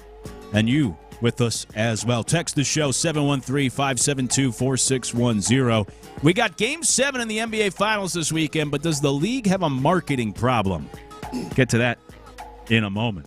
We were talking about Popovich and the offensive line last segment. 832 said it's almost like politicking, like just sticking to messaging and talking points in regards to the praise for Popovich from the offensive line right now. And then a few people reached out and said, no, he really is related to Greg Popovich. Chris, you Googled it during the break, and we found out they are somewhat related. Really? Yeah, so I'm shocked. I did a little journalistic digging here, tapped into some sources, Google. Big J journalism. Investigative journalism's important, man. You gotta keep people honest. That's how we do it around here. But apparently, so I found a CBS News article from 2020 where Cole Popovich is asked the question, is there any relation to Greg in San Antonio? And at the time, he had just recently found out, this is from 2020, he had just recently found out that there was some relation. Now, they don't actually specify what the, I guess it would be. This is like generations ago. Yeah, like and all you Texans get the hell out of here. That's right. That doesn't count. Exactly. How many times removed, right? Thank you. Who knows? But that's what I found. I don't count it either because people always point to it like somebody said, crazy how genetics deem you a leader or not. No, there's no connection between these two. No. They're distantly related. They didn't even know until 5 years ago. Yeah. So I'm distantly related to Carl Pavano, the former MLB pitcher. Doesn't mean I'm going to be some sort of big league pitcher. Obviously, I'm not. I'm sitting here. I mean, we're all related. We all came from Adam and Eve, man. That's right. You know, go back far enough. If you go back far enough, you'll find something, right? Just go back to that garden, man. Yeah. So doesn't count. Distantly related. So nobody's buying it. Again, that's what's out there. That's what I was able to find. I'll do more digging, and I'll let you know what I find. No, if you don't know till you're 35 years old that you're related to somebody, I don't count. But that happens sometimes, though. It does. It can happen. But yeah, I know. Especially all these people now doing these DNA tests. Like, what and you was that? find out certain things about the family that were buried a long time ago. What was it in the NBA years ago? Tracy McGrady and Vince Carter didn't really know they were cousins until they got to the league. So, and they were in their early 20s at the time. Yeah, that's another one. It happens, though. It happens. Yeah. Two sides of the family don't necessarily deal with each other. Hey, it can happen. I'm just saying. I'm keeping hope out for Cole, man. Kick Rock said, Luke, have you ever seen Maury? That's where people find out whether they're related or not later on. Yes, they do. That's a legend. Just stirring turds as much as he could, as often as he could. Hey, he made a hell of a living doing it, or has made a hell of a living doing it. There's that Orioles pitcher, right? Cole Povich. Is he related to Maury Povich? Same name. They're probably distantly related as well. We're just going to go with yes. Yeah. Yes. No, Maury was great. Jerry Springer I never got into because that was clearly fake. In fact, I grew up in Connecticut. They filmed these shows in Connecticut, and I know people who got paid to not only go, but to be part of the show. And put you up in. But Maury I buy into because that was more legitimate. I knew someone who interned on that show. Oh, really? Yeah, Jerry Springer, from what I've been told, was always a setup. Maury was actually more legitimate. So I loved Maury. I used to come home from school, watch Maury. Watch Maury. Yeah. Good times. Trash TV. That's right. At its finest. Amen. Hey, the NBA Finals are going to Game 7 Sunday night. The Pacers really dominated and controlled that game last night to force a Game 7. Well, first, let me ask you this before we get into the bigger conversation. Game 7 in OKC now. Thunder are favored, I think, by like 8.5. Yeah. Who you picking for Game 7? Who do you think closes this out? I called this from the start. Pacers in 7. Wow, really? I called it from the start. Yeah, I called it on Area 45 a couple weeks ago. Pacers in 7. Yeah, It's pretty much gone how I saw it going, honestly. Now, I didn't see them blowing them out last night, but I thought they would win and push it to 7. Yeah. I mean, OKC they were going through the motions last night, it felt like, right? Yes. It just didn't feel like there was urgency to just close this team out and let's just move on and win our championship.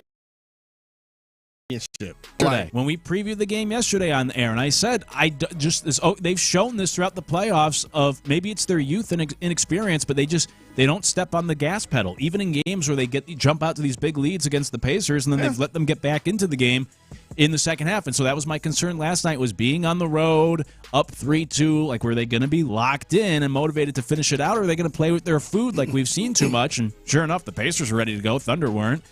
And now we get Game 7. I think another thing that factors in here is that there's really, especially coming into the series, there was no pressure on the Pacers because no one expected them to win this series, and not many people expected them to push it to 7. Yeah. OKC's had all the pressure. They were the best team all season. What they win, 68 games? I think 68 games this year because they said with the playoffs. Yeah. Well, I'm saying the regular season. Regular season, they won 68 games. Oh, yeah. Okay, yeah. Yeah, had the best record in the league. They were seen as the most dominant team in the NBA this season. So all the pressure's been on them to make it to the finals and win it. So maybe they have buckled, and I won't say necessarily because they're young, because they kind of got over that hurdle of having the inexperience, with some of the teams that they beat along the way, but. The Pacers also, outside of a couple guys, the Pacers are pretty young too. Let's just be honest. Outside of maybe Miles Turner and TJ McConnell, they're a pretty young team as well. Yeah, which is why I think we've seen some inconsistencies from these two teams, especially on the road. Yeah. But that takes me to the bigger question is Game 7 Sunday night. The cliche is, there's no two better words. Game 7, I don't know. That's a debate. But yet the conversations, not only here in Houston, but everywhere, seems to be more about Durant and Giannis. And this is always the thing with the NBA is like, it seems like the focus is always more about the offseason, the stars, and the future, more so than the playoffs. So my question is, does the NBA have a marketing problem where we have Game 7 in the NBA Finals on Sunday night? I feel like people are more wrapped up, though, right now in the NBA world in what's going to happen these next couple weeks with free agency or trades. Luke, I think you're right about that, but the NBA, it's their own fault. You know why? Because years ago, they bought into making it a players' league, not necessarily about the team. Right? So when you have two smaller NBA markets like the Indiana Pacers and the OKC Thunder, well, outside of their fan bases, a lot of people, especially casual fans, they don't care much. Now, I believe more people love a Game 7 and will watch the Game 7 than probably have on average throughout the series because it is a Game 7. We all love a Game 7. Whether it's baseball, hockey, basketball, doesn't matter. But, yeah, when you got names like Giannis that could be going somewhere else, name like Kevin Durant that could be going somewhere else, it's a star-driven league. The NBA has conditioned us as fans to look at it as a star-driven league. Teams are run by players for the most part. If you're one of those big stars, you can pretty much what you say goes on a given team. So, no, the NBA, if they do have a problem with marketing, they've done it to themselves. They have no one to blame but themselves for that. Agreed. Yeah, no, I think so. I mean, I remember Derek Fisher when he was hired as the Knicks head coach, and he said at his press conference, goodness, 2 years. That was the selling point. That in 2 years from now, we might be able to get this star player. Yeah, this is the problem with the NBA is that it's always about not only the stars, but that star movement and what's coming down the road. And as the players have moved around so much, that also has played into it where obviously you go back just to the 90s and, Jordan ran that era, but he was always with the Bulls. And so winning championships, or even obviously here in Houston where you had Olajuwon and you had Patrick Ewing, both Olajuwon and Ewing until the very end, those final 2 years of their careers, they were with their teams. You had their primes. Yeah, and they stayed with their teams. Yeah. So there wasn't all that player movement, and you're not wondering instead like, is Ewing or is Olajuwon leaving? It's more about actually following these teams. Can the Bulls win again? Can the Rockets actually win a championship when Jordan's in the league? Can the Knicks get over the Bulls? So on and so forth. And yeah, now it's so much about these players and the movement. And I'll also say the NBA is not doing themselves any favors, I think, by having the draft next week. So specifically, like with the Kevin Durant trade, you would think the Suns want to get that done before the draft so they could get some draft picks for this very draft. I don't like this timing where let's have the finals, and then we can focus down the road a little bit on the draft and free agency and trades and all that sort of stuff. Yeah, and that's the thing about, I've talked about it before, that's the thing about the NBA is the finals end in mid-June, but you don't even get a month break until free agency or the draft. And then, because free agency starts like a few days after the draft, like a week or so after the draft. So it's all very tied close together. With the NFL, the combine isn't even until, late February. So a couple weeks after the Super Bowl week. And then, so you have a little bit of time at least. The NFL is the best at it. They have a different thing every month to look forward to. And I had the same problem with college football a few years ago when they added another signing day and put it in the middle of December when we're getting ready for the playoffs. So now you take your two biggest stories, the playoff and signing day, and you put them, what are we doing? Spread all this stuff out. Same with the NBA. We have the championship finishing up Sunday, and then we have the draft on, Thursday? I think it starts Wednesday, actually. Wednesday? I think it's Wednesday. Yeah, let's space this stuff. Let's give this stuff a little time to breathe. Now, with that said, the other side of the coin, too much breath being taken in the NBA. This playoffs cannot be 2 months. 832 said, I think the reason why it's like this is because 28 other teams, their fan bases care more about the offseason than just the two teams in the finals. Well, you don't get that in the NFL with the Super Bowl. No. We're focused on the Super Bowl more so than the offseason, I would say. But I think part of it is, to your point, 832, is, like if you're a Rockets fan, your season ended, 6 weeks ago? This playoff goes on way too long that teams moved on to their offseason 2 months ago. But if you look at it, certain teams and certain players in the NBA, when they make the NBA Finals, look at the ratings. The ratings will show it all, will bear it all. People watch. If you had a LeBron in the finals, or if you had a Lakers or Celtics in the finals, people will watch even if it's not their team. Yeah, these markets don't help. When you have these smaller markets, now I'm watching because for sure. I'm gonna watch. Anyway, we're gonna watch regardless, right? But most people, if it's not their team, they're not watching. They may watch games more parity than ever in the NBA right now. It might actually be a bad thing if we get these quote unquote random teams that jump up each year instead of relying on Curry or LeBron or these guys to always be there because they bring the viewers with them. Yeah. By the way, 832 said, I'm related to George Washington by marriage. Zero evidence, but those are the rumors. Getting back to the Popovich. We'll go with that. That's fine. We'll give you that one. That's right. Just make up who you're related to. Just make up stuff. Just start making it up. Hey, if you could have one redo for the Astros since the end of last season, what would that redo be? We'll talk about it next. It's The Drive. Nico Collins is a big fan of new OC Nick Caley. Ready? The way he just called the plays, man, the way he just get creative, putting guys in situations to be explosive. He's not going to go out there and do something that is not you. His enthusiasm, his personality, man, I feel like it's unmatched. Insider access, exclusive content. Sports Radio 610. The Texans play here. From the attorney Steve Lee Traffic Center, 713, call Lee. Your traffic report is sponsored by John Moore Services. I-10 the Baytown East Freeway, eastbound at Cedar Lane. It's an accident that has a left lane blocked. I'm Laura Reynolds, Sports Radio 610. Need AC, plumbing, or electrical service? Call John Moore. Our technicians give you a full, honest explanation of the problem and an estimate for the work. Free. Call John. Get more. 730-2525. Guys, Clayton Homes, their sign and sales save event. It's going on right now. And remember, and I've told you this, it is going on through August time. But you might want to get on it right now because restrictions do apply. You might want to talk to your realtor for details. But let me tell you about what they have going on. You can get and save up to $2,500 on a single-section home or $5,000 on a multi-section home. And if you already own a manufactured or mobile home, you can call or visit to learn about their trade-in process. Clayton Homes, man, as I've told you, they're changing the game when it comes to building homes because they make them affordable to buy and to cost to live in. And when you're getting a Clayton Homes build, you know that they're going to use quality products from the world's most trusted brands. All right, guys, go take this time to visit any local Clayton Homes near you, or you can visit www.manufacturedhomeoffers.com. You can actually do well while doing good. You know, Texans help Texans. People here care more about what you can do than who you are. Hello, my name is Jim Springfield, president of Blue Cross and Blue Shield of Texas.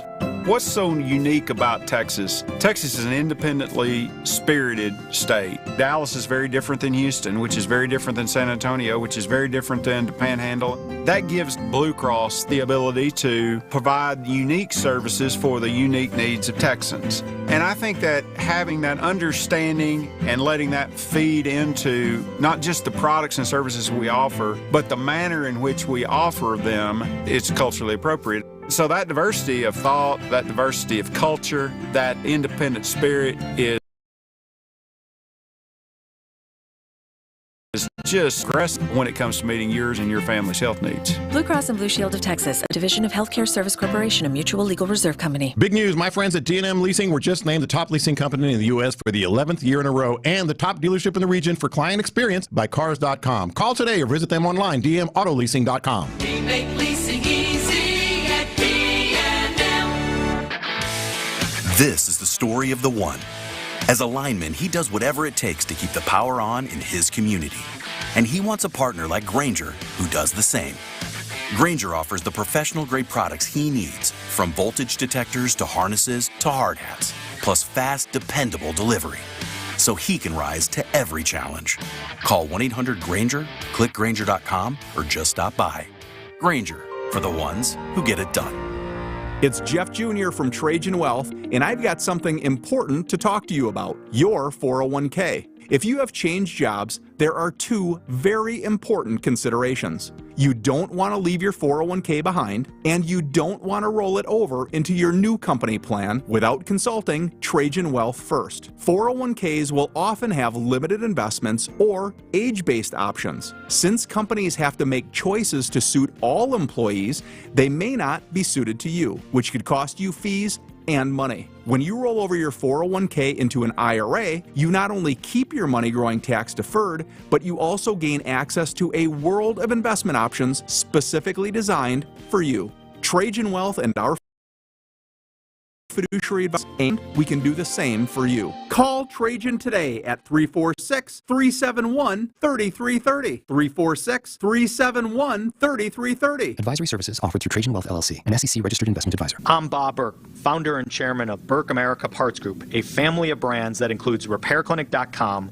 an appliance and HVAC parts solution company that's grown into an international brand. Before AmericanEagle.com, we partially launched a new technology platform developed by another firm. American Eagle helped take our technology to a whole new level with digital marketing, software development, and business insights into our key markets, appliances, HVAC, and outdoor power equipment, and did so both on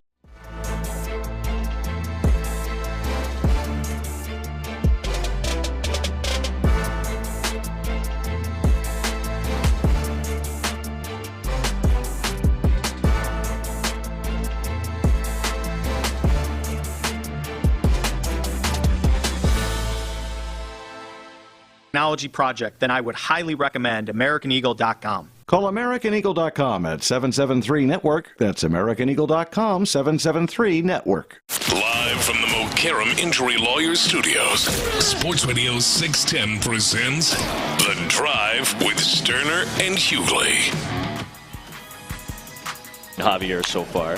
Alex Bregman sends one high and deep to left field. Ranging back is Wallner at the track. He leaps and it's gone.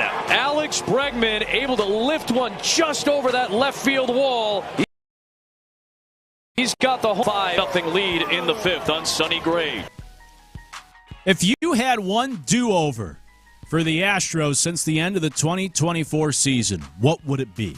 Which player from 2024, I guess these are two questions, but put together, which player from 2024 do you wish was still on the team? today. You could text the show 713-572-4610.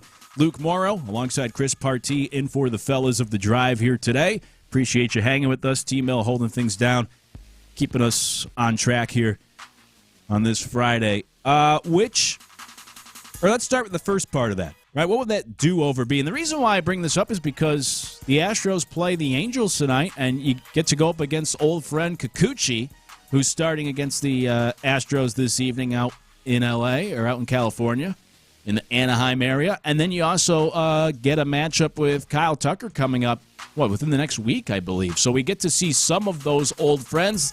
The Red Sox, you don't play till August. Bregman, I assume, will be back by then. And there's a bunch of other names as well. But Chris, if you could have one redo, one mulligan for the Astros.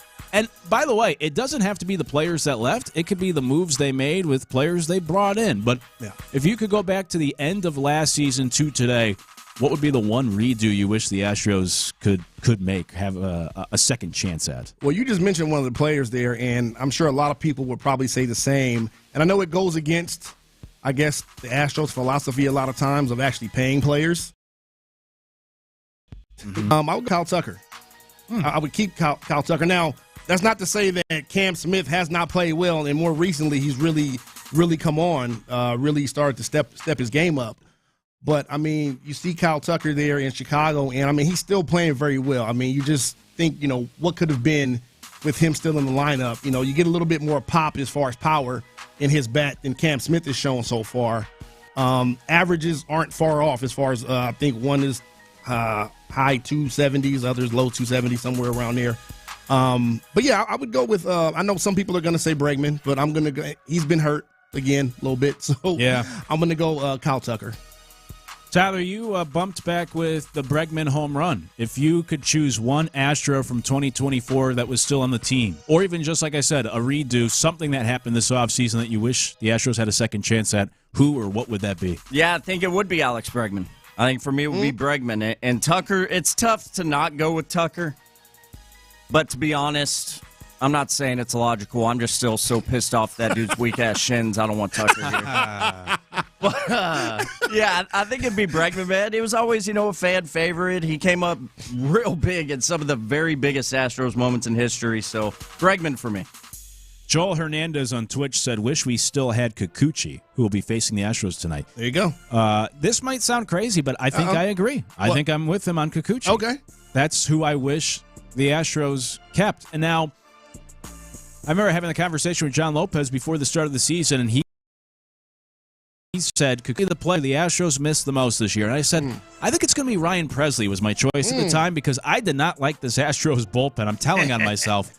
I did not like the bullpen heading into the season, and funny enough, statistically, it's the second best bullpen, at least at the start of this week. They've been pretty good. Yeah, they've been very good. So far.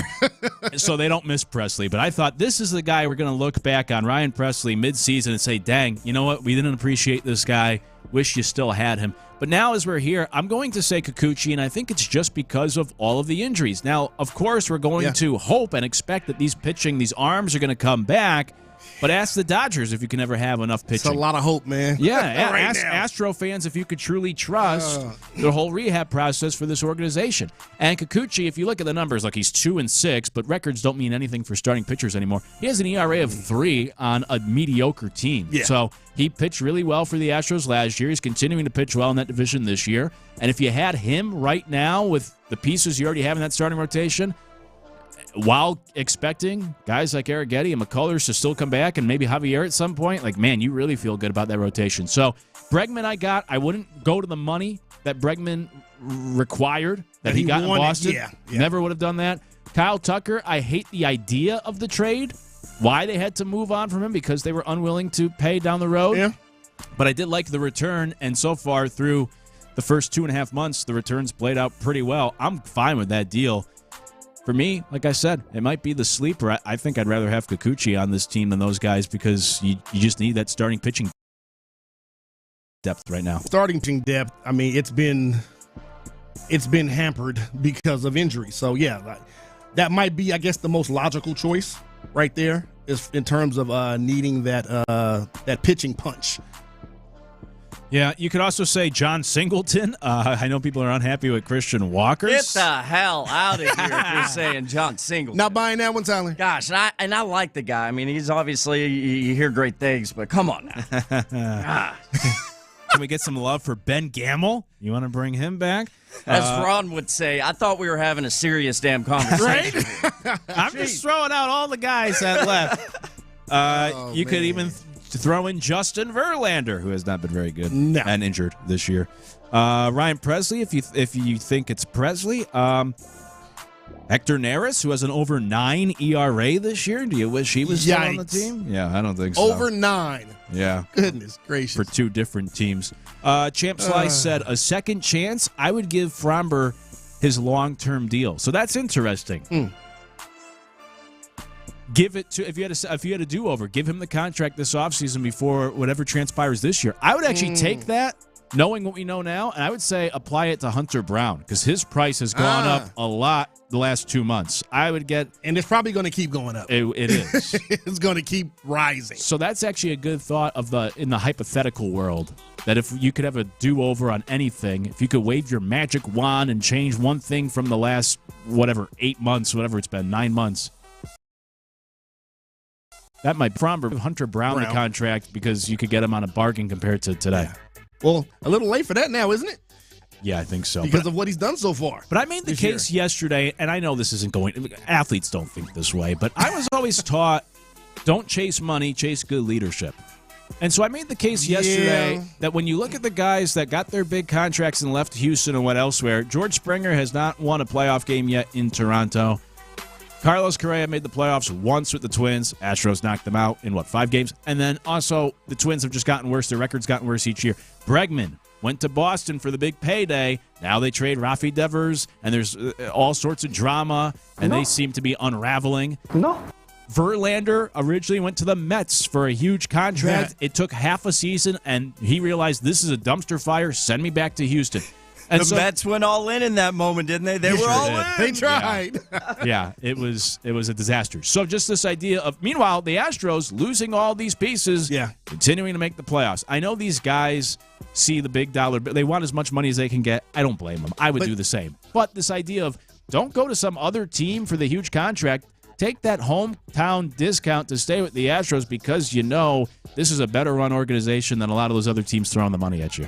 I think what you threw out there about not chasing money and, go for good leadership, I think that works in, like for us or, in the corporate world, right, where you can work into your 50s or 60s. These guys they got a short time to make the most amount of money they're like in the major leagues or whatever pro sports you're in. So I understand why guys will go for the money. More, of course, especially if we're talking about, a difference of, 50, 75, maybe, a million, however much it is from one team to the next. So I get that. I get that now. You may end up going to a team that's going to be a dumpster fire, like you just talked about. Yeah. I get it. But you can also be traded again at some point or let go. Sure. MLB is guaranteed you're going to get your money. Once you sign that contract, you got your money. Yeah, but also, I'm with you. I get that. Absolutely. Get as much money as you can while you can. Yeah, I understand it. But I'll also say it's not like the Astros are asking these guys to go wash the dishes after dinner, to pay for the meal. Like, we're splitting hairs between you're going to be a millionaire. You're going to have generational wealth with all these in all these sports. Whenever we talk about these contracts and what they want to get from this team, you're going to be set for life regardless, assuming you don't make dumb decisions. Yeah. Circle back to our Vince Young conversation from earlier. But, you're going to be set regardless. So it's almost like what do you put on the priority list? You can have your money, maybe not as much, but you can have your cake and eat it too. You can have the big payday and stay with a good organization instead of getting even more money, but going to a dumpster fire. But then a lot of times also you have these agents that are directing everything. It's not strict. Most players aren't in these negotiations. So they're getting reported back to from their agents. Their agents want that big commission as well, right? Of course. From that bigger contract. Yeah, so right. They also have a part in this when players, won't, I guess, necessarily take a hometown discount. Yeah, a thorn in the side of the Astros and everyone in baseball, really. Yeah, of course. These guys want that means something. That means something. I think that played a role in part with the whole Bregman thing, too. 832 says Kikuchi. just to wrap up this thought process with the text line. 504 says, give me Kikuchi. We need the pitching depth. Yeah. 830 says, in a perfect world, both.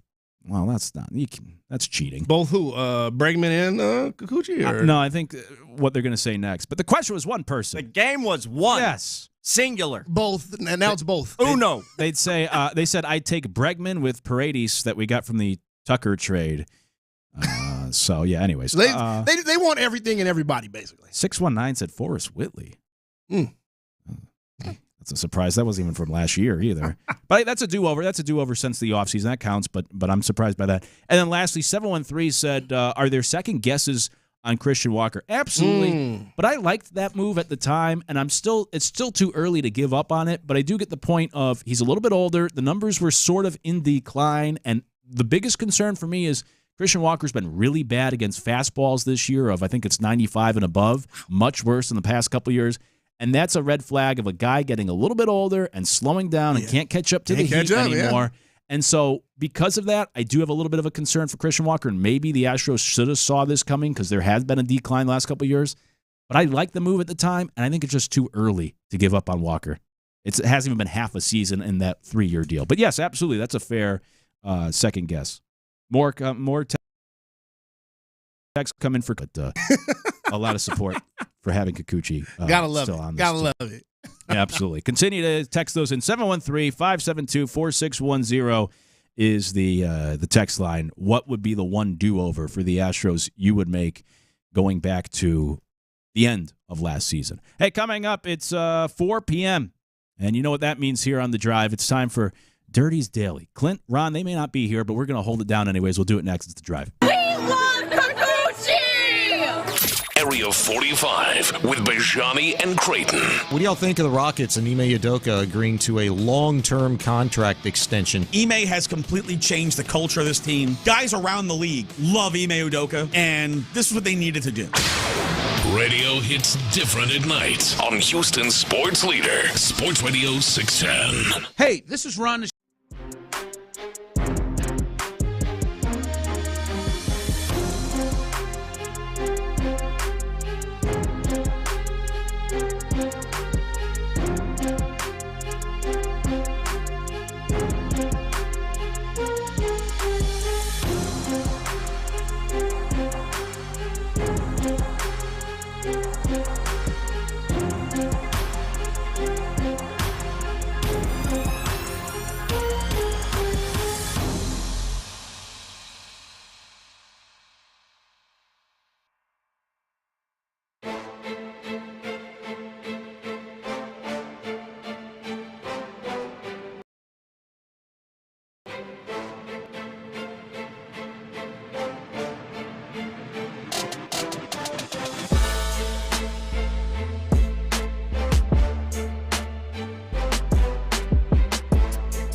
KILT FM HD2 Houston. Insider access, exclusive content. Sports Radio 610. The Texans play here. An Odyssey sports station. No way, because I know one of you two ass would have done the same thing that I just did. I don't think you can just say that, Clint. As long as you don't, just dump it, T. Sports Radio 610 presents The Drive with Stoerner and Hughley. Dive into the mind of former NFL quarterback Clint Stoerner. I like a good time. I like to have a party. I know you do. It's Dirty's Daily, presented by Mokaram Injury Lawyers. That's right. Time for Dirty's Daily. Powered by Mokaram Injury Lawyers. Hard as hell to say, easy to dial. 281-222-2222. Easy enough. It's The Drive, but the fellas are out today. Luke Morrow alongside Chris Partee filling in. T-Mill holding things down on the other side of the glass. I was not an NFL, create myself in Madden and make myself an NFL quarterback, so I think I can fill the shoes here. What about EuroLeague? Were you in the EuroLeague? No. Oh, okay. No, I got to try out once, but no. Hey, that's something, though. You got to try out. That's something. No, I didn't get a try out. No. I got to try out, and then I woke up from my teeth grinding. Hey, I tried to sell it for you, dog. Yeah, I appreciate it. I tried. Yeah, it's a good co-host right there. Hey, man. Got your back, dog. Well, I'll fill in for Clint nonetheless, and let's get through this because I got some things to get off my chest, starting with, I've made this rant and claim before on this very show. You're going to offend someone, aren't you? Maybe. But I think the worst character to ever get 2 TV shows in television history is Sheldon Cooper. Between Big Bang Theory and then Young Sheldon, whatever, Young Sheldon, that show's horrendous as well. Little Sheldon. You know I'm with you on this. Thank you. That show, I don't get how it ever got popular. I never found it funny at all. And now we just got news that we're getting another Big Bang Theory spinoff. No The news way. came out yesterday. What are we doing? I missed Enough that. of this. I did not see this news. Oh, my God. I can't believe it. Enough people love the first show and the spinoff to where it warrants, apparently, a third show. 3 shows with these characters. That's enough. And so I remember getting into this with Ron because I said Sheldon Cooper is the worst character to ever have 2 shows. I even have a list. She do like Joey was one of my favorites and friends, but not good enough to get his own show, which they did with Joey and lasted like 1 season. I'll agree with that. Joey Tribbiani's on the list. Sheldon Cooper. Cleveland from Family Guy, the dullest character of the. Why did he get his own spinoff? It should have been Quagmire or even Joe. But at least they poked fun at it. Yeah, that's fair. Every chance they got. They poked fun at it. No good. Sheldon Cooper, and then Chachi, who got Joni Loves Chachi. 5 worst characters to get their own spinoff. You mentioned another one to me during the break that, I'll be honest, it offended me because I'm a big fan. Who was that? Oh, I didn't even mention. I skipped over. Frasier. Yeah, now I'm offended by that because I love Frasier Crane. That show, like the show Frasier, that is my show. That's one of my all-time favorite shows. The original. Yeah. They brought it back. Yes, they did. That was all right, but nothing's like the original for me. I put that with Big Bang Theory. What are they doing here? But now a 3rd rendition of Frasier. Get out of here. But I said you were going to offend someone, and secretly it was me. They got offended by that. I can't believe I skipped over Frasier. Yeah, so Joey Tribbiani, Cleveland from Family Guy, Frasier, Chachi, and Sheldon Cooper, the 5 worst characters to get spinoffs in TV history, and now we're getting a 3rd rendition of the Big Bang Theory universe. For the record, I do not agree on the Frasier part. Where are you on Sheldon Cooper and Big Bang Theory? I never really got into Big Bang Theory. My mom loves the show, but it was never my thing. Never got into it. So I've watched it here and there, and I realized that officially, Young Sheldon, I kind of thought it might be. Yeah. But I didn't know officially that was a spinoff because I never watched that one. Ever. I don't think I've ever seen one episode of Young Sheldon. I can at least get through Big Bang Theory. Young Sheldon, that show is horrendous. And the character is so... You can't have a show where the main character is so unlikable. And young little Sheldon Cooper, he's not cute, he's not funny, he's just annoying. He's just a little jerk. Yeah, you just want to kick him in the face. He's terrible. Terrible character. Got multiple shows, and now they're doing another Big Bang Theory spinoff. We do not condone kicking children in the face, by the way. No, that's true. I said it makes you just want to, but not actually do it. I see Tyler weighing it out back there. I'm just going to put that out there. Sometimes Kim might deserve it. Depends on the child, right? Yes. Okay. My nephew, there's multiple times I want to punch him in the back of the head. In the back. But see, that's the back of the head, not the face. Good point. There's a difference. Good point. Oh, great point. Another great point. I'm going to get away from the kicking the kids in the face as quickly as I can. Another great point from 281 saying, how about the Little Sheldon spinoff? Young Sheldon, whatever it is, this stupid show. The Shelby spinoff of George and Mandy. I forgot about that. That's right. We have a spinoff of the spinoff. There's now 4 shows with the Big Bang Theory characters. I did not know that. That Georgie and Mandy show, also horrendous. Terrible. Get these out of here. Well, somebody is watching these shows, apparently, because if they keep giving them all these shows, someone's watching. Lowest denominator. Sally says, I'm with you, Luke. It's ridiculous. Champ Slice says, Big Bang Theory sucks. Kick Rock says, facts. Running out of ideas. Just develop something new, please. Never. Nothing new. 713 said, huge Big Bang Theory and Friends fan. Sorry. Another 713 said, Fraser Crane is the bomb. I have the collector's edition. Thank you. Yes. Thank you. And 832 said, no Cleveland show slander will be tolerated here. Wow. Okay. Well, I tell you what. You like what you like, right? Absolutely. Plenty of support, though, for my Big Bang Theory take, at least. Maybe not with the other spinoffs. Seems like it. Spinoff of a spinoff, that's way too meta for me on YouTube. 832 says, you're just not smart enough to get the humor. Okay. I tell you what, I love Arrested Development, and I think that's very intelligent humor. I think that's one of the greatest, most underrated sitcoms. Yeah.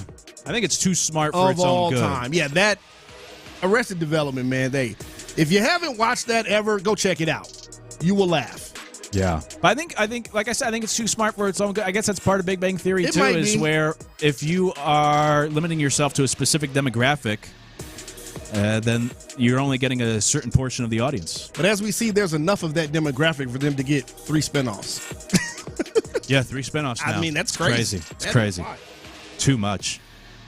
Sheldon at 7 seasons.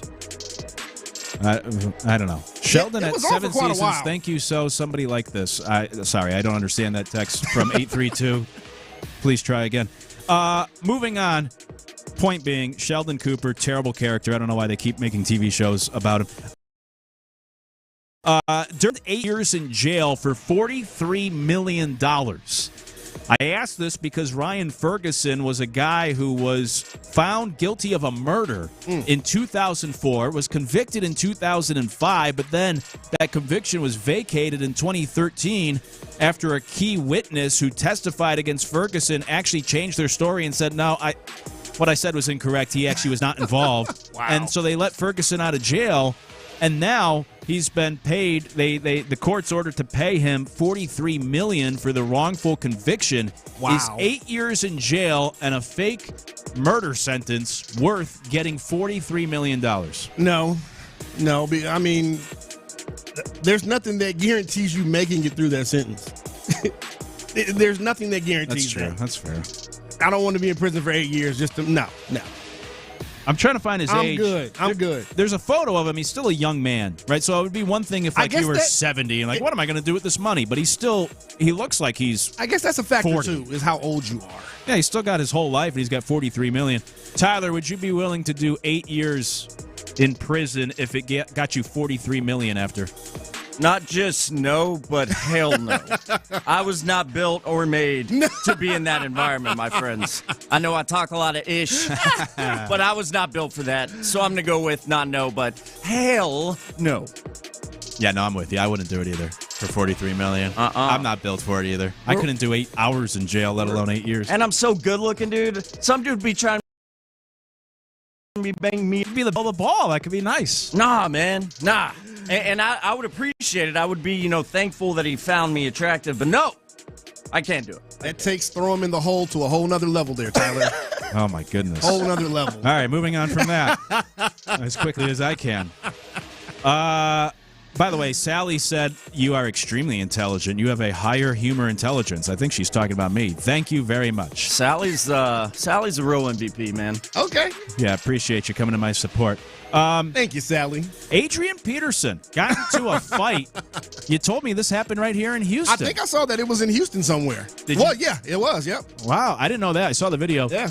My whole thoughts on this, I don't think Adrian Peterson won the fight.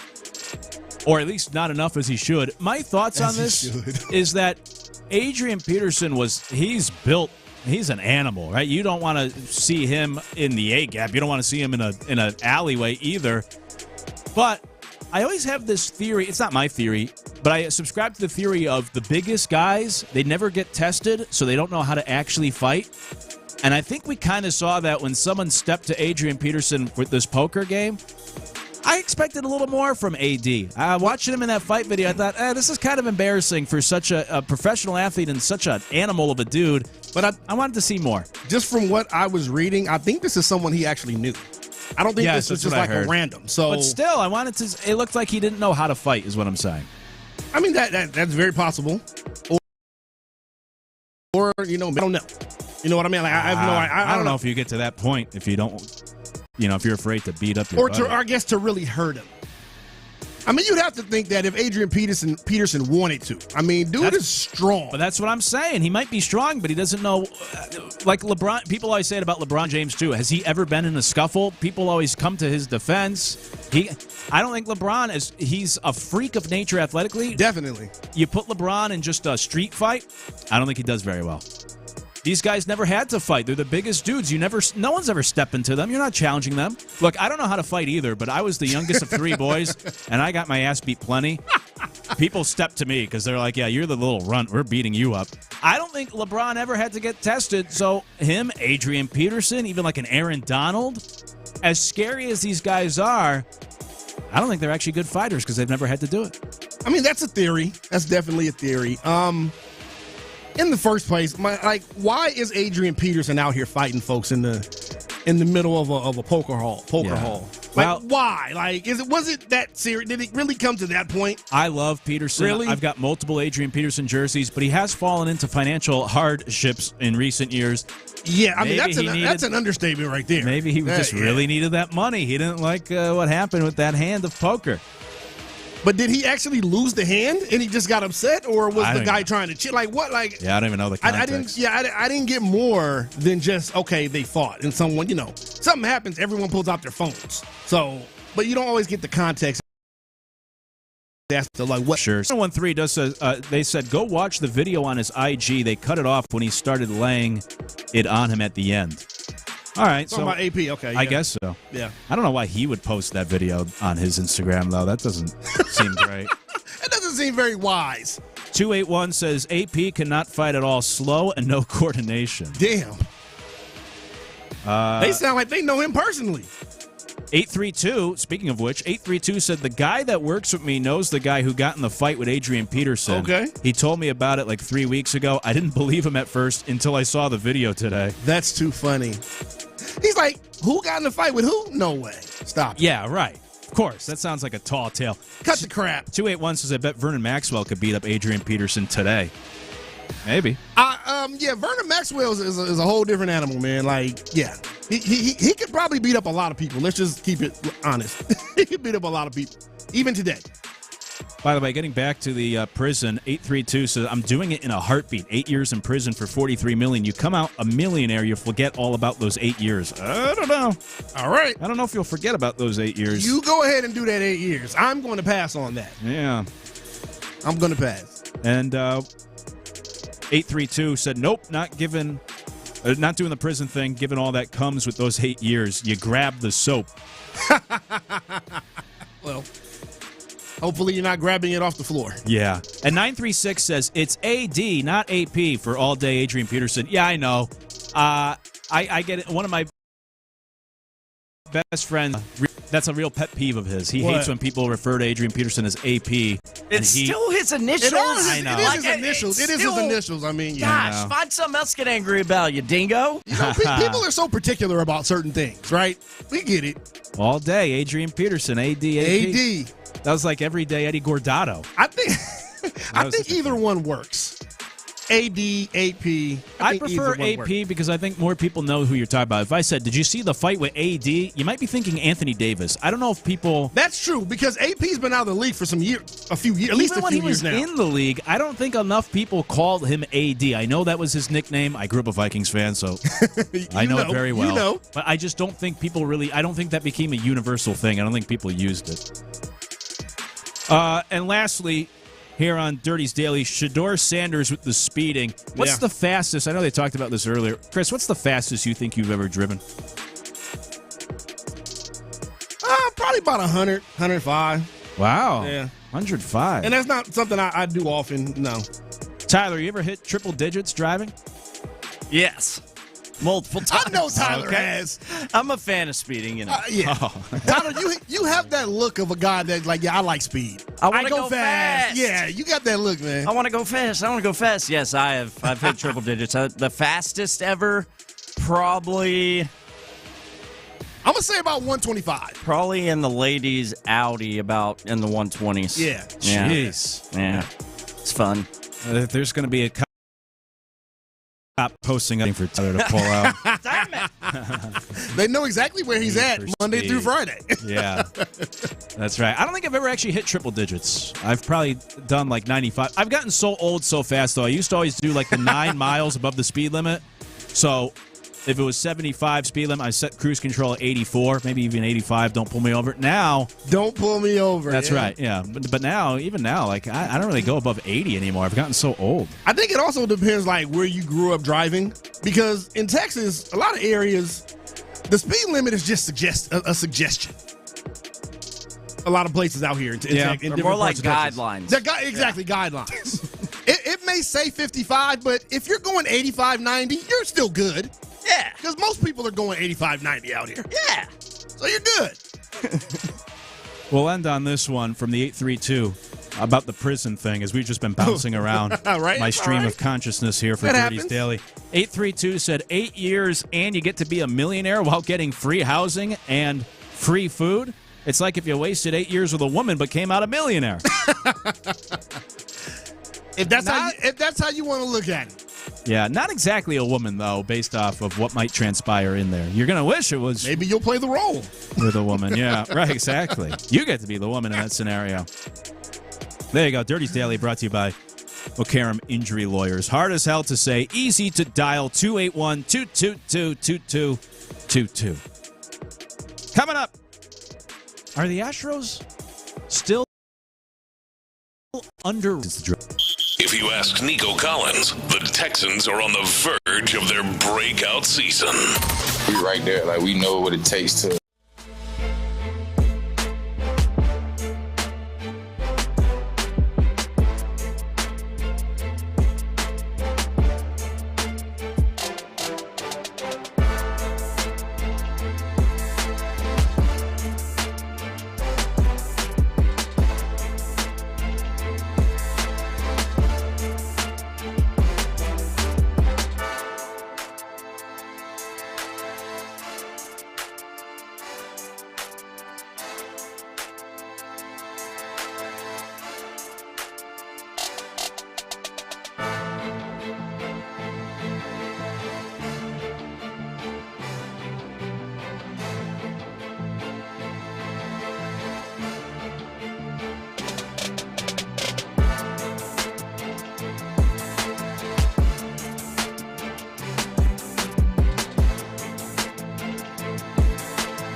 football conversation in town. 6 to 7 every night on Sports Radio 610.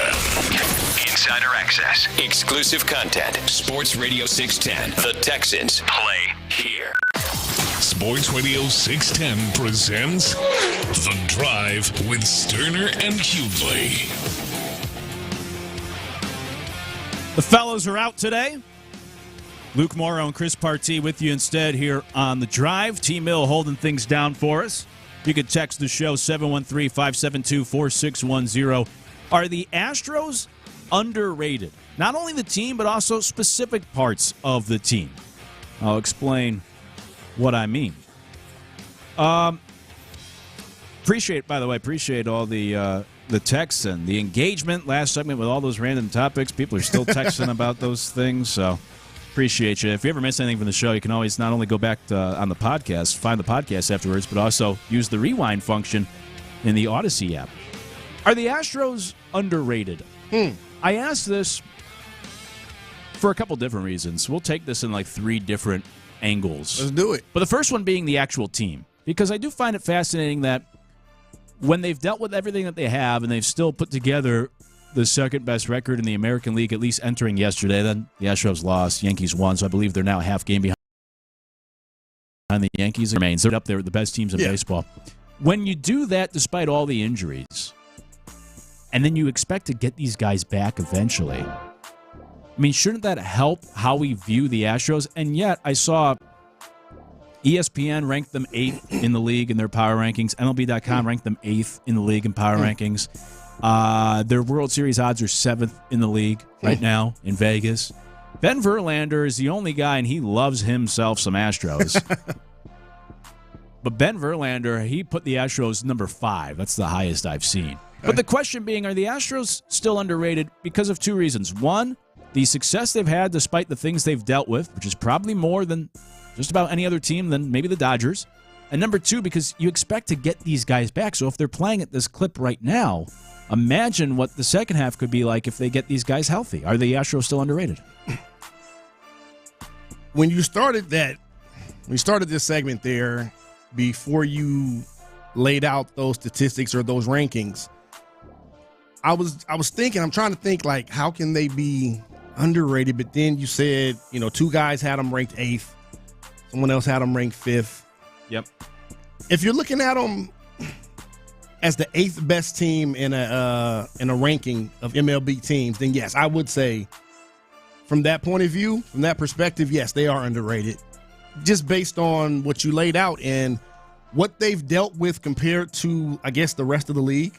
All the injuries, the pitching injuries, the hitting injuries. They had a slow start to the season, and they've bounced back this past month and a half or so it is, like we talked about earlier. And they're back in the head of the pack of their division, even though it's not the strongest division, but still from where they were to where they've come. And we're not even in July yet. They've turned it around pretty quickly here.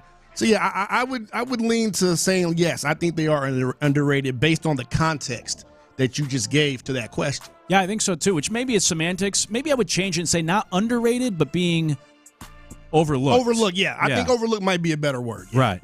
Yeah, as you were laying that out, it dawned on me, maybe overlooked is the proper term. I think so, because of how they're doing, despite everything they've been dealt, and what you anticipate getting back. And I would say similar to the Dodgers. I mean, the Dodgers only have like 3 more wins than the Astros, but they've had so many injuries, and yet they're still playing at a first-place clip. And then imagine if they start to get some of these guys back, and we know how talented the Dodgers are on paper. So I do think the Astros are being overlooked still in the AL because we all came into when I say we, I mean collective, the national Major League Baseball audience kind of came into the season not expecting a ton from the Astros. So I think people are still having a hard time buying into this so far. I mean, I'm not even sure if everyone here in town knew what to expect this year. Yeah, coming from the Astros, to be honest with you. So, yeah, I mean, from that perspective, yeah. And from a national purview, definitely overlooked. Yeah. I mean, if you said the 7th best odds for the World Series. Yes. Yeah, I mean, I would say they're definitely being overlooked right now. But that's not a bad thing. No. I don't think that's a bad thing to fewer nighttime games for the Texans this year. Really? Yeah, let them fly under the radar. We don't need to talk about less prime time. Yeah, let them operate in the dark here. We don't need to talk about the Texans, and we don't need on ESPN asking about I want them to fly under the radar. Did they get 4 this year? I forget. 3 or 4? Something like that. Yeah. Too many for my liking. Too many for your liking. Let me ask you this quickly before we have to hit the break. Houston Chronicle came out with an article today about Cam Smith. Should Cam Smith get more love for the Rookie of the Year race? So, in the same vein of are the Astros underrated, do you think Cam Smith even is being underrated right now, at least nationally, in Major League Baseball? I'm going to say maybe not. I think we need to see more from him. Now, if he stays improving at the clip that he has over the past, I guess, month or so, playing better, talk to me in August if he's still at the same rate or playing even better, because right now, I believe on ESPN, he has the 10th best odds to win it. He's in the top 10. Dang, I didn't know he was that far. Yeah, he's in the top 10 as far as AL Rookie of the Year favorites. Yeah. Okay.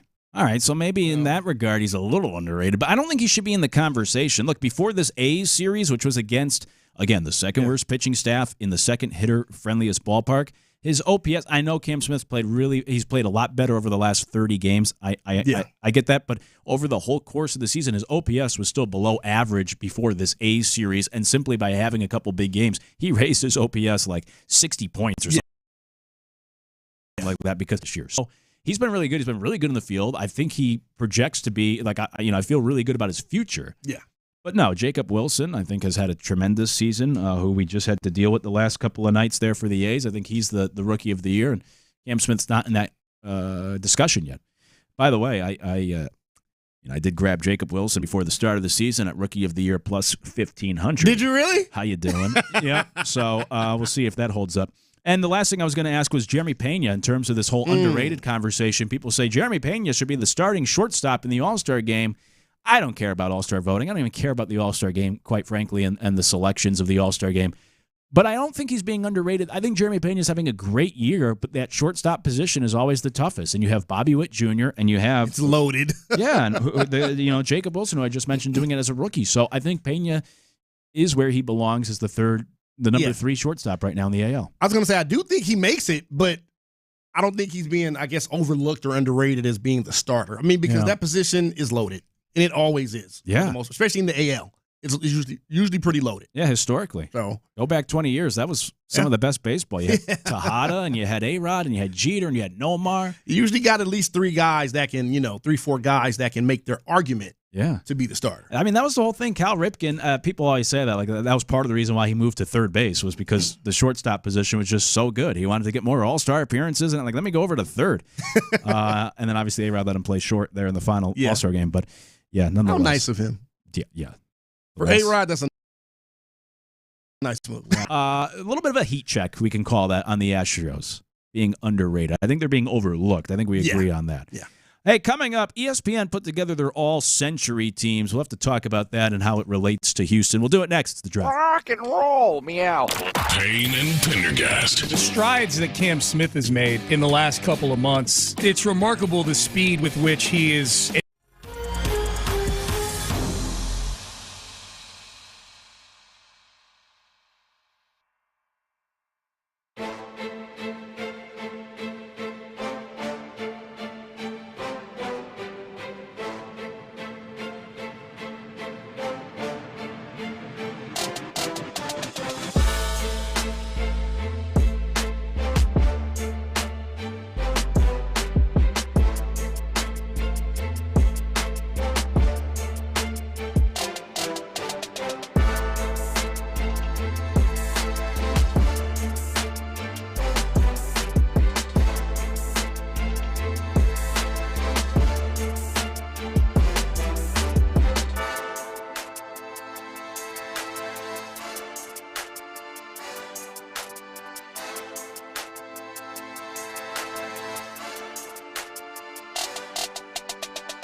Karam Injury Lawyers Studios.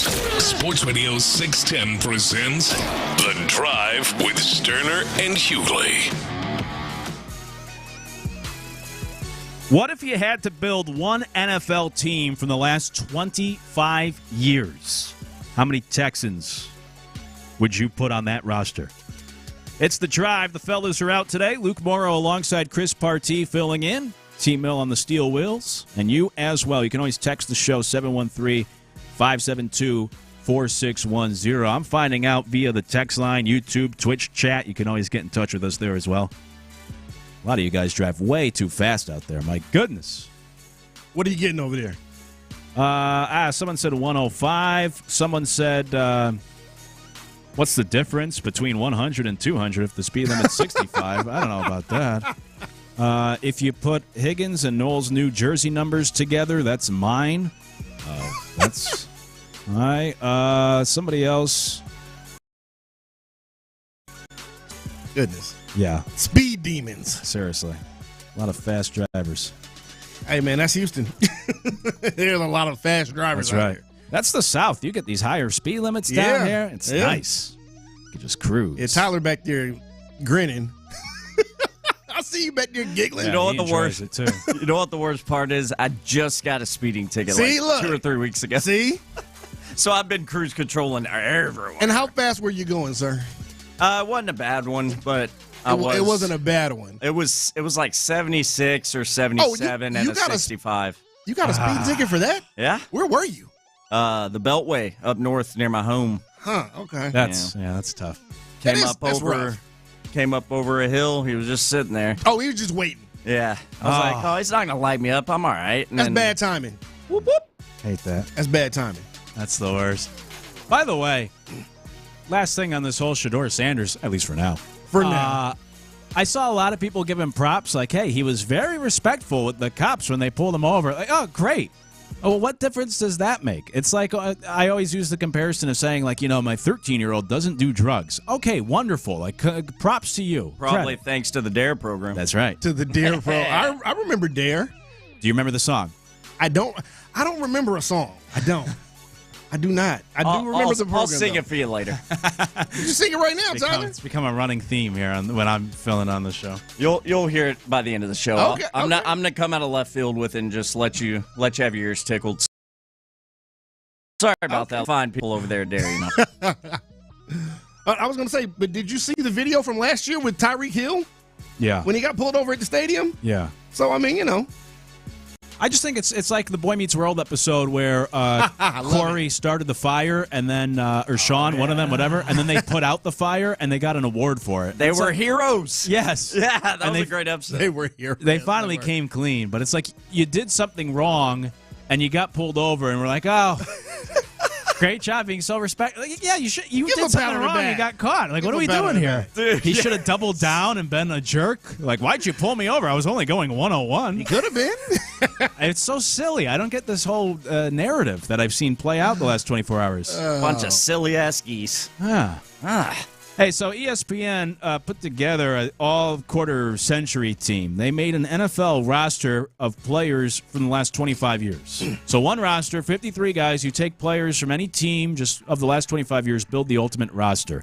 And this was put together by Aaron Schatz, who started, Football Outsiders, and Seth Walder, who's their analytics guy. So these are two guys from the analytical world that put this roster together. Anyways, Chris, I don't know if you looked at this roster. If I asked you, how many Texans, just top of the head, it's hard. This is a hard thing. This is even a back of the envelope thing. But how many Texans would you expect to be on this 53-man roster of the 53 best players by position of the late 25 years? Now, are we just talking about guys that were originally Texans and may have gone to Texas late in their career? Yeah, guys that you would consider, like, when you think of like him, a Texan. He's a Houston Texan. Well, J.J. Watt for sure. Of course. Like, I would think possibly, although that position has been loaded for ages at wide receiver, Andre Johnson, I would think him, but I don't know if he's going to make it over certain names like a T.O., a Randy Moss, a Marvin Harrison, who played in his era as well. So that would be tough. But, I mean, just off the top of my head, those would be the first two that I would think of for the Texans because they are Texans. Yeah. Those were the only two I thought of, too. Those would be the first two I would think of. Now, I would have to go deeper to think of more players, but there's a third. See, and it's not. He's not coming to mind right now. Who are your two so far? I say J.J. Watt. I mean, I think everybody's going to say J.J. first. And then I would say Andre Johnson possibly. Can I interest you in Arian Foster? See, that's tough. We're talking about the last 25 years. There's been some good running backs. I'm not saying there's a right answer, by the way. I'm just. No. He was freaking great. That dude was poetry in motion running that ball in Houston. But here's the thing. He had a short time frame. Yes, absolutely. What was it, like 4 years where he was just amazing? Yes. Like amazing, like for like 4 years. Yeah, at most 4, and really like 2 that he was just dominant. At the top. So, Also, I mean, that works against you, too. They only took 3 running backs. So is Foster a top 3 running back in the last 25 years? Okay, we talked about AP or AD earlier. He's definitely on the list. Well, or is he not? No, he's not. I didn't even look. Yeah, so the running backs they took. I'm going to say LT. I'm actually the last 25 years? Yeah, I'm actually surprised by this trio. Who did this? Who came up with this crap? Seth Walder and Aaron Schatz. Send your emails to them. I might have to. And I've talked both guys, good guys. I've talked to them before. Priest Holmes, 3 running backs. They took Priest Holmes. Okay. They took Christian McCaffrey, and they took Derrick Henry. So 2 current running backs. The honorable mention just left off was LaDainian Tomlinson. Okay. He 2 just missed the Tennessee turds. Damn it. That's got to be frustrating for Houston. Definitely not going to make Houston happy about that. I don't know. I mean, Priest Holmes, I kind of get it. I don't know. I would have to have Adrian Peterson on there. I'm sorry. I would have to have Adrian Peterson on there. Now, I don't know what the criteria was, but if you're looking at if let's put Priest Holmes, and I hate to single out Priest Holmes, but since he's first on this list, let's put Priest Holmes and Adrian Peterson's careers next to each other. Just put them next to each other. I think most people are going to take Adrian Peterson. That's just me.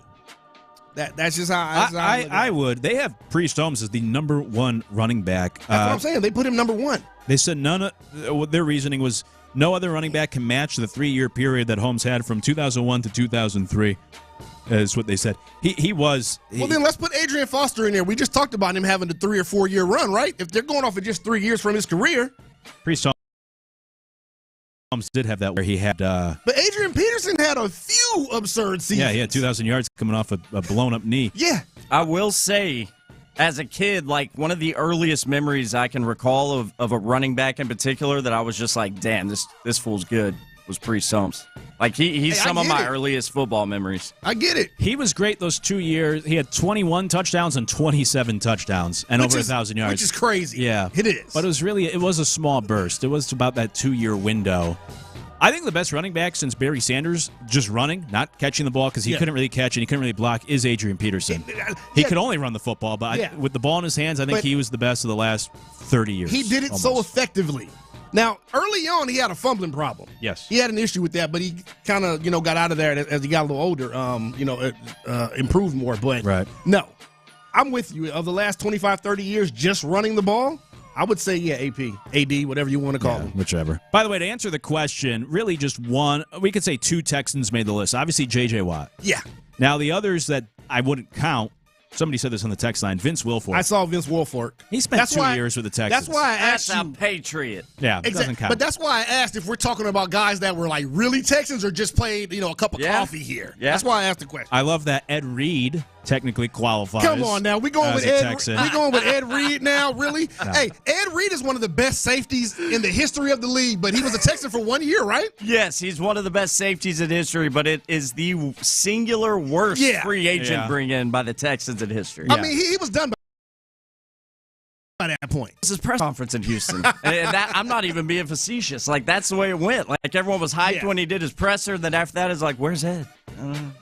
The defensive coordinator they chose, because they have a coaching staff, Wade Phillips, and they say because of what he did with the Texans defense. Okay, I guess that worked. I'll accept that more than I will Ed Reed being a Texan. And Wade also, I mean, he was the mastermind behind the Bulls on Parade years, like the most dominant Texan defense years. Like, that was all Wade. That was son of bum. And then the only other Texan that maybe you qualify with J.J. Watt when we're talking players, and you could say, they got one on the list or they got two.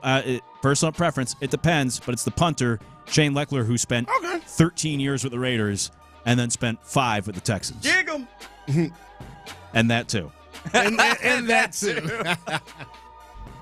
So they got like 1.5 players on the list. 1.5. That's fine. I mean, but definitely you knew J.J. Watt had to be on there. There's no way you. Now, if he would have been left off this list, I would have just closed my laptop and like none of this. Yeah, just none of it. Andre Johnson's the other one. Excuse me. Andre Johnson's the other one who I probably thought would have been on here, but when we look at wide receivers, here's the 6 they chose. It's tough, man. They chose Randy Moss, fair. Calvin Johnson, fair. Julio Jones, T.O., Marvin Harrison.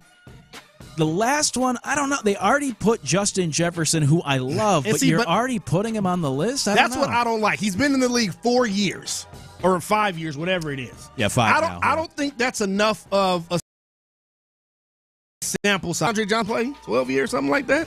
Yeah, more than that. Still put up the numbers on a team that wasn't very good a lot of the time that he was here. Still put up the numbers. So, yeah, I think we're so quick to anoint people. In today's age with social media, everybody wants to be the first to say, "Oh, this guy's going to be the greatest of all time" or the next big thing. We do it too often now. Yeah. Now that I'm thinking about it, I am kind of torn on this because I think he's the best wide receiver in the league currently, Justin Jefferson. He has been for at least a couple years. If we're building a roster of the best team of players the last 25 years, obviously current guys qualify. You're trying to put together the most talented roster. Yeah.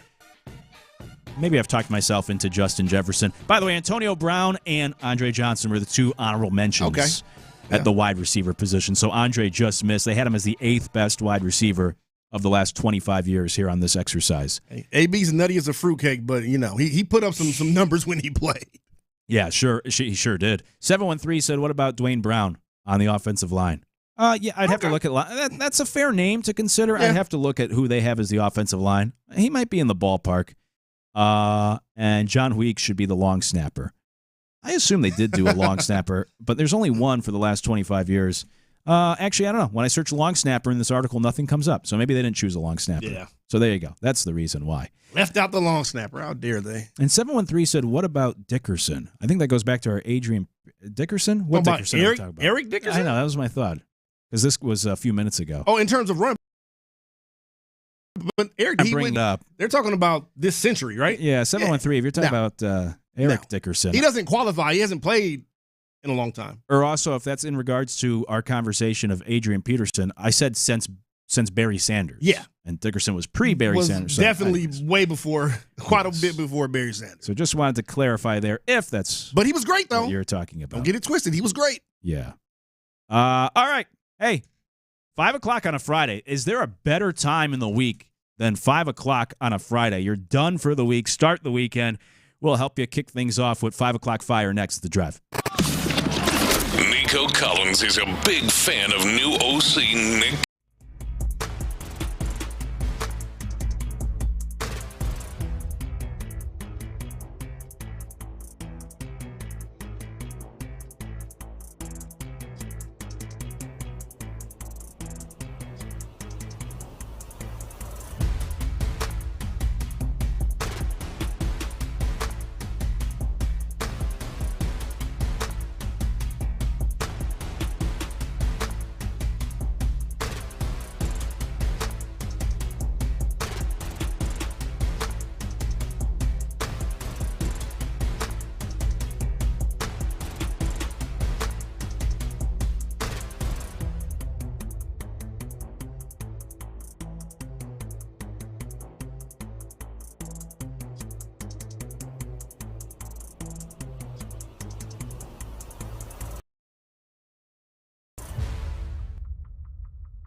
Houston. Insider access. Exclusive content. Sports Radio 610. The Texans play here. An Odyssey sports station.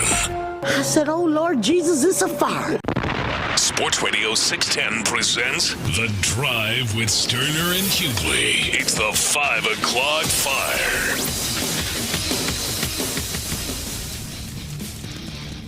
That's right, 5 o'clock fire. Not only 5 o'clock, but 5 o'clock on a Friday. It don't get much better. Seriously, it's got to be like the best time of the week. Obviously, people work different shifts, but for the majority of people, 5 o'clock on a Friday, woo, talk about speeding on your way out of there, getting home. Hey, the fellas are out today. Luke Morrow alongside Chris Partee holding things down here for The Drive. T-Mill on the steel wheels. And you with us as well. Appreciate you. You can text the show 713-572-4610. Let's get started on 5 o'clock fire. The Astros split that series with the A's. They lose on a walk-off last night. Both losses in the series against the A's via walk-off losses. They start a series tonight with the Angels, but before we get to that, right now the Astros are obviously good record, first place. But I know a lot of Astro fans are a little upset. Like, man, only split against the A's? Yeah, I mean, yeah. They on one hand, you only split against the A's, but on the other hand, you're still in first place. You're double digits over 500 now, so 10 games over 500, first place in the division. And you've done it with all the injuries, in spite of all the injuries, I should say, right? So I would not be worried right now, Astros fans. It seems like you're on pace to What were they said? I think coming into the season, I think they were said to have probably going to have like 86 wins, 88 wins. Yeah, so it was I think it was 80. It was somewhere in the mid to high 80s. I think it was 87, somewhere around there. Okay, 87 and a half. I know this because I'm a degenerate and I bet on it. I have a bet pending on over 86 and a half. Okay, there you go. Over 86 and a half. I would say right now that bet looks pretty good. By the way, Tyler, that looks pretty good. Tyler is the gambling version of Slumdog Millionaire. Go on. You know all these things just from your bets. Yes. Oh my goodness. Happy to help. A wealth of knowledge back there behind that glass, man. Yes, sir.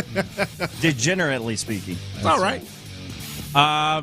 So anyways, yeah, so the Astros originally were projected, hey, they're halfway to that total already. So I think you, as a fan, you should be feeling really good right now, especially with all the guys that are missing from this team. You'd expect them to kind of keep going. Yeah. So no real big, like huge glaring issues other than the injuries right now.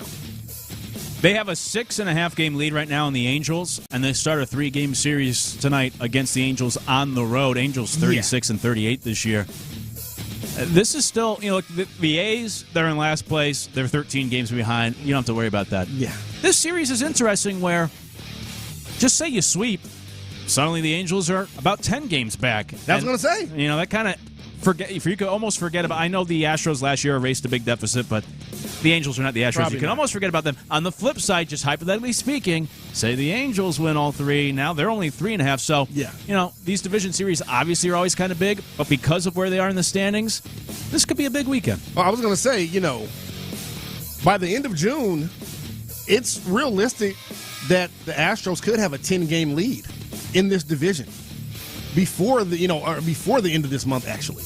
And then you still got July, August, September left. So you're in a good spot right now. Now, obviously, you don't want to get swept by the Angels and let them, come within 3 to 3.5 games, whatever it would be. No, and I don't see that happening.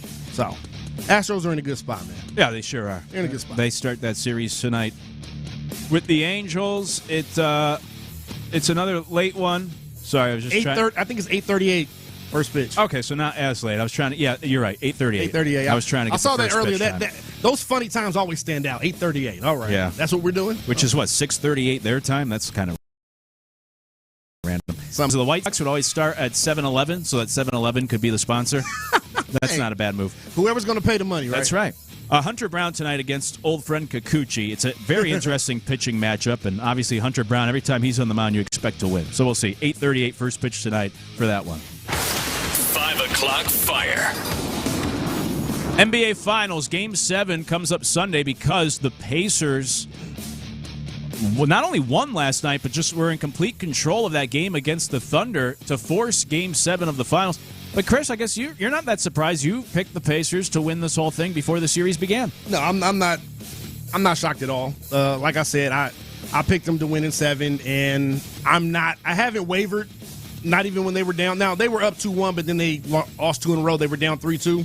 Haven't wavered one second. I think they're going to win it and, pull the upset. It just feels like after what we've seen from them throughout the playoffs, all the comeback wins, the big shots from Tyrese Halliburton, it's just almost like they're destined to finally win it.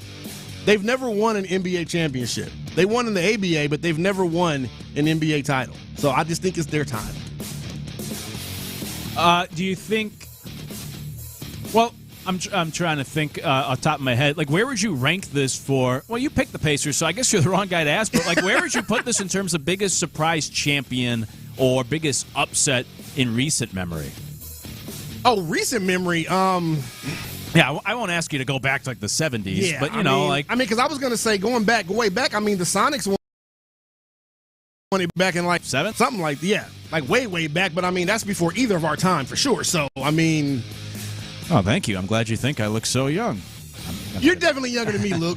We've talked about that. You're definitely younger than me. But, I'm trying to think. Have there been a lot of surprise winners lately? I guess maybe 2011 with Dirk, when everyone where everyone thought the Heatles were just going to, or at least LeBron thought they were going to run off, not 6, not 7. Mm-hmm. We see how that worked out. They did win 2, and they went to 4 straight. But other than them, we've had the Warriors win a bunch.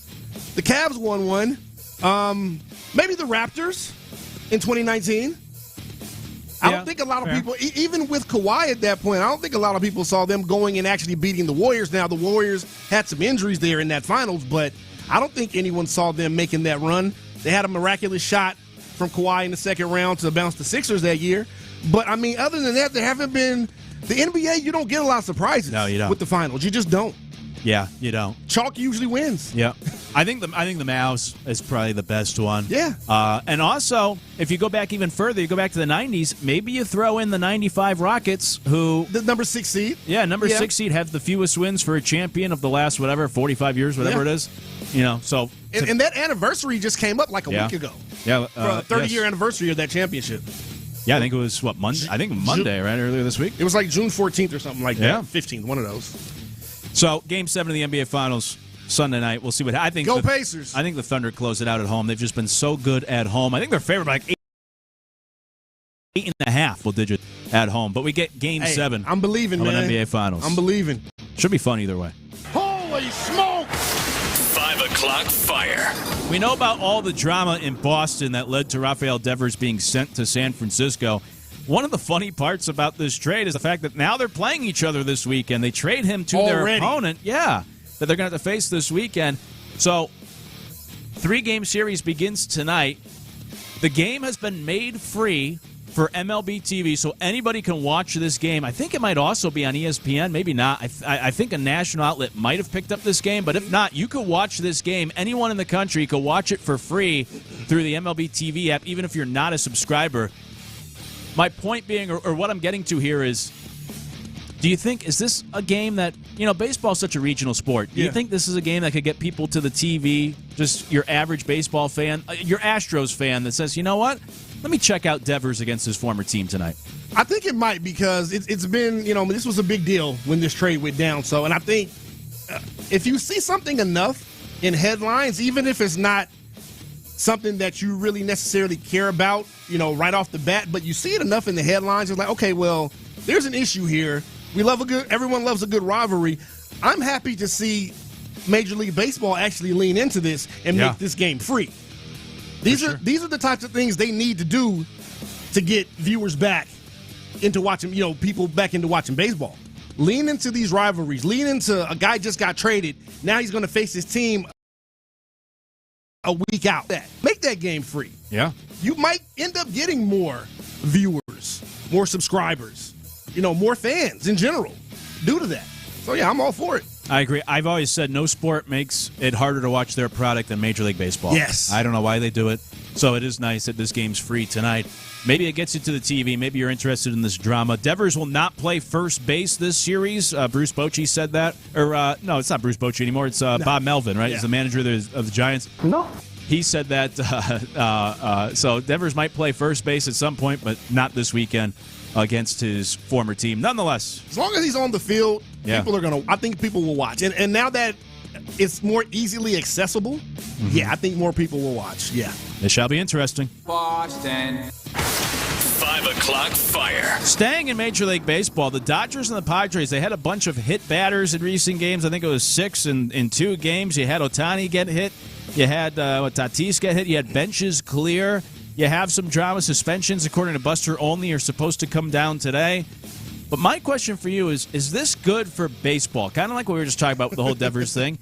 Is this good, or is it bad for baseball to have what I think might be the best rivalry in baseball right now, Padres-Dodgers, and to get this whole throwing at guys intentionally, benches clearing, let's get some actual fights going for once? Is it good or bad for baseball? From the rivalry aspect, yes, I think it's good. And baseball fights are always, I don't want to say they're fun, but they kind of are. At least if you're a spectator. Baseball fight, because guys can go away. They can, You don't really see that, especially in basketball. They act like they want to fight, but they don't really want to fight. No. With baseball, you actually see, and in football, you got pads on. It's probably not wise to punch a guy in the head that has a helmet on. Yeah, I never understood that. It's just not wise. You see it every now and then, but it's usually not a good idea.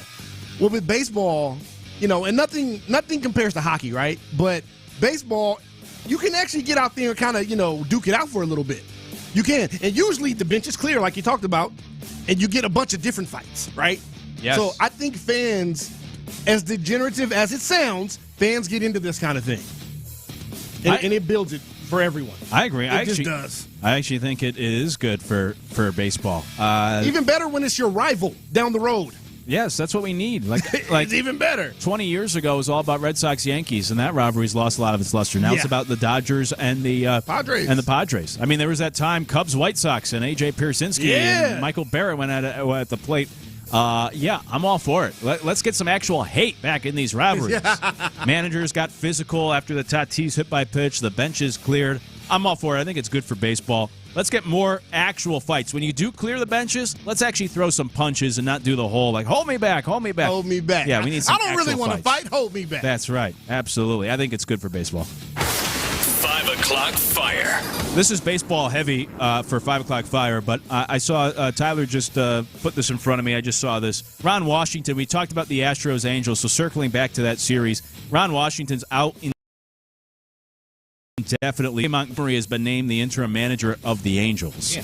So, Astros Angels start a series tonight, but there will be no Ron Washington as he's out due to health concerns.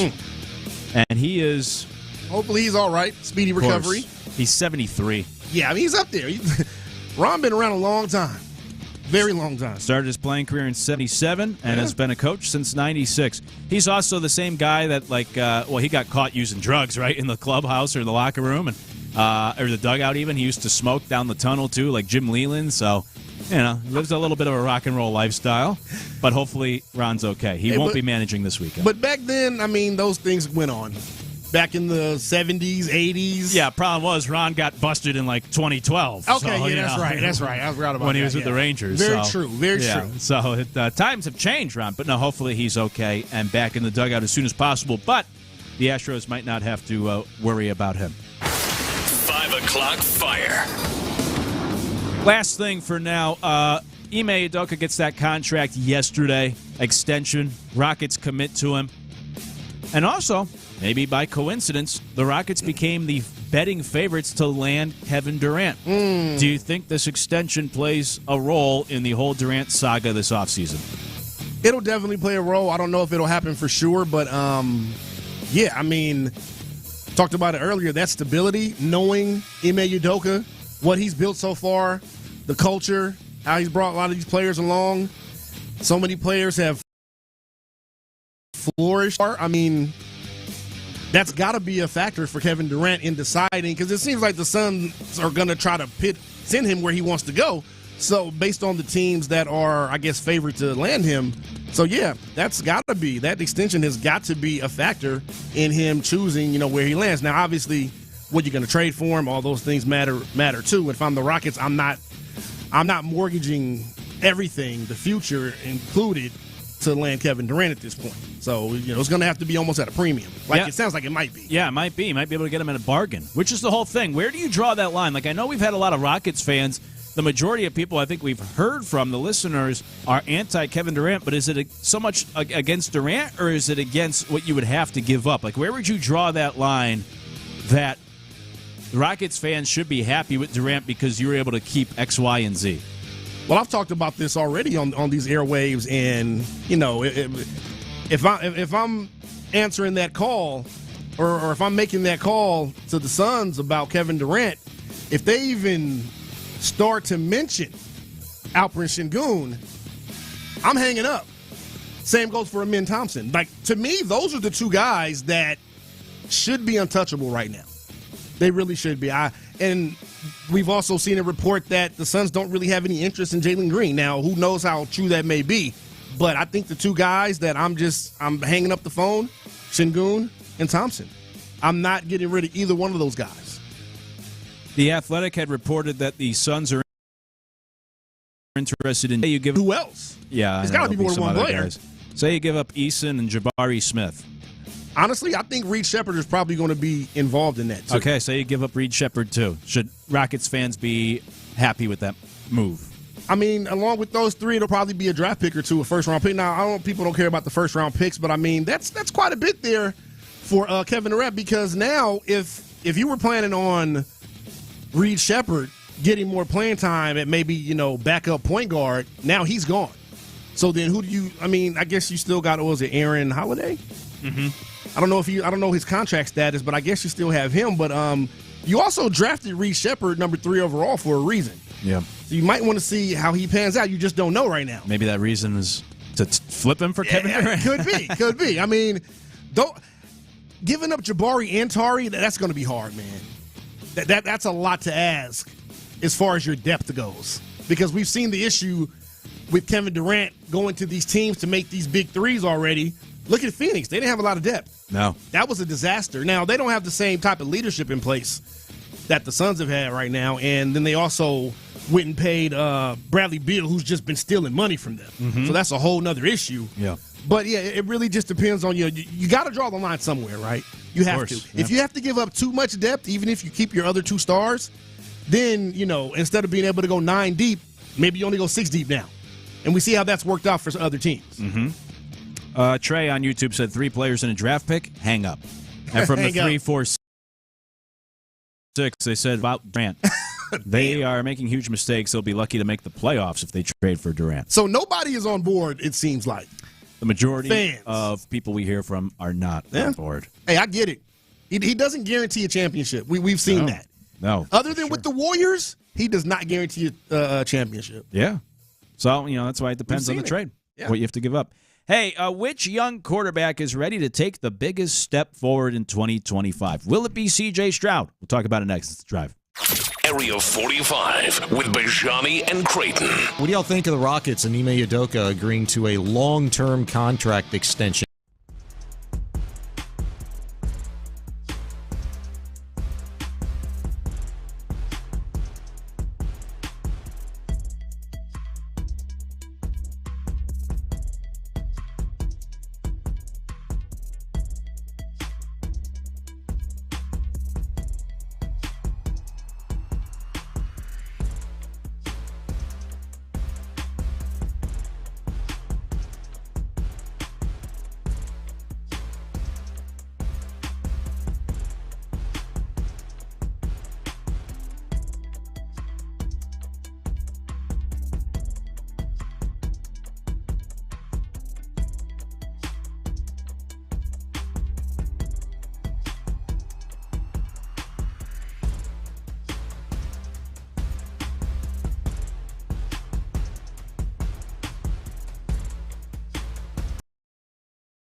countdown to training camp is officially on. And Mark Vandermeer and John Harris have you covered. Exclusive interviews, inside info, and the best football conversation in town. 6 to 7 every night on Sports Radio 610.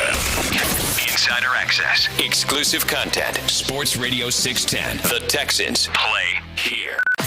Sports Radio 610 presents The Drive with Stoerner and Hughley.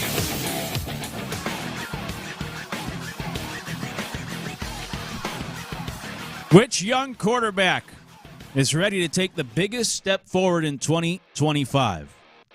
Could it be C.J. Stroud? It's The Drive. The fellas are out today. Luke Morrow and Chris Partee hanging out instead, alongside T. Mill and you, of course, 713-572-4610 on the text line. 713 said trading for Kevin Durant, which we were talking about last segment. That'd be like when they traded for Charles Barkley in the late 90s. I don't know if it's that bad, but I like the comparison, but I do think Durant still has more to offer. Durant averaged like 26 points a game Right. last year. Like, I get the sentiment, but it's not exactly the same.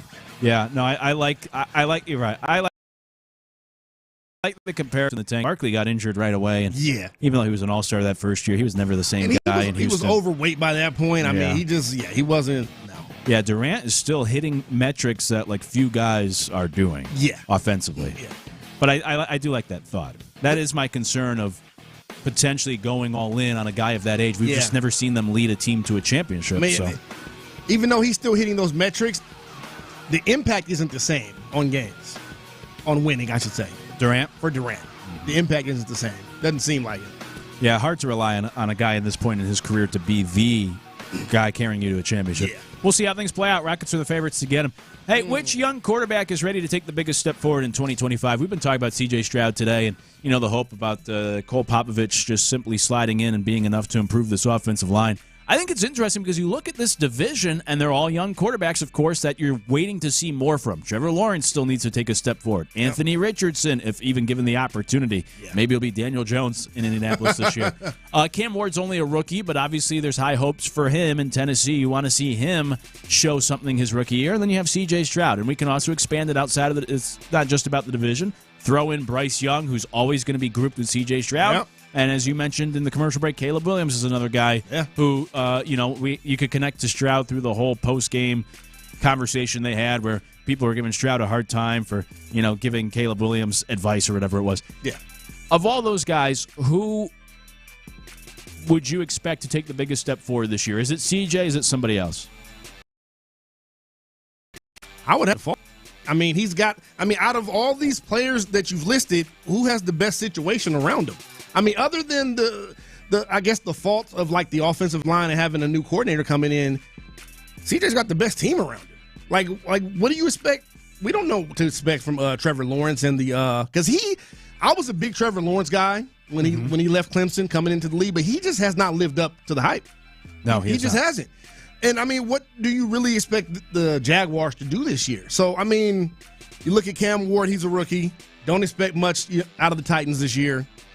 You just said Anthony Richardson may not even be the starter. Yeah. He may not even win that job. Now, we still got to get to training camp, but he might not even win that job to even show us if he can, take that next step. So, Bryce Young, I think Bryce Young will take a good step. I do believe he will, but bigger than CJ, I would say no. And then Caleb Williams, I'm still not completely sold on Caleb Williams. I wasn't when he was coming out of USC last year. I mean, the Bears started 4-2 last year. I think they won 5 games all year. Not completely, entirely his fault, but he does bear some blame in that. So, no, I think almost by default, it's got to be Stroud on this list. Yeah. Like when I'm just thinking, now, is it unfair to throw J.J. McCarthy in here because he hasn't played yet? He's essentially a rookie. Know. Yeah, it's hard to. It's hard because. But I mentioned Cam Ward, who's a rookie. Yeah. So I mean, but again, he's got a good situation around him. Yes, very J.J. good. McCarthy. Very good. So if you want to add that into the factor, we haven't seen him in the NFL. So we haven't seen him yet. That's fair. 281 on the text line says Michael Penix. I forgot about him. Ooh, I do like I forgot about him too. Yeah, Atlanta. Yeah. I do forgot like about him. He's a young guy. He's definitely a young guy. Throw him in there too. Yeah. I'm still going to go with Stroud. I just almost by default I have to go with Stroud still. I think I would go with Stroud too. Kind of as you laid out. I think he is the best of the bunch. Caleb Williams remains to be seen. Obviously, Cam Ward, J.J. McCarthy, the rookies, quote-unquote rookie for J.J., remain to be seen. But like Trevor Lawrence, we've seen enough. I think C.J. Stroud has a higher ceiling than Trevor Lawrence at this point in the NFL. Same with Anthony Richardson. So, same with whoever else. Maybe even Caleb Williams right now, I'd say so too. I'm not the biggest Caleb guy either. Yeah. So I think he has the ability to take a bigger step because there is more room to grow for C.J. Stroud. Even just getting back to where he was his rookie year compared to Trevor Lawrence. And like you said, it's not the best setups in these other teams. Maybe Ben Johnson will really get Caleb Williams going. So I think C.J. Stroud, and I'll ask you a follow-up question about that, but real quick first. 832 said, what about Jaden Daniels? Sure, but...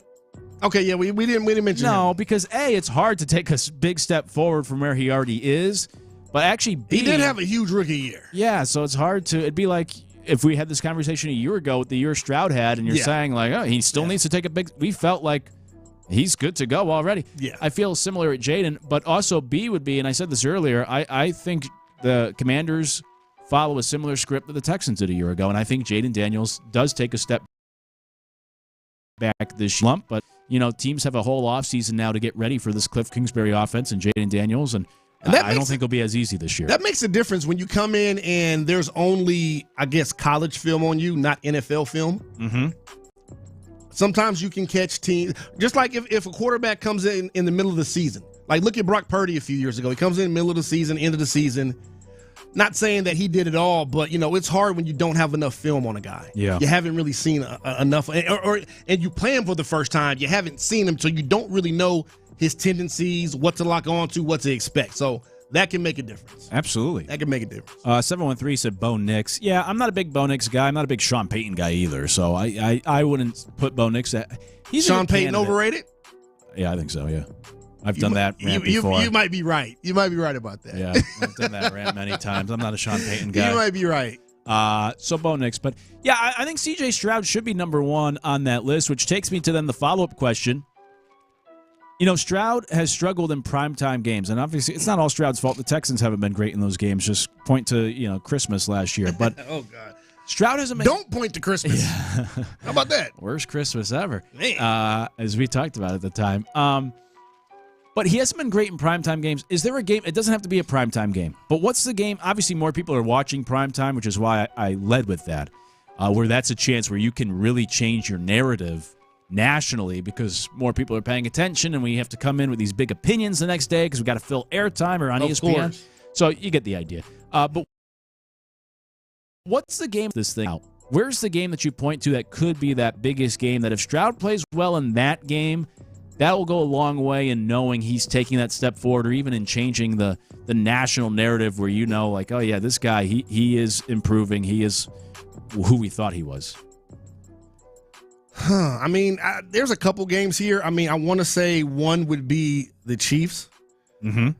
But beating the Chiefs. Yeah. Like beating them. But I'm going to say, because I think the Niners are going to bounce back this year, and I think they're going to be one of the better teams, definitely in the NFC, but in the league overall.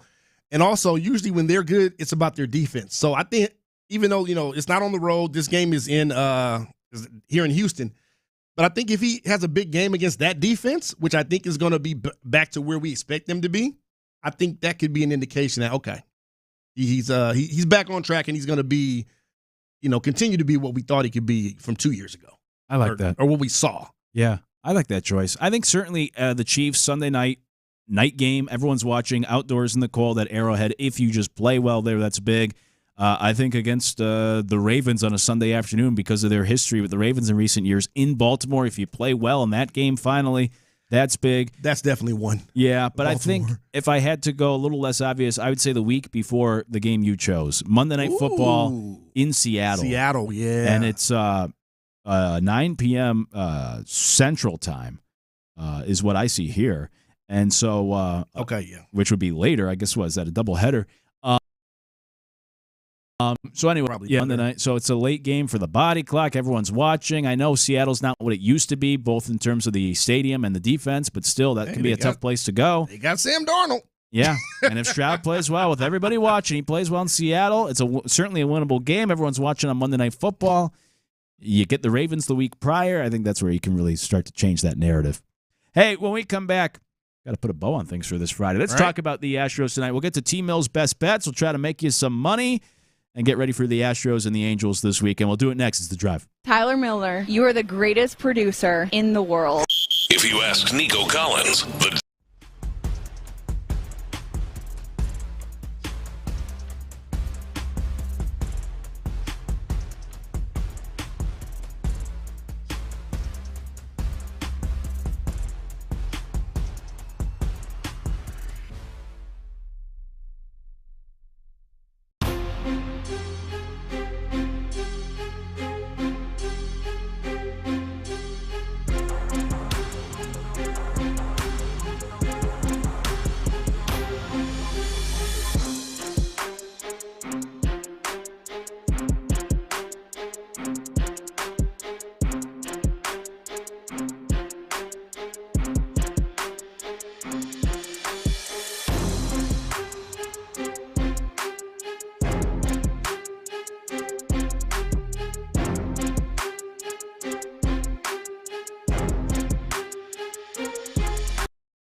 Approval. Chase mobile app is available for select mobile devices. Message and data rates may apply. JP Morgan Chase Bank N.A. Member FDIC. Injured? Call Mokaram Injury Lawyers. 281-222-2222. Tyler is my daddy. Live from the Mokaram Injury Lawyers Studios, Sports Radio 610 presents The Drive with Stoerner and Hughley. Astros kickstart a series with the Angels tonight, beginning with an old friend on the mound. Which Astro do you wish from 2024 was still on this year's team. It's The Drive. Luke Morrow, Chris Partee, been filling in for the fellas. They'll be back following the weekend. T-Mill on the steel wheels. He'll get you the best bets in just a few minutes, try to make you some money to start this weekend. Get to that in a little bit. By the way, we have the TV here in studio, and we have the worldwide leader on. They're interviewing right now Eduardo Perez on like Zoom while he's waiting at the terminal of an airport. And you see the people there was some guy standing behind him with one of those fans you wear around your neck. And Eduardo's on headphones and he's crouched in the corner to not be like too obnoxious. Yeah. They just put it back on the screen. I mean, was this really necessary? If it was like a private flight, that's one thing. But you just have like people walking around the airport and Eduardo's in the corner zooming with I don't know. I just think it's weird. We call that the Mark Berman. He used to quarter guys at the airport to get interviews all the time. Really? Yeah. He would track them down at the airport and just, hey. But this is through Zoom, though. That's funny. There's not even like a, I got you kind of thing. It's like, it's just through Zoom. What's the worst place to be bothered? Is it the airport when you're ready to getting ready to go on a flight? Is it while you're at dinner eating? Uber. Oh, Uber's good. Uber's my answer, man. I cannot stand it when I just want to Yes. So you've had it happen to you is what you're saying? Oh, multiple times. Yeah, that's what it sounds like. Get some talkative ass. It's like just, man, I was trying to get from A to B right now, dude. Yeah. I ain't got time for this. That's a good one. The Uber one's good. I think the worst would probably, dinner, like maybe like in the restroom at the urinal or something. Yes, that's a good one, too. Maybe recognize you like, hey, I don't like having a little chat at the urinal with the boys. No, not really. I'm straight ahead. I'm straight ahead, man. I got to remember that. You got to remember that. Yeah. Please do, sir. Not at the urinal. Now, maybe at the sink, washing hands. But at the urinal, I'm in my own world. Sometimes me and Ron have conversations when we're next to each other in the stalls taking dookies. Oh, I can tell. I can tell. I mean, y'all was talking about sharing banana hammocks a couple weeks ago. So. Yeah. Bros, man. Hey, it's all good. Hey, brothers are brothers. Hey, I'm not mad at that. I'm just now in the stalls taking a number 2. That's a little different because there's a barrier there. Battle poops. Oh my Lord! But the other word, it wouldn't be an edition of The Drive without some sort of bowel movement talk or something on here. Toilet. Hey, nothing truer's been said. Toilet Glad humor, we got man. it in. Gotta love it, man. Gotta love it. Toilet humor. We all dookie. We hit the quota. Hey, we do here. though. We really do. In the final minutes of the show, we were able to get to it. Which player from 2024 do you wish was still on the Astros roster? I asked this question earlier because for me, honestly, I said Kikuchi, who the Astros will be facing tonight. Yep. You've been able to replace Kyle Tucker. I would say with the combination of Cam Smith and Isaac Paredes, I think success trade for the Astros. Yeah, Bregman, that's tough, but same idea. I think you're okay without that. It's just the pitching I have the concern with, and Kikuchi's been really a 3 ERA with a bad, not a great Angels team. He's the guy I would choose. Now, Tyler did put the poll up on Twitter earlier, and Kyle Tucker so far is leading the way with 49% of the votes. Yeah, Kikuchi was the early leader. Tucker overtook him. Kikuchi's 35%. So it's really a two-player race. Bregman then comes in at 15%. My guy Ryan Presley just 1%. I think Tucker is more kind of almost like a sentimental choice or like what he meant to the fans here. You know what I mean? Yeah. Because like you said, like the trade, the players that they brought in, it's not like they've been bad, right? No, I like the trade. I think that's more of like almost like we just love Kyle Tucker. And I also think that's kind of how I looked at it. I also think part of it, too, though, is people are taking this with the idea of you have the current roster, and then you add somebody. So you get the trade, and you get Kyle Tucker. For example, 281 on the text line said easily Kyle Tucker, because then you put Cam Smith in left field, Altuve can DH, Tucker's in right field. That doesn't work because the idea is you don't get Cam. It was in the same deal, so that doesn't really work. So I think, especially with the poll too, where you don't get the full context, you just see the question online. I think people are taking it as you have this current roster we have right now for the Astros, and you get to drop in one player from last year. Yes, of course, I would say Kyle Tucker, but for the sake of this exercise, your Paredes. If you kept Kyle Tucker, I'm pleased with those two guys. So I go Kikuchi. Yeah. Makes sense. Can't argue that. And he'll face the Astros tonight, which will be interesting. So we'll see how that goes against the Astros' old friend. Ron Washington not managing this weekend as he's dealing with some health issues, so he's out indefinitely. 8:38 first pitch. Hunter Brown tonight against Kikuchi. It's a fun pitching matchup. By the way, how are you on West Coast baseball games? Because as a night owl myself, I always preferred the West Coast games. Especially on a weekend like tonight, you could go out and have a nice meal, whatever. Game starts at 8:30. It's going to go to about 11:30. You get home, you settle in, you watch the game afterwards. I always like these West Coast games. I grew up on the West Coast. I'm from California, true. I mean, I'm fine with it. And I'm also a night owl, so I'm going to be up regardless. Yeah, whether they playing late or not. So, yeah, I'm fine with it. That makes three of us then, because I am definitely a night owl. Yeah. I'm up all kinds of stupid-ass hours. I'm very fine with the West Coast. When you probably shouldn't be. Oh, yeah. But, yeah, I'm right there with you, brother. Oh, yeah. Yeah, I always appreciate it. I grew up in the Eastern time zone, so it'd be 10:10. Super late for you. Yeah, which was nice, though, because like I said, you go out on a Saturday, you come home, it's like, oh, yeah, baseball's on. There's baseball on. You know, and I'm staying up anyways. In the middle of the night. Yeah, it's like, honestly, I love the CFL, because in the summer, the CFL's on ESPN, and those games don't start until about 10 o'clock Eastern, probably 9 o'clock Central. So same idea. I'd get back home on a Saturday or Friday or whatever, and it's like, oh, we got football on just starting. And I don't know, the CFL was always enjoyable for me. So I like West Coast games. I know it's tough, obviously, for the morning show for for Seth and Sean and even John Lopez and Reggie. Yeah, they got to be here pretty early. Yeah, that's still early enough, and John's an early riser. But, yeah, I always like these West Coast games. We'll continue to get them here this weekend against the Angels and tonight against Kikuchi. But Hunter Brown on the mound, and it's to the point now where anytime he takes the baseball, right, you got to expect a victory. I know the Angels are under 500, you're on the road, all that sort of stuff, but when Hunter Brown's on the mound with the season, he's second in ERA, I believe, in the league. Like, when he's on the mound as he is tonight, it's got to be a win. I mean, this is one of those games, again, where you expect to beat the Angels, but you definitely expect to beat them when you got Hunter Brown on the mound. Yeah. You just there's no good reason for the Astros to lose this game tonight. Let's just put it like that. No good reason. Unless my boy Kikuchi shoves tonight. Just shuts it down. Yeah, I like it. I wish he was still here. Forget that 2-6 record. He's got a 3 ERA. He's been pitching well. We'll see. 979 says, those of us with real jobs hate West Coast games. Yes, of course. I get that. I've been lucky enough. I've never worked in an office. I have, so I understand, but I ain't got no pity for you. With real jobs, really? Is it necessary? You don't know my life, son. Yeah. I put in my work. I don't feel bad at all. No, but I certainly get, for the guy that works the 9 to 5, I get the West Coast games not being very fun.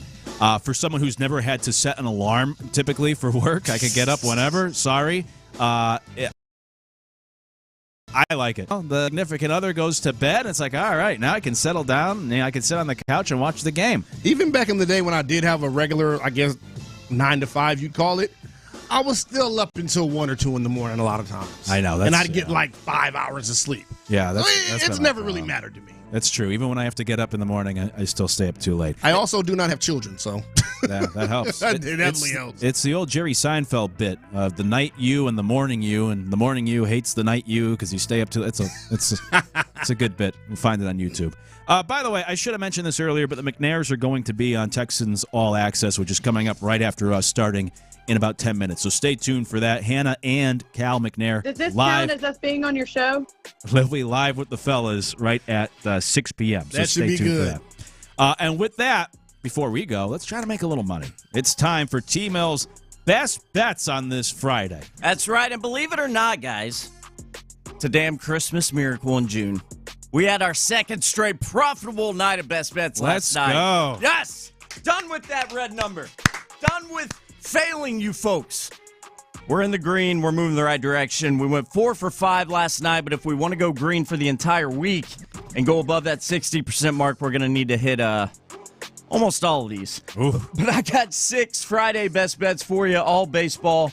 Let's get into it. I'll list them off real quick. If you miss anything and need to go back and see it, head to my Twitter at @TMillRealDeal. I post them there every day. First, Blue Jays, first 5 innings, money line, -1, the White Sox. Then another first 5 money line, also at the odds of minus 145. The Padres, as they host Ron's crap-ass Royals tonight. Next up, we got an under for you. Red